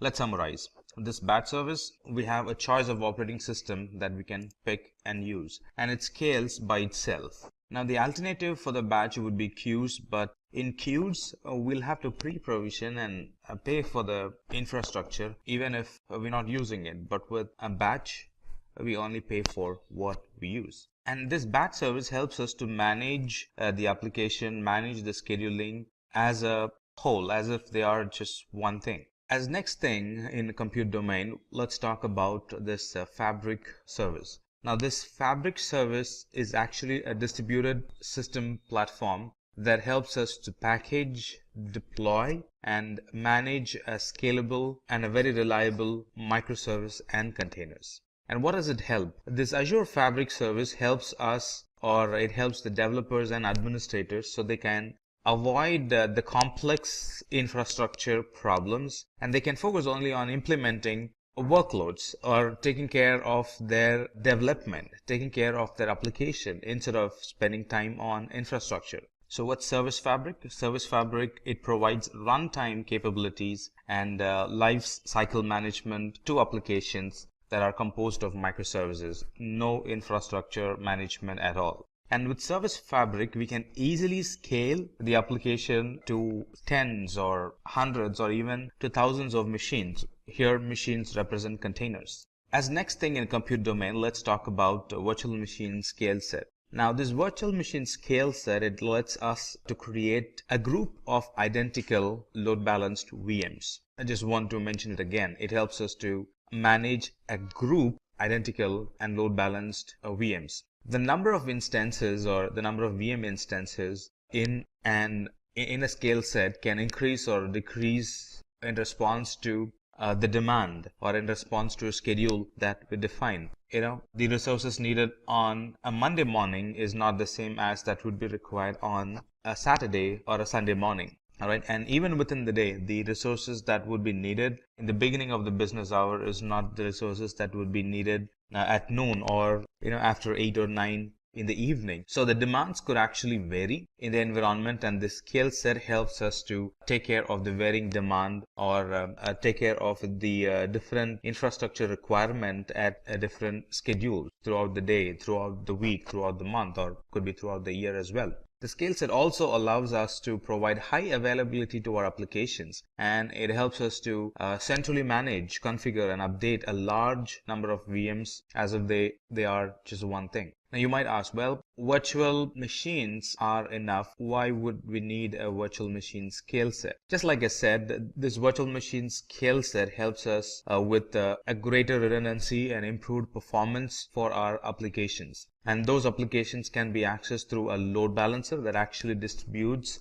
the requests to the application instances. So in a nutshell, this virtual machine scale set, it helps us to create a large number of identical virtual machines, number one. And with scale set, we can increase or decrease the virtual machines. With virtual machine scale set, we can centrally manage and configure and update a big group of VMs. And it's a great use case when it comes to big data or container workloads. As next thing in compute domain, let's talk about cloud services. Now this Azure Cloud Service is actually a platform as a service, and it's very friendly. In fact, it is designed for applications that support scalability or an application that requires scalability or reliability, and on top of it, you want them to be very inexpensive to operate. So Azure Cloud Service provides all these. So where would this cloud service run? Well, it runs on a VM, but it's a platform as a service. VMs are infrastructure as a service, and when we run applications on VM through cloud service, it becomes platform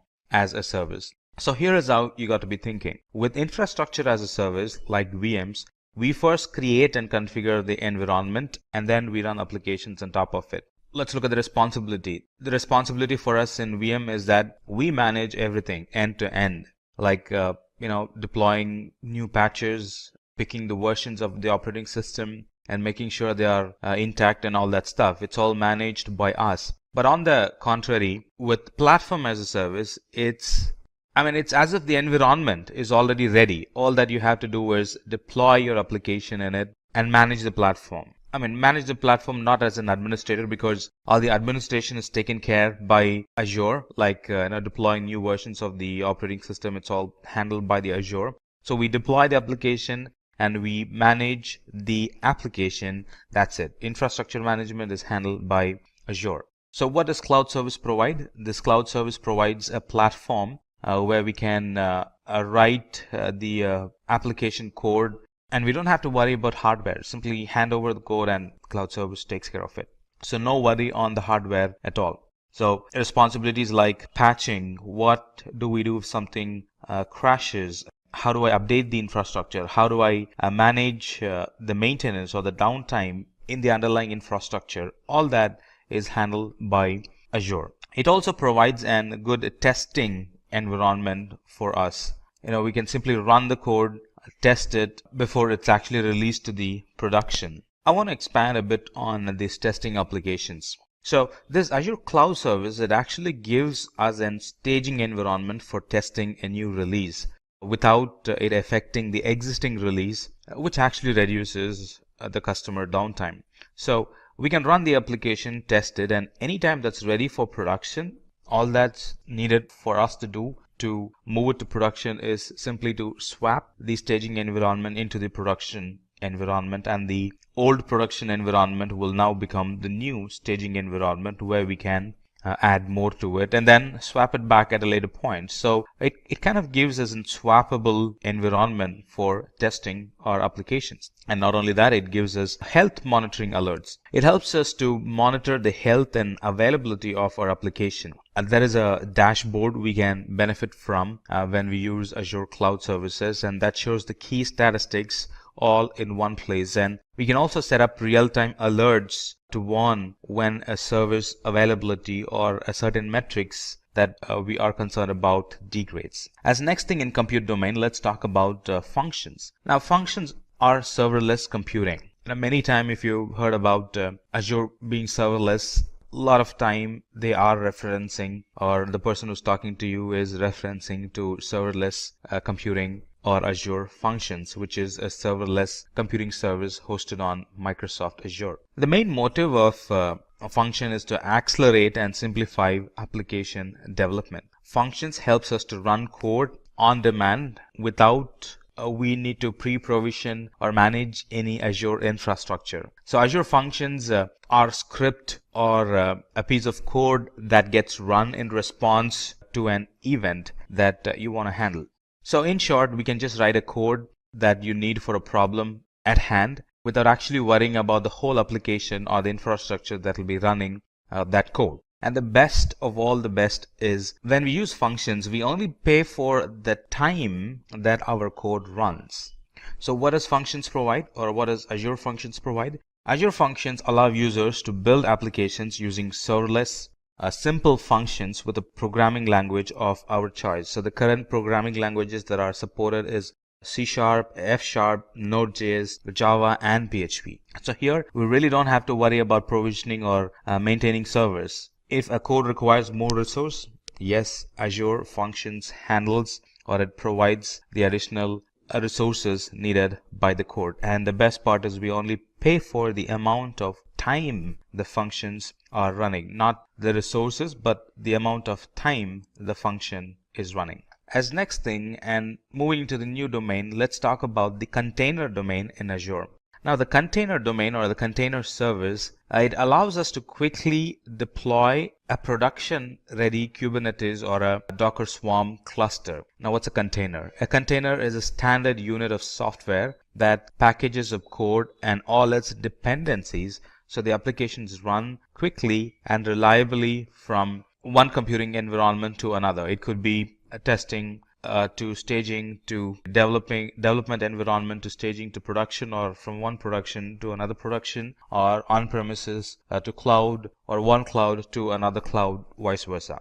Now imagine we had an option not to worry about the VM and just focus on the application. Well, that's exactly what containers helps us achieve. So these container instances enable us to focus on applications and not worrying about managing VMs or not worrying about learning the new tools required to manage the VMs or even the deployment. And our applications that we create, they run in a container. And running in a container is what helps us to achieve all these, not being able to manage or not needing to manage the virtual machines. So these containers, they can be deployed into the cloud using a single command if you're using a command line interface, and a couple of button clicks if we are using the Azure portal. And these containers are kept lightweight, but they are equally secure as virtual machines. Let's talk about container service as next thing. The container service, or sometimes called as Azure Kubernetes service, it helps us to manage the containers. Container is one thing, and a service that's used to manage the container is another thing. Now this Kubernetes service, or ACS, it helps us to manage the containers. So let's expand on this a bit. So this Azure Container Service, or ACS, it actually provides a way to simplify the creation, configuration, and management of a cluster of virtual machines that are pre-configured to run containerized applications on top of them. Deploying these containers might take like 15 to 20 minutes, or deploying the virtual machines that run containers in it might take 15 to 20 minutes. And once they are provisioned, we can actually manage them by using simple SSH tunnel into them. And this ACS, when it runs applications from Docker images. What does that mean? Docker images makes sure that the applications the container runs are fully portable. Images are portable. And ACS also helps us to orchestrate the container environment. Not only that, it also helps us to ensure that these applications that we run in containers can be scaled to thousands or even tens of thousands of containers. So in a nutshell, managing an existing application into a container and running it using AKS or ACS is really easy, or that's what it is all about, to make the application management or migration easy. Now, managing the container-based architecture, and we discussed that containers could be tens or even tens of thousands of containers. So managing them is made simple using this container services. And even training of model using a large data set in a complex and resource intensive environment, this AKS helps us to simplify that environment. Alright, as next thing in the container domain, let's talk about container registry. We spoke about registry a little bit when we spoke about Docker images. So container registry is a single place where we can store our images, which are Docker images. When we use containers, it's Docker images that we use for our image purposes. So these container images are a central registry that can be used to ease container development by easing the storage and management of container images. So there we can store all kind of images like Docker Swarm, or the images used in Docker Swarm are in Kubernetes. Everything can be stored in container registry in Azure. Now, anytime we store a container image, it provides us an option for geo replication. What that means is that we can efficiently manage a single registry replicated across multiple regions. Now, these geo replication, it actually enables us to manage global deployments, assuming we are having an environment that requires a global deployment.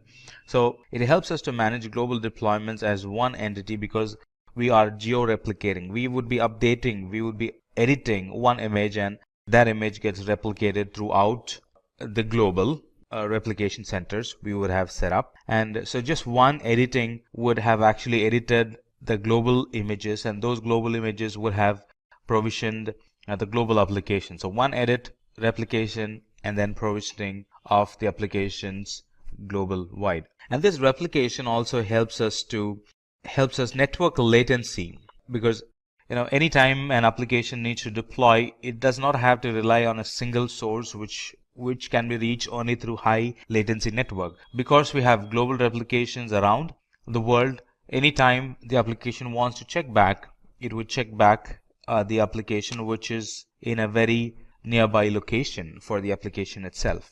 Global replication means that we are managing it as a single entity that's being replicated across the multiple regions in the globe.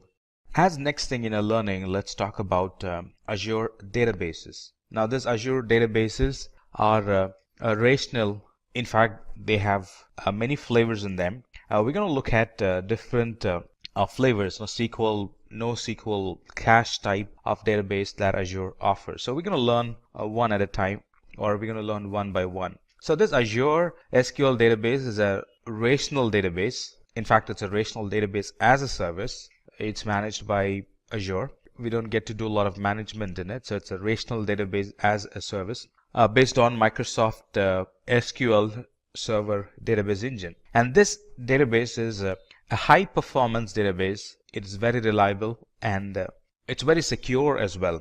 And this high reliability, high performance, and for this high security, we really don't have to do anything. It comes along with it, and it's managed by Azure.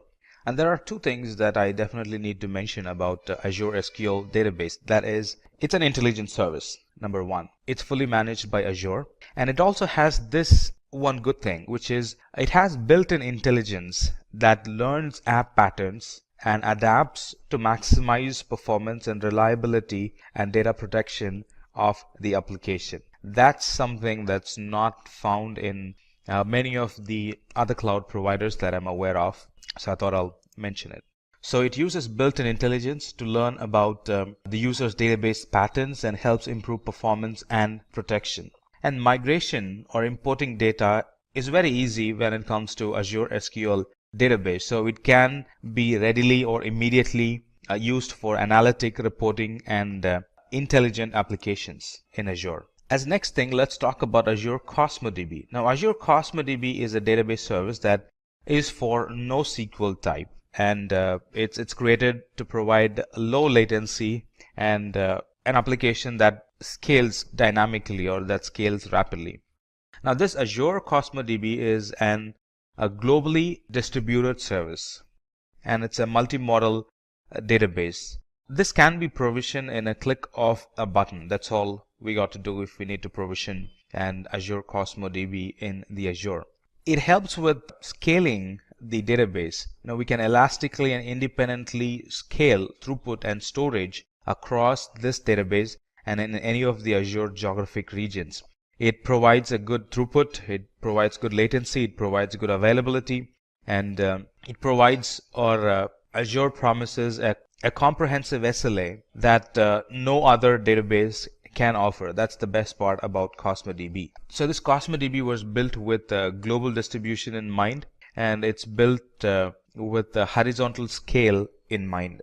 And all this we can use by only paying for what we have used. And remember, the difference between Azure Cosmos DB and the SQL database is that Azure Cosmos DB supports NoSQL, whereas SQL doesn't. Alright, few other things about Azure Cosmos DB is it allows users to use key value graph, a column, family, and document data. It also gives users a number of API options like SQL, JavaScript, MongoDB, and few others that you might want to check in the document at the time of reading. And the best part here is that all that we mentioned, we get to use only by paying for the amount of storage and throughput that are required. And the storage and the throughput can be elastically scaled based on the requirement of that R. Alright, let's talk about Redis Cache.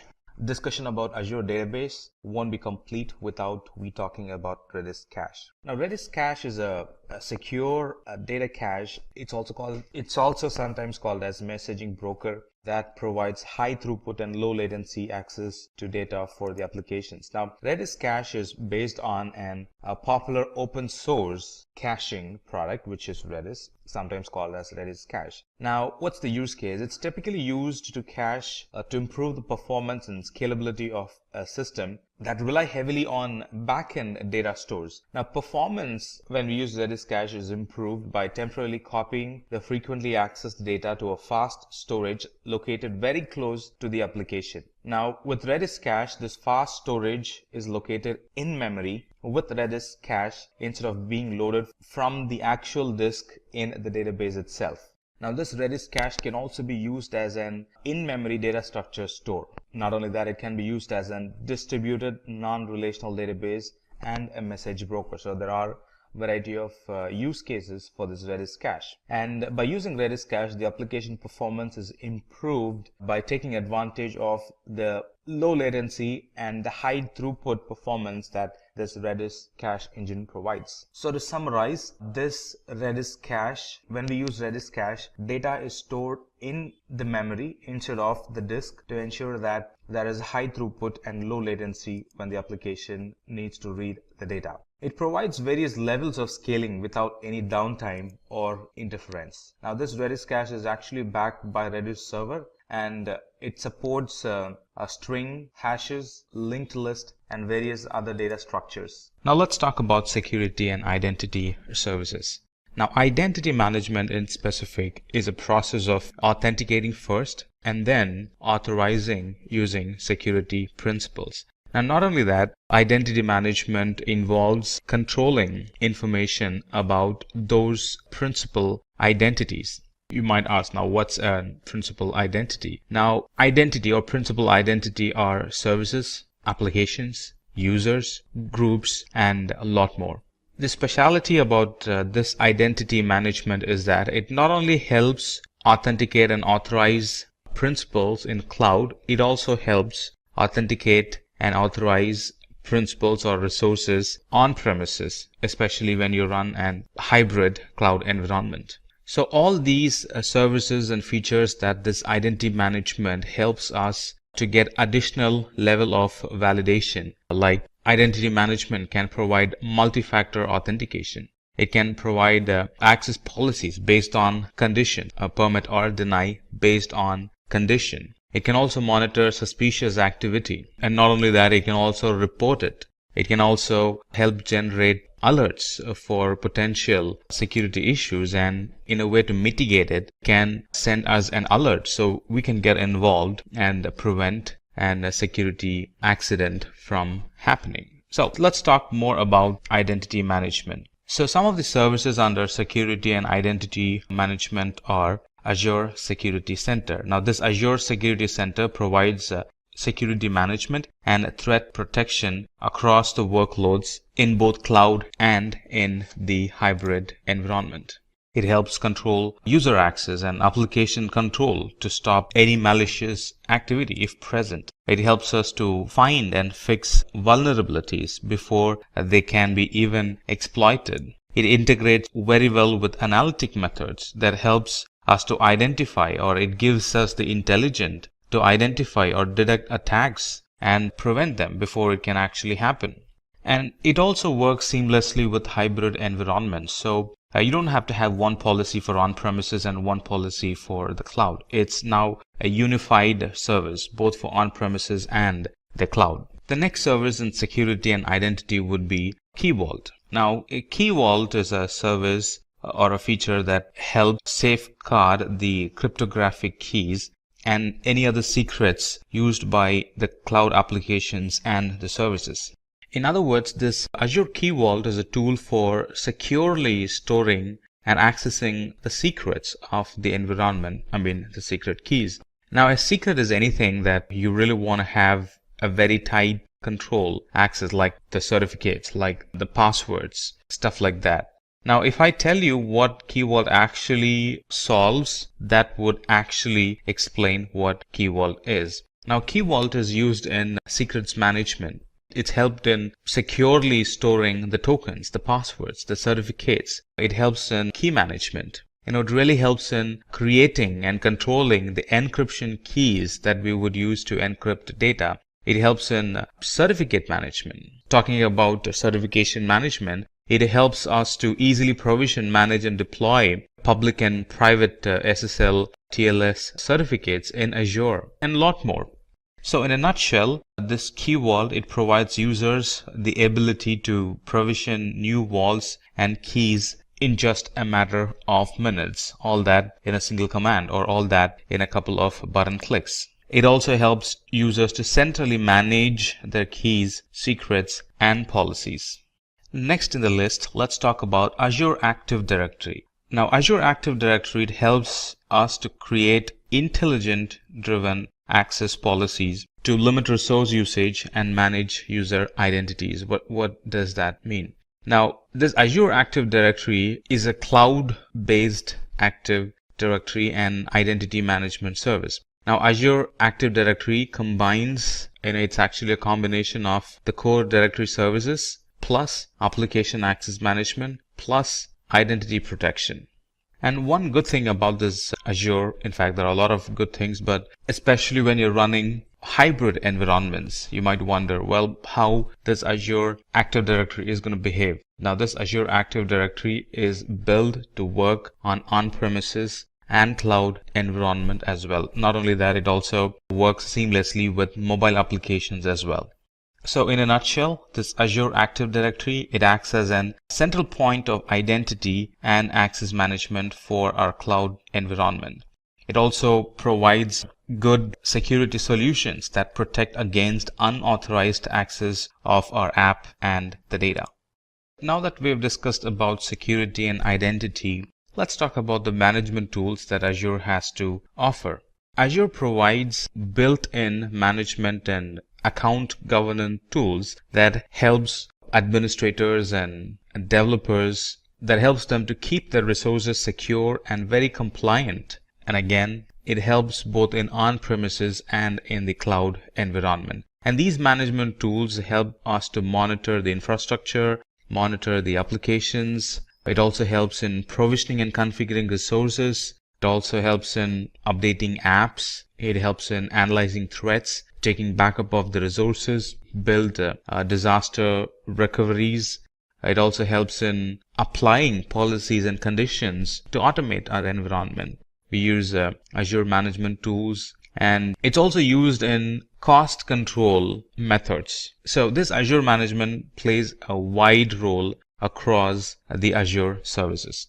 And in the management tools, first comes the Azure Advisor. Now this Azure Advisor, it acts as a guide to educate us about Azure best practices. It throws recommendations that we can select on the basis of the category of service and it also provides the impact it can have, or the impact that would happen in our environment if we follow the recommendations given. And recommendations are, first one is the recommendations are kind of templatized, and it throws the templatized recommendations. Not only that, it also provides customized recommendations on the basis of the configuration, on the basis of our usage patterns. And these recommendations are not hard. It's not like something that it recommends and then just leaves us hanging there. These recommendations provided are very easy to follow, very easy to implement and see results. You can think of Azure Advisor as a very personalized cloud consultant that helps you to follow best practices to optimize our deployments. It kind of analyzes our resources, our configurations, our usage, and then it recommends a solution for us that really helps in improving the cost effectiveness, improving the performance, improving high availability, and improving security in our Azure environment. So with this Azure Advisor, we can get a proactive, actionable, and personalized best practice recommendations. Now, you don't have to be an expert. Just follow the Azure Advisor and your environment is going to be good. It also helps in improve the performance, security, high availability of our environment. And also it helps in bringing down the overall Azure spend. And the best part is it's a free service that analyzes our Azure usage and provides recommendations, how we can optimize our Azure resource to reduce cost. And reduce cost at the same time boost the performance, helps in strengthening the security and improve the overall reliability of our environment. Next in the list would be Network Watcher. Now, this Network Watcher helps users identify and gain insights in the overall network performance and the health of the overall environment. Now, these Azure Watchers provides enough tools to monitor, to diagnose, to view the metrics, and to enable or disable logs, which means generate and collect the logs for resources in the Azure Virtual Network. So with Network Watcher, you can monitor and diagnose issues in networking without even logging into the virtual machines. With just the logs, which are real time, we can actually come to a conclusion what could be wrong in a certain resource, in a VM or in a database, by just looking at the logs. And not only that, it's used for analytic or to gain some intelligence of what's happening in our network. We can gain a lot of insight to the current network traffic pattern using the security group flow logs that this Network Watcher offers. It also helps in investigating VPN connectivity issues using detailed logs. Now, you might or might not know that VPN troubleshooting requires both parties, or it involves two parties. The person, the network administrator on this side and the network administrator on the other side. And they will have to check logs in their end, and we'll have to check logs in our end, stuff like that. But with the Network Watcher, it kind of takes it to the next level. The logs itself, we could easily identify which side is having the issue and suggest an appropriate fix. And the next in the list would be Microsoft Azure Portal. Now, this Microsoft Azure Portal, it provides a single unified console to perform various number of activities like building, not only building, managing and monitoring the web applications that we build. Now, this portal can be used to organize our environment, or the appearance of the environment, or the visual of the environment based on our work style. And using Azure Portal, users can control who gets to manage or access the resources, all from the Azure Portal. And this Azure Portal gives a very good visibility on the spends that happen on each resource, right? And if we can customize it, we can also identify spends based on team, spends based on days, spends based on department, stuff like that. So it kind of gives us a good visual of where the money is spending, or where is the bill consumed within the Azure environment. Next in the list would be Azure Resource Manager. Now, Azure Resource Manager enables us to manage the usage of the application resources. Now, we use Resource Manager to deploy, monitor, and manage solution resources as a group, as if it's one single entity. Now, the infrastructure of our application is typically made of various components, which includes virtual machine, storage, virtual network, web app, database servers, some other third-party services that we might use in our environment. And they are, by nature, separate services. But with Azure Resource Manager, we don't see them as different components or different entities. Instead, we see them as related services in a group that supports an application. Now we kind of get the relation between them. Instead of letting them spread, Azure Resource Manager identifies the relation between them and helps us to visually see them all as one or single entity. Not only that, Azure Resource Manager helps, or it ensures that the resources that we provision are deployed at a constant rate along with the other application.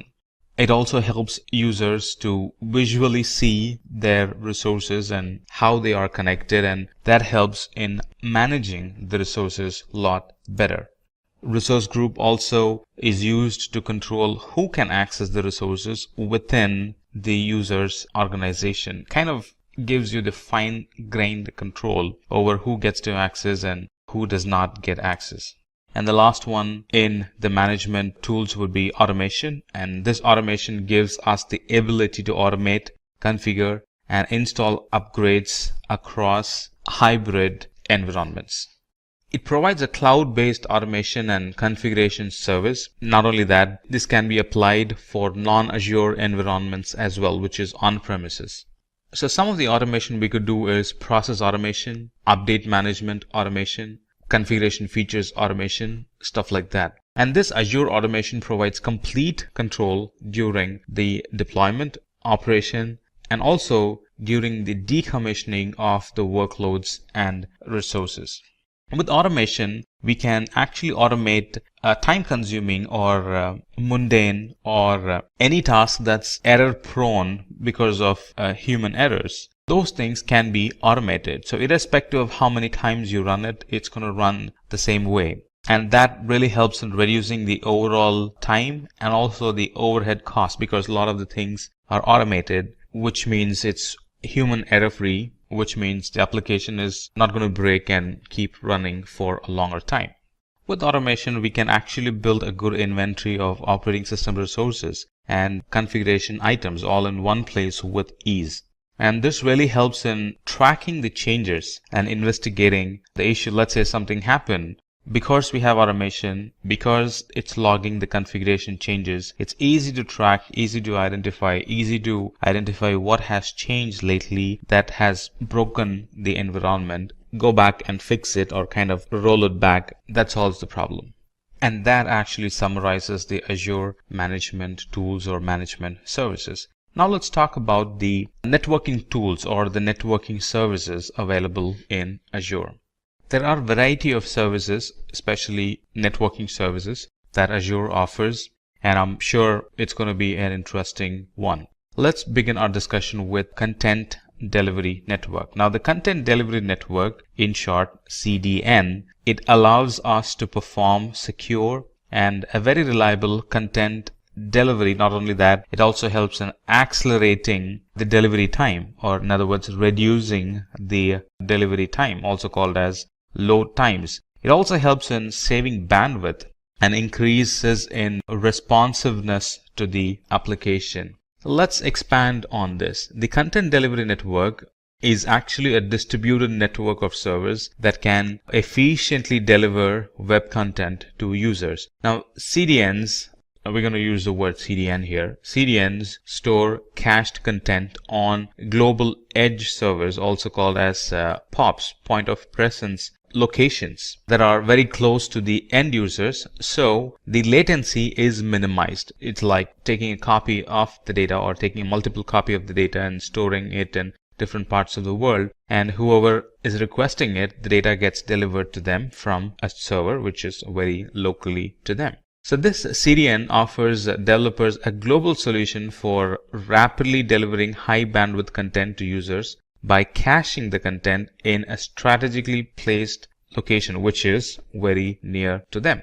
So these content delivery networks, it really helps in handling that's one advantage you get for content delivery network. That's we can handle spikes and heavy loads very efficiently. And we can also run analytic against the logs that gets generated in content delivery network, which helps in gaining good insight on the workflow and what would be the future business need for that application. And this, just like a lot of other services, this is on a pay as you go type. So you use the resource first and then you only pay for what you have used. The next one in networking would be ExpressRoute. Now ExpressRoute is actually a circuit or a link that provides a direct private connection to Azure. And because it's direct, it gives low latency link to Azure. It gives good speed and reliability for the Azure data transfer. It could be on-premises to Azure. So it gives very good speed. It gives increased reliability and low latency for that connection. Let's expand on this a bit. Now this ExpressRoute is a service that actually provides a private connection between Microsoft data center and infrastructure in our premises or in a different co-location facility that we might have. Now these ExpressRoutes do not go over the public internet.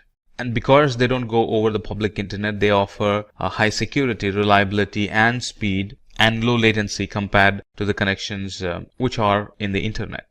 Because it's fast, because it's reliable, because it has low latency, it can be used as an extension of our existing data center. Users are not going to feel the difference whether they are accessing services from an on-premises or in the cloud environment, because latency is minimized as much as possible. Users are really not going to see the difference. And because it's a private line and not a public internet line, it can be used to build hybrid applications without compromising privacy or the performance. Now these virtual private cloud, these ExpressRoutes can be used for taking backups. If assume a backup going through the internet, that would be a nightmare. If you use ExpressRoute for backups, that's going to be fast. And imagine recovering a data through the internet, from the cloud, through the internet, to the on-premises in a time of disaster. That would be the worst nightmare. So these ExpressRoutes can be used not only to backup, but also to recover the data. Because it provides good speed, low latency, recovering the data is going to be a lot sooner. The next product or service we're going to discuss in networking is Azure DNS. Now Azure DNS allows us to host domain name in Azure. And these domain names come with an exceptional performance and availability. Now, Azure DNS is used to set up and manage DNS zones and records for our domain name in the cloud. Now, this Azure DNS is a service for DNS, just like the name says, and it provides name resolution by using Azure's infrastructure. And by using this domain, we can actually manage the DNS ourselves through the Azure portal with the same credential. Imagine having a DNS provider which does not even belong in our IT. Imagine that environment. We would have a separate portal to manage the DNS environment. Now those are gone. And now we can actually manage the DNS in the very same Azure portal where we use the rest of the other services. And this Azure DNS very much integrates with other DNS service providers. It uses a global network of name servers to provide fast response to DNS queries. And these domains are having additional availability compared to the other domain service providers' availability promises. These are going to have more availability than the rest because most of the servers are maintained by Microsoft, and it helps resolve sooner. It helps resyncing. Let's say a server fails, it kind of helps resyncing with the rest of the servers. So all the Microsoft's environment, all the Microsoft's global network of name servers kind of ensures that our domain names are resolved properly, not only properly, but also are available most of the time. Right, next in the list in networking services is virtual network. I'm sure this is going to be very interesting and I'm sure you're going to like it. So this networking or virtual networking in Azure, it actually allows us to set up our own private cloud in the public cloud. It gives us an isolated and highly secure environment for our application. Let's expand on this. So this Azure Virtual Network helps us to provision Azure virtual machines, and it helps us to securely communicate with other on-premises and internet networks. It also helps in controlling the traffic that flows through or flows in and out of this virtual network to other virtual networks and to the internet. Now this Azure virtual network, sometimes called as VNet, is actually a representation of our own network in the cloud. It's actually a logical isolation of the Azure cloud dedicated to our subscription. All our environments are provisioned in a VNet that is separate from another customer's VNets. That way we have that logical separation there.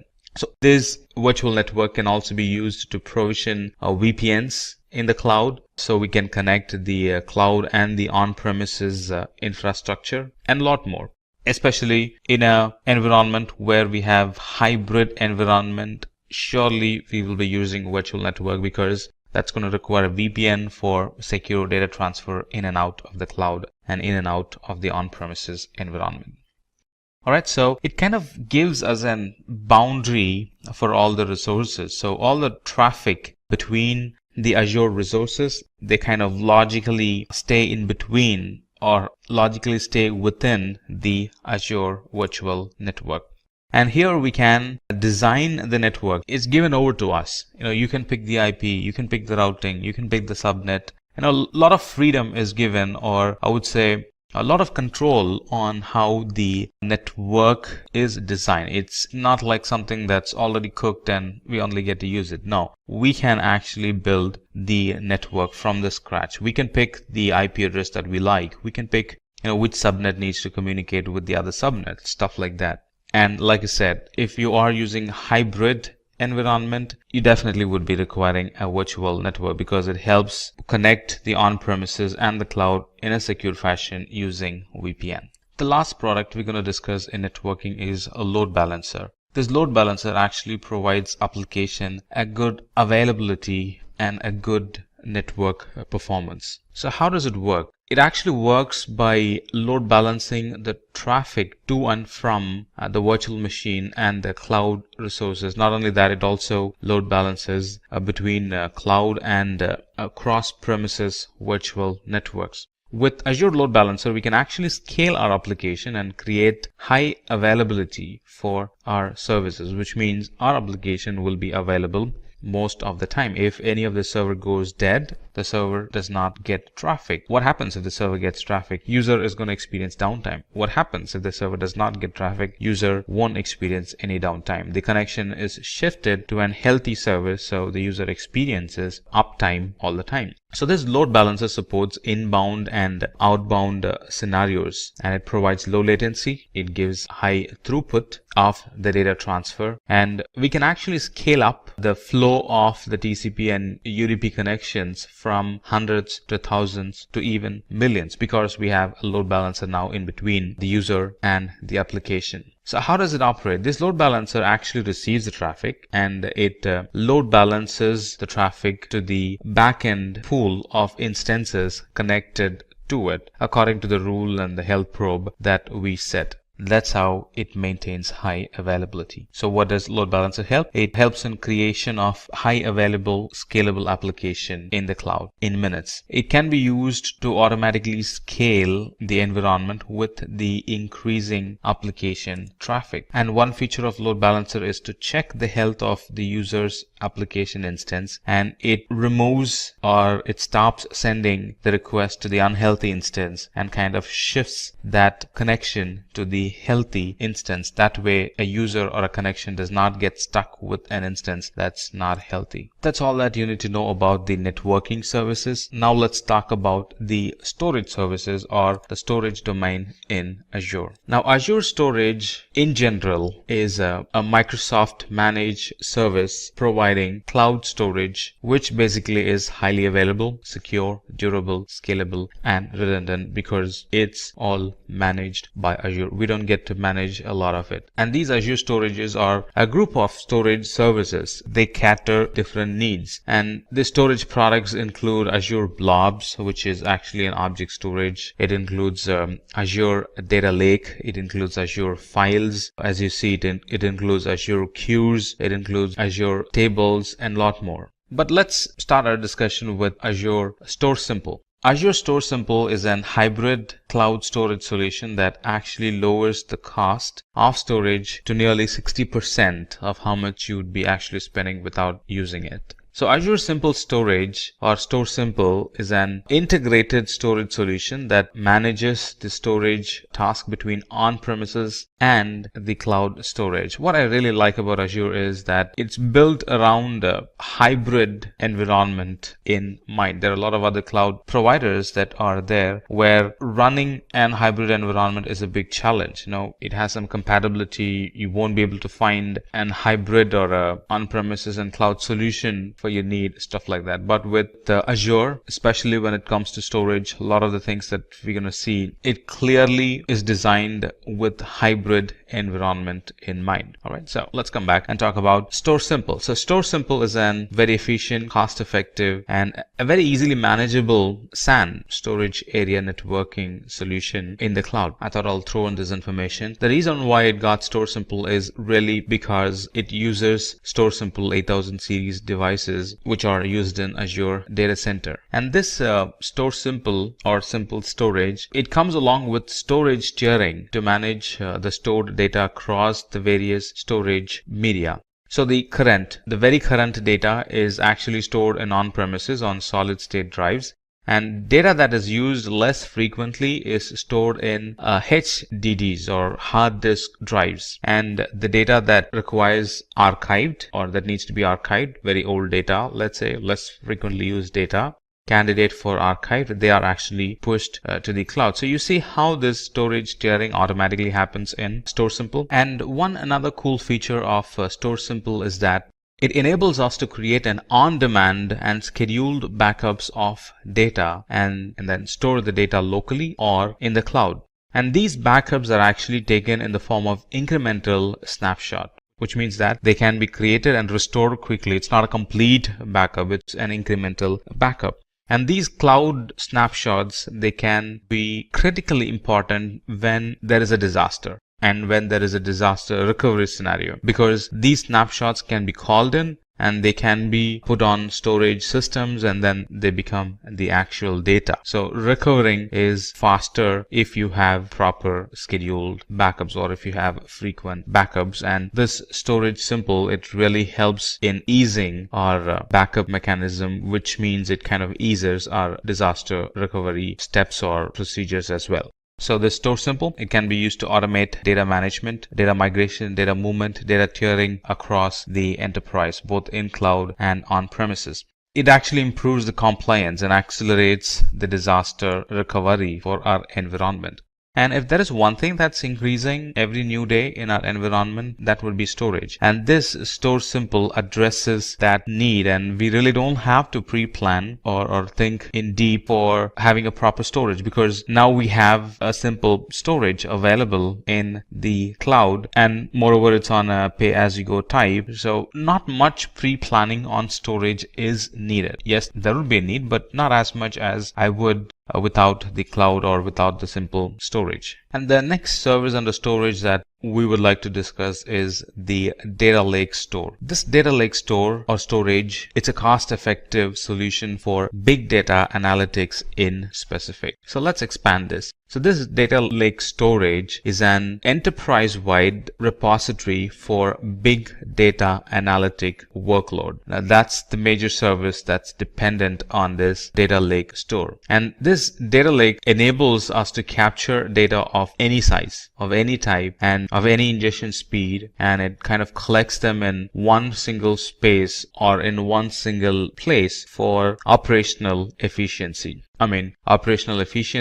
And for analytic purpose. Hadoop in Azure is very dependent on this Data Lake Storage. And this Data Lake Store is designed with performance for analytics in mind. So anytime you think of, or anytime you're using analytic in the cloud, or anytime you're using Hadoop in the cloud in Azure, we are definitely using, or we will be, to the most part, or the normal procedure, or the right storage to pick would be data lake store in Azure. It's designed with security in mind. So anytime we use Azure storage, we can be rest assured that we are using storage from within a data center which has, or which was built with security in mind. So this data store also uses Azure Blob storage behind the scenes for global scale, durability, and for performance. Let's talk about blob storage. Now, blob storage provides large amount of storage and scalability. Now, this blob storage is the object storage solution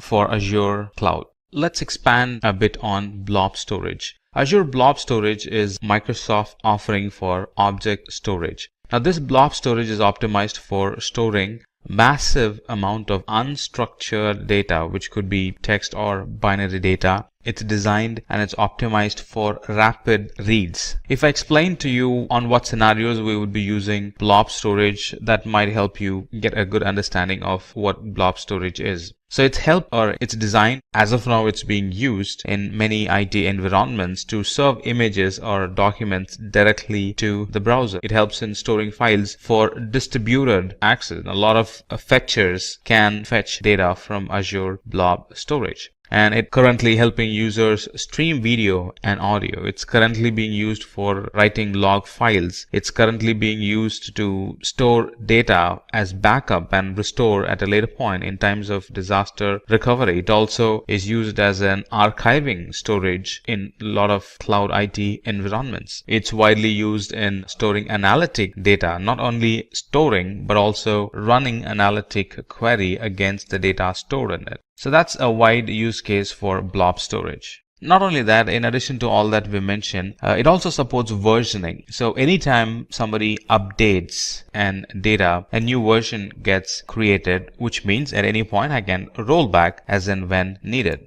And it provides a lot of flexibility on optimizing the user's storage need. It also supports tiering of the data. So based on need, when I actually explore, I would find a lot of options I can pick from that suits to my unique storage environment or unique storage need. And like I said, it stores unstructured data, and this unstructured data is available for customers through REST-based object storage environment. The next product and storage service would be queue storage. Now, queue storage provides durable queues for large volume cloud services. It's a very simple and a cost-effective, durable messaging queue for large workloads. Let's expand this queue storage for a moment. Now, this queue storage is a service for storing large amount of messages that can be accessed from anywhere in the world through HTTP and HTTPS calls. A single queue or a single queue message can be up to like 24 KB in size, and a single queue can contain millions of such 24 KB in size messages. And how much can it hold? It can hold up to the total capacity of the storage account itself. So that's kind of easy to translate. How much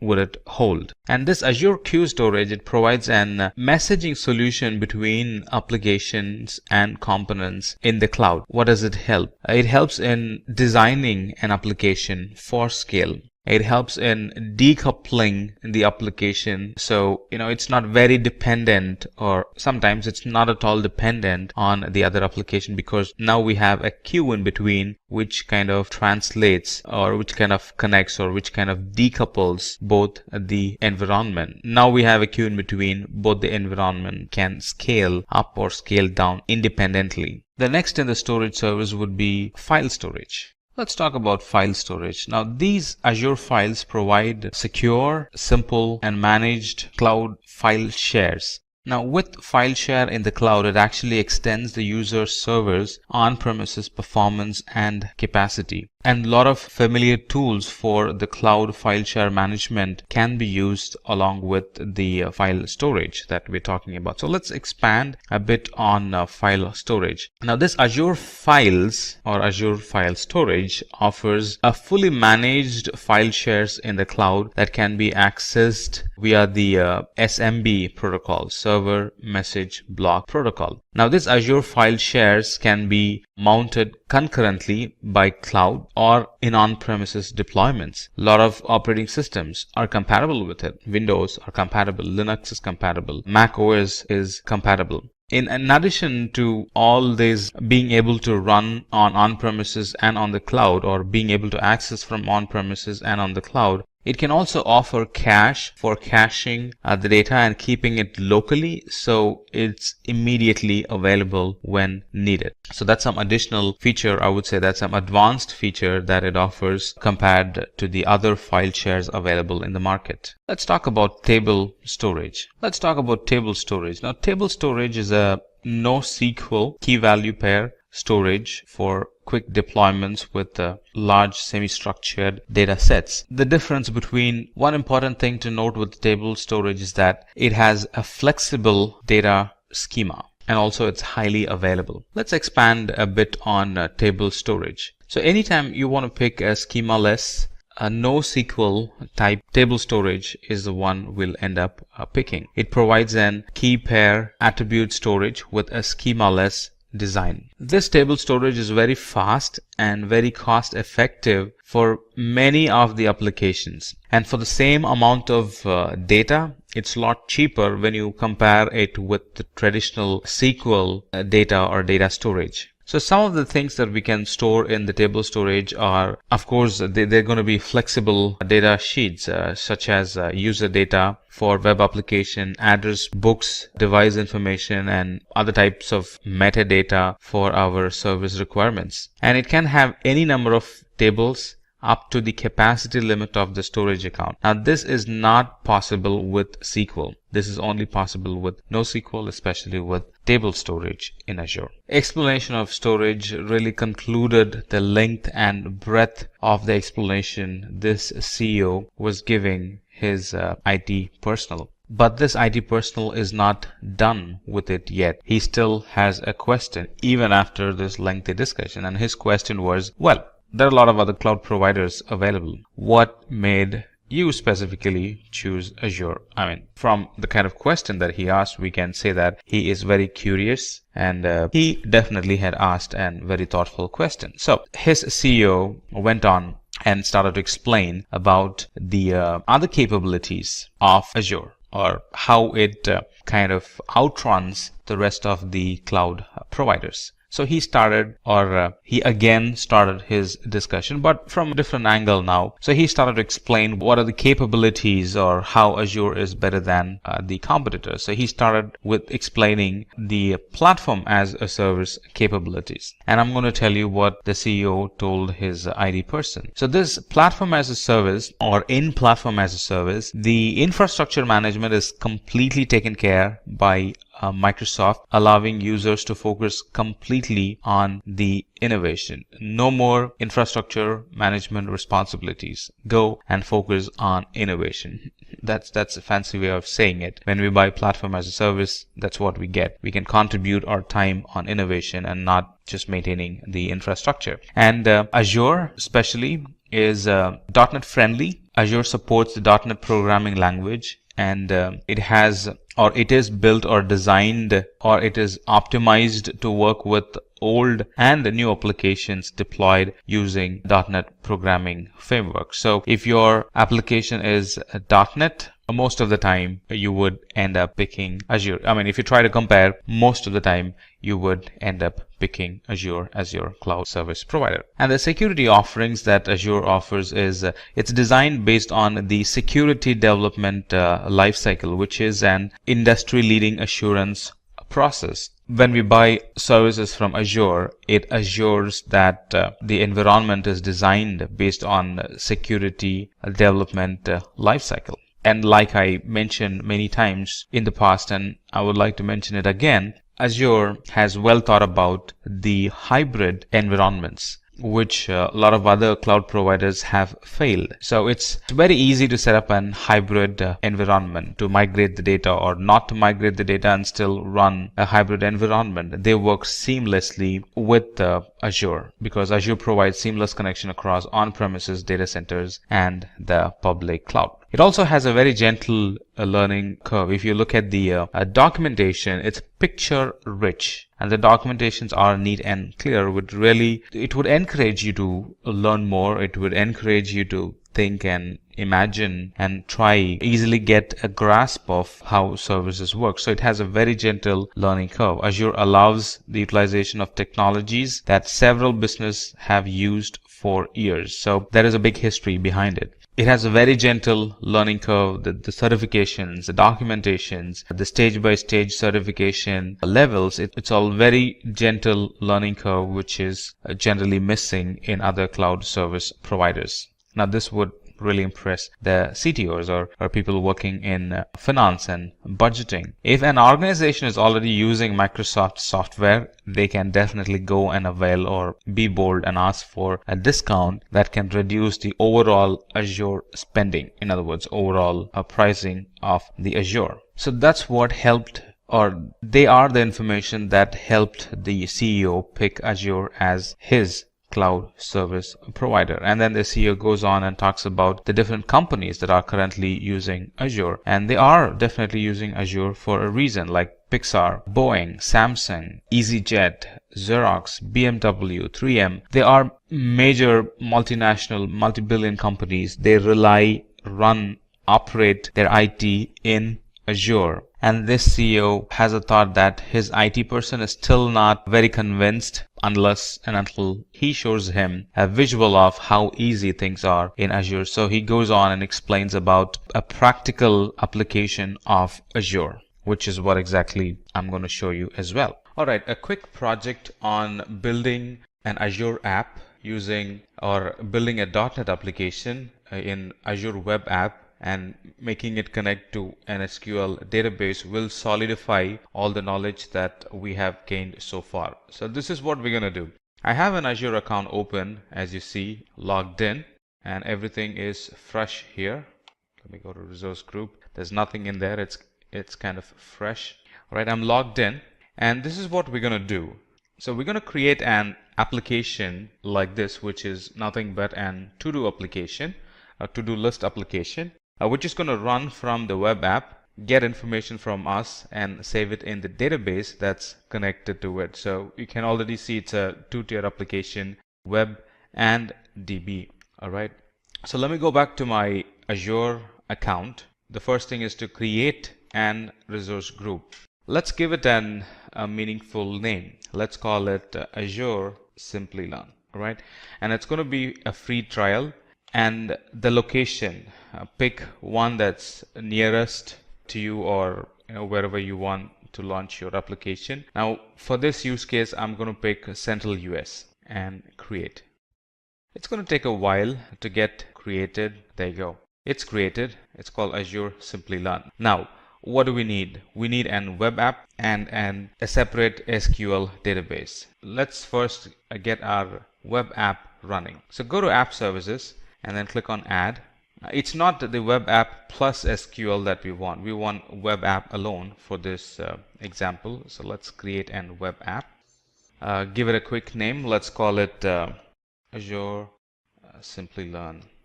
The subscription is free trial. And I'm going to use my existing resource group, a resource group that we created some time back. It's going to run out of Windows, and we're going to publish the code. All set, we can create it. All right, while this is running, let me create my database. All right, SQL database, create a database. Give it a name. Let's call it Azure Simplilearn DB. Put it in our existing resource group that we created. It's going to be a blank database, all right? And it's going to require some settings like the name of the server and the admin login, the password that goes along, and in which location this is going to be created. The server name is going to be Azure Simplilearn DB. That's the server name. And the admin login can be what can be the admin login name? Let's see. So let's call it Simplilearn. That's my admin login name, and let me pick a password. Click on create. So what have we done so far? We have created an web app, and we have created a database in the resource group that we have created. So if I go to resource group, it's going to take some time before things show up. So if I go to my resource group, I only have one resource group as of now, Azure Simplilearn, and there I have a bunch of resources being created. It's still being created. Right. In the meantime, I have my application right here that's running out of or that's in Visual Studio as of now. Right. So once the infrastructure is set and ready in the Azure console, we're going to go back to Visual Studio, feed these inputs in the Visual Studio, so the code knows what the database is, the credentials to log into the database, stuff like that. So we're going to feed those information in Visual Studio. By that, we're actually feeding it into the application, and then we're going to run it from there. Deploying this application takes quite a while. We really got to be patient. Right, now we have all the resources that we need for the application to run. Here's my database, and here is my app service. There's one more thing we need to do, that is create an firewall exception rule. So one more thing needed is to create an firewall exception rule, right? So the application is going to run from my local desktop, and it's going to connect to the database, right? So let's add an exception rule by simply adding the client IP. It's going to pick my IP, the IP of the laptop I'm using as of now, and it's going to create an exception to access the database. So that's done. Now we can go back to our Visual Studio. I already have a couple of apps running, or a couple of configurations pushed from Visual Studio. I'm going to clean that up. If you're doing it for the first time, you may not need to do this. Alright, so let's start from the scratch. This is very similar to how you would be doing in your environment. Alright, so we're going to select an existing Azure app service. Now before that, I have logged in. As you can see, I have logged in with my credentials. So it's going to pull few things automatically from my Azure account. So in this case, I'm going to use an existing Azure app. So select existing and then click on publish.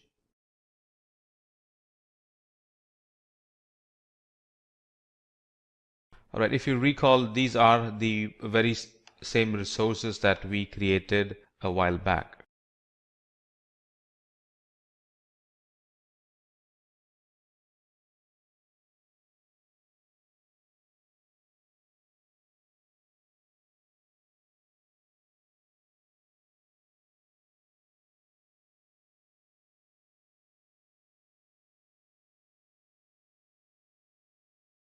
Right, we have clicked on save, and it's running, kind of validating the code, and it's going to come up with an URL. Now initially the URL is not going to work because we haven't mapped the application to the database. So that would be the next thing.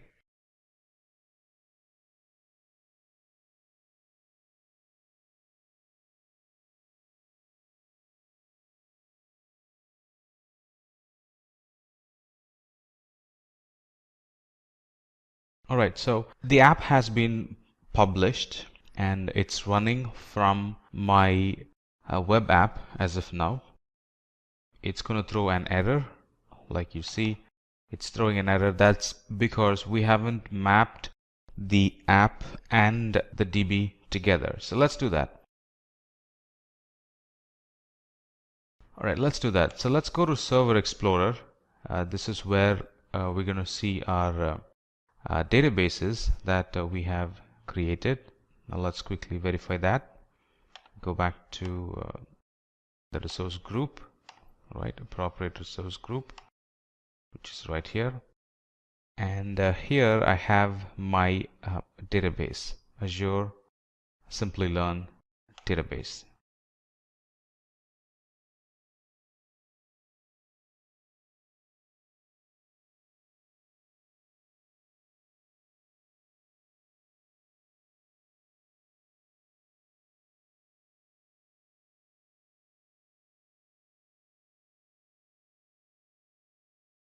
Right, it has some issues connecting to my database. Give me a quick moment. Let's fix it.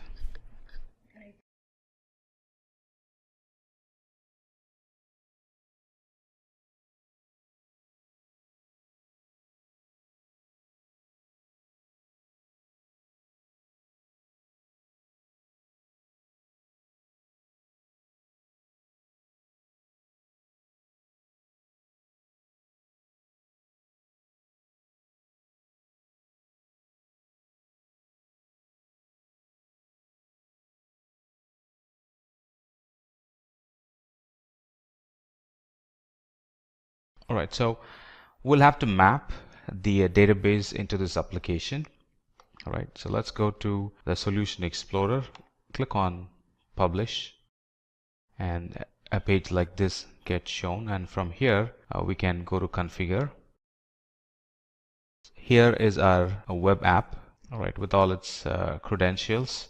Let's validate the connection, number 1. All right, and then click on Next. This is my DB connection string, right, which the app is going to use to connect to my DB. Now, if you recall, our DB was Azure Simplilearn DB, and that's not being shown here. So let's fix that. Right, so let's fix that. Click on Configure, and here let's put our DB servers URL. Now before that, let's change this to SQL Server. All right, and then in here put the DB's URL. So go back to Azure.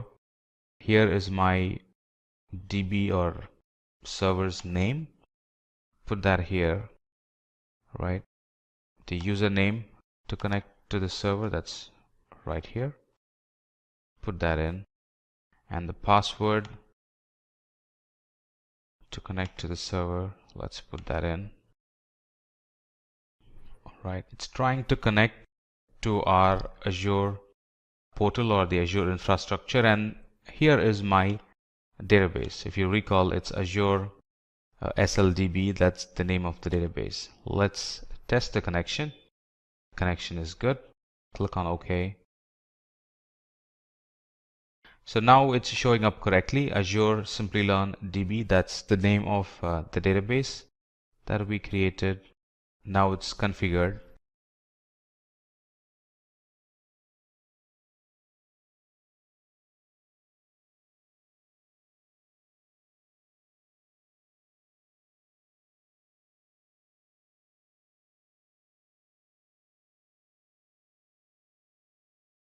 All right, let's modify the data connections.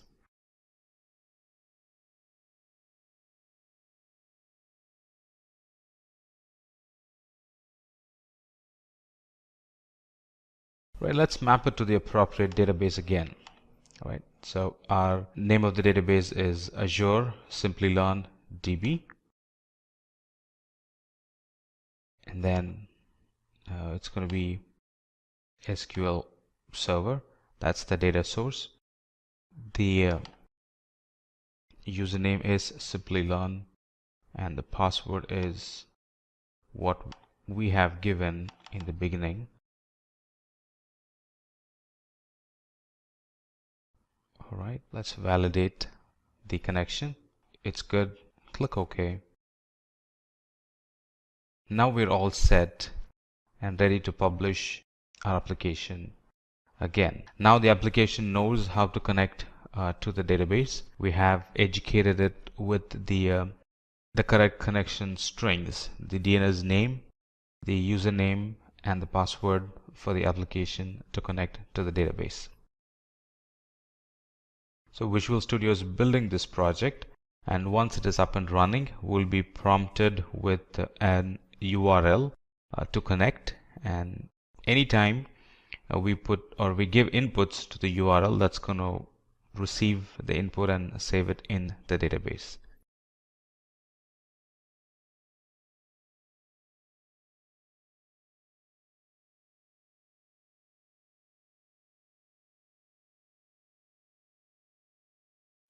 Alright, so here is my to-do list app, and I can start creating to-do list for myself. All right, so I have the items already listed. I can create an entry, and these entries get stored in the database. I can create another entry. Take the dog for a walk. That's gonna get stored. I can create another entry. Book tickets for a scientific exhibition, and that's going to receive and put that in the database. And that concludes our session. So through this session we saw how I can use Azure services to create a web app and connect that to the DB instance, and how those two services which are decoupled by default, which are separate by default, how I can use the connection strings to make connection between the app server and the database and be able to create an working app. So what is Google Cloud Platform? It is a set of cloud computing services provided by Google that runs on the same infrastructure that Google uses to and for its end user products like YouTube, Gmail, and so on.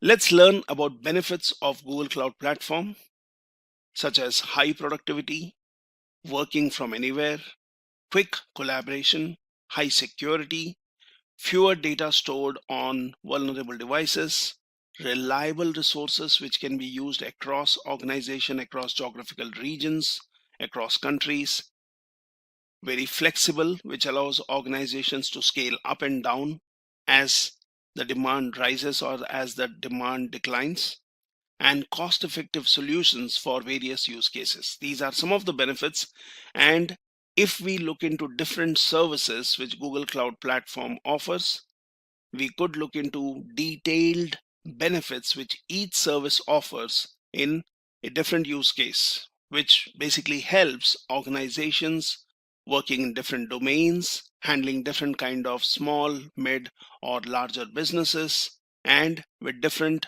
business goals. When we talk about Google Cloud Platform services, here is a list of services, or I could say high-level domains or categories of services.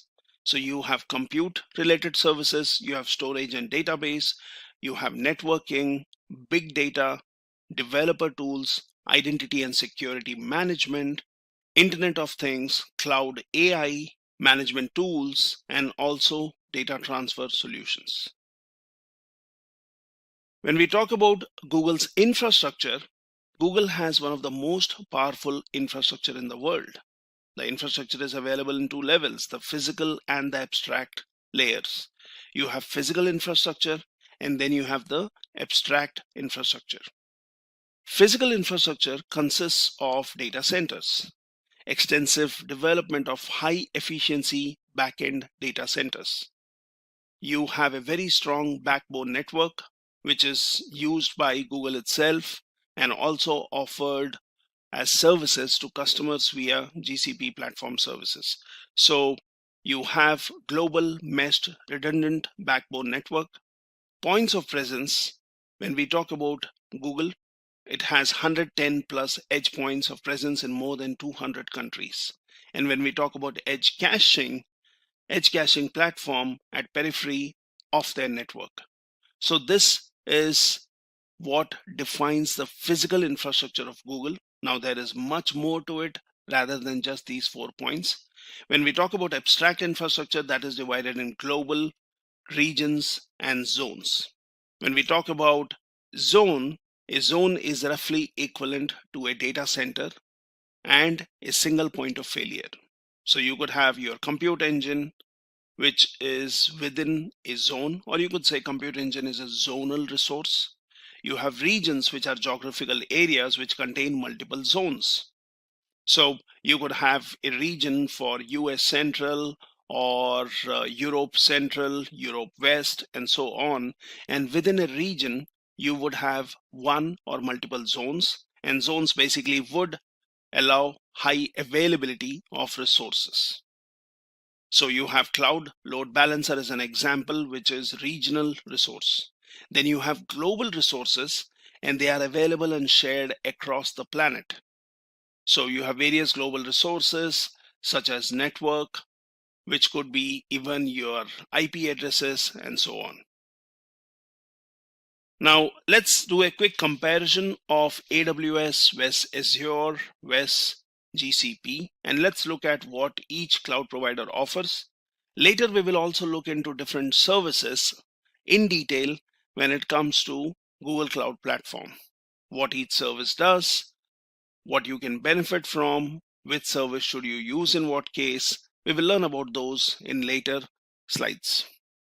If I compare your different cloud providers, when we talk about Amazon and its cloud offerings, that is Amazon Web Services or AWS as we well know it, Amazon Web Services has 69 availability zones within 22 geographical locations, and soon it will have 12 more in future. So this number keeps growing based on the spread of the services which a particular cloud provider offers. Here we are talking about availability zone specific information. When we talk about Microsoft's Azure, it has 54 regions worldwide and is available in 140 countries across the globe. When we talk about Google Cloud Platform is available in 200 plus countries across the globe. When we talk about virtual servers, Amazon's EC2, that is Elastic Compute Cloud, it is a web service which basically helps to resize your compute capacity where you can run your application programs on a virtual machine. So using EC2 service, you could launch virtual instances that could have any distribution of Linux, Windows. You could have different specifications when it comes to RAM or CPU cores or disk. You could also decide on what kind of storage a particular instance should use, whether the storage should be local to the instance or whether that should be an elastic file system or even an object storage. When it comes to Azure or Microsoft's offering, Azure Virtual Machine, that is infrastructure as a service, gives a user the ability to deploy and manage a virtual environment inside a virtual network on the cloud. And this virtual network on the cloud would be managed by cloud provider. Google Cloud or the offerings from Google Cloud Platform, that is GCP VM instances, enables users to build, deploy, and manage virtual machines in order to run different kind of workloads on the cloud. Now, when we talk about compute engine, here it would be good to discuss a little bit more about compute engine and what are the different options which Google Cloud offers. So when you talk about your compute engine, you have scalable, high-performance virtual machines. Compute Engine delivers configurable virtual machines which run in Google's data center with access to high-performance networking infrastructure and block storage. And you could select VMs for your needs. That could be general purpose or workload optimized. And when we talk about workload optimized, you have predefined machines or you have custom machine sizes.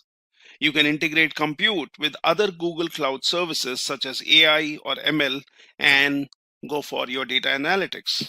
You have, when we talk about your GCP VM instances, just to expand on that, you have general purpose instances, which we call as N2, which provide a balance between price and performance, and they are well suited for most workloads, including line of business applications, web servers, and databases. Google Cloud also offers compute optimized instances, which we call as C2 instances, which offer consistent high-end virtual CPU performance, which are good for AAA gaming, EDA, HPC, and other applications. Now, when we talk about compute optimized or general purpose, how would we leave memory optimized instances? Those are M2 machines, which Google offers. So these offer highest amount of memory. These VMs are well suited for in-memory databases such as SAP HANA, real-time analytics, and in-memory caches. So if I would summarize this, when we talk about different instances, AWS also offers different kind of instances which are memory or compute or disk optimized. You have general purpose, and each category of machines has a different pricing model. You can always go to an AWS website, look for the pricing models, and that will give you an idea of on-demand instances or dedicated instances, reserved instances, and so on. Similarly, if you talk about Google Cloud also has instances with various options, which become the key features of why customers would choose Google Cloud Platform, such as live migration for VMs. So Compute Engine within your GCP can live migrate between host systems. And when I say live migrate, it basically means without rebooting, which keeps your application running even when the underlying host systems require maintenance. You also have preemptible virtual machines, wherein you can run batch jobs and fault-tolerant workloads on preemptible VMs to reduce your virtual CPU and memory cost by up to 80% while getting the same performance. So these are your preemptive or preemptible virtual machines. The only demerit is these can give you a really cost-efficient resource usage, however, can be taken off the shelf anytime. And that's why we call them preemptible virtual machines. You also have sole tenant nodes, which are physical compute engine servers dedicated explicitly or exclusively for users' use case. And when we talk about sole tenant nodes, these are usually good when you are dealing with or when you're working with your applications, which we call as bring your own license applications. So sole tenant nodes give you access to same machine types and virtual machine config options as regular compute instances. So there are different options which Google Cloud offers when it comes to these instances which we are talking about, and it takes care of different use cases in comparison to other cloud providers which are also offering these services, such as you can have predefined machine types, you can have custom machine types, preemptible VMs, as I said, live migration of VMs, you can use persistent disks, which could give you durable high performance block storage. You have local SSDs. You also have GPU accelerators, which can be added to accelerate computational intensive workloads such as machine learning, simulation, medical analysis, and so on. And you have features such as global load balancing, which makes Google Cloud a unique choice. When we talk about platform as a service, Amazon has platform as a service offering, which we call as Elastic Beanstalk. Among one of its services, it's an orchestration service for deploying applications and helping in maintaining these applications. Azure Cloud Service provides a platform to write the user application code without worrying about the hardware resources. Google App Engine is a service used by developers for building and hosting applications on Google's data centers. When we talk about serverless computing, so Amazon's AWS Lambda is a serverless compute service. It is used to execute backend code and scales automatically when required. When we talk about Azure, you have something called as functions, which allow users to build applications using serverless simple functions with a programming language of their choice. When we talk about Google Cloud, GCP has cloud functions, which is easiest way to run your code in the cloud, and it is highly available and fault tolerant. So in these days, when we are talking about microservices architecture, which organizations are preferring, when we are talking about organizations which can scale, which can dynamically change their underlying architecture, organizations would be interested in serverless computing, where they do not have to have an infrastructure set up, planned in advance before going for their use case. And this is where monolithic applications are really not a preferred choice. A lot of organizations are decomposing their applications into microservices based on business capability or decomposing based on subdomains. We can learn about microservices architecture later, but just to know that serverless computing, which basically helps any organization, if, for example, if you have a web application that receives non-linear traffic, and you cannot keep an eye on your server always. It would be good to have someone to auto-scale your application. Serverless is basically a computing model where cloud service provider is responsible for managing the piece of code without the developer having to bother about infrastructure setup, management, maintenance, and so on. Now, when we talk about applications being serverless or benefiting from serverless computing, one of the key things would be zero administration, so deploying application without any provisioning and management. Auto scaling capability, that is, let the service provider worry about scaling the application up and down. You have pay-per-use model, which any customer would want to benefit from. That is, pay only for the resources that you have used or that you are continuing to use, right? Shorten the time between idea implementation and deployment. And this is something which any organization would want, that you would want a faster bring to the market solution timeline in comparison to getting entangled with deployment, management, and maintenance of your underlying infrastructure when your applications are facing a high demand.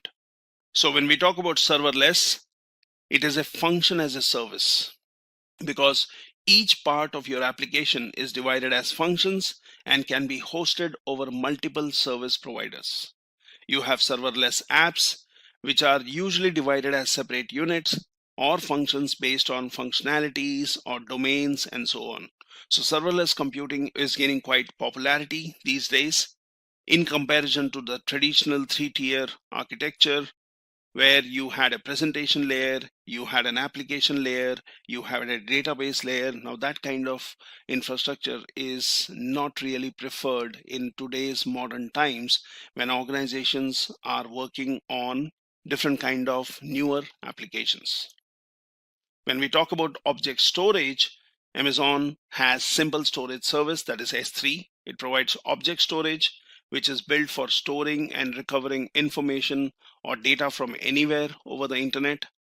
Azure comes up with blob storage, that is binary large objects storage, offers large amount of storage and scalability. It stores the object in the tiers and depending on how often the data is being accessed. Now same thing applies to even S3, which is from Amazon. So S3 also has different kind of storage classes which can be selected when a user or an organization intends to use a storage service. And when I speak about storage classes, it basically means having a frequent access storage or a infrequent access storage, or what we call as just an archival solution. Google Cloud has cloud storage, and it provides unified object storage for live or archive data. This service is used to store and access data on GCP infrastructure. When it comes to advantages, Amazon Web Services has enterprise-friendly services, easy access to resources, increase in speed and agility, and that too on demand, and takes care of your security and reliability of resources which are offered. When it comes to Azure, it has better development operations, strong security profile, provides a lot of cost-effective solutions, and operation execution friendly. When we talk about Google Cloud, one of the key features here is better pricing than competitors, live migration of virtual machines, which really interests a lot of organizations would want to modernize their infrastructure without having any kind of disruption in their existing services, improved performance, redundant backups, and so on.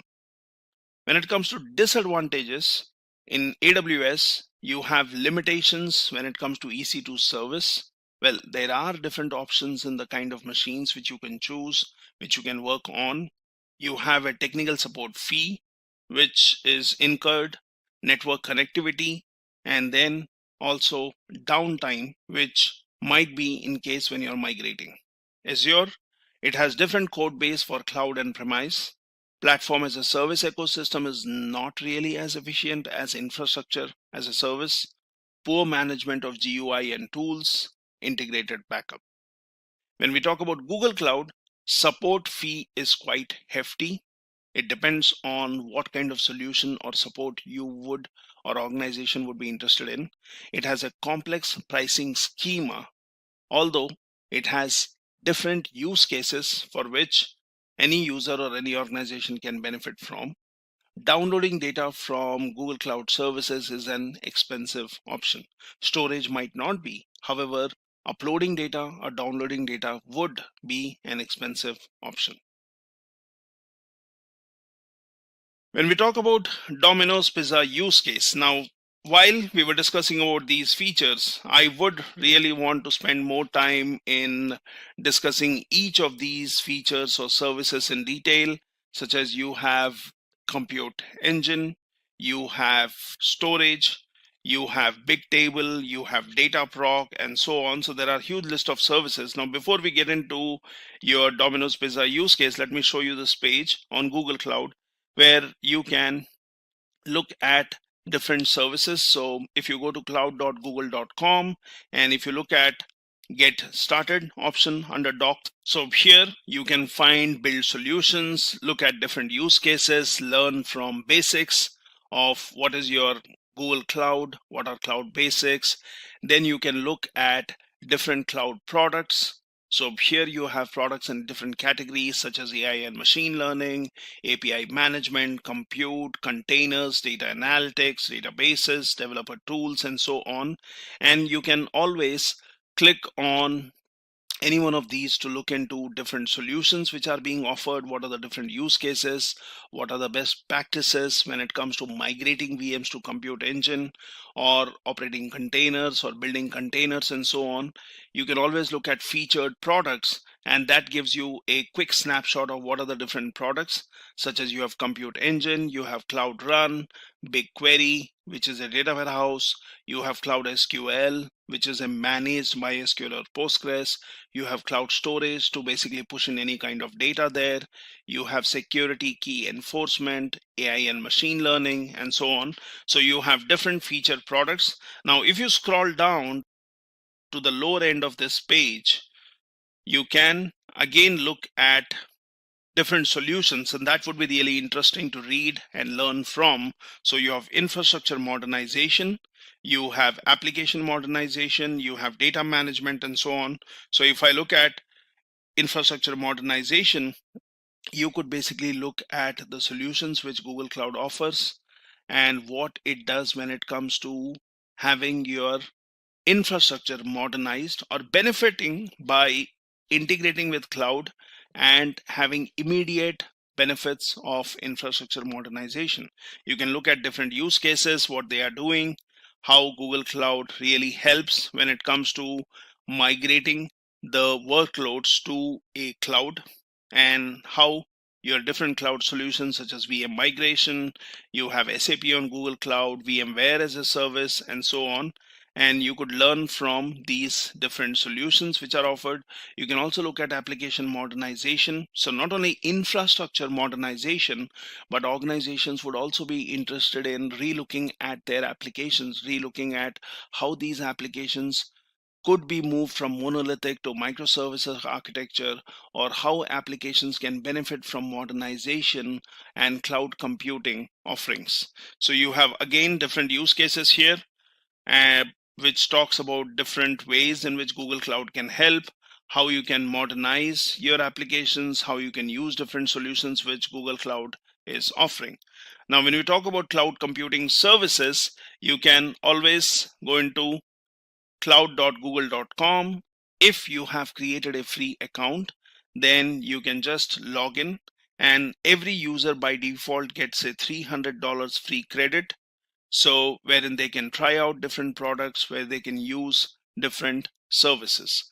So here, if I click on console, where I'm already logged in with my Gmail account or my Google Cloud account, wherein I have $300 free credit, out of which some is being used.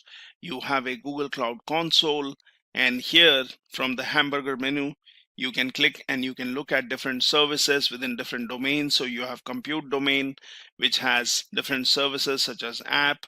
You have compute engine, and that basically allows you to use your VM instances, which we were talking about previous slides, different instance groups, create your templates, use sole tenant nodes, create snapshots or backup of your data, use different zones. You can go for Kubernetes, which is containerized based engine. You have cloud functions, you have cloud run, and then you have storage related different options such as Bigtable, you have data store, Firestore, file store, storage, and so on.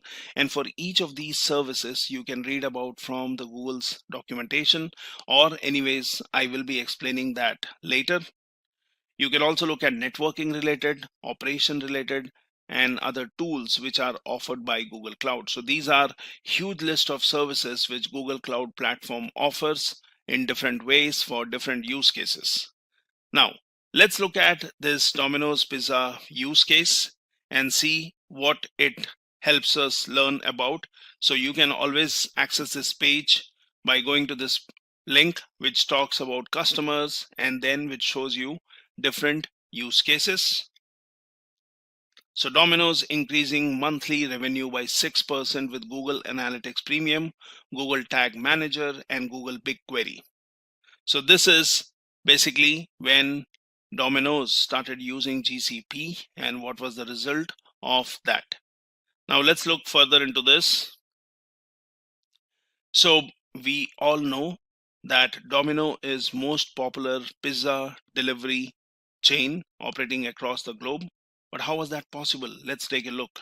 So the challenges were they wanted to integrate marketing measurement across various devices, connecting CRM and digital data to create a clear view of customer behavior, to make cross-channel marketing performance analysis easy and efficient. Now, for these challenges which Domino's was facing, the solution was using Google Analytics Premium, Google Tag Manager, and BigQuery, which were used to integrate digital data sources and CRM data. Reporting was made easier and more efficient by implementing Google Analytics Premium because it had the ability to access a single Google Analytics account to evaluate web and app performance. By using the new Google Tag Manager implementation, Domino's were able to act fast. They were able to connect CRM data with digital analytics, which basically provided Domino with greater visibility on customer behavior. What was the result? There was an immediate 6% increase in monthly revenue, 80% of costs in ad serving and operations were saved, increases agility with streamlined tag management. They obtained easy access to powerful reporting and customized dashboards. Now that was just one simple use case. Before we go on to hands-on, we can also talk a little bit back about these services which Google Cloud offers, as we discussed, and some of these services which can really make you think, why not Google Cloud Platform? So when we talk about your different cloud platform services, let's learn about some of these services in brief, in what each service is, what it does, and how it can help us in handling our use cases or working with different products. So let's learn briefly about different services which Google Cloud Platform offers. Now, one of the domains is compute, and then let's look at the compute services which GCP offers. Now here I can log into the console, and this hamburger menu on the top left corner, I can click on this one and go into the compute engine section. So this is the compute domain, which has app engine, Kubernetes engine, cloud functions, and cloud run. So these are your different services which are offered within the compute domain. And here we can get into compute engine by clicking on this one and then basically going to VM instances. So before we see how we can use this compute engine, let's understand about some of the features of compute engine, which basically offers scalable, high performance virtual machines, which are configurable and which runs in Google's data center with access to high performance networking infrastructure and block storage. So from here, you can select VM for your needs, for your general purpose or workload optimized, predefined or custom machines. Now here you can integrate compute with other Google Cloud services such as AI, ML, and other data analytics services. You have different machines which are offered here, such as general purpose, which provide a balance between price and performance, which are well suited for most workloads, including line of business applications, web services, and databases. You also have compute optimized machines, which offer consistent high-end virtual CPU core performance and which are mainly good for gaming, EDA, high process computing, and other such applications. Apart from general purpose compute optimized, you also have memory optimized machines which offer highest amount of memory, and these VMs are basically well suited for in-memory databases such as SAP HANA, real-time analytics, and in-memory cache. Now we can see these options here. You can click on VM instances while you're logged in into your Google Cloud Console. Here you can even create an instance template which can be used to spin up instances. For example, if I click on new VM instance from a template, there are some templates which I have already created for my usage. Now here I can basically use one of these templates, or what I can do is I can go back, I can go into instance templates, and this basically allows me to create a template. So you can click on create instance template, which basically allows you to create templates which can be used to spin up different instances. We can give a name to the template. For example, we can say template instance. Now here I can choose machine configurations, and this is where you have different options. So you have general purpose, as I mentioned, which provide a balance between price and performance. You have memory optimized, which are large memory machine types for memory intensive workloads.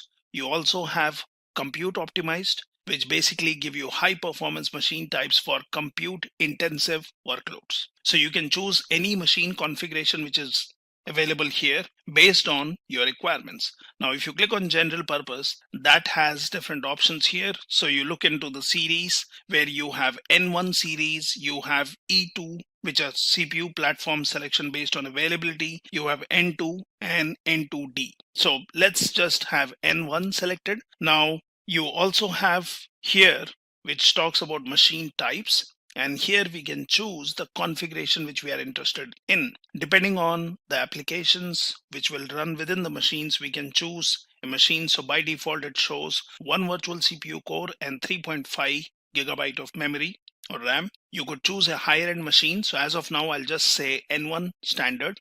Now that basically allows me to choose these machines. So there are different features which your compute offers, such as you have live migration for VMs, you have preemptible virtual machines, you have sole tenant nodes, and all those options can be seen here. Now in this machine, for my boot disk, I can select a distribution which I would be interested in. For example, I could be going for public images, and I can choose, for example, Ubuntu. And then I can choose a version. So it shows me 16.04. And you also have latest versions such as Ubuntu 20. You can choose one of these. And here it asks you to choose the boot disk type. So that could be standard persistent disk, which is HDDs, which are low in performance and you can say low in cost in comparison to SSDs. So SSDs give you better performance, but then they are a little expensive than using standard persistent disk. We can choose this and we can give a disk size, for example, 20 gigabyte, and I can click on select. Before clicking on select, I can click on custom images, and that shows me if you have any other images created in your project, you could use those. You could also learn about images by clicking on this link. So we'll click on public images. We have chosen this distribution. Let's do a select. And now here you have identity and API access management. So let this be default. You can say allow default access. And what you need is, depending on the services, we can choose it allows HTTP and HTTPS traffic. Now, we would also need some way to connect to these machines. So when you set up an instance, by default, you can do SSH into it using the Google Cloud Console or from Cloud Shell. You can also give a private and a public key. So here you have the option where you can give all these details. So when it comes to management, it tells you would you want to go for reservations, and you can say automatically use created reservation. You could also say no, you would not want to use a reservation. You can also set up or provide a startup script which you would want to give whenever your machines come up. And here you have the options of preemptibility. So compute offers preemptible virtual machines. So that is mainly when you would want to run batch jobs and fault tolerant workloads on these machines, and you can benefit with a reduced cost for your virtual CPU and memory by 80%. So these are virtual machines which would be lasting less than 24 hours. Now by default this is off, and it purely depends on your workload, what you would want to run on these instances. I could just go ahead and select preemptible being on that and use this feature of compute. You also have on host maintenance, which talks about what would be happening with this compute engine instance. So when compute engine performs periodic infrastructure maintenance, it can migrate your VM instances to other hardware. And this is one of the features which compute engine offers, which we call as live migration for VMs. Here, your compute engine can live migrate between host systems, that is the underlying systems on which these VM instances are based on, without rebooting, which will keep your application running even when host system require maintenance. And here it says migrate VM instance recommended, and let that be as it is. You can also say that if there is a maintenance happening, you can terminate the VM instance.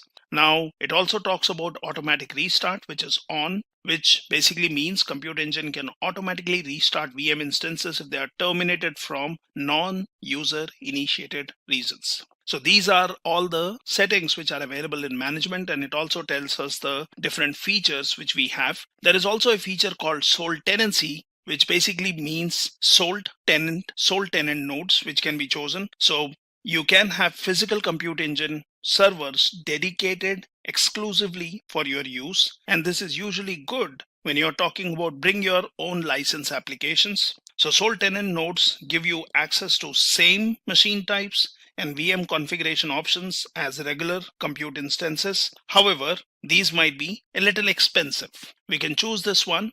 We can also look into networking, which basically shows the default setup, which goes for auto subnet. You can also choose a particular IP if that is required, but that would cost more. You can click on disks, which talk about what do you want to do with the boot disk when the instance is deleted, what is the encryption mechanism you would want to use. And here, finally, you have security. So basically, as I said, you can SSH into instance using the Cloud Console option, and you can also provide a public SSH key. So one way of doing that, if you intend to use an external SSH client such as PuTTY to connect, you can create a key.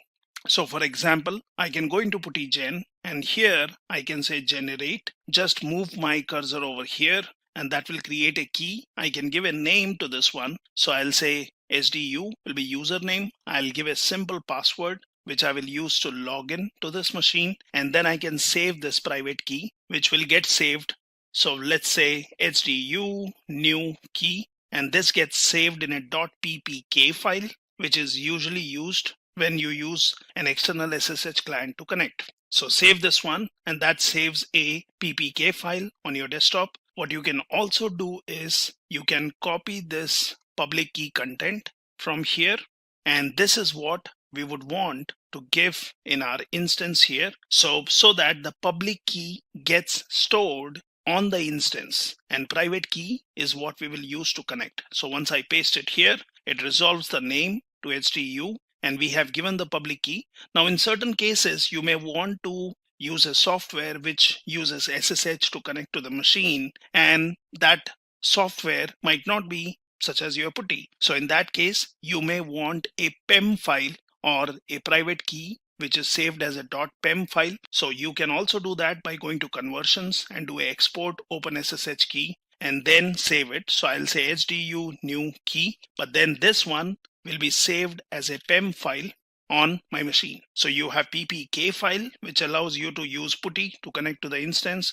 You have a PEM in case a software needs directly SSH to these machines. You also have the public key, which we have already provided in the machine. Now, once this is done, I can close PuTTY Gen, I can go back to this page where I'm creating an instance template, and then I can just click on create. So this has created an instance template which I can use to spin up my instances, any number of instances using the same template. Only thing which I would have to do is change the region where I would want the instance to run. So now that we have created instance, and that's this one, the third option, I can go back to VM instances. Now I can click on create.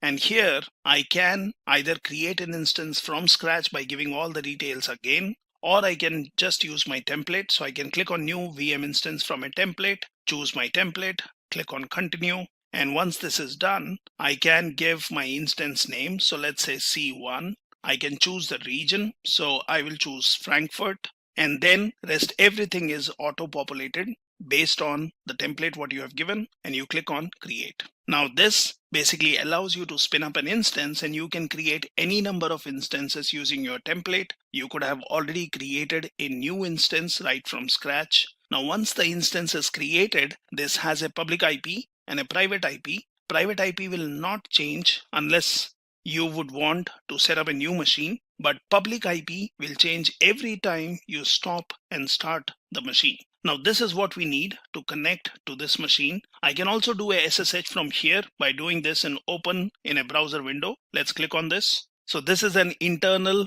way of connecting to your instance using SSH. Let's wait, because it would be transferring the SSH keys to the VM. It establishes a connection, and I'm connected to my machine. What we can easily do is to confirm if we are in the right machine. We can just do a ls to look at the file system. What we can also do is we can basically log in as root by doing a sudo su, and that allows you to get into the machine as root. And from here I can switch to HDU user, which will have a .ssh directory in home, and that basically has authorized keys. And if we would want to see if this one contains my public key, I can just do a cat .ssh and then look into authorized keys, and this shows me the public key which we had initially added to our instance. So this confirms that we are logged into the machine which we created. Now I can close this, and what I can also do is I can copy this public IP. So let's do a copy to clipboard. Now go to putty, and here I will say host name, where I'll say HDU, give my public key. I'll click on SSH, and in SSH I'll go to authentication. Now here we need to give our PPK file. So the PPK file was HDU new key. Select this one, come back here, come to the session, give it a name, for example C1, save it, and then you can just say open and say yes, and you are logged in to your machine. Now once you're logged in, you can always do a -SSH, and that shows you the file. So this is how you have just used the compute engine to spin up an instance, but we used a template which basically allowed me to create this instance, and then I can connect to this instance, and then I can start working on this. So when we talk about features of compute engine, it has predefined machine types, as we saw. So compute engine offers different predefined virtual machines, and they have configurations for every need, from small general purpose instances to large memory optimized instances with up to 11.5 terabytes of RAM. You can have fast compute instances optimized up to 60 virtual CPU cores. You also have custom machine types, so you can create a VM that best fits your workload, and by tailoring a custom machine type to your specific need, you can realize significant savings. There are preemptible VMs, which we saw. There is also a facility which allows you to take the benefit of live migration. For VMs, you have durable high performance block storage for virtual machine instances in the form of persistent disks, where data is stored redundantly for integrity, flexibility, and to resize storage without interruption. And you could be choosing HDDs or SDDs for your instances. Now you also have options such as GPU accelerators. So for example, if I just click on create instance, and I can look into that. So here, let the instance name be instance 1. And what I would be interested in looking at this one, which says CPU platform and GPU. So CPU platform configuration is permanent. You can also do add GPU. So GPUs can be added to accelerate computationally intensive workloads like machine learning, simulation, medical analysis, and virtual workstation applications. So you can add and remove GPUs to a VM when your workload changes and pay for GPU only while using. So these are some of the features which basically Compute Engine offers, and we already know that Google bills in second level increments, so we only pay for the compute time. Now there are different savings which are possible. So you have commitment savings, which basically means you can save up to 57% with upfront cost per instance type lock-in.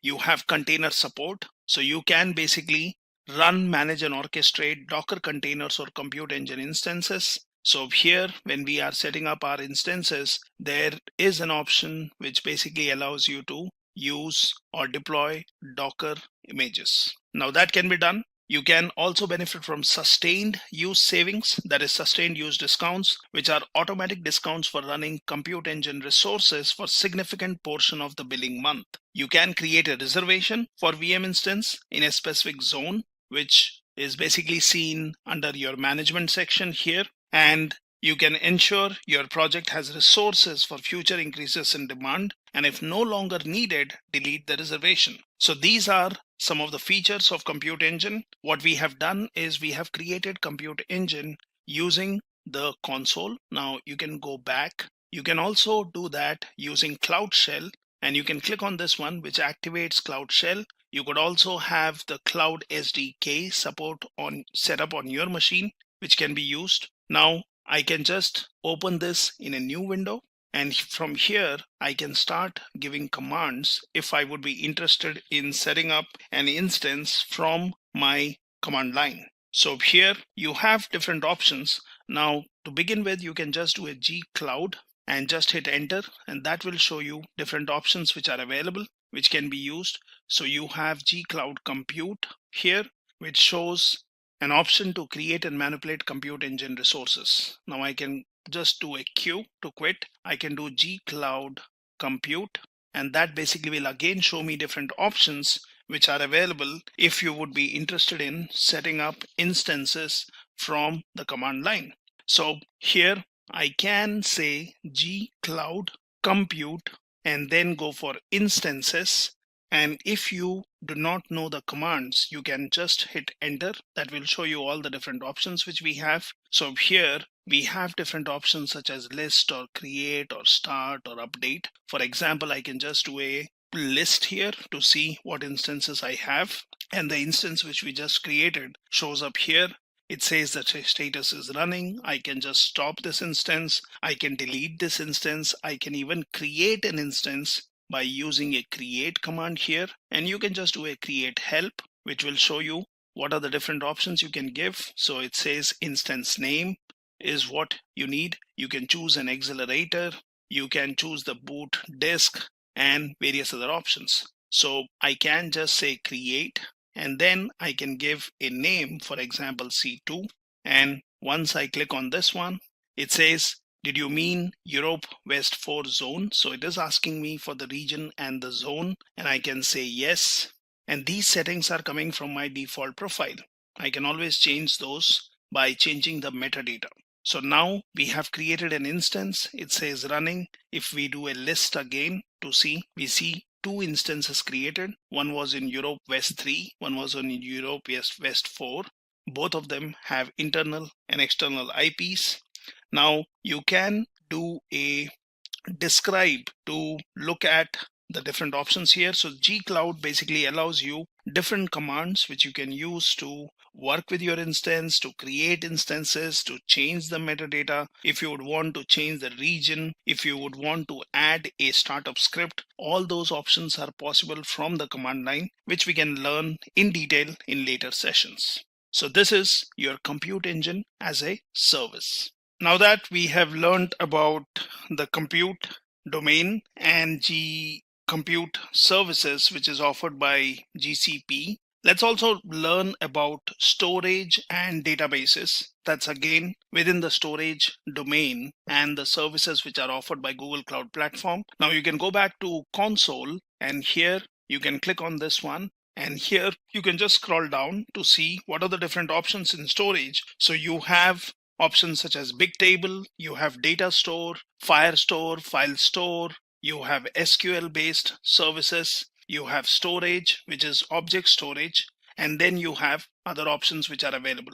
So Google Cloud Platform offers different storage based services, out of which storage, which is your object storage, is quite popular one. Click on storage, and that basically shows you an option which talks about storage browser.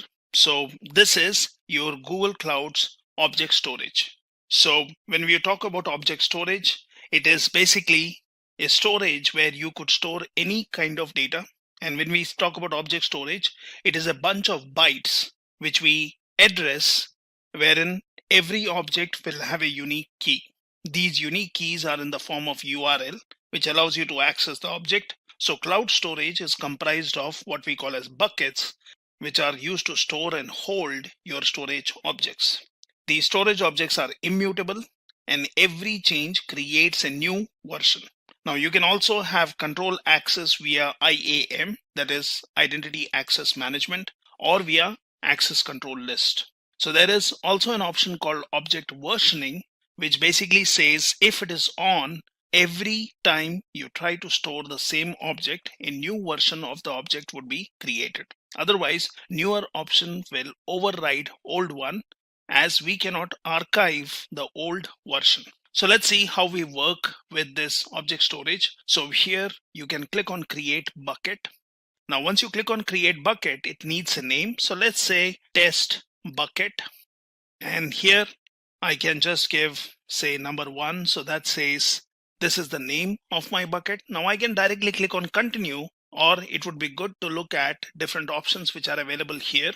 So when you click on choose where to store your data, so it already gives me an option. It says the bucket name is already taken. So let me give it a unique name.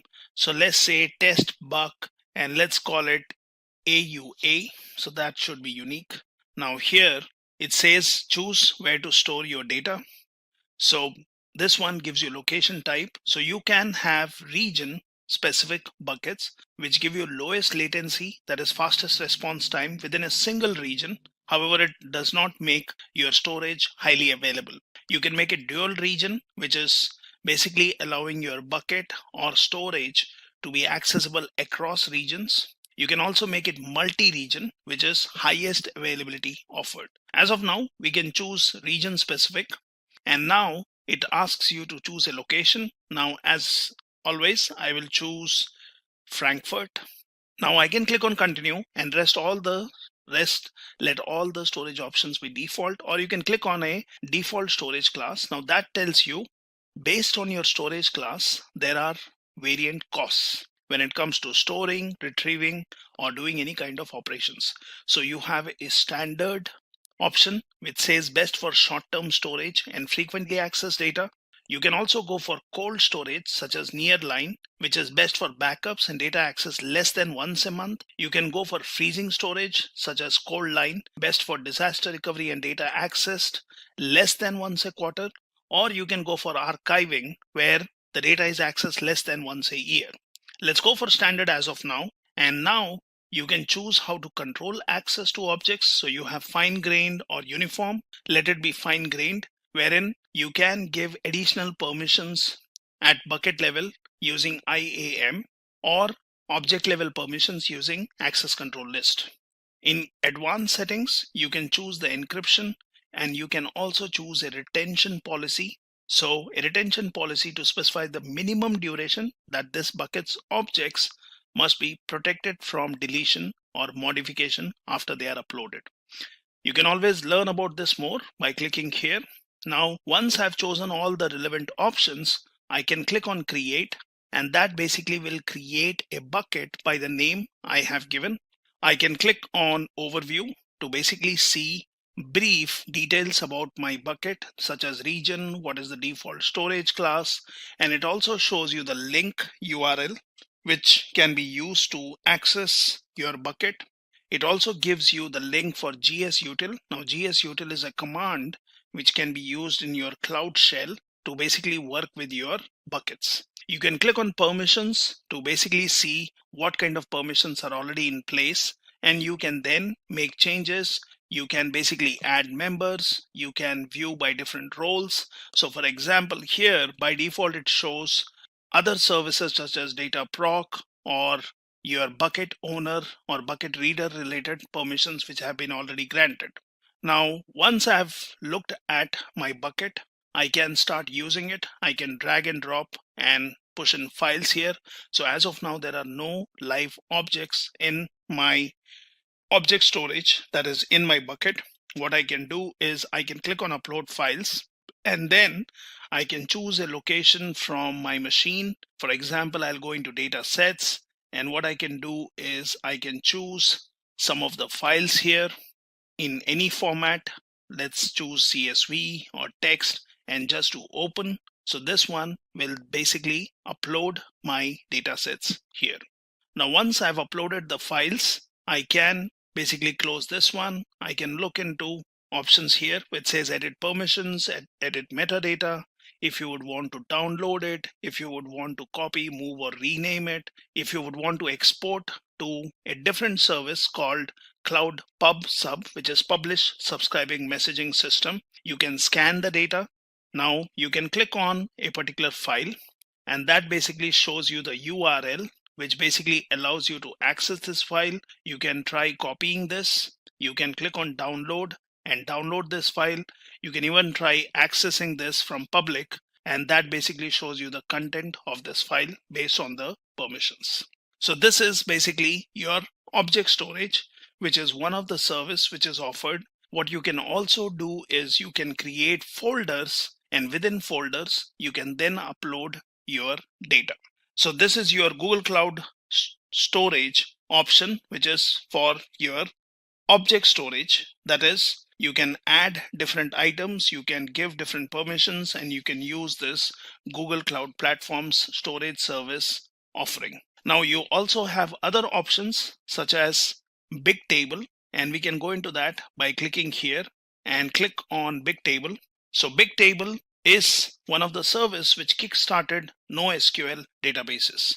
Today in market, we see different NoSQL databases such as Cassandra, HBase, MongoDB, CouchDB, Neo4j, and many others. So you can basically use Bigtable, which was the pioneer when it comes to your NoSQL databases, or not only SQL databases. So the problem initially faced by Google was that the web indexes behind search engine were taking too long to build. So company wanted to build database that would provide real-time access to petabytes of data. And that's where Bigtable began.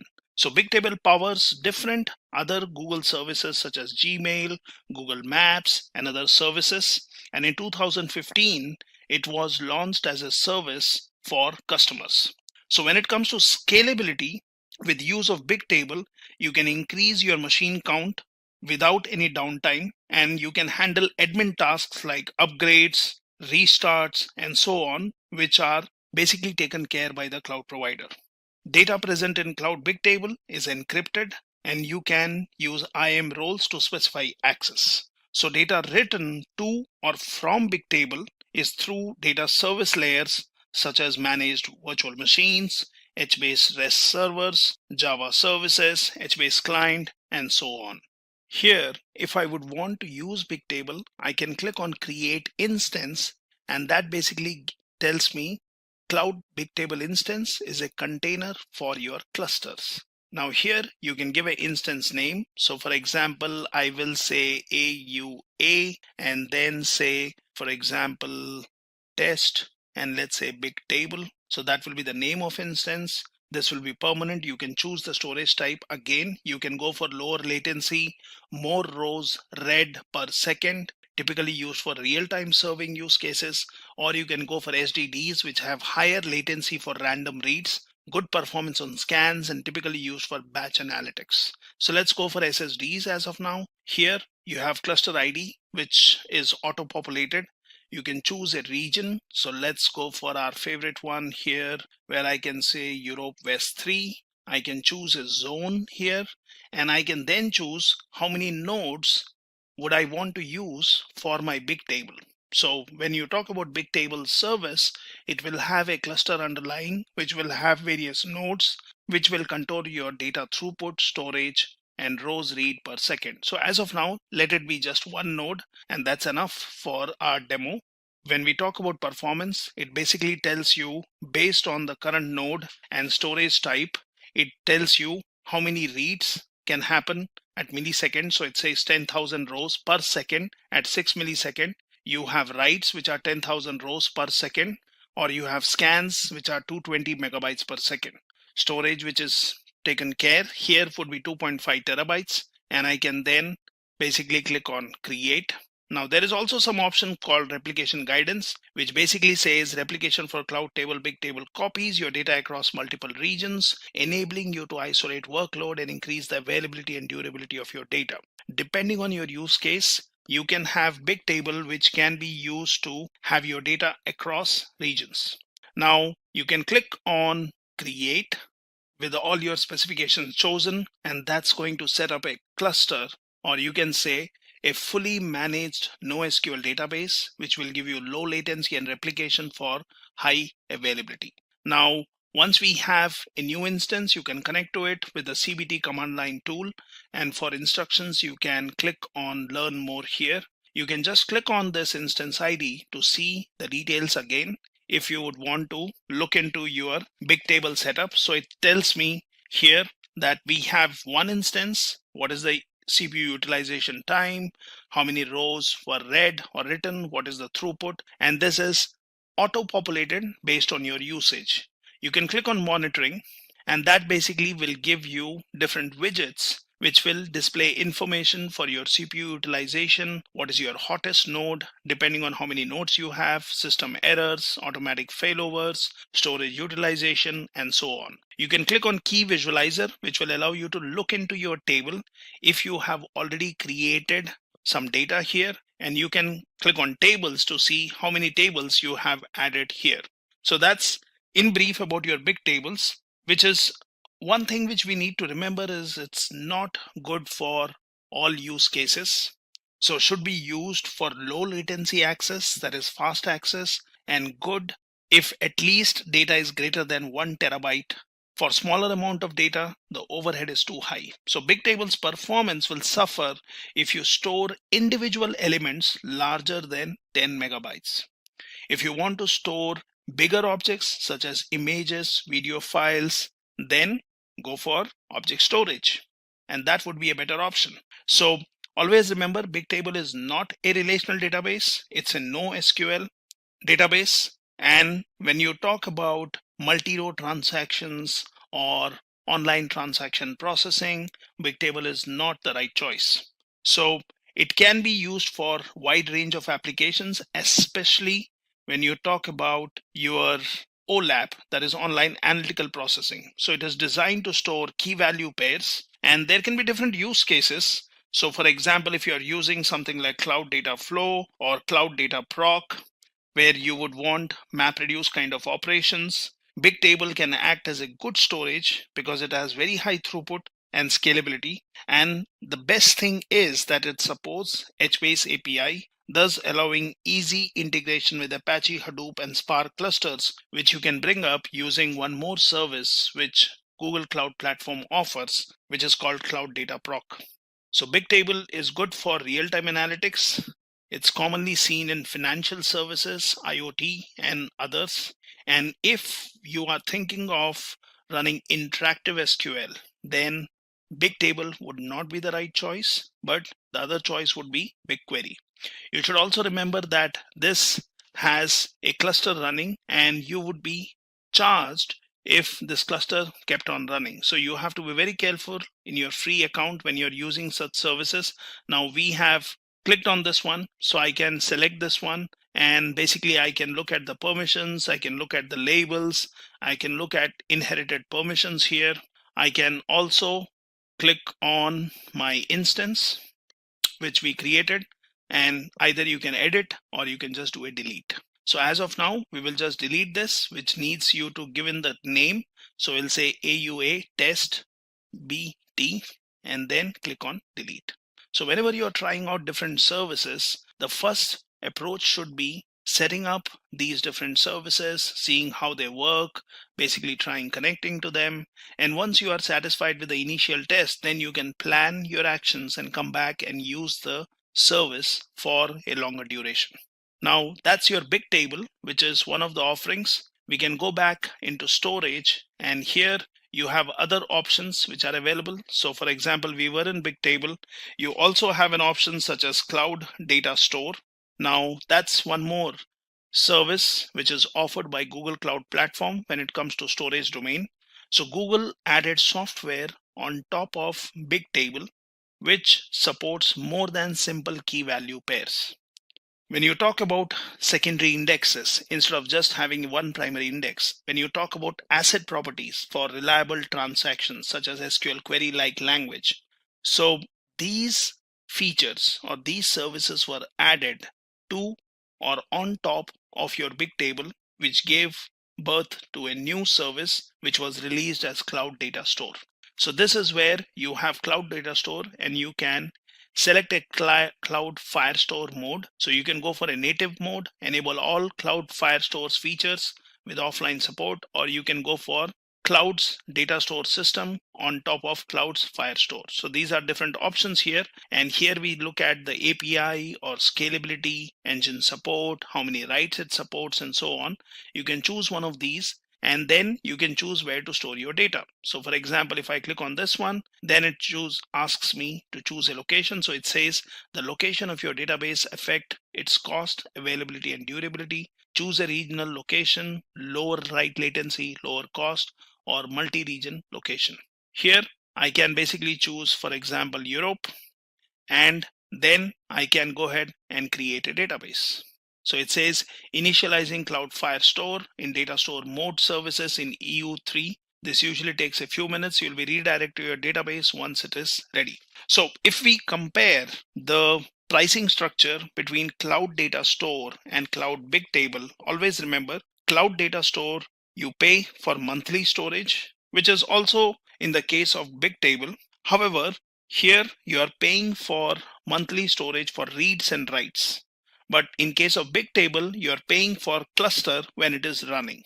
So Cloud Data Store is a good option for small data, infrequent access, and it acts cheaper. When you talk about large amount of data or big data and frequent access, then you're talking about Cloud Big Table. So Big Table is cheaper when you talk about larger amount of data. So here it says, since your database is empty, you can still switch to Cloud Firestore in native mode to get more features. You could do that. You could learn. You could say query by GQL. As of now, we don't have any data here. Let's look at the dashboard, which says since your database is empty, you can still switch to Cloud Firestore in native mode to get more features.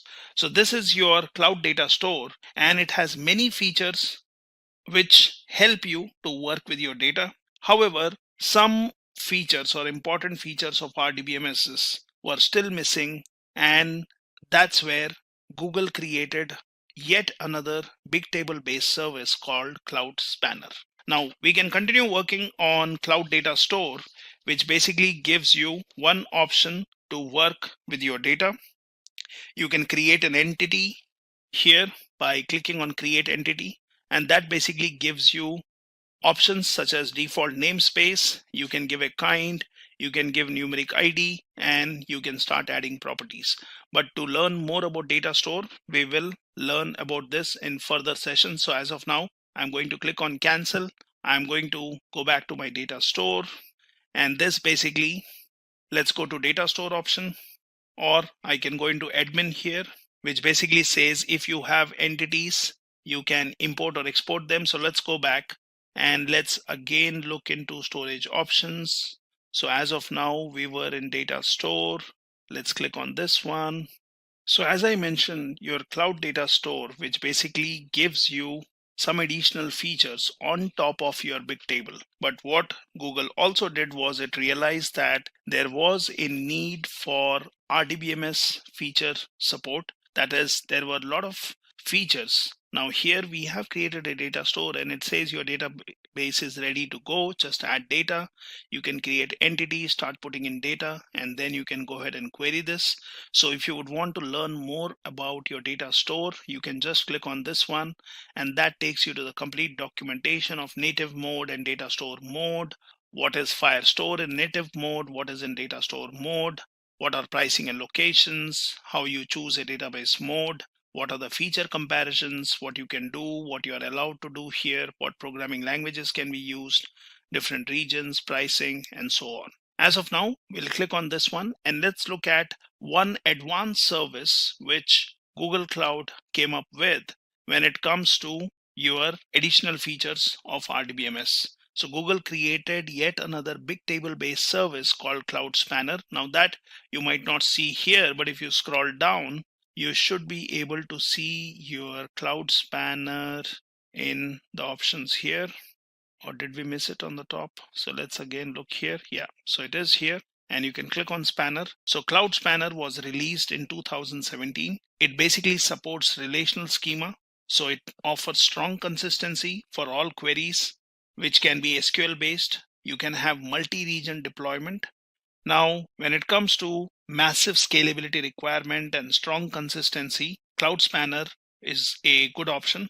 So it says Cloud Spanner is a managed, mission critical, globally consistent and scalable relational database. So if you would want to use this, then you will have to enable this API, which shows you an option here. It says try this API. So it's a managed service. So it is one of the Google's most expensive database services. There is also one more database service, which is Cloud SQL, which can be used. So when we talk about your Cloud Spanner, it is fully managed relational database service. It is massively distributed. You can have millions of machines across hundreds of data centers with support automatic sharding and synchronous replication. It gives you low latency and schema updates without downtime, making data high availability and reliability. So we'll learn about Cloud Spanner with more details later in other sessions. Now, we can also go back to storage and we can look at the different options which we have here. So you have object storage, you have Spanner, you also have your SQL based service, which is yet another managed service offered by Cloud or Google Cloud, I would say. So that's called Cloud SQL. So this is basically a service which allows you to have fully managed relational MySQL, Postgres, and SQL Server databases. Google handles replication, patch management, database management, and other things which are related to this managed or fully managed database service. It can allow you to handle terabytes of storage capacity with 40,000 IOPS with huge amount of RAM per instance. So you can click on create instance here and then you can choose one of the database which you would want to use. So Cloud SQL is a managed service. You can choose one of your MySQL or Postgres and SQL Server. Say for example, I choose MySQL. Now that basically tells me what is the instance ID. It sets up a password. You can always change the password. You can change the region. You can choose your database version. And then you can also look at other configuration options which talk about machine type, which will be used, what is about your backup and recovery, maintenance, and all that. And if you click on create, this will basically create a fully managed SQL service, which can allow you to straight away start using MySQL on cloud, thus allowing you to store your relational data. When we talk about storage options, how can we not talk about a data warehouse solution, or basically an option which allows you to run your queries by directly updating data? So you can use a data warehouse service which Google Cloud Platform offers, and that's called BigQuery. So basically you can be looking into the big data section here, and here you have an option called BigQuery. So this basically brings ease of implementation and speed. So building your own data warehouse can be expensive, time consuming, and difficult to scale. So with BigQuery, you just load data and pay only for what you use. So when it comes to features, you have features such as capability to process billions of rows in seconds. And if you would want to do real-time analysis of streaming data, that is also possible here. So here we have clicked on BigQuery, which basically shows you the option where you can start typing your query and test your data access. For example, if I have uploaded some data, so it shows me there are some queries which are saved here. Now I can schedule a query. I can basically choose the format of a particular query by clicking on this more. Here I have an option which says add data. So I can pin it to a particular project. I can explore public data sets. I can create a connection. So if I click on explore public data sets, then it takes me to a page from where you can get different kind of data sets which are already available, which you can put into your BigQuery and start querying your data. By default, it shows that it is aligned to my project and I don't need to worry about it. I can look at saved queries if I have already saved a particular query. I can look at job history. I can look at transfers, scheduled queries, and reservations. So BigQuery basically initially had its own version of SQL, which was slightly different from standard SQL. But in 2016, BigQuery 2 was released that supports SQL 2011 standard. You can always select standard SQL. Now BigQuery, when it comes to pricing, we need to remember that the storage cost is very less here, approximately 0.02 cents per GB per month. It is almost similar to Nearline, where you can also have low cost, that is 0.01 cents per gigabyte per month. There is no charge for reading data from storage. When it comes to querying, and that's where the cost is incurred. So 1 terabyte per month is free, and after that it costs few cents per gigabyte. So this is mainly for high volume customers. There is a flat rate pricing which can be used. So when you talk about querying, you can save your query results. You can create data set to store the results. Now results are put in a temp table in cache. And after you're done with that, you can delete data set and delete all the data. So when you talk about loading data into BigQuery, you can get the data from cloud storage, Google Drive, Cloud Data Store, Stack Driver, Driver other options. You have Cloud Bigtable or other web interfaces. So you can download from URL such as CSV, JSON, Avro. You can create dataset, create table, and create from source by doing a file upload. So 10 megabyte or less files can be uploaded using web interface. As an option, you can also use command line, and then you can start working with your BigQuery.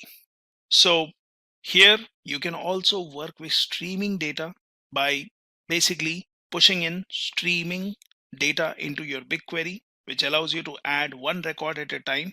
Now you could use something like Cloud Data Flow, which allows you to use a particular pipeline. About Cloud Data Flow, we will learn later.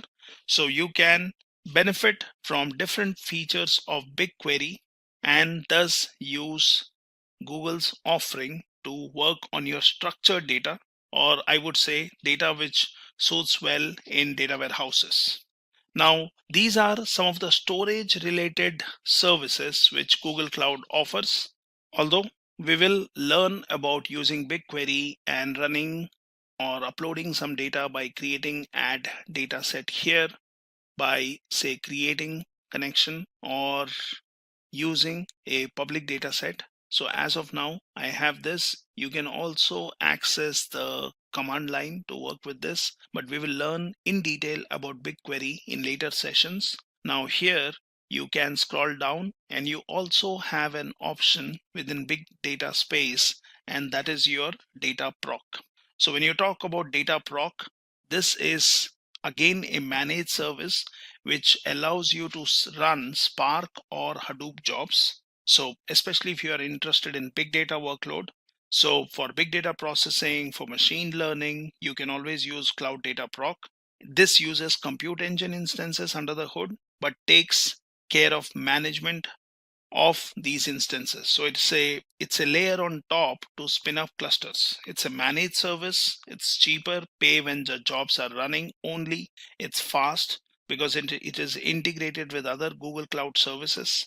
You have open source components pre-installed, and Dataproc is integrated with Yarn to make cluster management easier.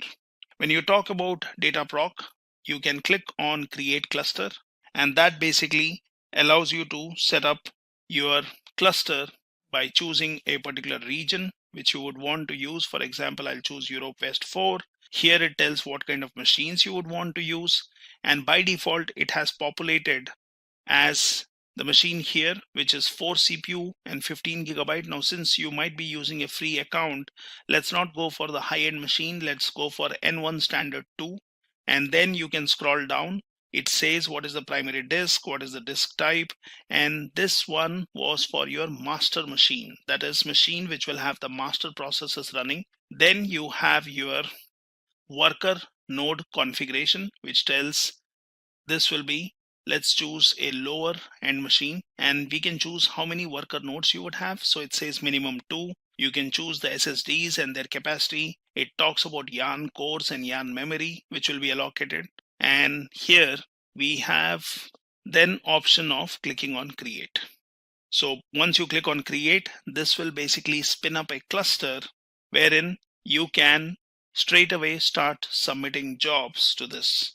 You can basically go ahead, once your cluster is ready, you can go into the cluster, you can submit a job, you can choose a type which is Spark or any other application which you would want to run, and then basically you can use this fully managed service which allows you to run your big data clusters. You can obviously control access via roles or access control list, and you can have access as it is at project level or based on your Dataproc cluster or even at your worker nodes.